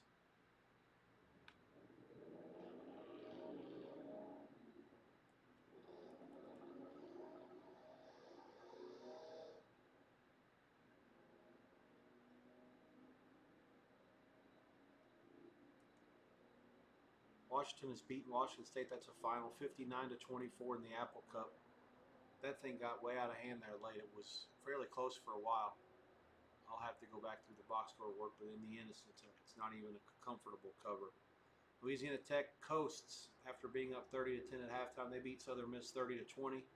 They get the money as a 3-point favorite. The total 51.5. Somehow, after 40 in the first half, the game stays under the total, with a 10-point second half and the home team getting nothing. That was a game where there was rain involved too. Lots of thunderstorms earlier and some lightning to cause delays. Then after dark, it was just some rain. And it wasn't like it wasn't widespread. I mean, the rain in Bloomington didn't have lightning.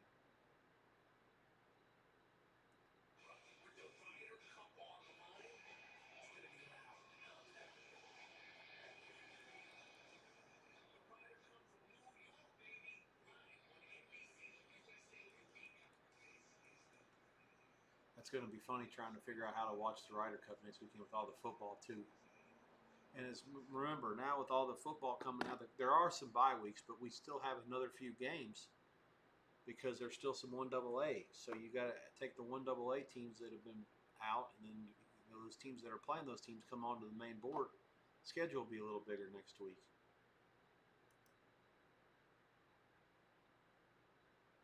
24 all. 127 to go in Waco. 2nd and 10 for ASU.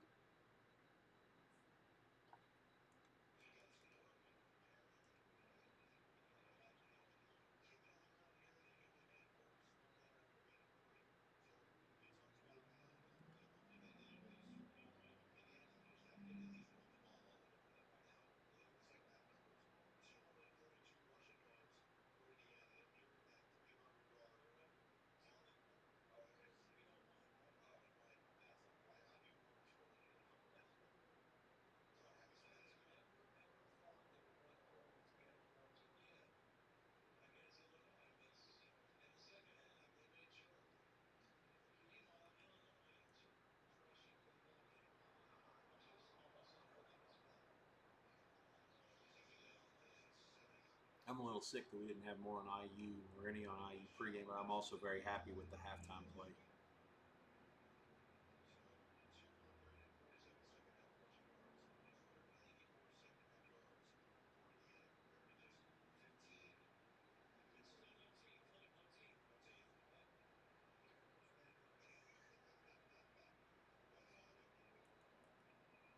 California down at the Dick line, 4th and goal. 3 minutes to go in the first quarter. They're going for it at the 2.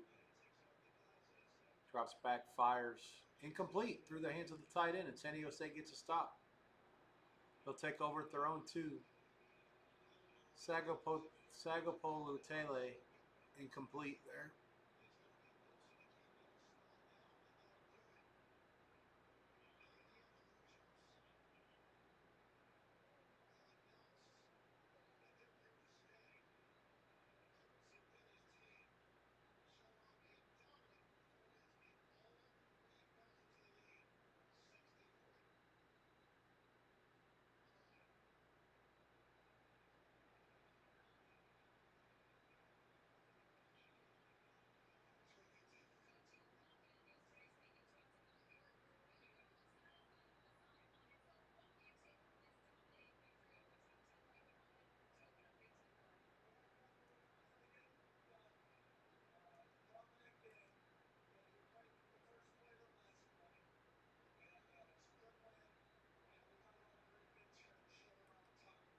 Arizona State now driving it to field goal range. Baylor has all 3 timeouts, so it becomes a cat and mouse game with the clock here. 65 seconds left.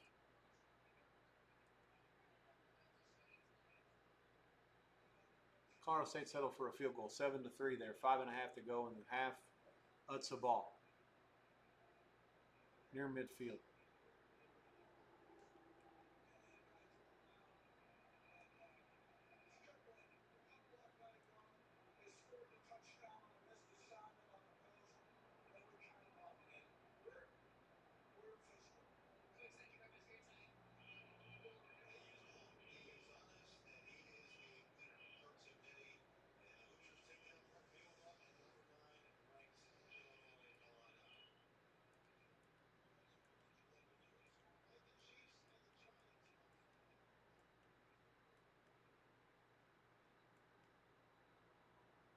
Marcus Arroyo's going to be a head coach again soon. I thought he got a raw deal at UNLV.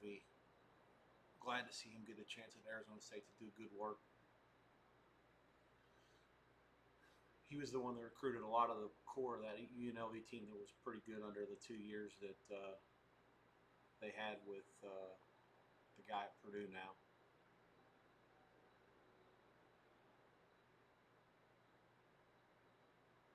Pre-NIL nonsense. Jet sweep action for ASU there. It's going to be third and very short. 1:04 to go. Baylor did call a timeout, and they did call another one. So they're putting their eggs in the basket of getting a stop here, I guess. Or did he go out of bounds there? 1:04 left. Maybe out of bounds. No, they're rushing. Everybody's going to the sideline. Let me give myself some volume on that game. Yeah, they did call timeout. They got one left.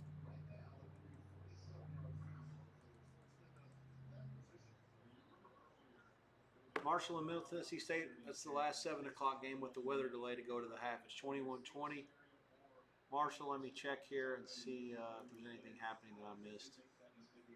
Yeah, Marshall scored 3 touchdowns in a row, and then they went in the second quarter, fumble punt. That was the one I forgot about the TV. I'm going to have to get that game on TV. Bear with me here. Let me fix one TV.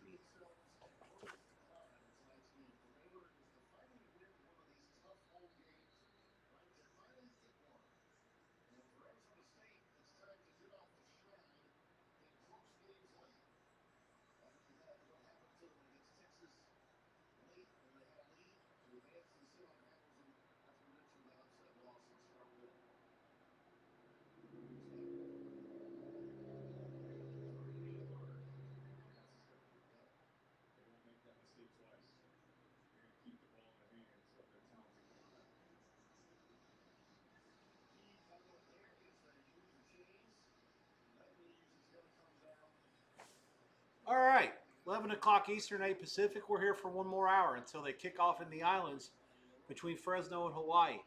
Michigan State, USC on standby for Big Fox if you're interested in that one. 361 and 362.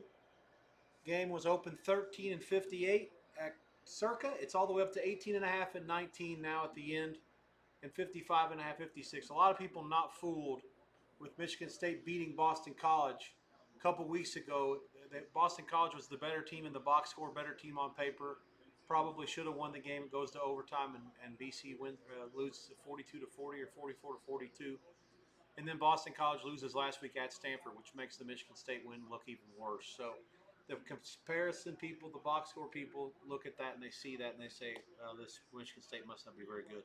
A late body clock game for them as well. I don't put a lot of stock in that. These kids are 19 to 25 years old. We'll see. The total has moved down just a little bit. Again, I don't understand that. I could never have under there, but we'll see. 24-24, Arizona State has 2nd and 10. Baylor with 1 timeout left.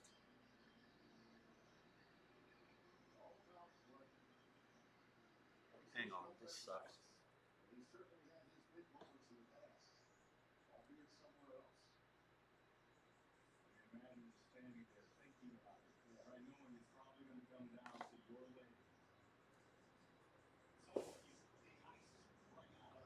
So Arizona State's at the 26. 34 seconds left. They're setting up a field goal. Just a matter where they want it on the field, where the kicker wants it. Run the ball to the middle. Stacked up, no gain.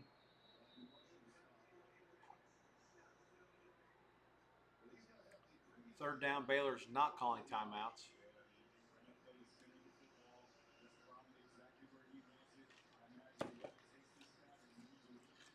3rd and 9.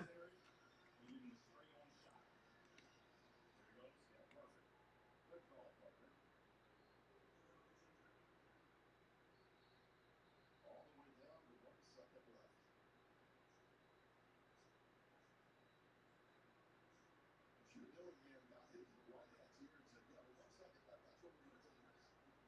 Glass now gave up 4 runs in the first for the Dodgers and has given up nothing since. He finally came out Banda in for LA now. They've actually gave him a lead after 5 and put him in position to be the winner. At the beginning of last year. Now think about what this kid means right now to Kenny Dillingham. It was a nightmare, but they were perfectly effective. They extended all the way through the postseason. This Gomez has kicked a career long of 57. The length is not a big deal. 2 seconds left, 4th and 9. Baylor does have 1 timeout left. Arizona State just called their last one.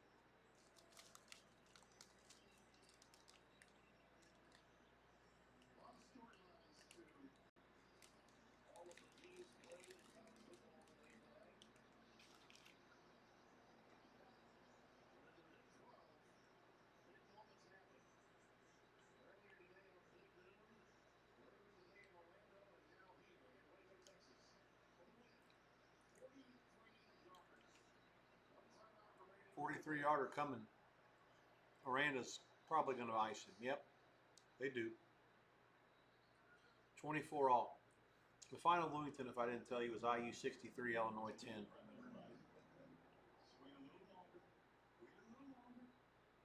Jerry kills it, Vandy. What a winner.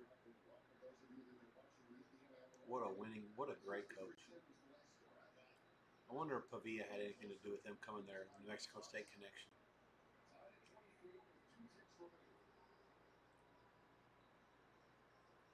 BYU is going to beat East Carolina 34-13. In the process of running the clock out, it's 4th and 1 at their own 24. They're probably going to call a timeout here before. I don't know whether they'll go for it or not. Probably just goose it.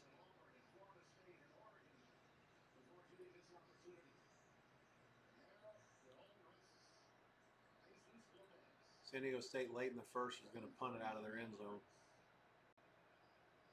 So Cal not punished for going for it and not converting. Caught at the 45, 50, 45, down to the 42. 34 seconds to go in the first. Arizona State field goal right down the middle. Splits would have been good in the Arena League. And ASU wins it 27-24. Baylor, for the second time this year, has lost a close one at home.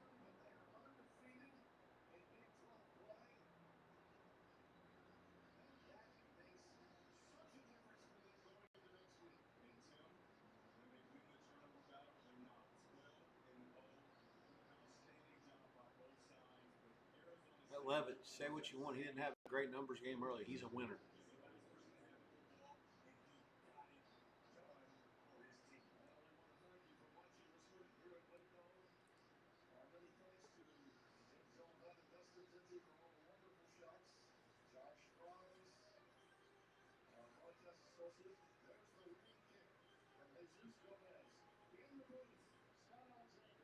Miami of Florida drawing off 26-7 against Florida. I didn't see what happened there. Now I got to put that game on right quick. Well, no, I don't, because we have Michigan State fixing to start.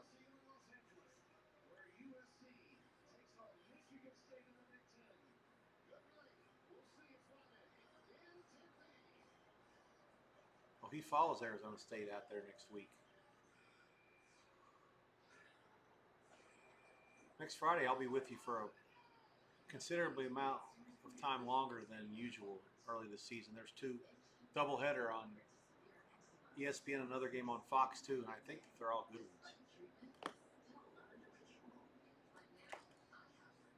Florida State plays at Virginia, and the other one is TCU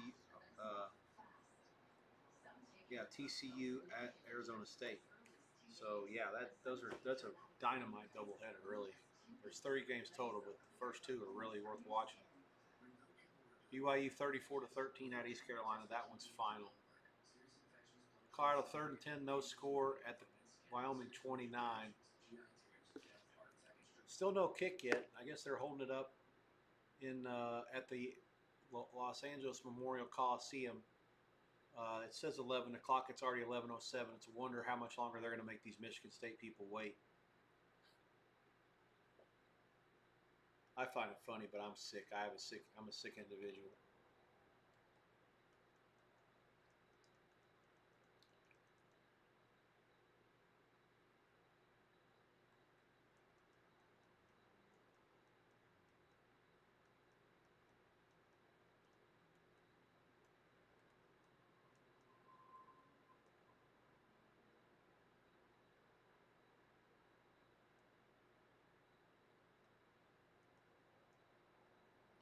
No. No.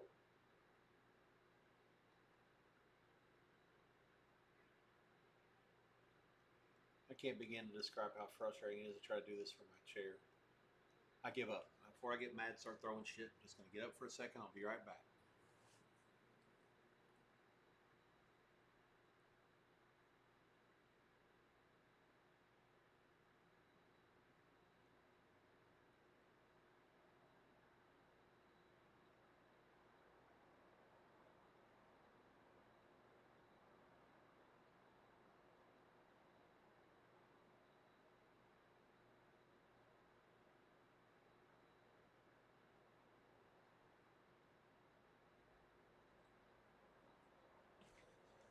It must be said that Marshall and Middle Tennessee very familiar with each other from playing against each other in the Conference USA. Marshall just went to Sun Belt in the last couple of years.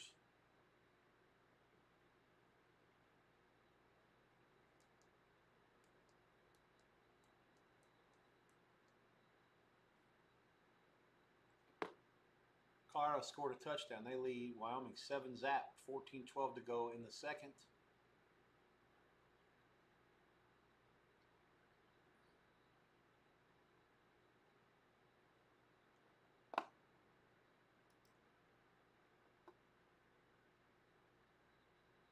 We've got a punt. I'll have to look and see when they come back from commercial. The box score gets confusing when there's penalties. I don't know who it's against or on, where the ball is. Salter's touchdown pass puts the Buffs ahead. That's a 7-3 over CSU. 2:56 to go in the half. I'll keep an eye on that one. That'll be the next intermission that goes in. Miami of Florida has beaten Florida 26-7. Here comes USC. Pretty good crowd at the Coliseum. Let's see who the announcers are for this one.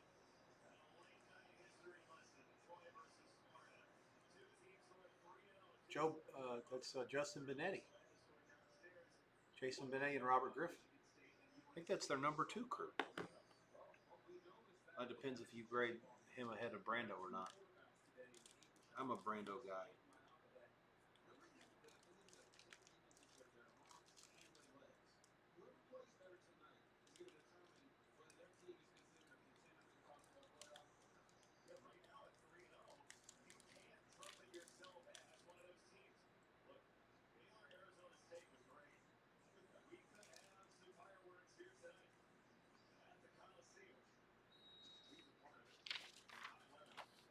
Miss Straight going to kick. Looks like about 11-11 on the kickoff.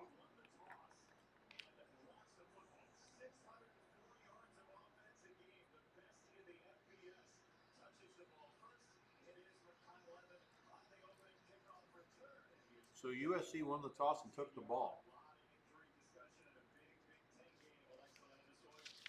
362 the game number, closed 18 and a half. There was a 19 at Buckeye at the end, 56, 55 and a half.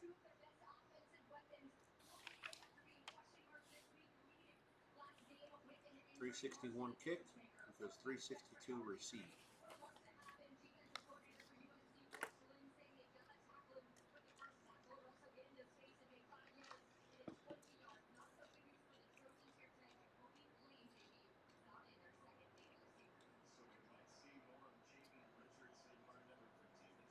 Okay, so Middle Tennessee was down 21-20. Sorry, yeah.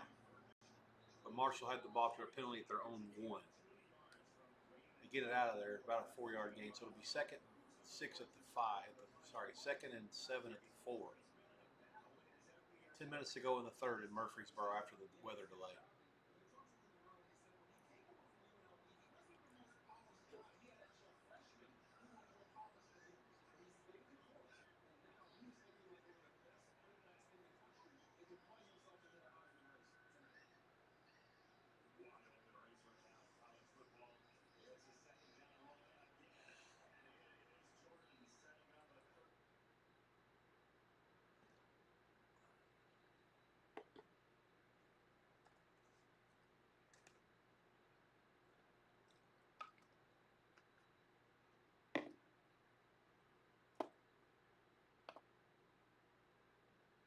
Fresno, Hawaii kicks off at the top of the hour, 45 minutes and some change from now, in Honolulu. Game 377 and 378. Circa opened this game Fresno 6 and 51. It's been bet down through 3. Hawaii's quarterback Alejandro is going to play. He's been out since week 2 and week 1 actually, because it was the second game. The Rainbows played at home in week 0, beat Stanford. They went to Arizona and got ambushed. No, they didn't. They got the shit beat out of them because they stink. But the quarterback got banged up early and continued to try to play through it, which made no sense to me. They were never in it at any point that he should have been in. It should have been pulled long before any of that. First and goal at the 1 for Monroe, and they're in. Touchdown, Indians. 30-7, point pending. 7:53 to go at the Sun Bowl in the third. I must say that UTEP's crowd I thought was pretty impressive tonight, given what the product they've been putting on the field over the last few years is. I know they're a little bit better than what they were, but for them to lay 6 tonight to this team, just a total head scratcher.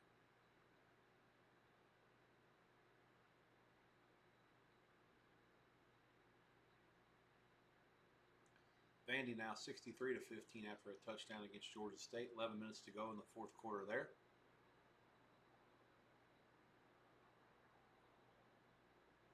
Hang on one second. I'd like to hear this. All right, great response. Right in the fourth time we get ball. Great response. Down the red zone, the hole in there. That's great to see. Thank you. Absolutely. That was quick. All right, 3rd and 7. Anyways, Cal to start the second quarter. And he gets it away. It's complete, but it's only a gain of 6. So Cal at the 45. Oh, they're going to give him a really good spot. Well, it might not matter. There's a flag. I'll have to keep an eye on that one for halftime purposes, too. Hudson, Colorado State's going to go in first, and then Cal and San Diego State and Wyoming, Colorado are at the same time after that.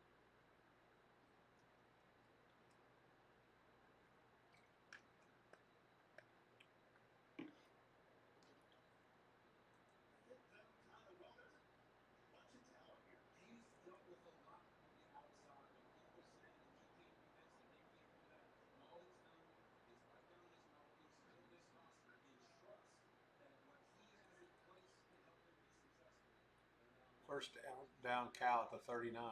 Clock moving. Early second quarter. USC on their first drive has a first down inside the 30, the 20. There is a flag. That was a well-thrown flag from way in the back, too. It came, the USC guy was running like this, and the flag came flying in from the back, right through the screen vision. Actually, there's multiple flags.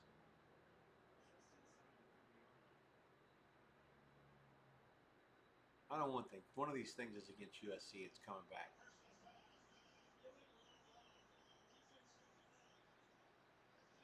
I'm fake news. Illegal low block against Michigan State. I always have trouble. Oh, it's the defense. Okay, so I see.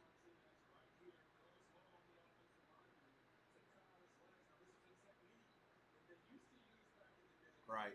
Can't do that anymore. Yeah, they had a big monster downfield. I forgot you can't do that. It's a good. It used to be what you call a good play. One of these big secondary guys that has no chance. He just tries to take out the big guy and hope that somebody comes and cleans up the mess, or goes low and then tries to grab the ball carrier's ankle, get him down.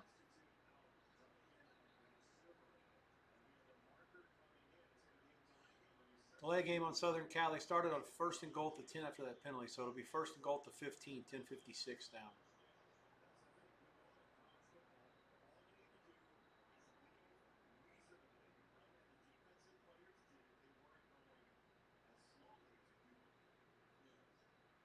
Cal 4th and 5 now, 13:30 to go. And they are, I don't think they're in field goal range. Yeah, they're going to have to punt from the 42.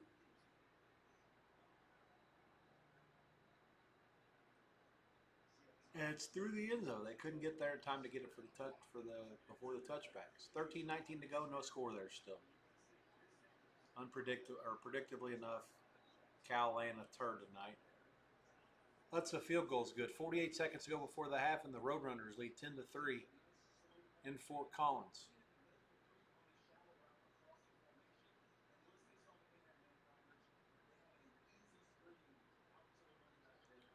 Second and goal for Southern Cal in their first drive of the game. Michigan State yet to touch it. We're now 5 minutes in. Mayava's 2 for 3. 9 plays, 77 yards. Bulk of it on the ground for USC so far. Trying to go fast. Michigan State gets a chance to sub. They do. That's the thing. You can go as fast as you want, but if you're subbing guys in and out, you can't go as fast as you want. The other team has a chance to sub. Match up. Third and goal for USC here. I don't think USC punted against Purdue last week, and they still didn't get the money. Or maybe they did. It was close. No, they didn't. Another flag against USC. They had a bunch of them last week too. Sloppy. They make a lot of sloppy mistakes.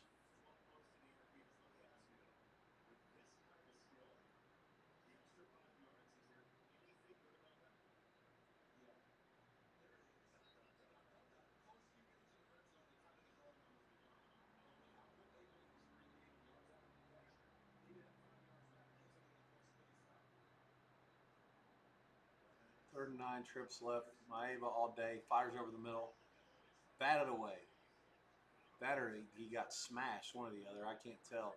The receiver's still down. Makes me think that he probably got hit pretty hard. It was a hit. 43 knocked him down, separated him from the ball.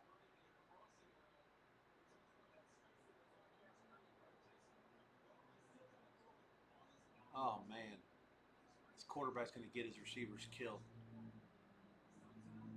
Ugh. 43 could have almost went for the ball there instead. That's funny.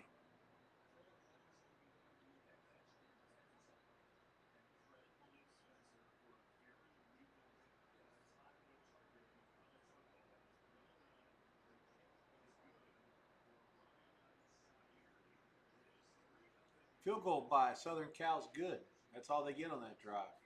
9:03 to go in the first. USC 3, Michigan State coming to bat. Middle Tennessee, 6:05 to go in the third. Clock moving. They are inside the 3-yard line.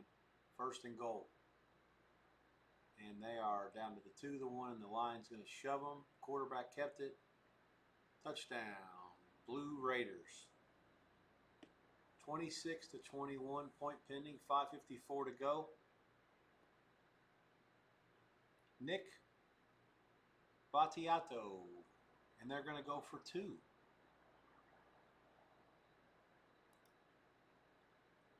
So Marshall's 20, I guess the lead was 21-14.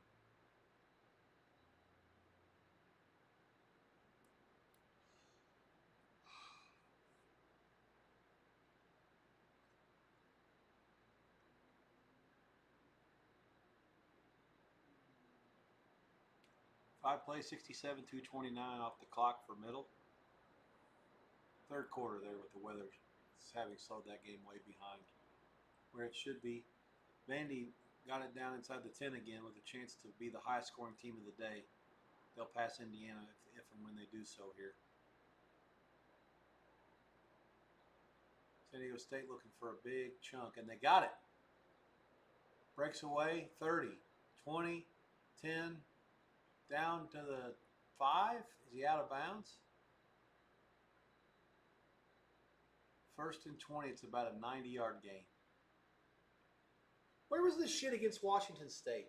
This is what pisses me off. Cal beats me on money 2 weeks in a row. San Diego State, the one time I had them against Washington State, and they get embarrassed. Now tonight they're going to win on the field as a 15-point dog. Fuck off. Vandy has scored again.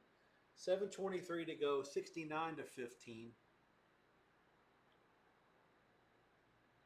Middle Tennessee State had to burn a timeout, and their coach is cussing the refs. It's kind of funny. It's the refs' fault that you guys weren't organized.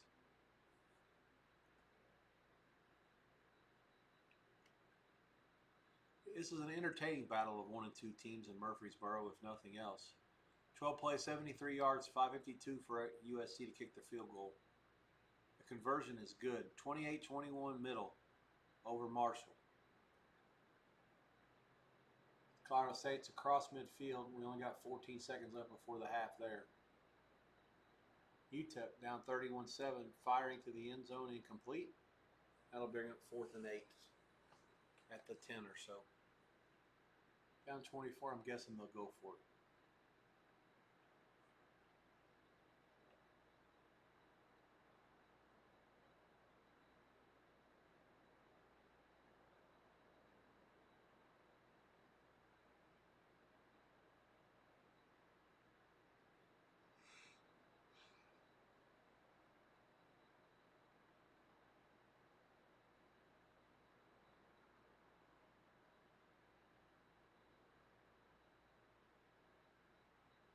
They do kick a field goal. Kind of surprised by that. 31-10 Monroe. 5:39 to go in the third.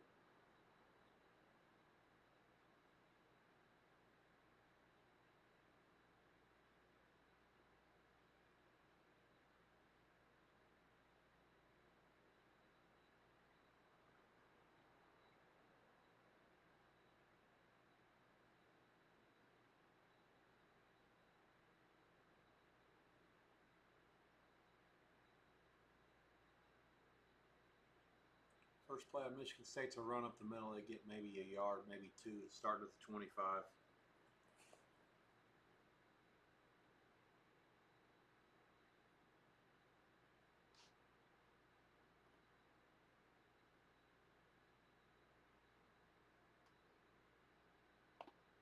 $11 hours and 20 minutes into it. 11:25 at night Eastern, 8:25 Pacific. Hawaii goes in 35 minutes. I will call it at that point. Anybody have any questions, want to talk about anything, feel free to bring it up.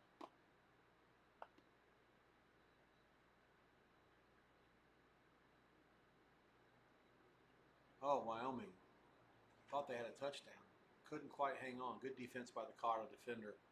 And on 4th and goal, they're going to settle for a field goal.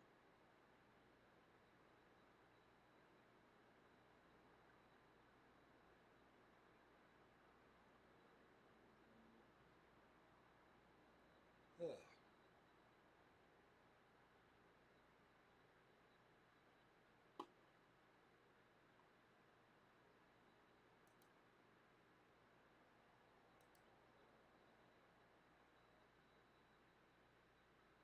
Their 28-yard field goal for the Cowpokes is good. 7-3 Buffs.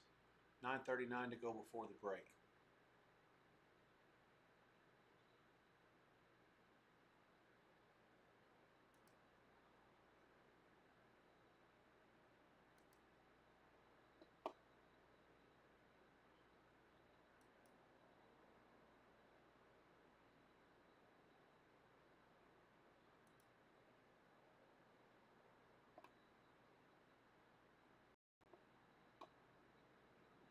That's a hard to believe stat. Michigan State's coach Smith is the first guy in the history of the school to start 3-0 in each of his first 2 seasons. I mean, Michigan State had some national championship type teams. Are you telling me that their coaches before weren't good enough to start 3-0 2 years in a row? Was it the schedule? I know they played Notre Dame every year for a long time. Early, I think. San Diego State is in the end zone for a touchdown after the long play, a little trickeration. Backside containment not there for Cal, and they pound it in. 6-0 point pending for the Aztecs.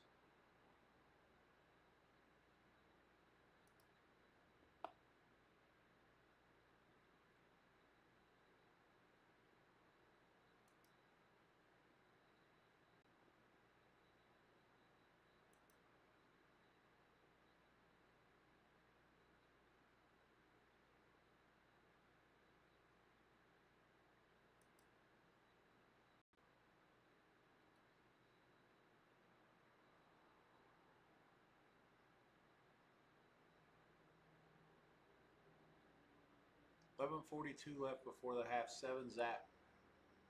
Los Aztecas. 7-0. Georgia State still firing down. First down here. 4:20 to go there. 70-15. ESPNU for that farce. I'm not surprised they bet it up, but it's still weird to see Vandy go from a,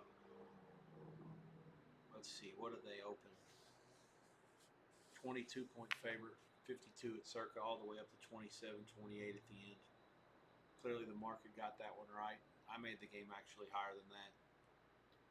33, Circa 22. It's one of those, if I'm standing at the kiosk or if I got money in my account, I'm insta betting as much for whatever at 22 all the way up to 24.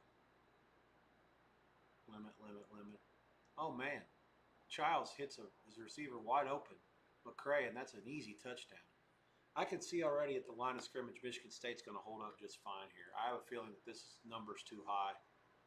This touchdown's going to take away some of the value.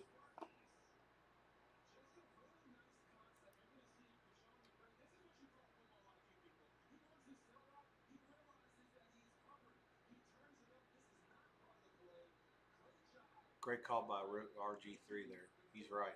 That was supposed to be a concept that kept him short. He was covered, so he just kept running. And the other receiver on the outside ran like kind of something that resembled a post late and had him in the middle. Left that pass to the corner of the end zone open. 7-3 Miss State, 5:27 to go in the first. Live price, let's wait. It's like USC 10. I've almost seen enough to say that that's not right. I was hoping for like 12 and a half or 13 though. I was wishing upon a star. Oh well. I think they put a lot of stock in who gets the ball at halftime in these lives. It kind of drives me nuts. I mean, I keep track of it. It's obviously important, but I feel like they're putting way too much weight into it in this college, especially the last couple of weeks. I don't recall it being this over the top with this shit in the first week 0, week 1.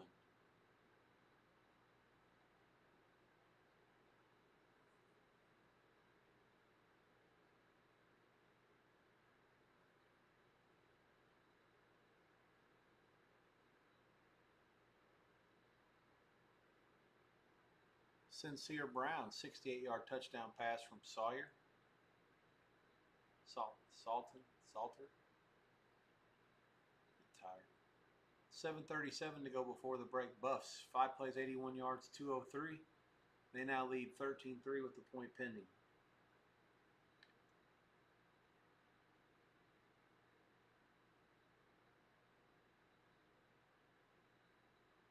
My current activity, just for those curious, the sweat equity here is only on ULA Monroe, and they're up 31-10 late in the third, catching 6.5.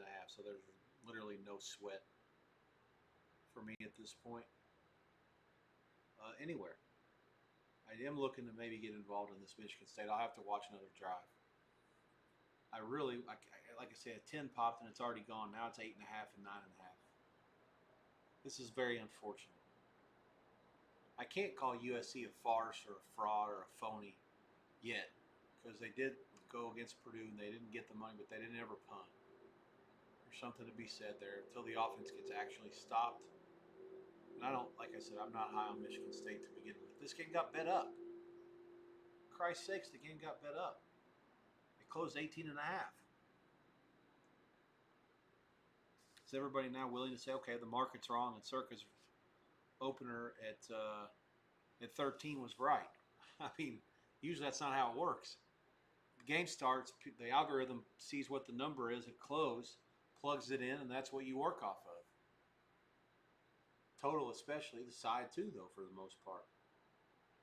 Can't believe you're saying it was 18.5, and now that it's 7-3 Michigan State, they've completely given up, and now it's 8.5 and 9. I mean, in any world, the closing line 18.5 and it's 7-3, it's 13. It's 12.5. It can't possibly be less than 10. I don't know. Tells you what I know. I've only been doing live for 18 years. 19 years, actually. Same year the first iPhone came out was when we first started booking live at Cascade. Both teams have had the ball once. There has been a touchdown and a field goal. Spartans lead 7-3. They'll kick off. Fox jamming the commercials right in there too. There's no hesitation to get as many as possible in here early. 11:34 Eastern time. 10 minutes into the game.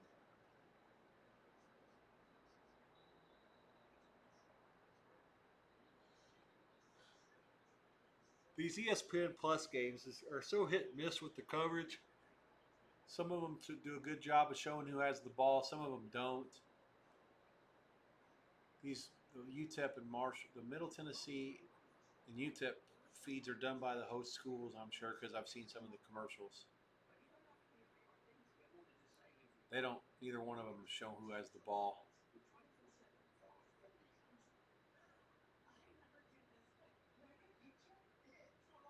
Wow, they double banged the commercial on the USC game. Fucking incredible. That is amazing. Kick, touchdown, commercial, kickoff commercial. Unspeakably bad.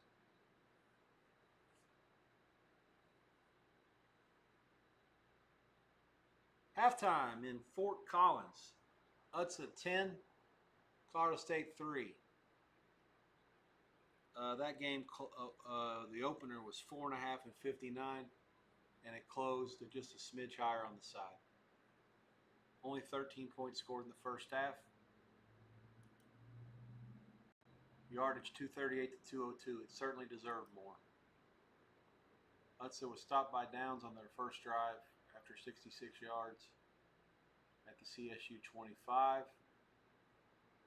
They also threw an interception in Colorado State territory as well. They did have one touchdown, a quick drive, 3 plays, 83 yards, and a field goal, 48 seconds left in the half, 9 plays, 23 yards. Colorado State actually had their best drive of the half, second best. They had a field goal that was 7 plays, 69. The last drive in the last 48 seconds was 6 plays and 59 yards. They got it down to the Utz of 16, but they ran out of time.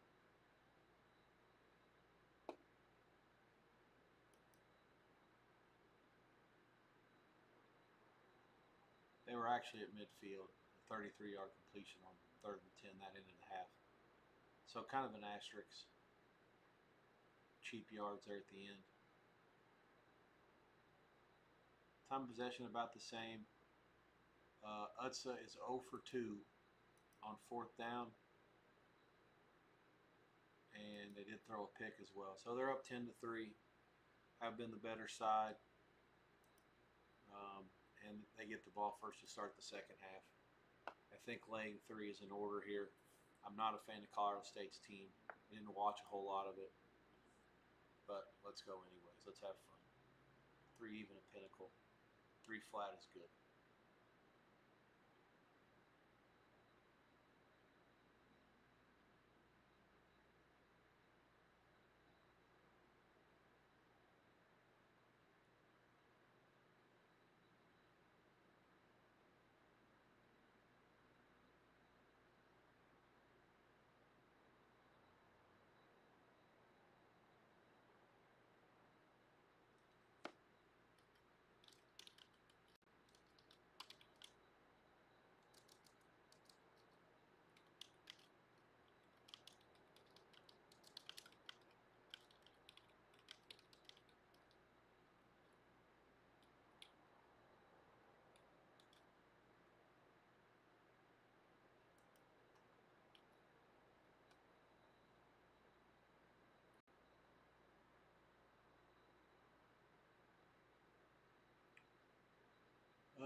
Let us see. So, UTSA -3 flat or better is there, and it's playable. Highly recommended against Colorado State in Fort Collins. They get the ball first, up 7, have been the better team. USC first down into Michigan State territory, 4:30 to go in the first quarter. after the double banging of commercials by Fox.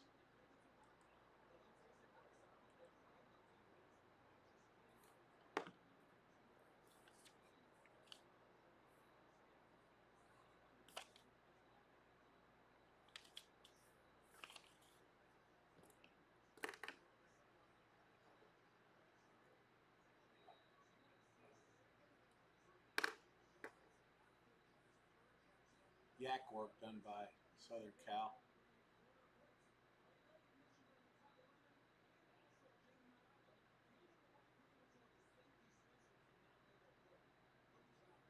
Colorado 14-3 against Wyoming. 6 minutes to go in the second quarter. Clock moving, and Cowboys will have to punt it.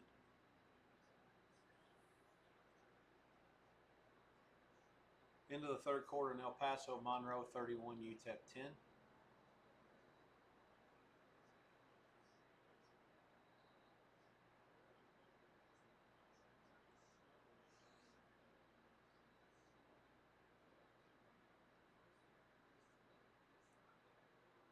I think this is the fourth quarterback Vanderbilt's played tonight. Don't quote me on that. They actually threw the ball with him, too. Is that Muschamp's kid?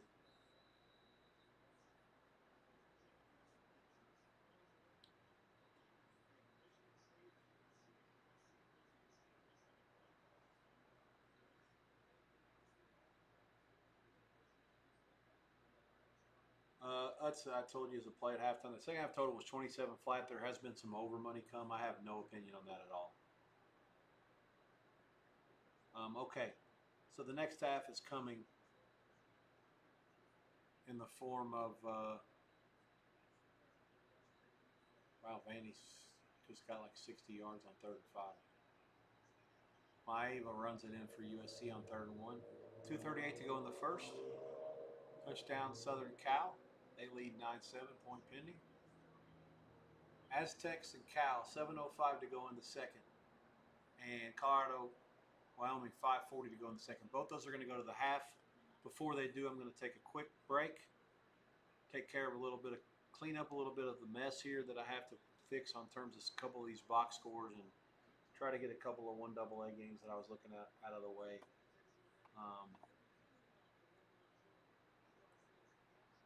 Today's the last day of 1A against 1AA stuff until I want to say maybe week 10, maybe week 11. There may be like one straggler game right in the middle there. We have like a weird SoCon team against an SEC team that the schedule just sort of breaks that way. Colorado State probably should have scored a touchdown the last try. They ended up kicking a field goal because of an offensive pass interference that was not the right call. I'm not going to let that bother me.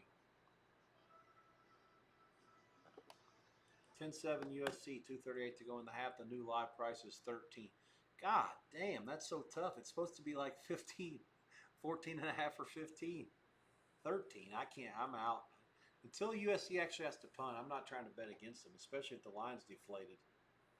If the game gets bet up from 12 to 18, how can the live line be on the low side? It's like if you didn't know any better, you'd think Circa, that they're using the Circa opening line algorithm and not the actual market closing line algorithm. Completely ass backwards. Marshall scores a touchdown. They'll kick the extra point. First play of the fourth quarter, 28-27, point pending.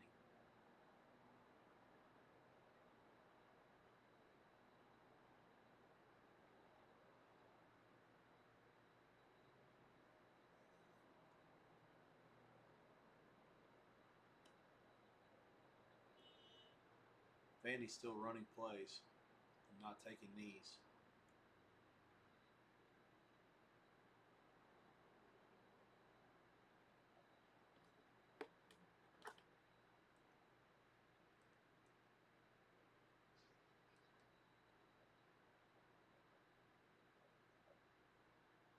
Extra point's good. It's 28 all in Murfreesboro.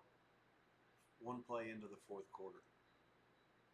Pat Shermer still calling plays for the Buffaloes into his third season.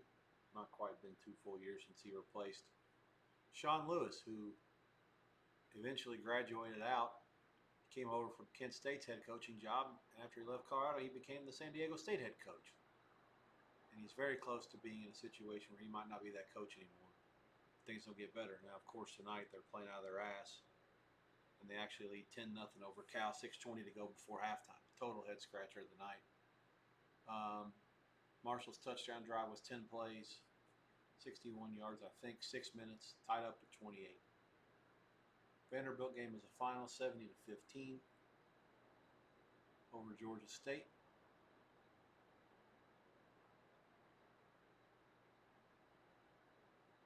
And Colorado clock now 4th and 7. The Buffs have it at the 35. They're in between field goal and punt range, so they're going to go for it. Maybe? Now Deion's talking to somebody on the headset. Not sure what he's trying to communicate. They call timeout. Salter goes over to the sideline. That's their last timeout. All right, so I told you I'll be back for these halves.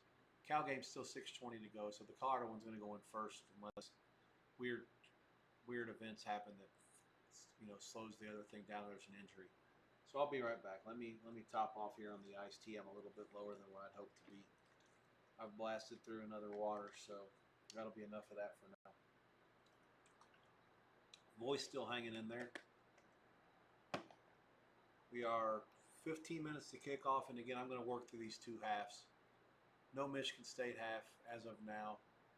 Again, no live either yet, but that could change. So hang tight. If something pops, I'll hang in there. Don't want to bail out if people are sweating this Michigan State and USC out. Wouldn't be fair. Hell, some people can't come at 9 a.m. noon Eastern. Some people need to work. Some people have a life. My job is to come in here and give you a chance to earn in your other life.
All right, all right, all right. Michigan State. It's going to be probably the last play of the first quarter. They got second and about 6 out near midfield. Oh, they're going to try to go fast for the time being.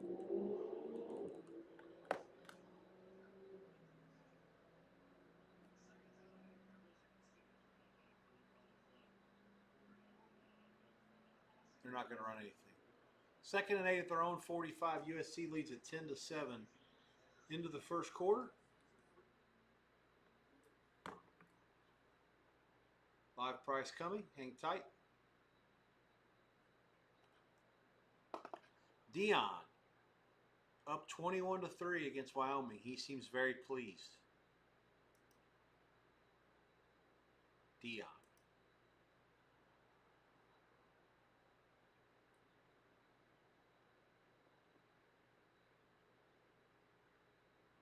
Here comes Cal. This kid for Cal made an incredible catch if his left foot hit before his right. They're saying it didn't. 2nd and 9. Or are they saying it? Yeah, it did, and it must have been the play before. 4:10 to go before the half. It's 10-0 San Diego State. End zone, up, incomplete. I mean, how does this work? This is football. This is the kind of shit that happens in basketball all the time. Football, not so much. You just go out and dominate Minnesota, and now you're getting the shit beat out of you by San Diego State.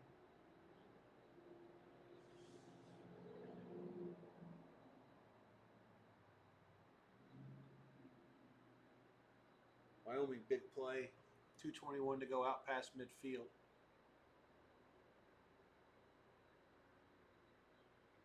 Not sure what to think about Wyoming after what happened to Utah earlier today. UTSA 10-3. Second half underway. 12:43 to go. 2nd and 11. They lose about 3. 3rd and 14. UTSA second half -3. I hope will be good, but who knows. Flag against Cal.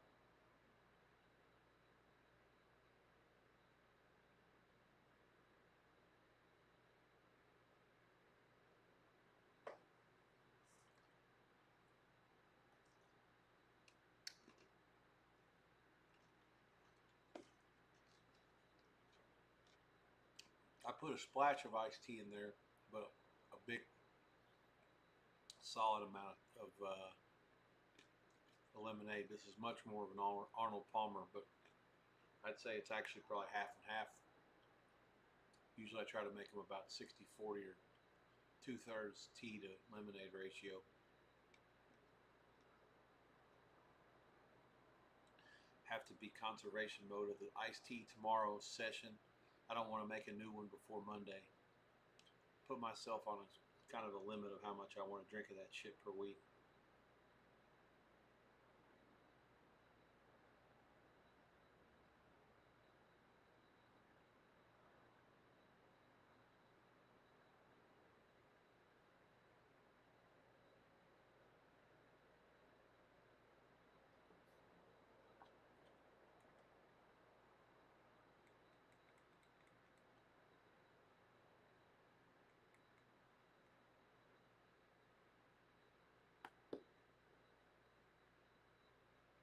What in the name of hell?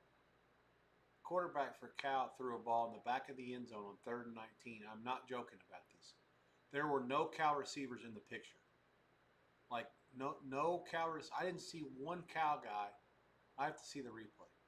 Was there anybody there? No, I don't see anybody inside the 10-yard line. Nobody. There's one standing at the 9. I don't even. I have to see the all 22 tape. I have no idea where he was throwing the ball. It was like literally a fly ball to the center fielder. He just dropped it. So they get a field goal out of it. Down up from 44 and no good. So the field goal attempt they got, I should say, and it's no good. 3:49 to go before the half, and the Cal Bears, who are a 2-touchdown favorite, are losing at Snapdragon against San Diego State. Cal opened 13.5, 53.5 at Circa. They closed 14 and 46.5, 47. Clearly the under money got this thing right so far. But if San Diego State scores again before halftime, then you have to wonder if it turns into some sort of a track meet. I mean, I'm clueless. San Diego State's certainly holding up their end of the deal for the total. If they score again, it's the other team that's not.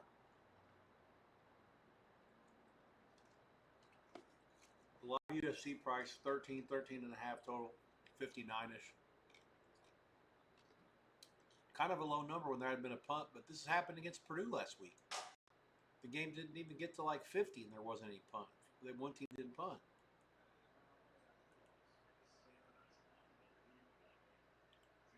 Third and 9 for Michigan State at their own 43. Clock moving. 2 backs in the backfield. No tight ends.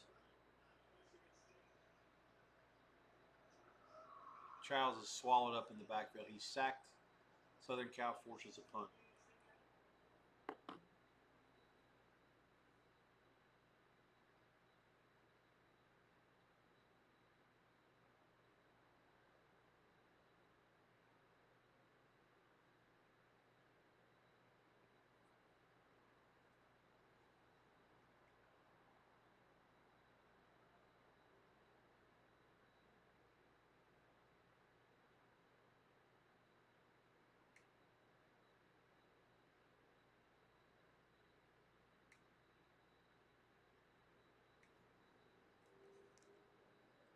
$13:36 to go. Southern Cal takes it over inside their own 10 after the fair catch.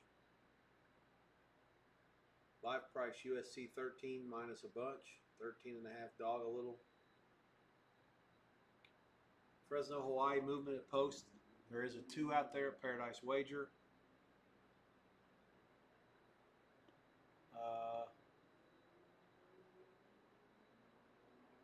Mostly 2.5s elsewhere. 47 and a half on the totals. There is a 47 out there.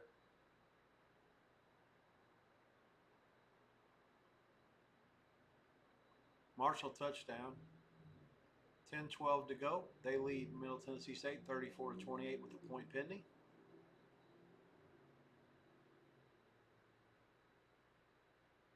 UTEP has scored to cut it to 31-18 against Monroe. 9:42 to go. Clock moving. Monroe past midfield. 2nd and 8.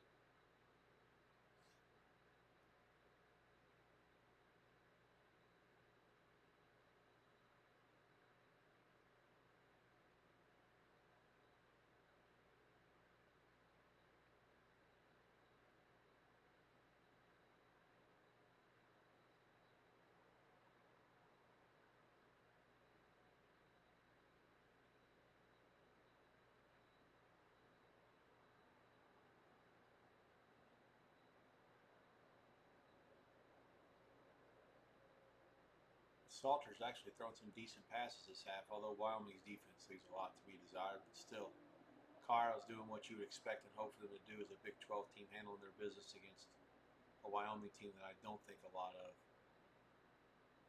Monroe pass is tipped on 3rd and 6. They're going to have to probably punt it.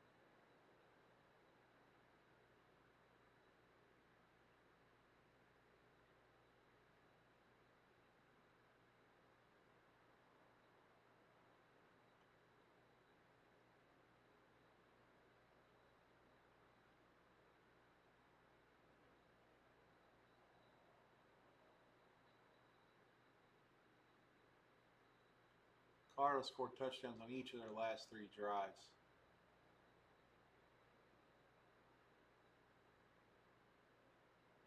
$107 to go for Salter here if they're going to try to make it 4. They're kind of deep in their own territory here. This Monroe punt bounced at like the 9 and bounced all the way back to the 23. There was nobody on it. The Sun Belt AstroTurf, very kind to the home team on that bounce. So they're down 13 with the ball back. Chance to put some more dent in the lead and put a little pressure on my Monroe Indians. USC zinging it out of the end zone. Big play over the middle. 1st down, Trojans to the 34.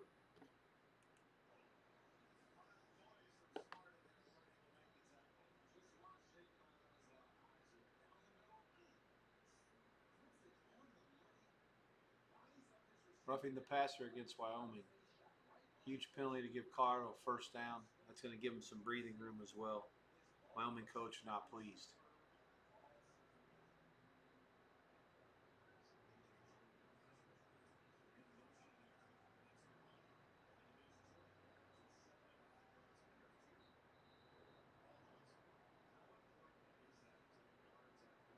Donnell Pumphrey, that dude played for like 13 years.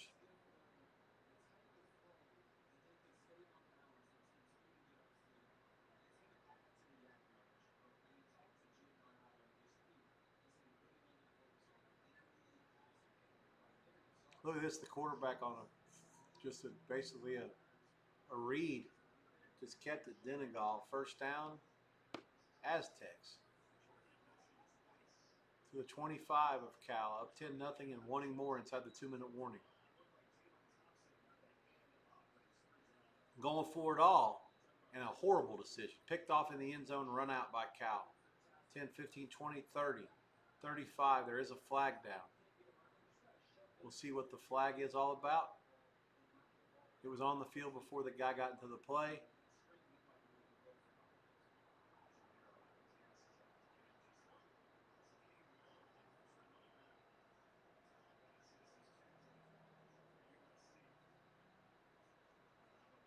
And we now know why he made that decision.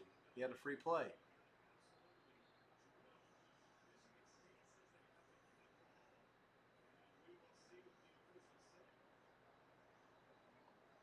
USC runs for a first down on 3rd and 5, but it looks like that's a fumble. Oh, somehow USC had it.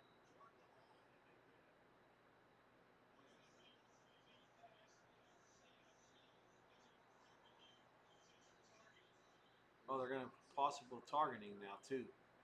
Middle Tennessee State, 12 penalties for 111. Hard to win when you do that, especially as a dog. There's no hit to the head. I have to hit mute. I can't take this shit. All right. It's Kanoa Alehi time. Bulldogs versus Rainbows. Get a little volume here. Spectrum Sports from the Ching Complex.